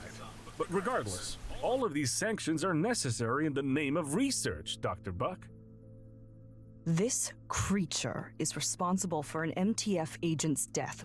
While I am no stranger to casualties, I just don't see why we should pamper it. I, for one, think to truly understand the anatomical nature of the creature, we should— Enough! SCP-811 is a live test subject, and will remain so until deemed otherwise by the Overseers. Fair enough, Tim. I meant no offense. Right, well, good. So, what have we learned of the subject thus far?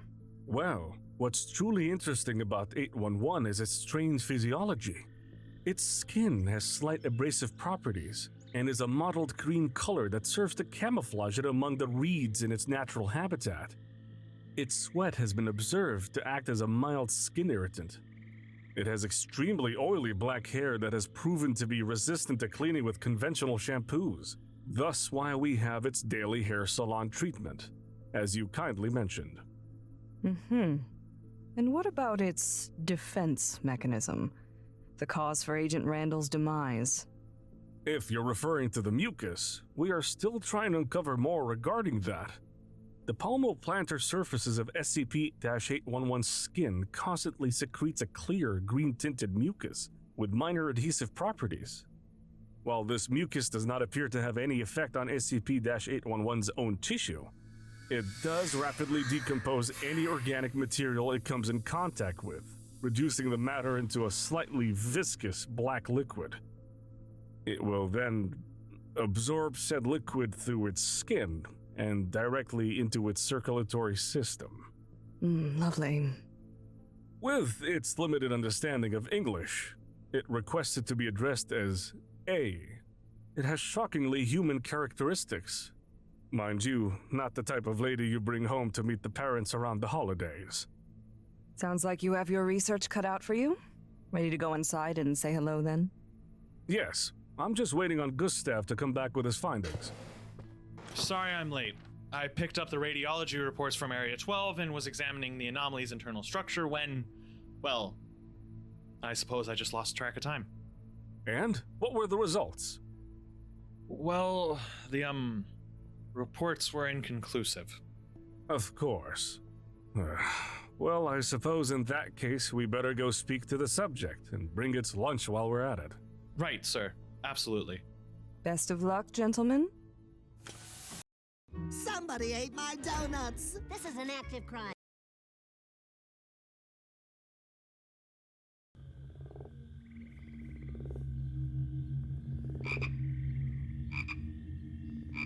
Hey. Doctor, what want? Questions.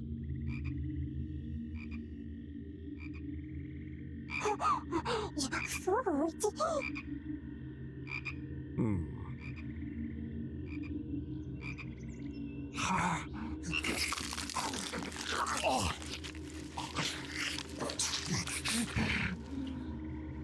Doctor wants costumes? Yes. Right. What is the earliest thing you can remember? How we is here? I don't understand. Early thing. Things before. Before box. Before box. Most before? Yes. Big man tall. Oh, small. Very smaller than mine. Was like mine. What was like him? This. Not like I. Like man. Like people. Your skin. Skin? Skin. Wait, you mean you had skin like ours? It appears so. A. What after? Pain. Red. Was very hungry. Still. It's man. Skin. Like this. Do not throw up in that soup, Gustav. Gustav. Hey, thanks for watching the video. And thanks to all of our patrons.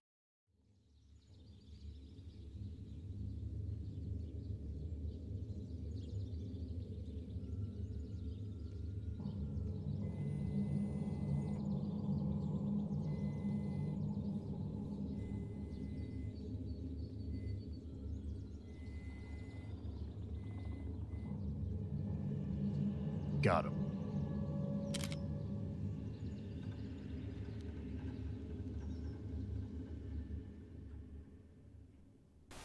Alright, I think 56 is good enough. Let's get it. Let's get it.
Green chest.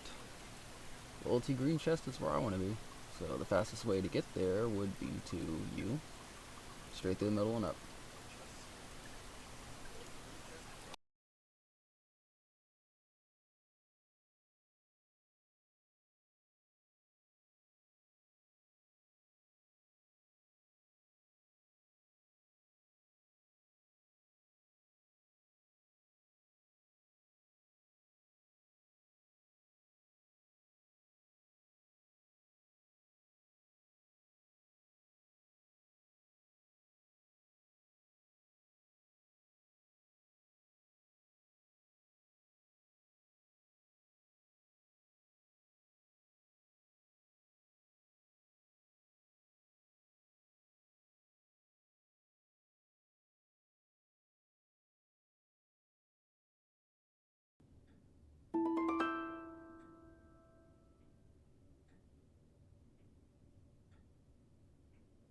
Sure have been waiting a long time. Director Jones is a busy man, Gustav. He will get to us as soon as possible.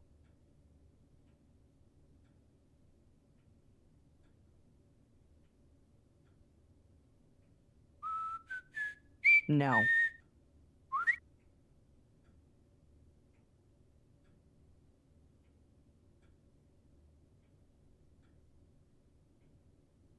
You know, I heard the funniest thing the other day.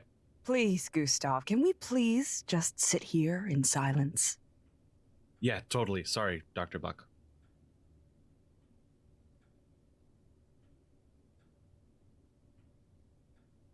Oh, you know what would make the time go faster?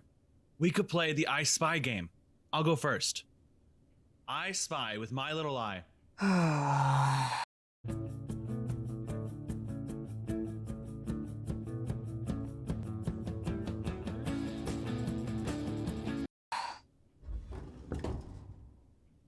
Oh, thank God. Hello, you two. Thanks for waiting so patiently. It has been absolute chaos today. Amelia, you look great. Love what you're doing with that hair. Always a treat getting to catch up with the smartest researcher in our department. Anyways, I'm getting off topic. To what do I owe the pleasure? It's nice to see you as well, Director Jones. Oh, Director Jones makes me sound so old. I am just here reminding you that Gustav will be transferring over to your division, specifically to work on SCP-1000. I know normally you send out a letter to all new clearance level 3 employees, but I thought since we were just down the hall, you might want to explain the situation in person. Great idea. I'll be happy to fill you in. All right, Gustav. I suppose this is where our work together ends. At least for now. It was truly an honor being mentored by you, Dr. Buck. Oh my god, you guys are so serious. You aren't moving to another planet, just to a different office. Run along now, Dr. Buck. Your precious protege is in good hands. Very well, then. Thank you, Director. Oh, you're welcome. And let's not be strangers, okay? Call me and we will get together sometime. Seriously, it's been way too long.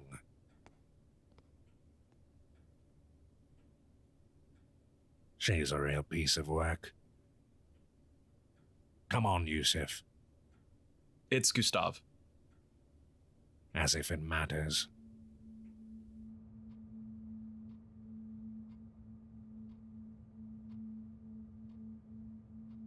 So, have you already filled out your transfer papers?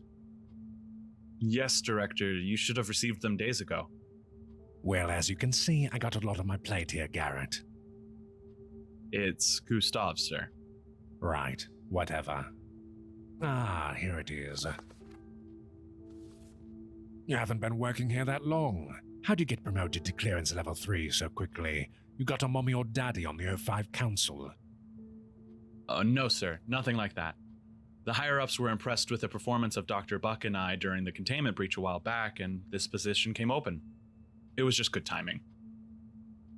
So, let me guess. You wanted to work on SCP-1000 because you were obsessed with Bigfoot as a kid.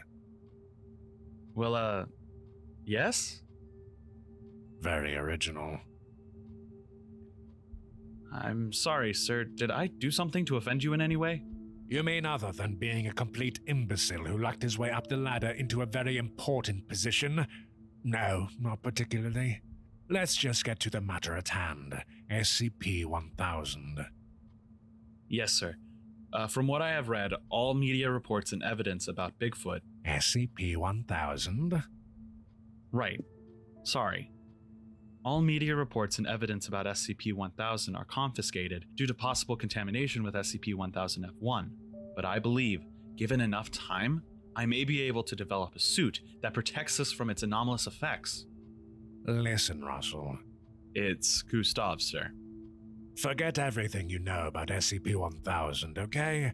You have no doubt read about how the species civilians refer to as Bigfoot or Sasquatch are nocturnal omnivorous apes with similar intelligence to that of a chimpanzee, and that SCP-1000-F1 is a genetic disease that wiped out nearly 99% of their population.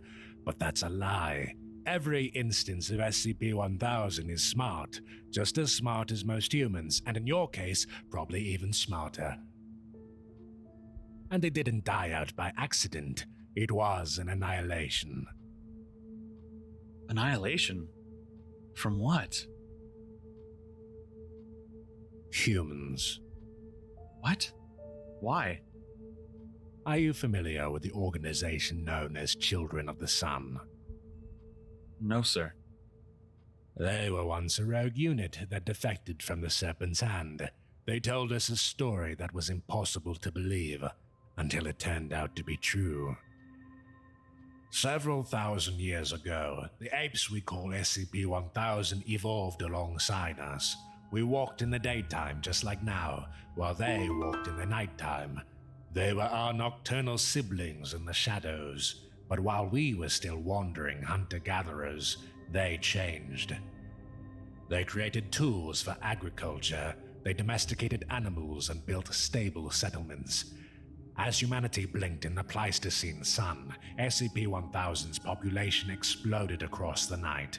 They blanketed the planet in the tens of billions. They made things that we still can't comprehend, even though we've thoroughly studied the surviving pieces.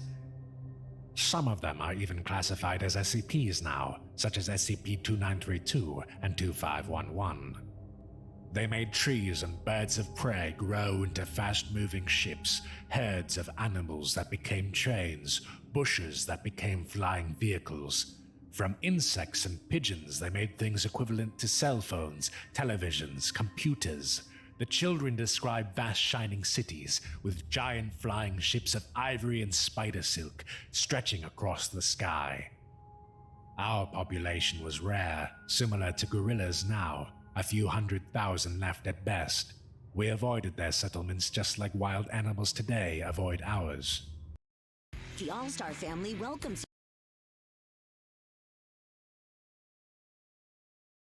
Saw us as fairies or gnomes, ascribed as supernatural powers, said we ate bad children while they slept in daylight. They fenced off our dwindling wild populations in conservatories, outlawed poaching, but in the underground consumed our bones as aphrodisiacs. Then their civilization fell. And we did it. By we, I don't mean the Foundation. By we, I mean humanity. The story is muddy, to say the least. Supposedly, a trickster forest god showed humanity favor, gifting us the Master's tools and teaching us how to use them. We simply don't know what the truth is. Somehow we acquired SCP-1000's own technology, and with it, we instigated an SK-class dominance shift in which humanity became the dominant species of Earth. We wiped out 70% of SCP-1000's population in a single day. The Day of Flowers, the children called it. Supposedly every flower bloomed that day, while our enemies died in their sleep. But we went further than just killing them. With a few of the more twisted of SCP-1000's devices, we drove the survivors mad, blocking higher functions and leaving their bodies to fend for themselves like any ordinary ape.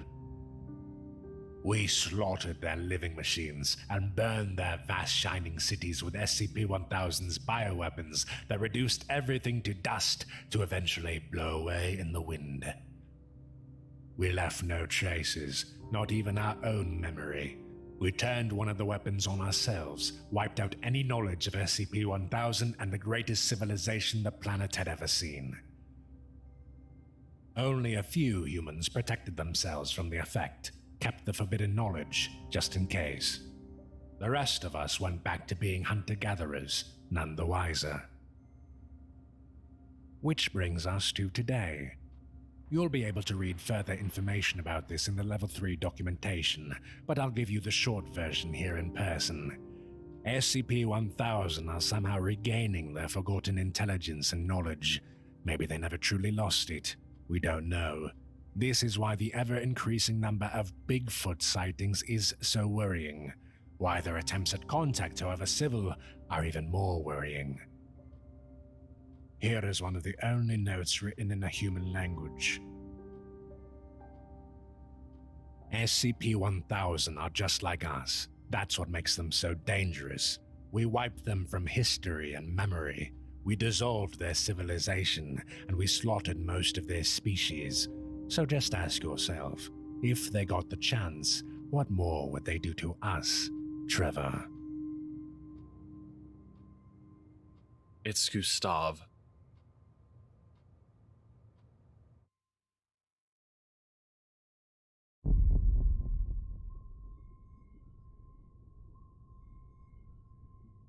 All right, Venkat. We're situated in the airlock and ready to roll. Confirmed. Go ahead and sound off. Orion 9 Alpha, check. Orion 9 Bravo, check. All right, men. We're in position, about 500 meters from the head of this creature. Make sure your tethers are on good and tight. We don't want you getting separated or lost out there. What's visibility like down here today, Venkat? About 3 meters. So it's pitch black. Got it. Why are we so far out? The size of this thing is hard to comprehend. It's wrapped up in itself in several places. We can't get too close because there's too much body there. The entity hasn't moved in about 3 weeks. Like, at all? Affirmative. It moves slightly with the currents down here, but nothing more than that. If it weren't for the head movement that was observed by the first submersible team, we probably wouldn't know if it was alive or not. The Hyundai Tucson, from the brand with more 2020 IIHS Top Safety Awards than Honda, Toyota. That's reassuring. All right, tethers are tight. Flood the chamber.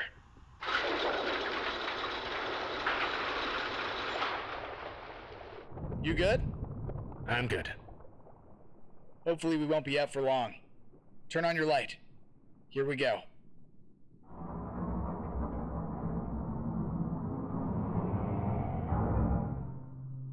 Hey, Alpha, maybe this is a bad time to ask, but I can't remember how to turn on my lamp and... Your lamp is on, Bravo. What? What did you call me? Your designation, Mulaney? Bravo? I don't understand what you mean by designation. It's your call sign, Foxtrot. Who's Foxtrot? Wait. Barry, are you still there? Stand by. Go for Vincat. Hey, we're having a little trouble out here. I'm not sure who... We seem to have some confusion over designations. I'm not sure where we're going. God, do you feel that? I've just got an awful headache. It's like needling in my brain. Something... Dive team, be advised that we believe you may be experiencing some detrimental cognitive effects. Keep moving forward, and we'll give you more information as we receive it. Noted. Venkat, be advised that Bravo has a terrible headache. I think... Are we going in the right direction? We can't see out here. You're roughly 150 meters from the head of the entity, Alpha. You should be getting a visual soon. Be advised, we're picking up movement from the entity on radar. Barry, I don't see anything down here. Where are we supposed to be looking? God, it's so dark. I feel like the darkness is pressing against my eyes. Like there's a wall of blackness. Wait a second. What? Dive team, we're going to pull you back immediately. We have reason to believe that... Barry? Is that you? How can it be? I shoveled the dirt during your... I can hear something over there. Alpha, you're right. Get your... Dive team, something is moving towards you. Repeat, something is moving towards you. I can't see. How far are we from the... It's there. It's right there.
Alpha? Bravo? Can either of you hear us? Something is bound up the winch between you and us. We can't... It's opening its mouth. It's so dark. There's... Barry? How can it be? I shoveled dirt. Alpha, swim. Get away. There's only darkness. Swim. Alpha? Alpha? Bravo? Talk to me. But stay calm. What happened? It ate him. He's gone. It took him whole. He... Stay calm, Bravo. You're trained for this. Bravo, do you copy? Alpha, Bravo, do you copy? This is Bravo. I'm floating in the dark. I can see shapes moving through the fog, but they're hard to make out. Acknowledged. We're coming to.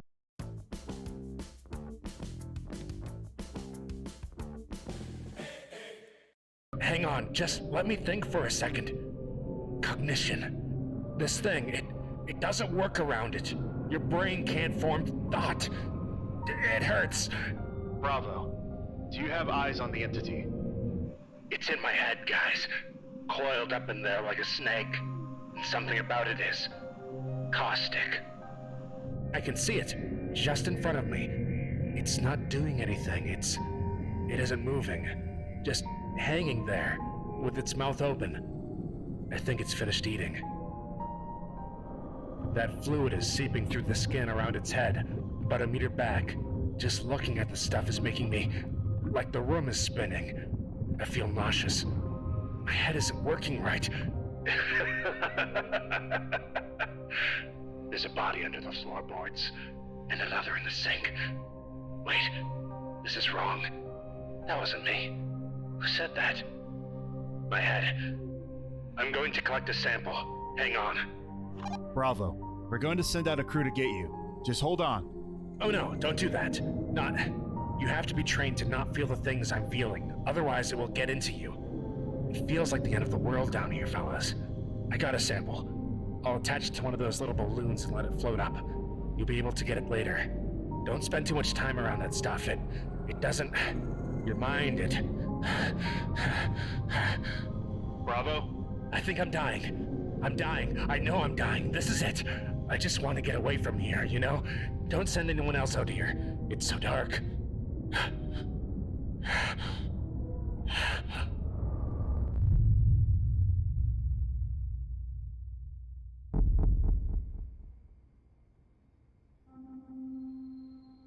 At least it wasn't in vain. This stuff is powerful. He was a great guy. It's been a long time, but I still think about those men. And I'm still not happy with the ATSAC protocol. There's gotta be a more humane way to do it. There's no way around it, Venkat. It only seems to want to eat humans. And we can't get the compound if it doesn't eat. And at least it's just D classes. I know. I just feel like the necessary evils keep piling up. But this one is definitely the most critical. It does good for our subjects too. Y909 is safer and more effective than any other compound we've put in our amnestics before. No nausea, no blurred vision, no headaches or insomnia. And it's more shelf stable. You couldn't ask for anything more. Except for the human sacrifice part of it. I know the Foundation needs amnestics, but this is a lot. Necessary evils, Venkat. I'm tired, Aaron. I understand. This assignment, it's been stressful on all of us. It's not... No. It isn't the stress. I've done this before. I've been on... I don't actually know if I've done this before. You have. I don't remember it. Any of it. I've been getting these out-of-context feelings. Like my body reacting to reflexes I didn't know I had. Everything is so disconnected. And trying to keep it together. It's exhausting. When did you start feeling this way? I've been down here dozens of times. Each time it gets worse. I don't know when. I honestly don't. I wish I could tell you more than that. But I have nothing. I look to that place in my mind and there's something else there. Or sometimes nothing at all. What do you mean, something else? I've been having other people's dreams, Aaron. I see faces I don't recognize. Places I know I've never been. Or maybe I have. How can I know what's real or not, when I can't even trust my own mind? Well, maybe I can help you with that, Venkat. We can go over things you think you've forgotten, and I can... Don't patronize me. I know you felt it, Aaron. Your mind gets hazy. Parts of you start to slip. Your memories grow faint. Or worse, get replaced. You start to become other people. Or nobody at all. Venkat, please. I'm just trying to help. There is a god called Anantashesha. A serpent. The king of serpents. Said to lie beneath Vishnu in the cosmos. I don't remember much. But I do remember that my mother told me how Ananta Shisha would linger past the end, gaze upon the darkness past the end of time. Venkat, please. We're scientists. No, let me finish. I believe that SCP-3000 is Ananta Shisha. I believe that this treachery upon cognition is the result of us being in the presence of a god. If I unite myself with it, there's a chance that my memories might live on, that I might be remembered like the memories that have been through me. I won't lie to you and tell you that its maw doesn't terrify me. But I have made up my mind. God, save me. It's not. Now with Taco Bell's.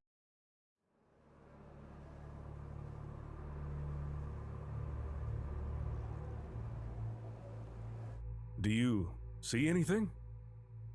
Nothing we haven't seen before. Did you figure out what kind of fruit is on those trees? No, I'm not sure. Let me try to get a closer look. Whoa, take it slow, okay? You don't want to get too close to that thing. It's just a drone, Tim. I know that, Gustav. But do you know how much those things cost? I'm the one that has to report any damages back to Director Jones, and I don't want to get on his bad side. I'll be careful, I swear. Fine. They look like apples to me. Yeah, me too. But I'm still not positive. I wouldn't want to report that as confirmed. This has got to be the most boring post I've ever held here at the Foundation. I'm not even sure this thing needs constant surveillance. It never moves, and we never discover anything new about it, or the location it's guarding. I wish I was stationed here when they did the subject testing. Then at least I could have seen this thing in action. Yeah, that would have been cool to study. I'm just gonna bring the drone back in. Wait, what's that? What the hell? Is that a person out there? No, it can't be. Get a closer look.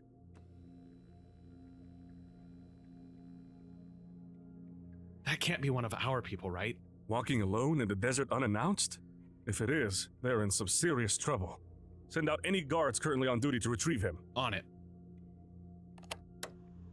Calling all units. We have an unidentified entity moving south towards base. Send out any mobile forces to retrieve the entity and prep a containment cell for questioning.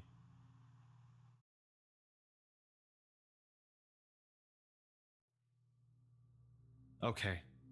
Let's run through everything one more time. You don't remember your name, correct?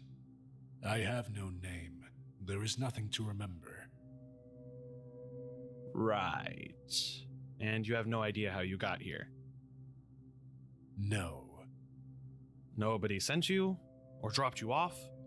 I mean, there's nothing out there but sand for miles and miles. How could you have possibly made it alone on foot?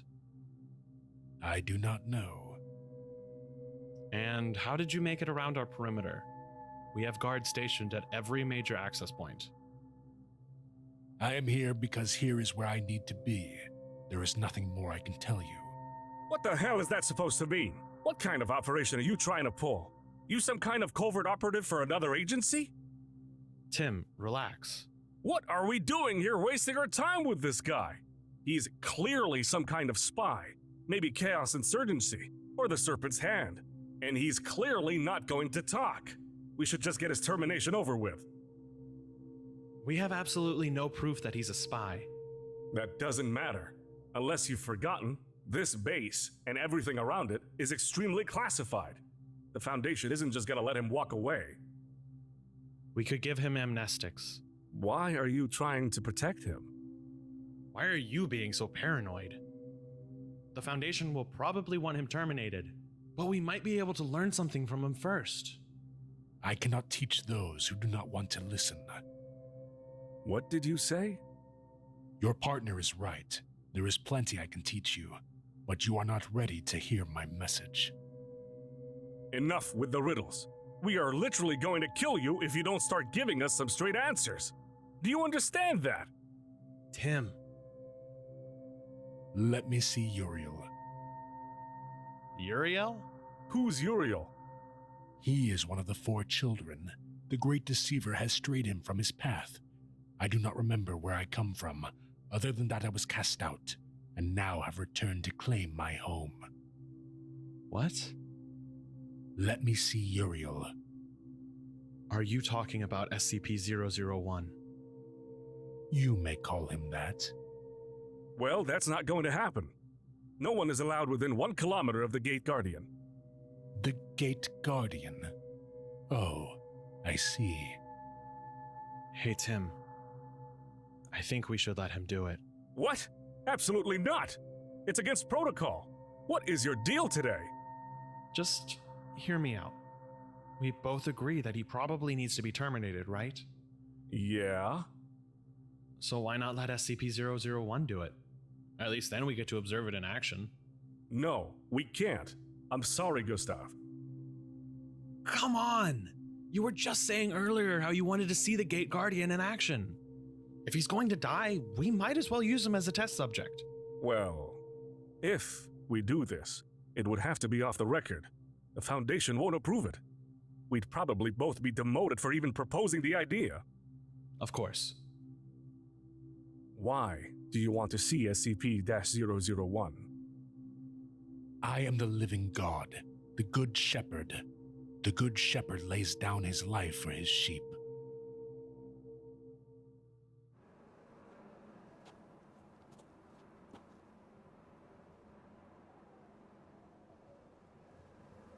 Okay, start walking forward towards SCP-001. Don't even think about trying to run for it. We have weaponized drones in the sky ready to strike if you even slightly stray off course. Tim, is that really necessary? What's up with the comms? I don't know, and the drones are unresponsive.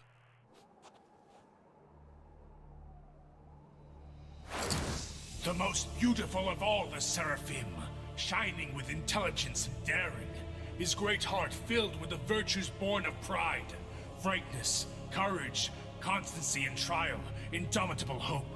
Long, long ago, he dwelt in a palace of diamond and gold, where the air was thick with the beating of wings and songs of triumph. A restless soul, fired by a wild love of liberty, proposed you friendship in return for adoration. What's going on? Nothing good.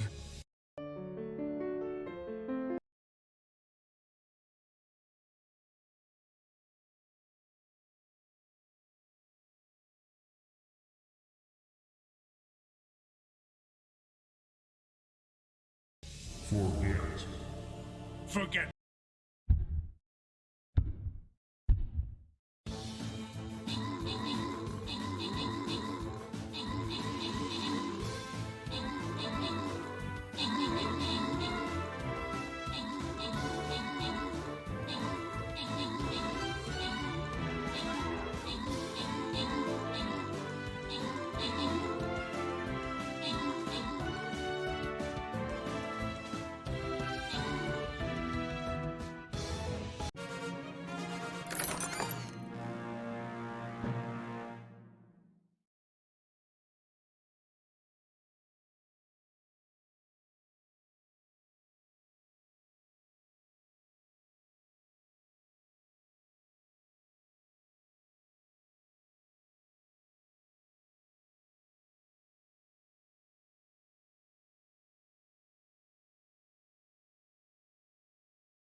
My sorrows, my eternal torment.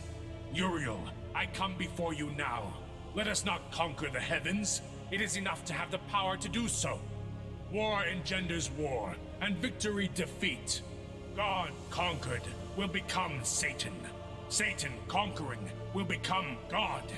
May the fates spare me this terrible lot. Leave my birthright, my throne at the altars of heaven? Pity on my long despair, O Uriel. I, the Prince of Exile, who have suffered wrong, rise from every fall more strong. Forgive me. Forgive your brother.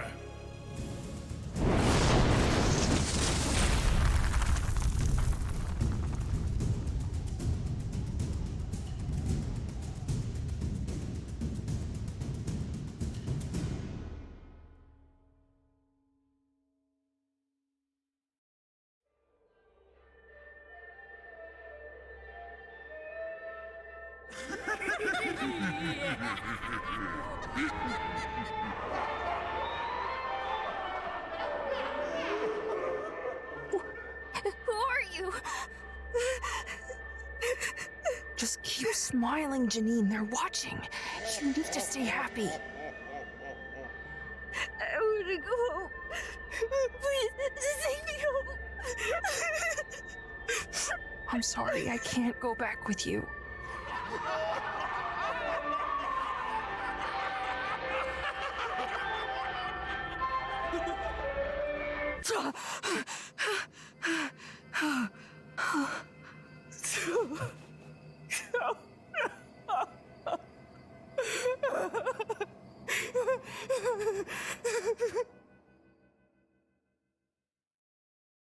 Hey viewer, have you heard of Raid Shadow Legends? What? You haven't? Have you been in containment? Raid Shadow Legends isn't your typical mobile. Dr. Buck, over here! I saved you a seat. The all-new Hyundai Elantra with a 10.25-inch infotainment screen. I love this song. Not available in Civic. Oh, you've got to be. Of course he's here. Hey everyone, Director Jones just informed me that he's gonna be a little late, so just hang tight for a minute. It's so good to see you again, Dr. Buck. It's nice to see you too, Gustav. I thought I told you to get seats away from him. I'm sorry. He was insistent. It's been a long time. What have you been up to? Tim and me have mostly been stuck observing the Gate Guardian. God, that is a boring job. Well, except for that one thing. But I can't talk about that. What's new with you? This is exactly the kind of thing I was talking about. So, what do you guys think this meeting is about? I don't know. Maybe there's some big new Keter class anomaly that's been discovered. That'd be cool. And why on earth would that be cool? I don't know. I guess it wouldn't be. No, it wouldn't. Oof. Sorry I'm late, everyone. The O5s have quite the tendency to ramble. Dr. Collingwood, remind me, which meeting is this again? It's about SCP-2571, sir. Right, of course. To those uninitiated, SCP-2571 is a recurring childhood memory of a non-existent carnival called Cragglewood Park. Previously, it was estimated that 0.05% of the population has been affected by SCP-2571, but more recent evidence suggests this number may be growing. The primary vector for SCP-2571 spread is not yet known. Notably, it appears to be most common among adults raised as an only child. So that's why I brought you all here. We have a whole new batch of subjects that need processing. Each one of you will be assigned to one of SCP-2571's victims and will perform a series of interviews in an attempt to find out any new information on the matter, in particular the anomaly's origins. Yes, Gustav? Are researchers allowed to conduct interviews if they themselves have been exposed to SCP-2571? Why are you asking? Have you been to Cragglewood Park? Well, no, I just... And that was a really stupid question, wasn't it? Thanks for wasting everyone's time. Nice one, Gustav. Does anyone else have anything they want to say? No? Great. Then this meeting is over. Dr. Collingwood, please proceed. Thank you, Director Jones. All right, everyone. On your way out, pick up your packet briefings. It'll have your assigned subjects and any information you need regarding SCP-2571. Good evening, Mr. Rupert. Just call me Rupert. As you wish. I'm gonna go ahead and start recording, okay? Just remember, you aren't in trouble or anything like that. We're just trying to get to the bottom of this whole mess. Fine. So, what do you recall about Cragglewood Park? Jesus, is that what this is about? It's just this nightmare I used to have. Can you please elaborate on that?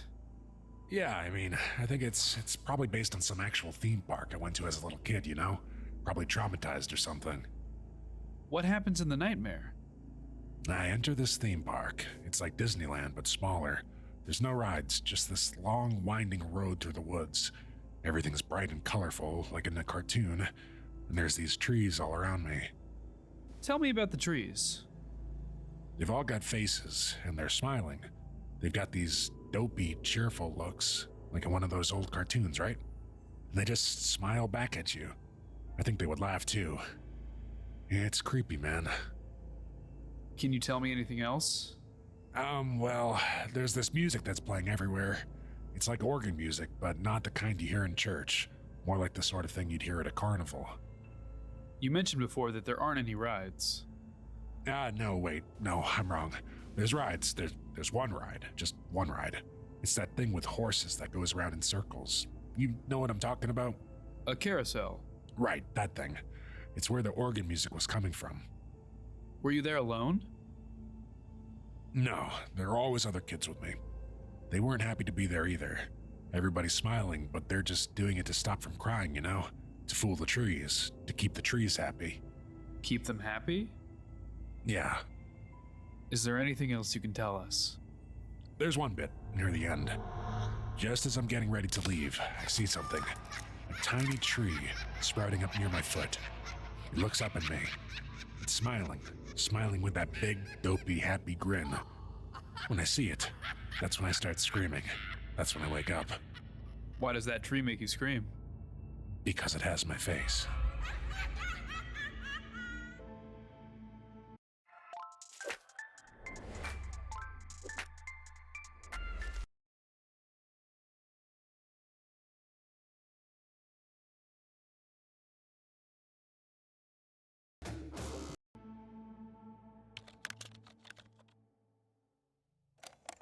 All right, Mr. Blair. Thanks for being here. Let's just get right into it. I'd like to talk to you about the video cassette. Christ. I understand that this is... You people just don't get it. I don't want to discuss any of this with you. How do you even know about that tape? Was it my therapist? I knew I shouldn't have told anyone. Please, Mr. Blair. The cassette. Where did it come from? I don't know, okay? I don't know. I found it cleaning out my attic. Do you recognize any of the images on this tape? Yeah, from my nightmares. Maybe someone showed it to me as a kid. Have you lived in that house your whole life? Yeah. You were raised in that house by your parents? Yeah, is this going somewhere? The front bedroom? Look, I don't want to talk about this anymore, okay? I get that, but we need to understand what's going on. Mr. Blair, why is the front bedroom... Look, you're asking me all these questions like I know what's happening. I don't know. Nobody uses that room. That's why I keep it locked, okay? I don't think about it. I understand. Okay, are we done here? I just have one more question. Fine. Mr. Blair, were you always a single child?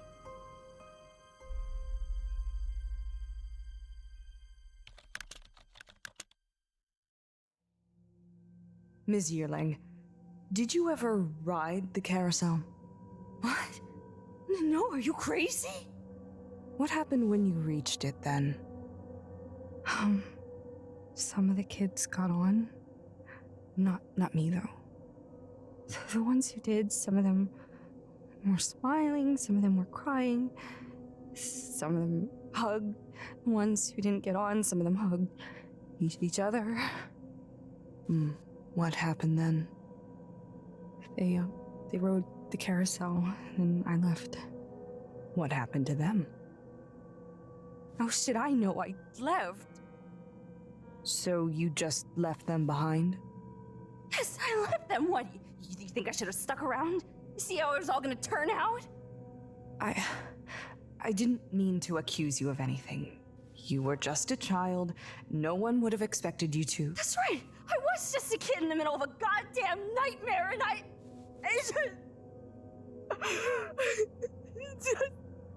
you have no idea what even talking about this is doing to me, or how it's making me feel. I don't want to talk about it. I just want to forget it. Why can't you just let it go? Miss Yearling, you've clearly gone through a deeply traumatizing experience. I don't understand. I can't imagine you would. Nothing about this experience makes much sense. It's not that, it's just... One of the kids that got on. Yes. Why did he hug me? I don't even know who he was.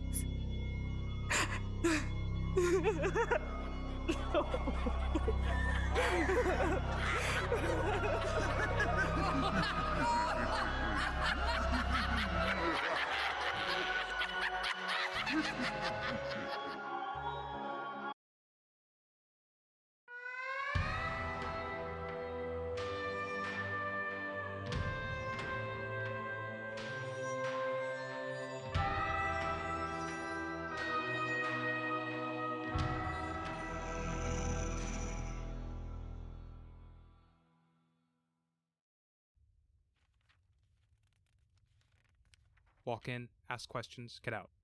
Walk in, ask questions, get out. Walk in, ask questions, get out. Get out. Mr. Connor, Jesus! Remember to speak clearly and precisely to the subject.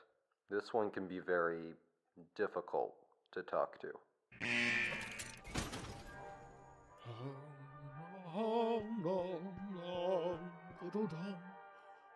Excuse me. Excuse me, Mr. Ferdinand. I beg your pardon. I didn't smell you in here. Quite unusual of me, I have to say. I must be coming down with the flu. Well, do take a seat. I'll fetch us some tea. Alright, cool. I was just speaking to the Duke of the Highlands about a wonderful new... or was it the Duchess? Their resemblance is uncanny. I trust you don't speak a word of this to either of them on your way out. Her demeanor is as hairy as her upper lip. Apparently, the Duke's uncle passed away in a terrible swan attack. Tragic, really. He was relentless at badminton. I say, do you partake in the thwacking of the shuttlecock yourself? Actually, I'm just here to ask you some questions. Ah. Well, of course you are.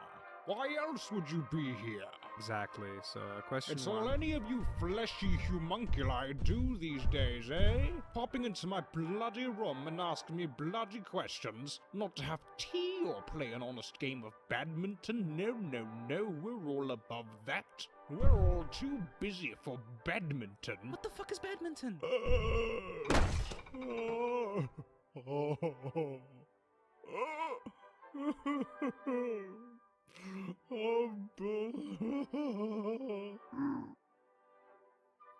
Although, I cannot blame you for wanting to avoid this room. Not a single man has walked into my cell without losing his head. Did you know that? What do you mean?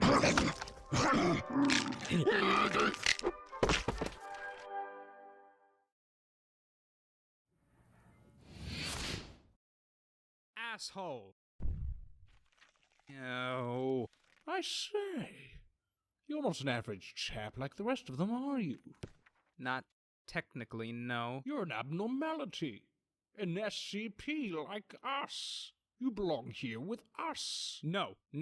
I do not belong here with you. I am not a human atom bomb, I'm not a rapidly evolving virus, and I'm not a Shakespearean cannibal. I work for them. I've no doubt in my mind of your pathetically feeble and fragile nature, but are you allowed to leave any time you wish, Dude, you've asked like 5 questions and I haven't even asked one. Can I just... Just one more. Just one more.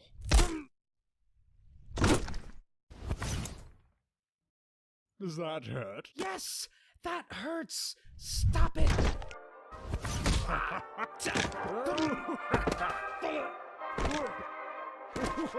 We're going nowhere. Stop the test.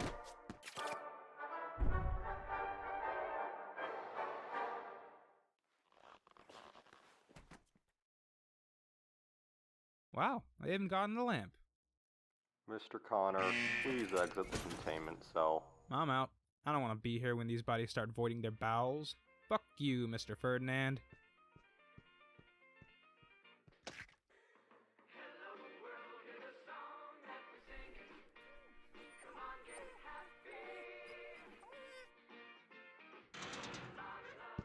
Hey. Hey. How'd the test go? Not great, but not as bad as the black hole demon. He's still better than that guy that eats memories. Mind freaks are the worst. Wait, there's a guy who eats memories? There is? I'm gonna hit the hay a little early tonight, guys. Cool. Alright, man, no prob. Hey, we're not freaks, are we? What?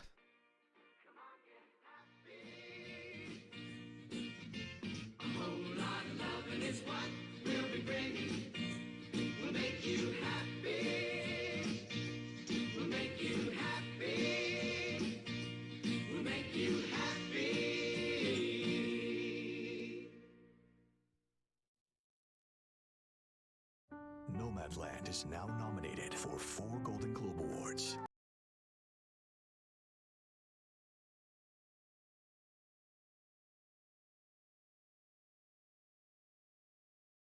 Friday.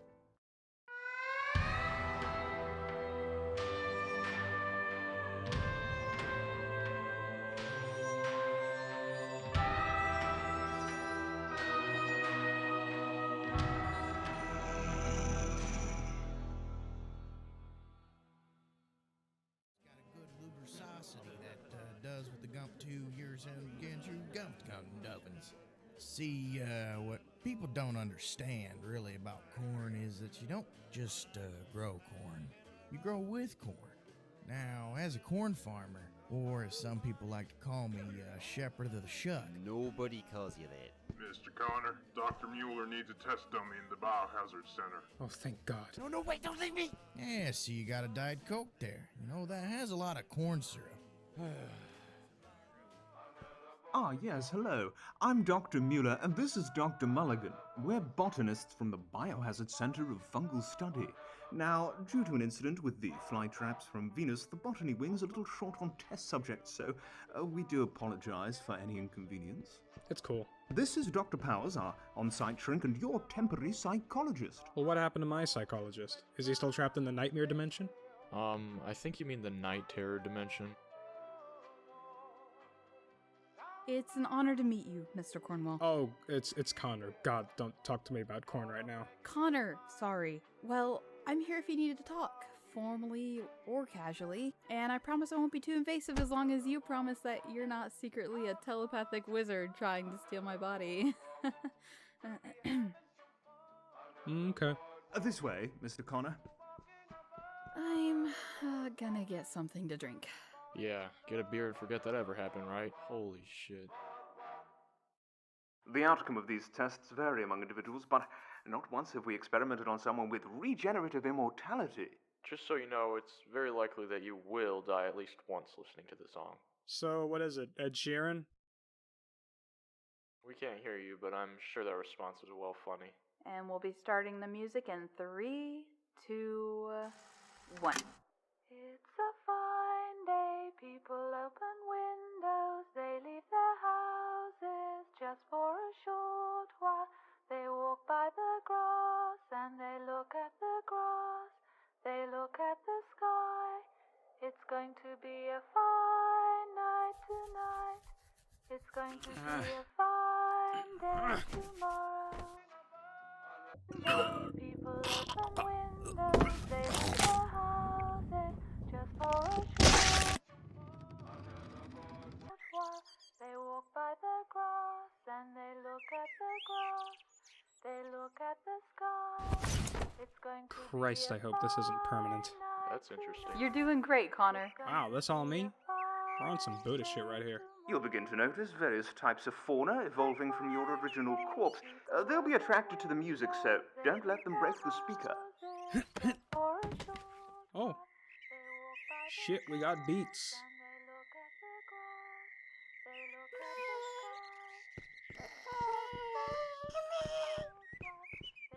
God, stay the hell away from me. Unlucky? You won't have my babies. Okay, you can have one baby. No, no, no, no, no, no, no.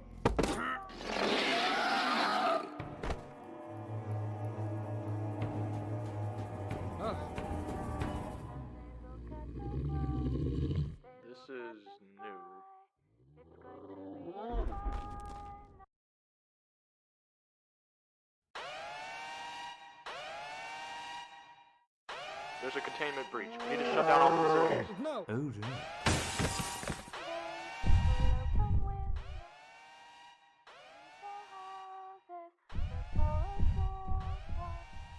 Stop. Listen, I'm not some tree deity or forest spirit or whatever you think I am. I'm just a guy who was also a tree who couldn't be killed.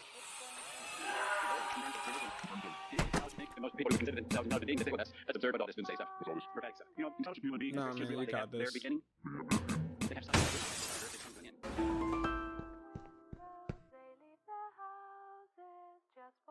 Are we actually doing this? Are we actually leaving? I'm getting out.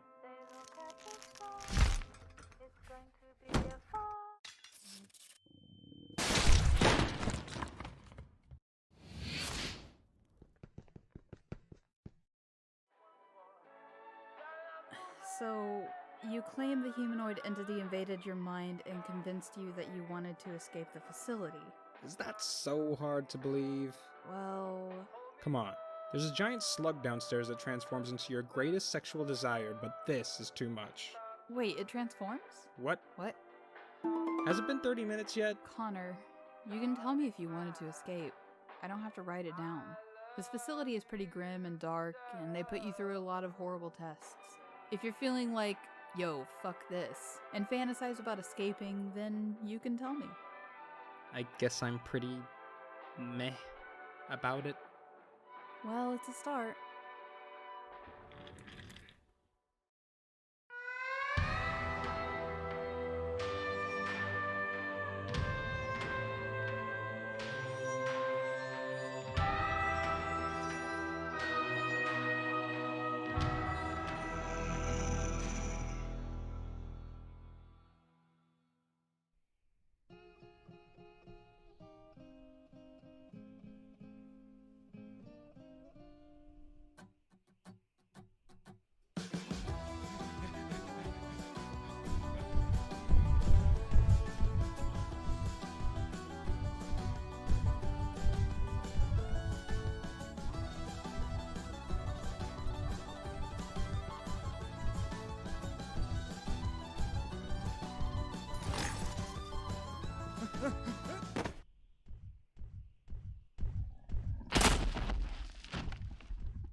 Wait.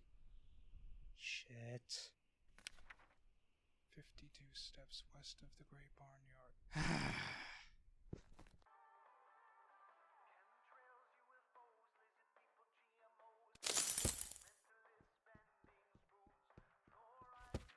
Yes, you've done it! My favorite clipboard! He found you, girl! He found you! Sorry about all the trouble, Connor. Assets upstairs told me that sending a task force into 093 to retrieve a lowly doctor's clipboard was a waste of time and resources. Fucking bureaucrats. What do they know about hard work? Say, can I get a drink? Alcohol at 3 in the afternoon?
What do I look like to you? Some stuck-up bureaucratic asswipe sipping champagne from my ivory tower? It was just a clipboard, man. Get off your fucking high horse. I was thinking more like water. Oh. Well, I only have champagne, but you can't have any. You've got another test in 10 minutes. Seriously? I thought this was the last one for today. You have to see a Mr. Pierce at the robotics center. Sorry, kid, I don't make the rules. Fucking bureaucrats do. Better get a move on.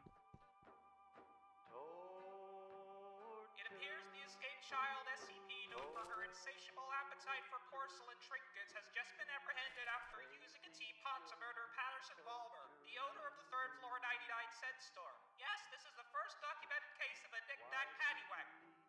Oh, for God's sake. Ah, hello. Sorry to keep you waiting. I'm Mr. Pierce from the Department of Internal Negotiations Guild and Unanimous Settlements, or Dingus for short. Follow me, Mr. Cotter. There's not a moment to waste. Hey, fellas, I'm back. This is Mr. Cotter, the gentleman with regenerative immortality. He's the one that turned into a log during that double breach last week. No way. Dude, no way. Yeah, way. Cotter, what do you know about the Anderson Robotics Company? They're probably blacklisted from the internet cafe, so not much. Well, it's a very secretive organization that builds machines with anomalous and unusual properties. They have support from very powerful people in laboratories all over the US, China, and that country next to Sweden. Dude, no way. That's the one. There's a fella in there from the company that refuses to speak with us unless we have an immortal being present. Weird, I know. My guess is that he wants to bargain in one way or another. That's why I'm here. So whatever you do, don't say a word. Open the door, fellas. How are you feeling today, 1360? I am well. I presume you wish to discuss the bargain. If you feel like it. Confirmed. I desire to obtain the likeness and abilities of this individual, Mr. Connor. A perfect organism with remarkable durability and physique. Well, thank you. Personally, I'd make improvements to hygiene standards, but that's just me. In return, I can give you 6 terabytes of priceless information from the Anderson Robotics Company, including their schematics, partnerships, and future plans. I see. Now, hypothetically, if you were to essentially become a Cotter 2.0, there's a bit of robot slag for you, you would still be classified as SCP and kept here against your will. Do you understand that? Absolutely. I am counting on it. I simply wish to experience the sensation of life without the burden of death. In the laboratories, why, Dragon? Why? I was gonna raid you in a fucking hour. Why you gotta get off now? Daily intervals of endless darkness. Okie dokie. Cotter, what are your thoughts? I wasn't paying attention. Nice. Okay, 1360? That's a mighty fine offer, but I do see 1 or 2 problems with it. Elaborate. Y'all fucking torturing me tonight. I hate you. Extract Cotter's anomalous ability from his body to put into a surrogate body for you. We can, however, give you a normal human surrogate. We've got loads of corpses here. It's true. I think you misunderstand. I desire to be able to inhabit Connor's current body and Dragon, get your ass over here and help me fight fucking Belly Boy. Impossible to beat Belly Boy. Excuse me? Well, now you see, that complicates things a bit. How so? How so? Connor is valuable to the Foundation. That's right! Damn. Besides, we happen to know that when an Anderson Robotics product is sold, it has its memory completely wiped. Thought you could outsmart the biggest dingus in the room? So what top secret information could you possibly better get your ass over here and make problems. Are you insisting His fat ass is about to split onto like 70 different little assholes and I need help. I anticipated the memory wipe, which is why I saved it on an external drive. Perhaps this will change your mind. Sorry, buddy, I'm not for sale. Connor, let me do the talking. I'll take a look at this to make sure it's legitimate.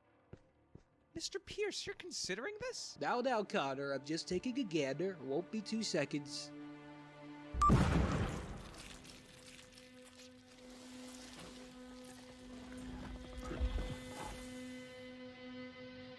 SCP containment breach. Best shit ever.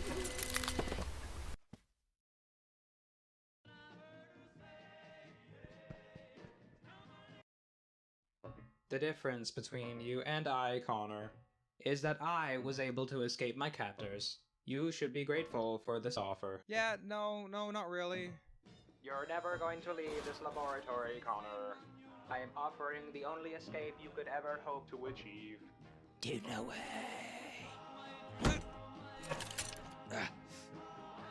Bad touch. Bad touch. Stop moving.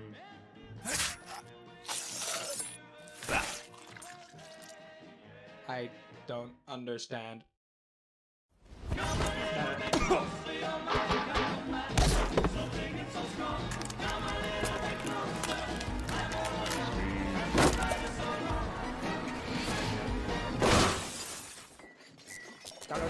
Mr. Connor.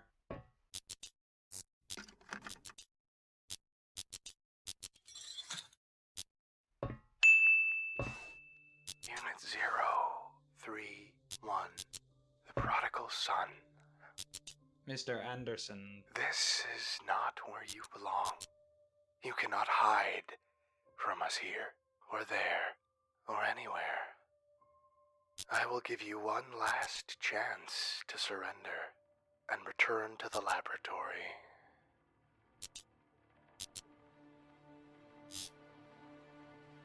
Ah, that's a shame.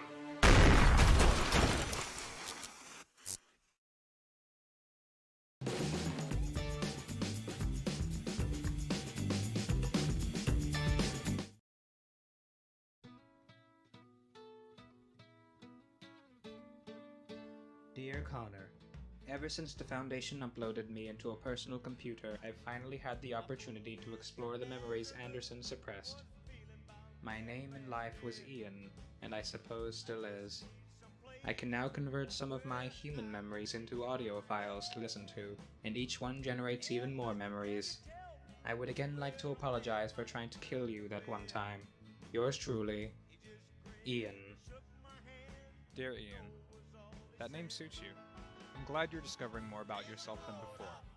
Maybe one day they can find out who you were and slide you back into your old life. Unless it sucked, then you can just chill here with it. And about the whole murdering thing, it's cool. It happens a lot.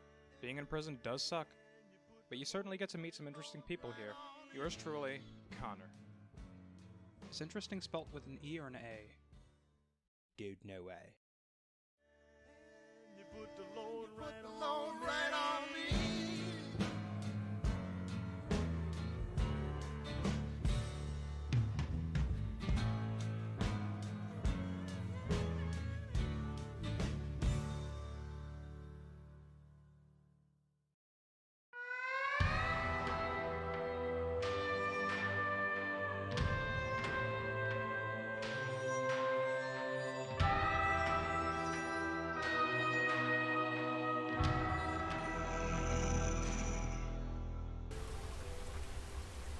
I love how you rated with a party of 6, but my fucking Twitch still says I still have the same amount of viewers as before. Either your people are already here, or Twitch be dumb. I vote for the second one.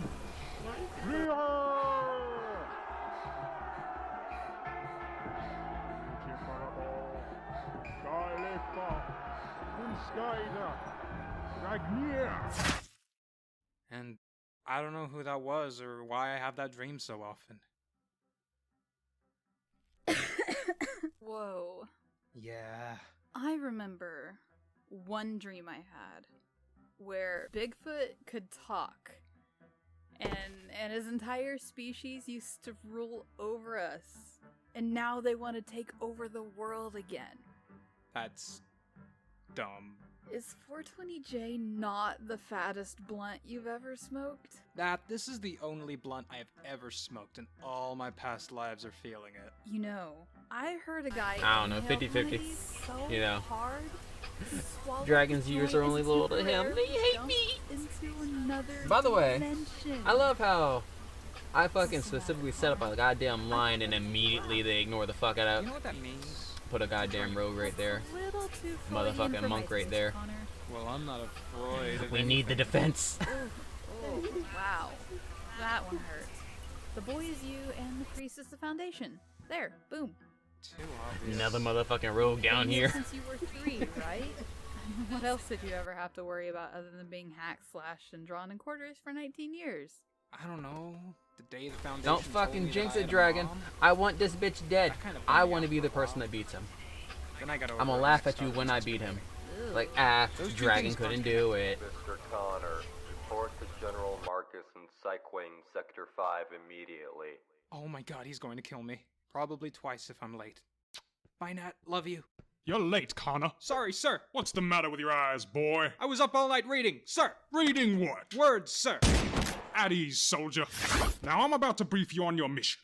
If you choose to accept it, not that it matters, since It you means have no nothing to choice. you, but it's a small victory to me. The next 24 hours of your life will be unforgiving. It will involve traveling across national borders and making contact with a previously unknown hostile entity. And furthermore, you are 1/4 Eskimo on your mother's side, correct? I don't know. Well, according to the DNA swab you took 4 weeks ago, you share ancestry with the Eskimo people of Nunavut, Canada. This is crucial to the mission. Oh, well, I guess so, sir. But I think they prefer being called Inuits, not Eskimos. Oh, you're only a quarter, get over it. We head out in 10 minutes.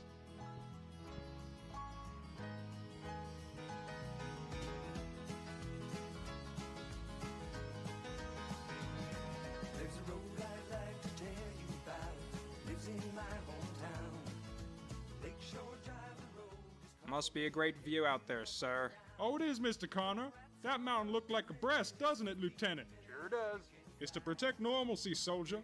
What if the van crashes and people see your regenerative ability? They already believe in ghosts, aliens, and resurrecting Jews, sir. We can't hide them all, Connor. We can't hide them all.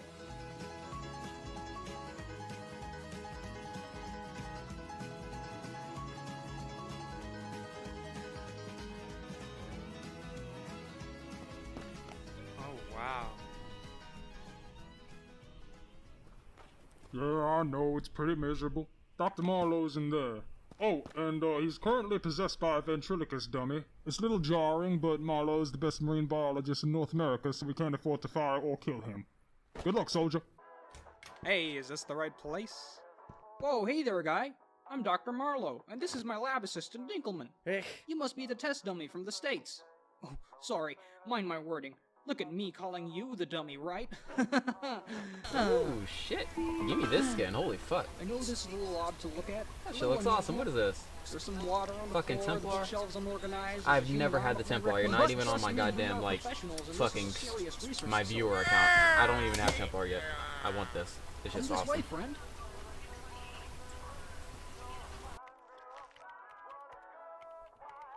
This is SCP-1836. It's an iceberg accompanied by several previously extinct species of hostile aquatic predators supernaturally piloted by a female of Inuit descent. She seems to really enjoy sinking vessels and feeding their occupants to her porpoise friends. The only people who ever survive these attacks are sailors and fishermen of Inuit descent, like yourself. We're going to need you to make proper contact with her. Sing her a song. She might get Inuit.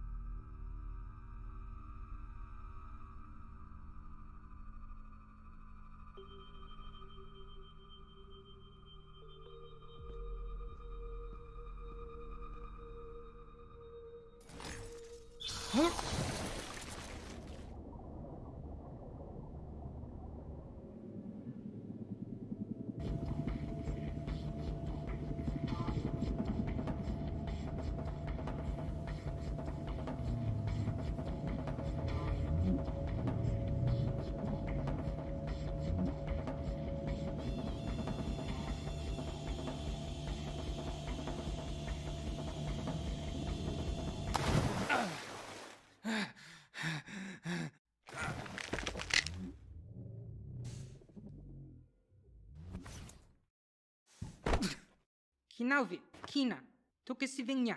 Excuse me? But you are Inuk, like me. A quarter, yeah, but I don't speak it. Are you a spirit? Psh, I don't know. I was sent here to ask questions, like, what's the deal with the ethnic cleansing? It's not ethnic cleansing. They do not ask for permission to hunt. Now I ask. Oh, okay. What are you doing here? Oh boy. Well, there's this foundation of people who like to capture and learn about things that fall out of the norm, And you're one of them? God, you're worse than Ferdinand. Yes, but I also work with them. You are submitting to their demands like a sled dog? I prefer the term lab rat. Wait, no, I don't. It doesn't matter. Point is, I have no choice. This is all I can do. The sooner you can answer my questions, the sooner I can leave you alone to look for your fingers. Okay, I forgot the questions. What are you doing here? That's a good one. I was escaping. Hi, Chips. Thanks for the from my follow. father. I appreciate it. He I wanted want to me say your to name, marry but him I and feel like I'll marry butcher the hell out This of it. man looks just like you. Very handsome. A bit weird, but Chips I did not Niyahoy? want to marry. I did not want to do many things, my father said. My father discovered that Agutao was an evil spirit. We rowed away to escape him, but I fell into the ocean. When I clung to the side of the boat, my father cut my fingers off. Ouch. Guess he really hated spirits. I mean, he must have known you'd become this iceberg whale goddess, right? The last thing he would do was give me my freedom. It was my will that kept me alive all of these years. My parents were underprotective of me. And by that I mean they weren't there. Foundation told me that my mother abandoned me in an empty parking lot. No note or whatever. Just left me there in the back seat of an old car roasting away. Some poor old lady found a car full of dead babies one afternoon, and that's when the Foundation got me. From what I've learned about my cellmates and feel-good lifetime dramas, the ultimate goal of a parent is to keep their child safe and happy, even if they're dicks about it.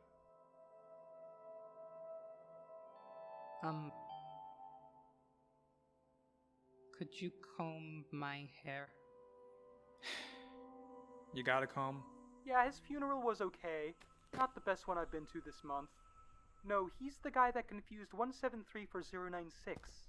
How the fuck do you have a signal up here, Philip? Look, something's coming. Just a bird, not even a cool one like an ostrich. Well, I've got nothing better to do. Don't waste your ammo, Be Lieutenant. careful, Gary. It might have a sharp beak. Go on, get. Oh no! Somebody pull that man off me! Get off me! Help! Connor. That sounds like a woman's name. Ow! Aitak, sana? You almost pronounced it correctly. I have never met another orphan before.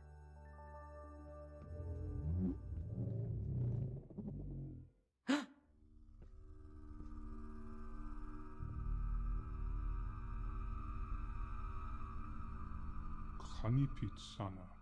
Takuna khanakani. Akaavani. Sana. I want to be alone. I'm not your wife anymore. I did not come here for that. We have left you alone for thousands of years. You will be dead soon. You cannot deny that. And when that hour comes, your father has asked me to take you to him in the afterlife. So he could control me there too? So he could tell you how proud he is of you. He cut off my fingers. Yeah, well, dads be like that. He knew that you had a will strong enough to defy death itself, unlike him. He needs you. You don't have to answer his call, but... Take me to him. Lee. It's get up and go time at Honda City. Lisa 2020 Honda City Accord.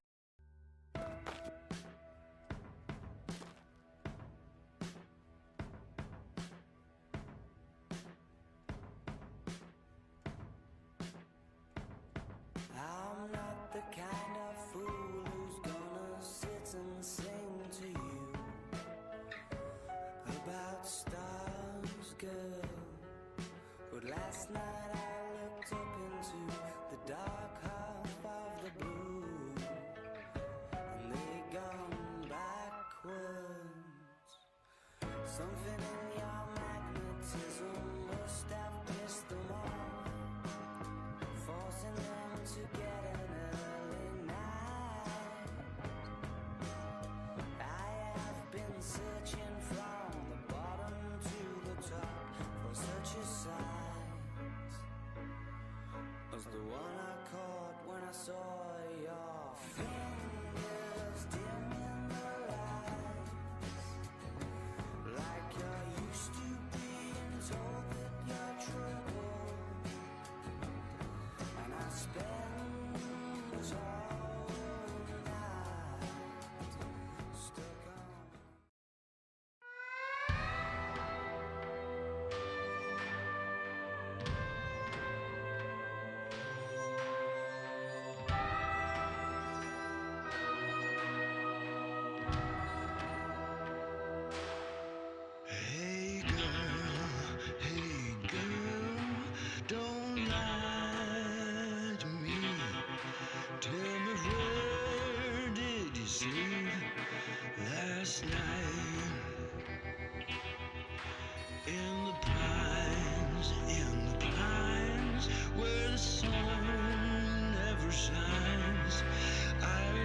shivered the whole night through.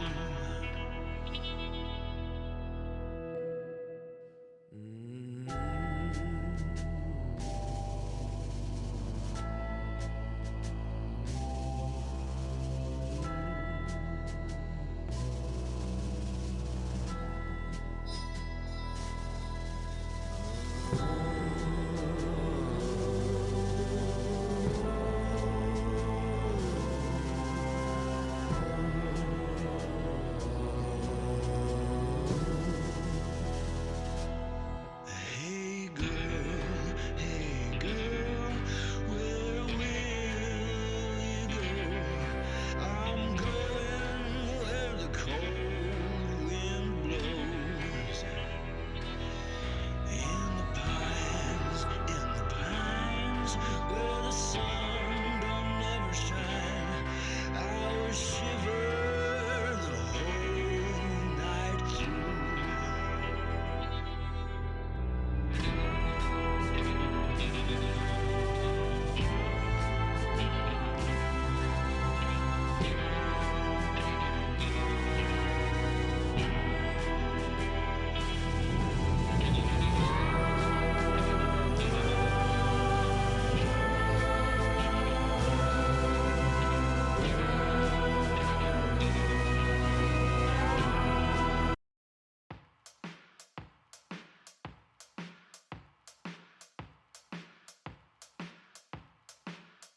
We're occupying boxes of concrete, but the world continues to spin.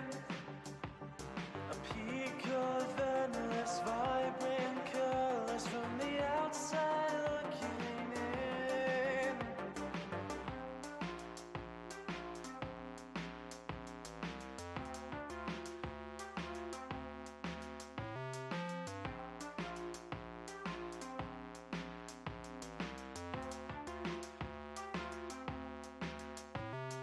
Let me run, let me ride, please let me go outside. Let me hunt, let me cry, just let me be alive. Let me run, let me ride, please let me go outside. Let me hunt, let me cry, just let me be alive. Just let me be alive. Just let me be alive. Just let me be alive. Let me be alive.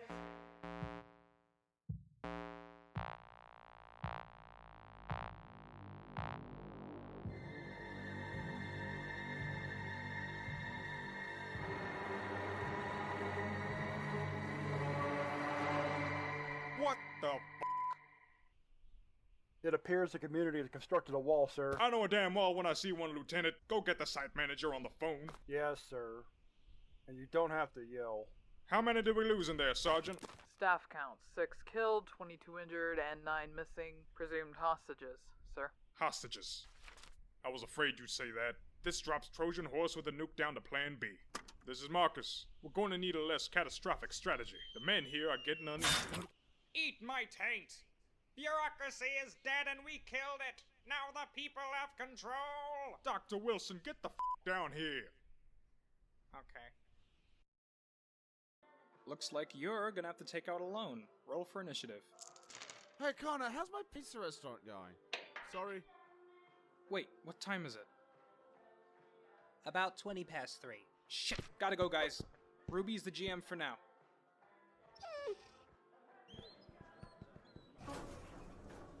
Mwah.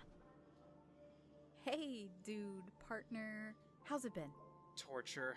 How about you, girl buddy? Trauma counseling for cockroach people again. Oh, but good news. I've been doing research on the contents of your dreams, and I think I'm coming close to what might be the source of your anomalous power. Isn't that exciting? Oh, cool. Connor, don't make me use my psychology powers to make you tell the truth.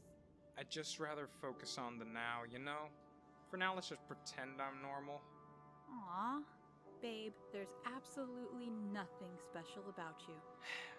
Thank you. Ghost swords, demon swords, sentient swords. Ah, here it is. SCP-2200, the blade that takes souls. Well, that doesn't sound fun. There's nothing fun about toppling regimes, Connor. Not anymore. You'll be fine. Miss Hilda, I don't think this plan In is... short, this SCP is a sentient sword that chooses a host. At the moment, the designated wielder is a 27-year-old man named Lou Francis Patterson. Good lord. Don't let that face intimidate you.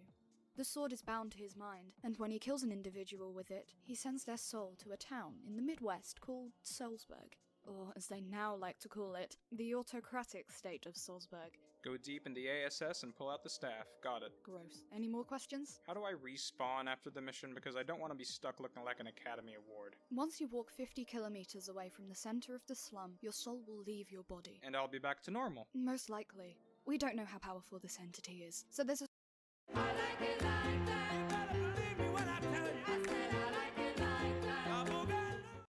small chance your soul will... who knows. I'll have to read some astral documents and find the arcane weapon documents and the binder of the relic documents. God damn, we love documents in here.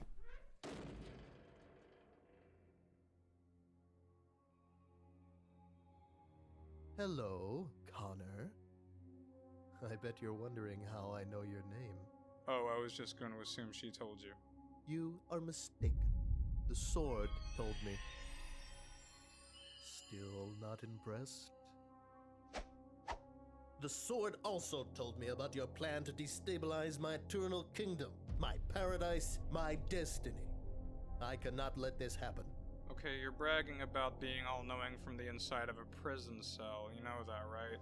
While you pondered and studied a means of escape, I studied the blade. What? No. Nobody's trying to escape here. Hey, mission failed. Can we go now? A dangerously short temper is a common trait among all previous sword wielders. Use that to your advantage. If you don't, then I'll have the site manager confiscate your weed.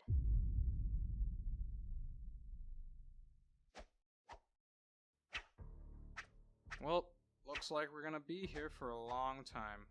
It would seem that way. Or at least for me, since I'm immortal, you know? Yep. But not like your off-brand Slumdog Purgatory bullshit. I mean like real immortality. I know what you're trying to do. It isn't going to work. Yeah, I know you know. Your magic...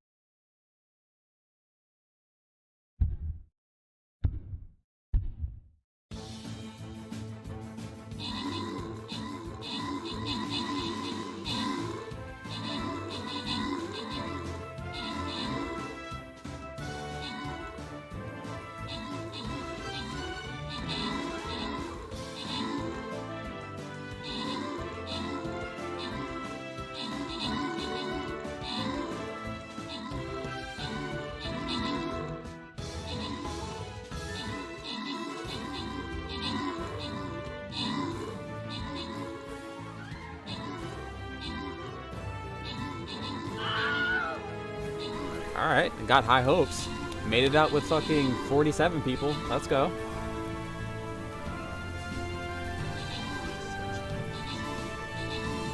Greedy ass people want them fucking chests. God damn it, get up there and fight. The archers and mage are about to get their ass fucking whipped. That's a lot of archers. I didn't even notice all that. For that fucking shit. Yeah. He literally swings his fat ass fucking stomach at you, and then he does this.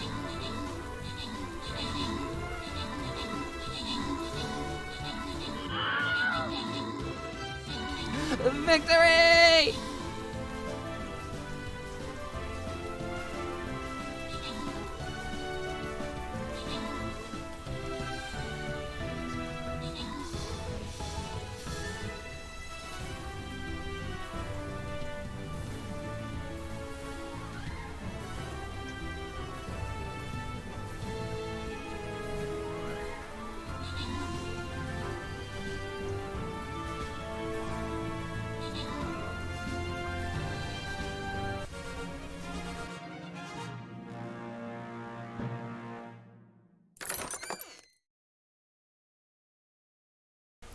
ASAP Miss Kelly, Melly, what's up?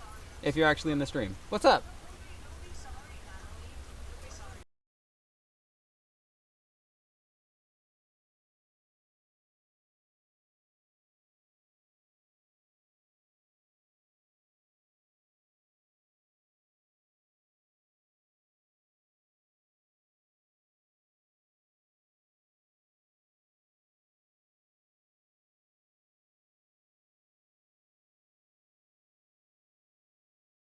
Magic barbecue scraper told you so.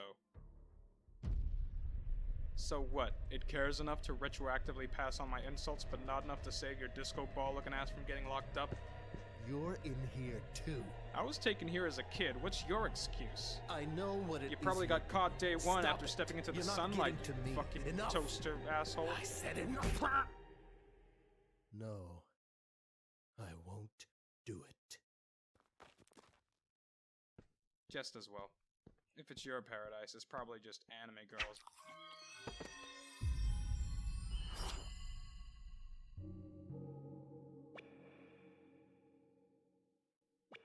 Loyal subject, you have struggled and toiled in the field for generations. You have suffered great hardships and fought harsh battles. But above all, you have suppressed your fear of what is to come after death. Fear not, for you have been given an opportunity to abolish that fear entirely. What? What? What? What? What? I said we had a new resident, Lord Sylvester. Ah, yes. Thank you, Sylvia. Welcome, new alloy, to the autocratic state of Salzburg. Okay. He's dead? Why is he dead? What just happened? The sword told me that this was going to happen.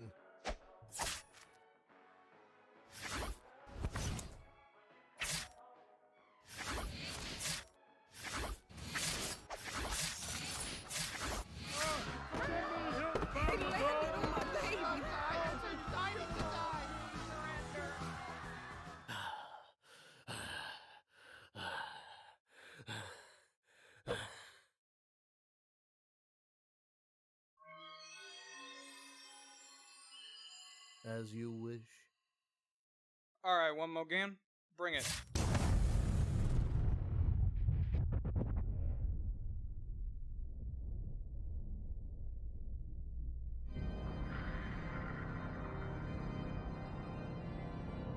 Shit.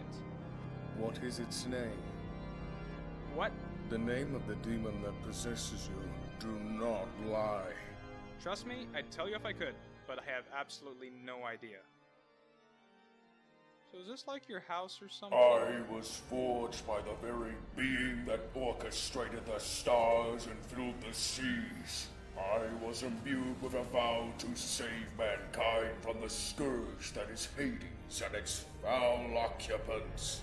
If a demon is not in possession of your soul, then your very soul must be a creature of the devil himself. Now is this really necessary? Because I know a really cute psychic katana I could introduce you.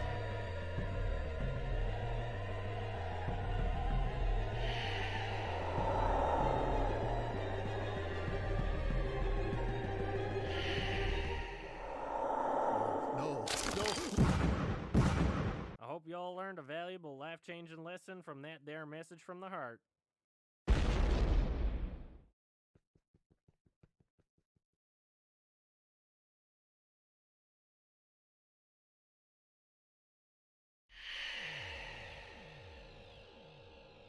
Connor, I'm going to be straight with you. That was f***ed up. I've sent the report to the site manager, but he wrote it off as a minor workplace accident.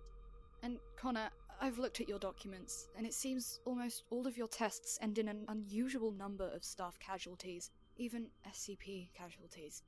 I was told the whole point of using you in tests is because you're expendable. No offense. None taken. Maybe people dying on a regular basis is just part of the job. But I'd be lying if I said that wasn't a depressing thought. Are you new here? Yes, actually. Not to jerk myself off, but of all the SCPs to be stuck in a room with, I'm pretty damn tame and boring.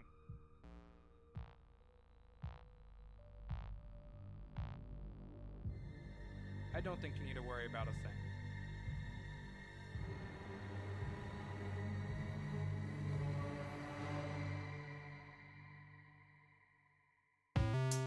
Let me run, let me ride, please let me go outside. Let me hunt, let me cry, just let me be alone. This Bud Light Seltzer Lemonade is packed with lemonade flavor. Honestly, it has more flavor than my grandma.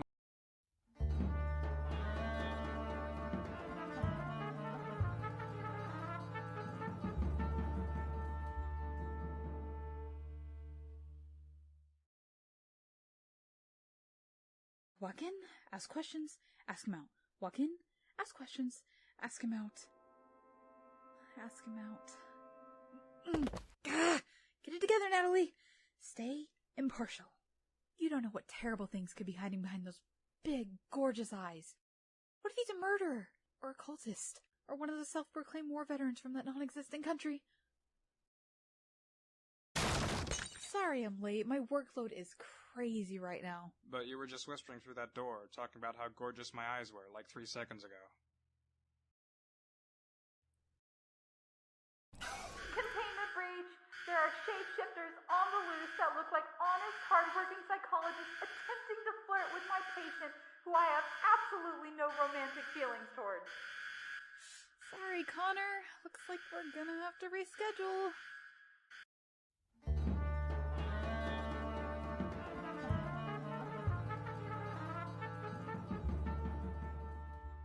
Guess they all got away. Can't catch all of them. So, Connor, let's talk about the root of your confidence issues. Who were the most influential people in your childhood? Tell me about the people or things you met during your very unique, confined upbringing. Patient confidentiality, it's only us. As a kid, I was transferred a lot. One time I met a guy who involuntarily jumped between alternate dimensions. He seemed nice, but conversations with him were a pain. Then there was that day I got to meet myself when I was that toaster that can only be talked about in the first person. I was a real mindfuck. When I finally met a kid my own age, he was cool, I guess. He told me that he could force any adult to take care of him, groom him, and then feed him until they died of starvation. Lucky. There was this ghost that possessed one of my corpses once. We hung out for a while until he got bored of me and possessed some cooler kid. Let's see, there was an author from Site 51 that kept bugging me about his bad novels. Then there's that one guy I'm not supposed to talk about, and a few more, but I can't really remember them at the moment. Uh-huh. Actually, you know what? I did have a real friend for a while. His name was Gilbert. I was probably 11 years old at the time. Site 6-3 had a huge childcare center that I got to stay in for a while. I tried to make friends, but it was an international site, so most of the kids spoke Mandarin, alternative French, the secret script, fire tongue. You know, the usual. Soon enough, my dumbass thought all the other kids would get a kick out of my regeneration powers. They didn't like it. But somebody thought it was cool. It was one of the pet octopi from the kids' aquarium. Turns out these octopi were psychic, so it didn't matter what language I spoke. I called him Gilbert. He was bullied a lot by his siblings because he couldn't change his colors. They snuck up on him and kept eating his food during feeding time. Gilbert always used to tell me that he wished he had my regeneration powers because of how useful that must be to fight against the winged menace. I don't know what he meant by that, but it made me feel pretty important. So I always made sure to keep him well fed whenever his brothers and sisters would go to sleep. He also told me that one day he and his family would finally travel back to the ocean. Somehow. He said it was beautiful, and promised that one day I would see it too.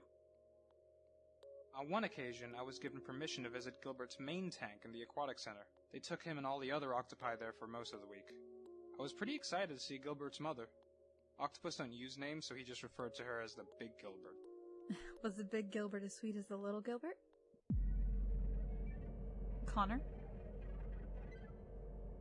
Maybe it was psychic energy or childish fear, but I ran out of that room as fast as I could. Somehow I knew the mother didn't want me near her or her children, so I never came back. I guess Gilbert wasn't allowed to visit the childcare center either. They just put stupid mermaids in the aquarium instead. It wasn't the same. Anyway, I'm sure he's fine. I always used to tell Gilbert that he should ditch his family the second he got out. Of the 9 octopus that escaped Site-6-3 that year, 8 washed up on the shores of Greece after an awkward battle with an army of crows. I have a photo up in my room that the aquatic center sent me, and Gilbert was right. The ocean is beautiful, even with the dead giant octopus in the middle. but it makes me happier knowing that he's out there, living life, getting mad octopusy. Interesting. So, if he's still out there, does this mean he lived past the average octopus lifespan? I don't know. Do they live long? Oh, dude, they live forever. Oh, thank God. This is the most I've ever shared with a therapist. You're so good at being not overbearing and unpleasant, Miss Powers. Oh, gosh, please. Call me Natalie. Well, you may continue to call me by my first name. I thought Connor was your surname. It's interchangeable. Oh my gosh. I feel like I can tell you anything. I wish we could just keep talking after this session. I don't care what about. I just really like you to talk with. Maybe we can go on a date sometime. We can talk about whatever we want on a date, and awkward pauses are normal because we're eating. Date? Does that mean we get to hold hands?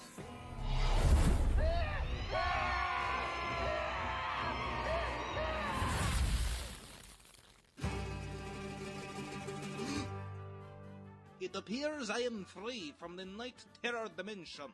Thank you, Connor. Thank you, Natalie. The sheer amount of sexual tension from you untouched virgins shattered the boundaries of reality, and now I can walk amongst the living yet again. Yes! By the way, session's next Thursday, Connor. Remember to bring your dream journal.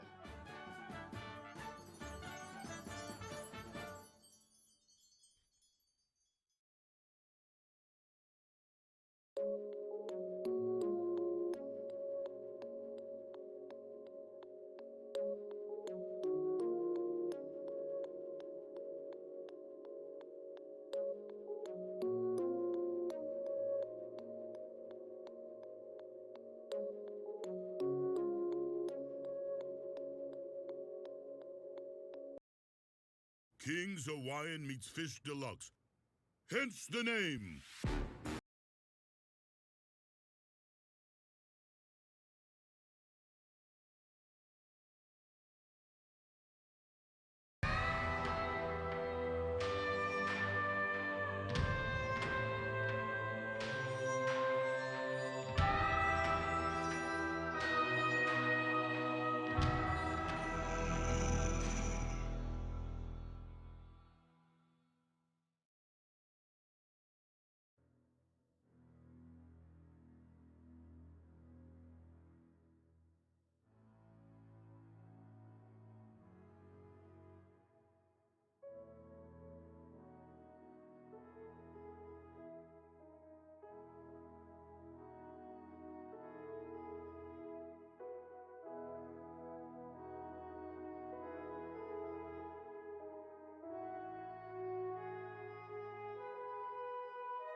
Day 72. Another sleepless night fades in this static purgatory, haunted by the presence of a faceless, bloodthirsty army. Rations are dwindling. Meanwhile, the unrelenting barbarian tribes from the checkout regions are showing no signs of surrender. I feel crushingly smaller each day looking into the ceaseless horizon of cubicles, mourning for the souls lost in this endless hellscape.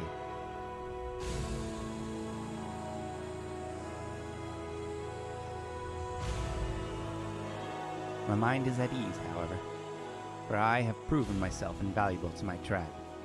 I will fight for the ones I love. For her. Because I know that is what makes me a hero. But above all else, I am burdened with the knowledge that there is nothing in this world more dangerous and destructive than the monsters in this endless Swedish nightmare.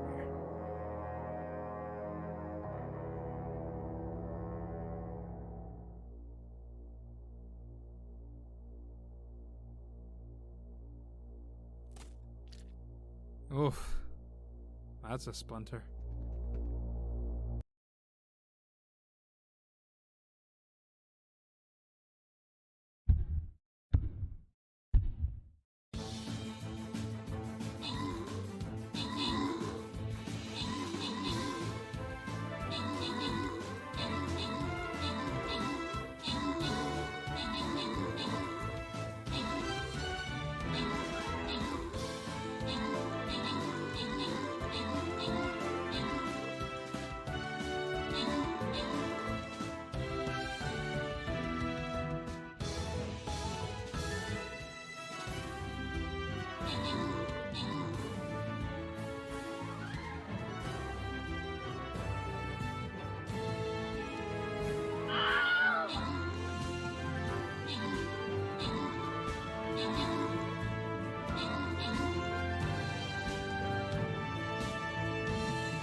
store is now closed. Please exit the building.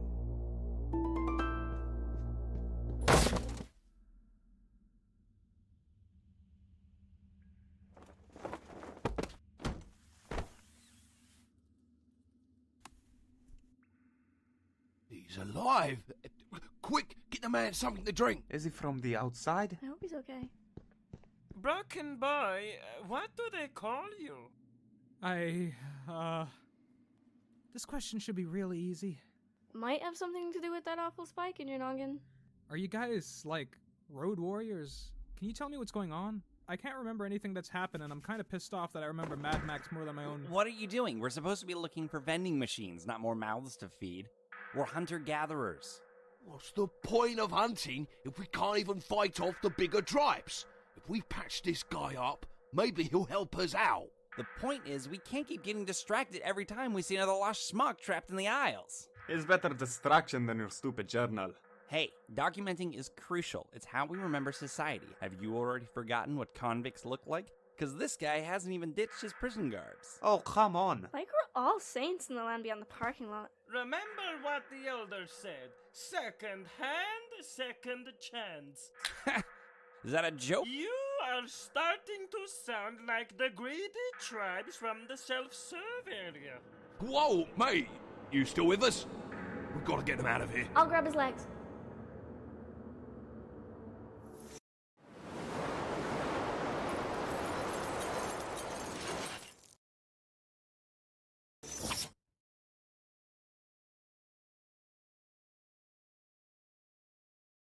Ah!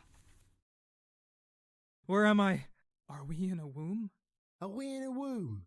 You absolute basket case. I'm afraid you're still on the infinite IKEA, son. What's an infinite IKEA? What's in IKEA? It's a magic place, IKEA is. A benevolent realm of lamps and leather.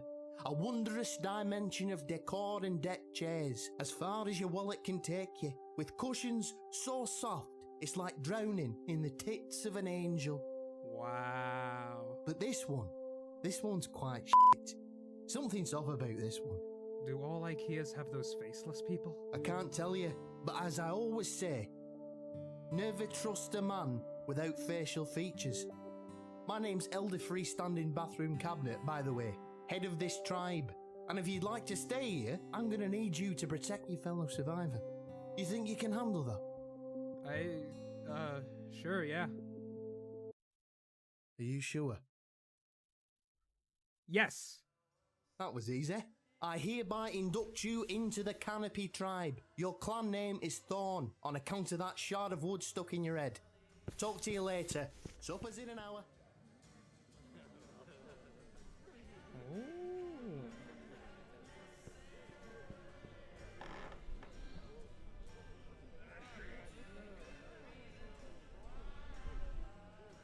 Thorn, huh? Not bad. At least it's not stethoscope. You know, can't imagine having it. That's my name. Oh. But please call me Steth. Were you found with a stethoscope stuck in your head? No, I'm just the closest thing to a doctor in this tribe. So, like a dentist, a nurse? Livestock vet. Right. Well, thanks for dealing with my head splinter. No problem. I'm happy to check up on your wood anytime. Hey, he's awake. Sorry to hear about your memory loss. I'll forget about it. You cheeky fucker. We haven't been formally introduced. I'm Tallboy. This is Hutch. Good morning. This is Hope. How do you do? And over there is Ottoman, Davenport, Allen Keys. Can you quiet down? I'm trying to scribe over here. And that's Stanley. Don't mind him, he's a bit of a twat. I don't even know why he's called Stanley. Stanley isn't really a furniture name anyway. On a high pedestal, however. Is that joke a chair? Because you've been sitting on that one.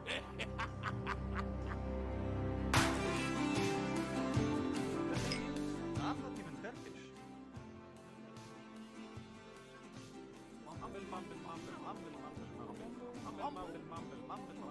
Fellow Ikeans, I am proud to announce that I have found some Lego. That's right!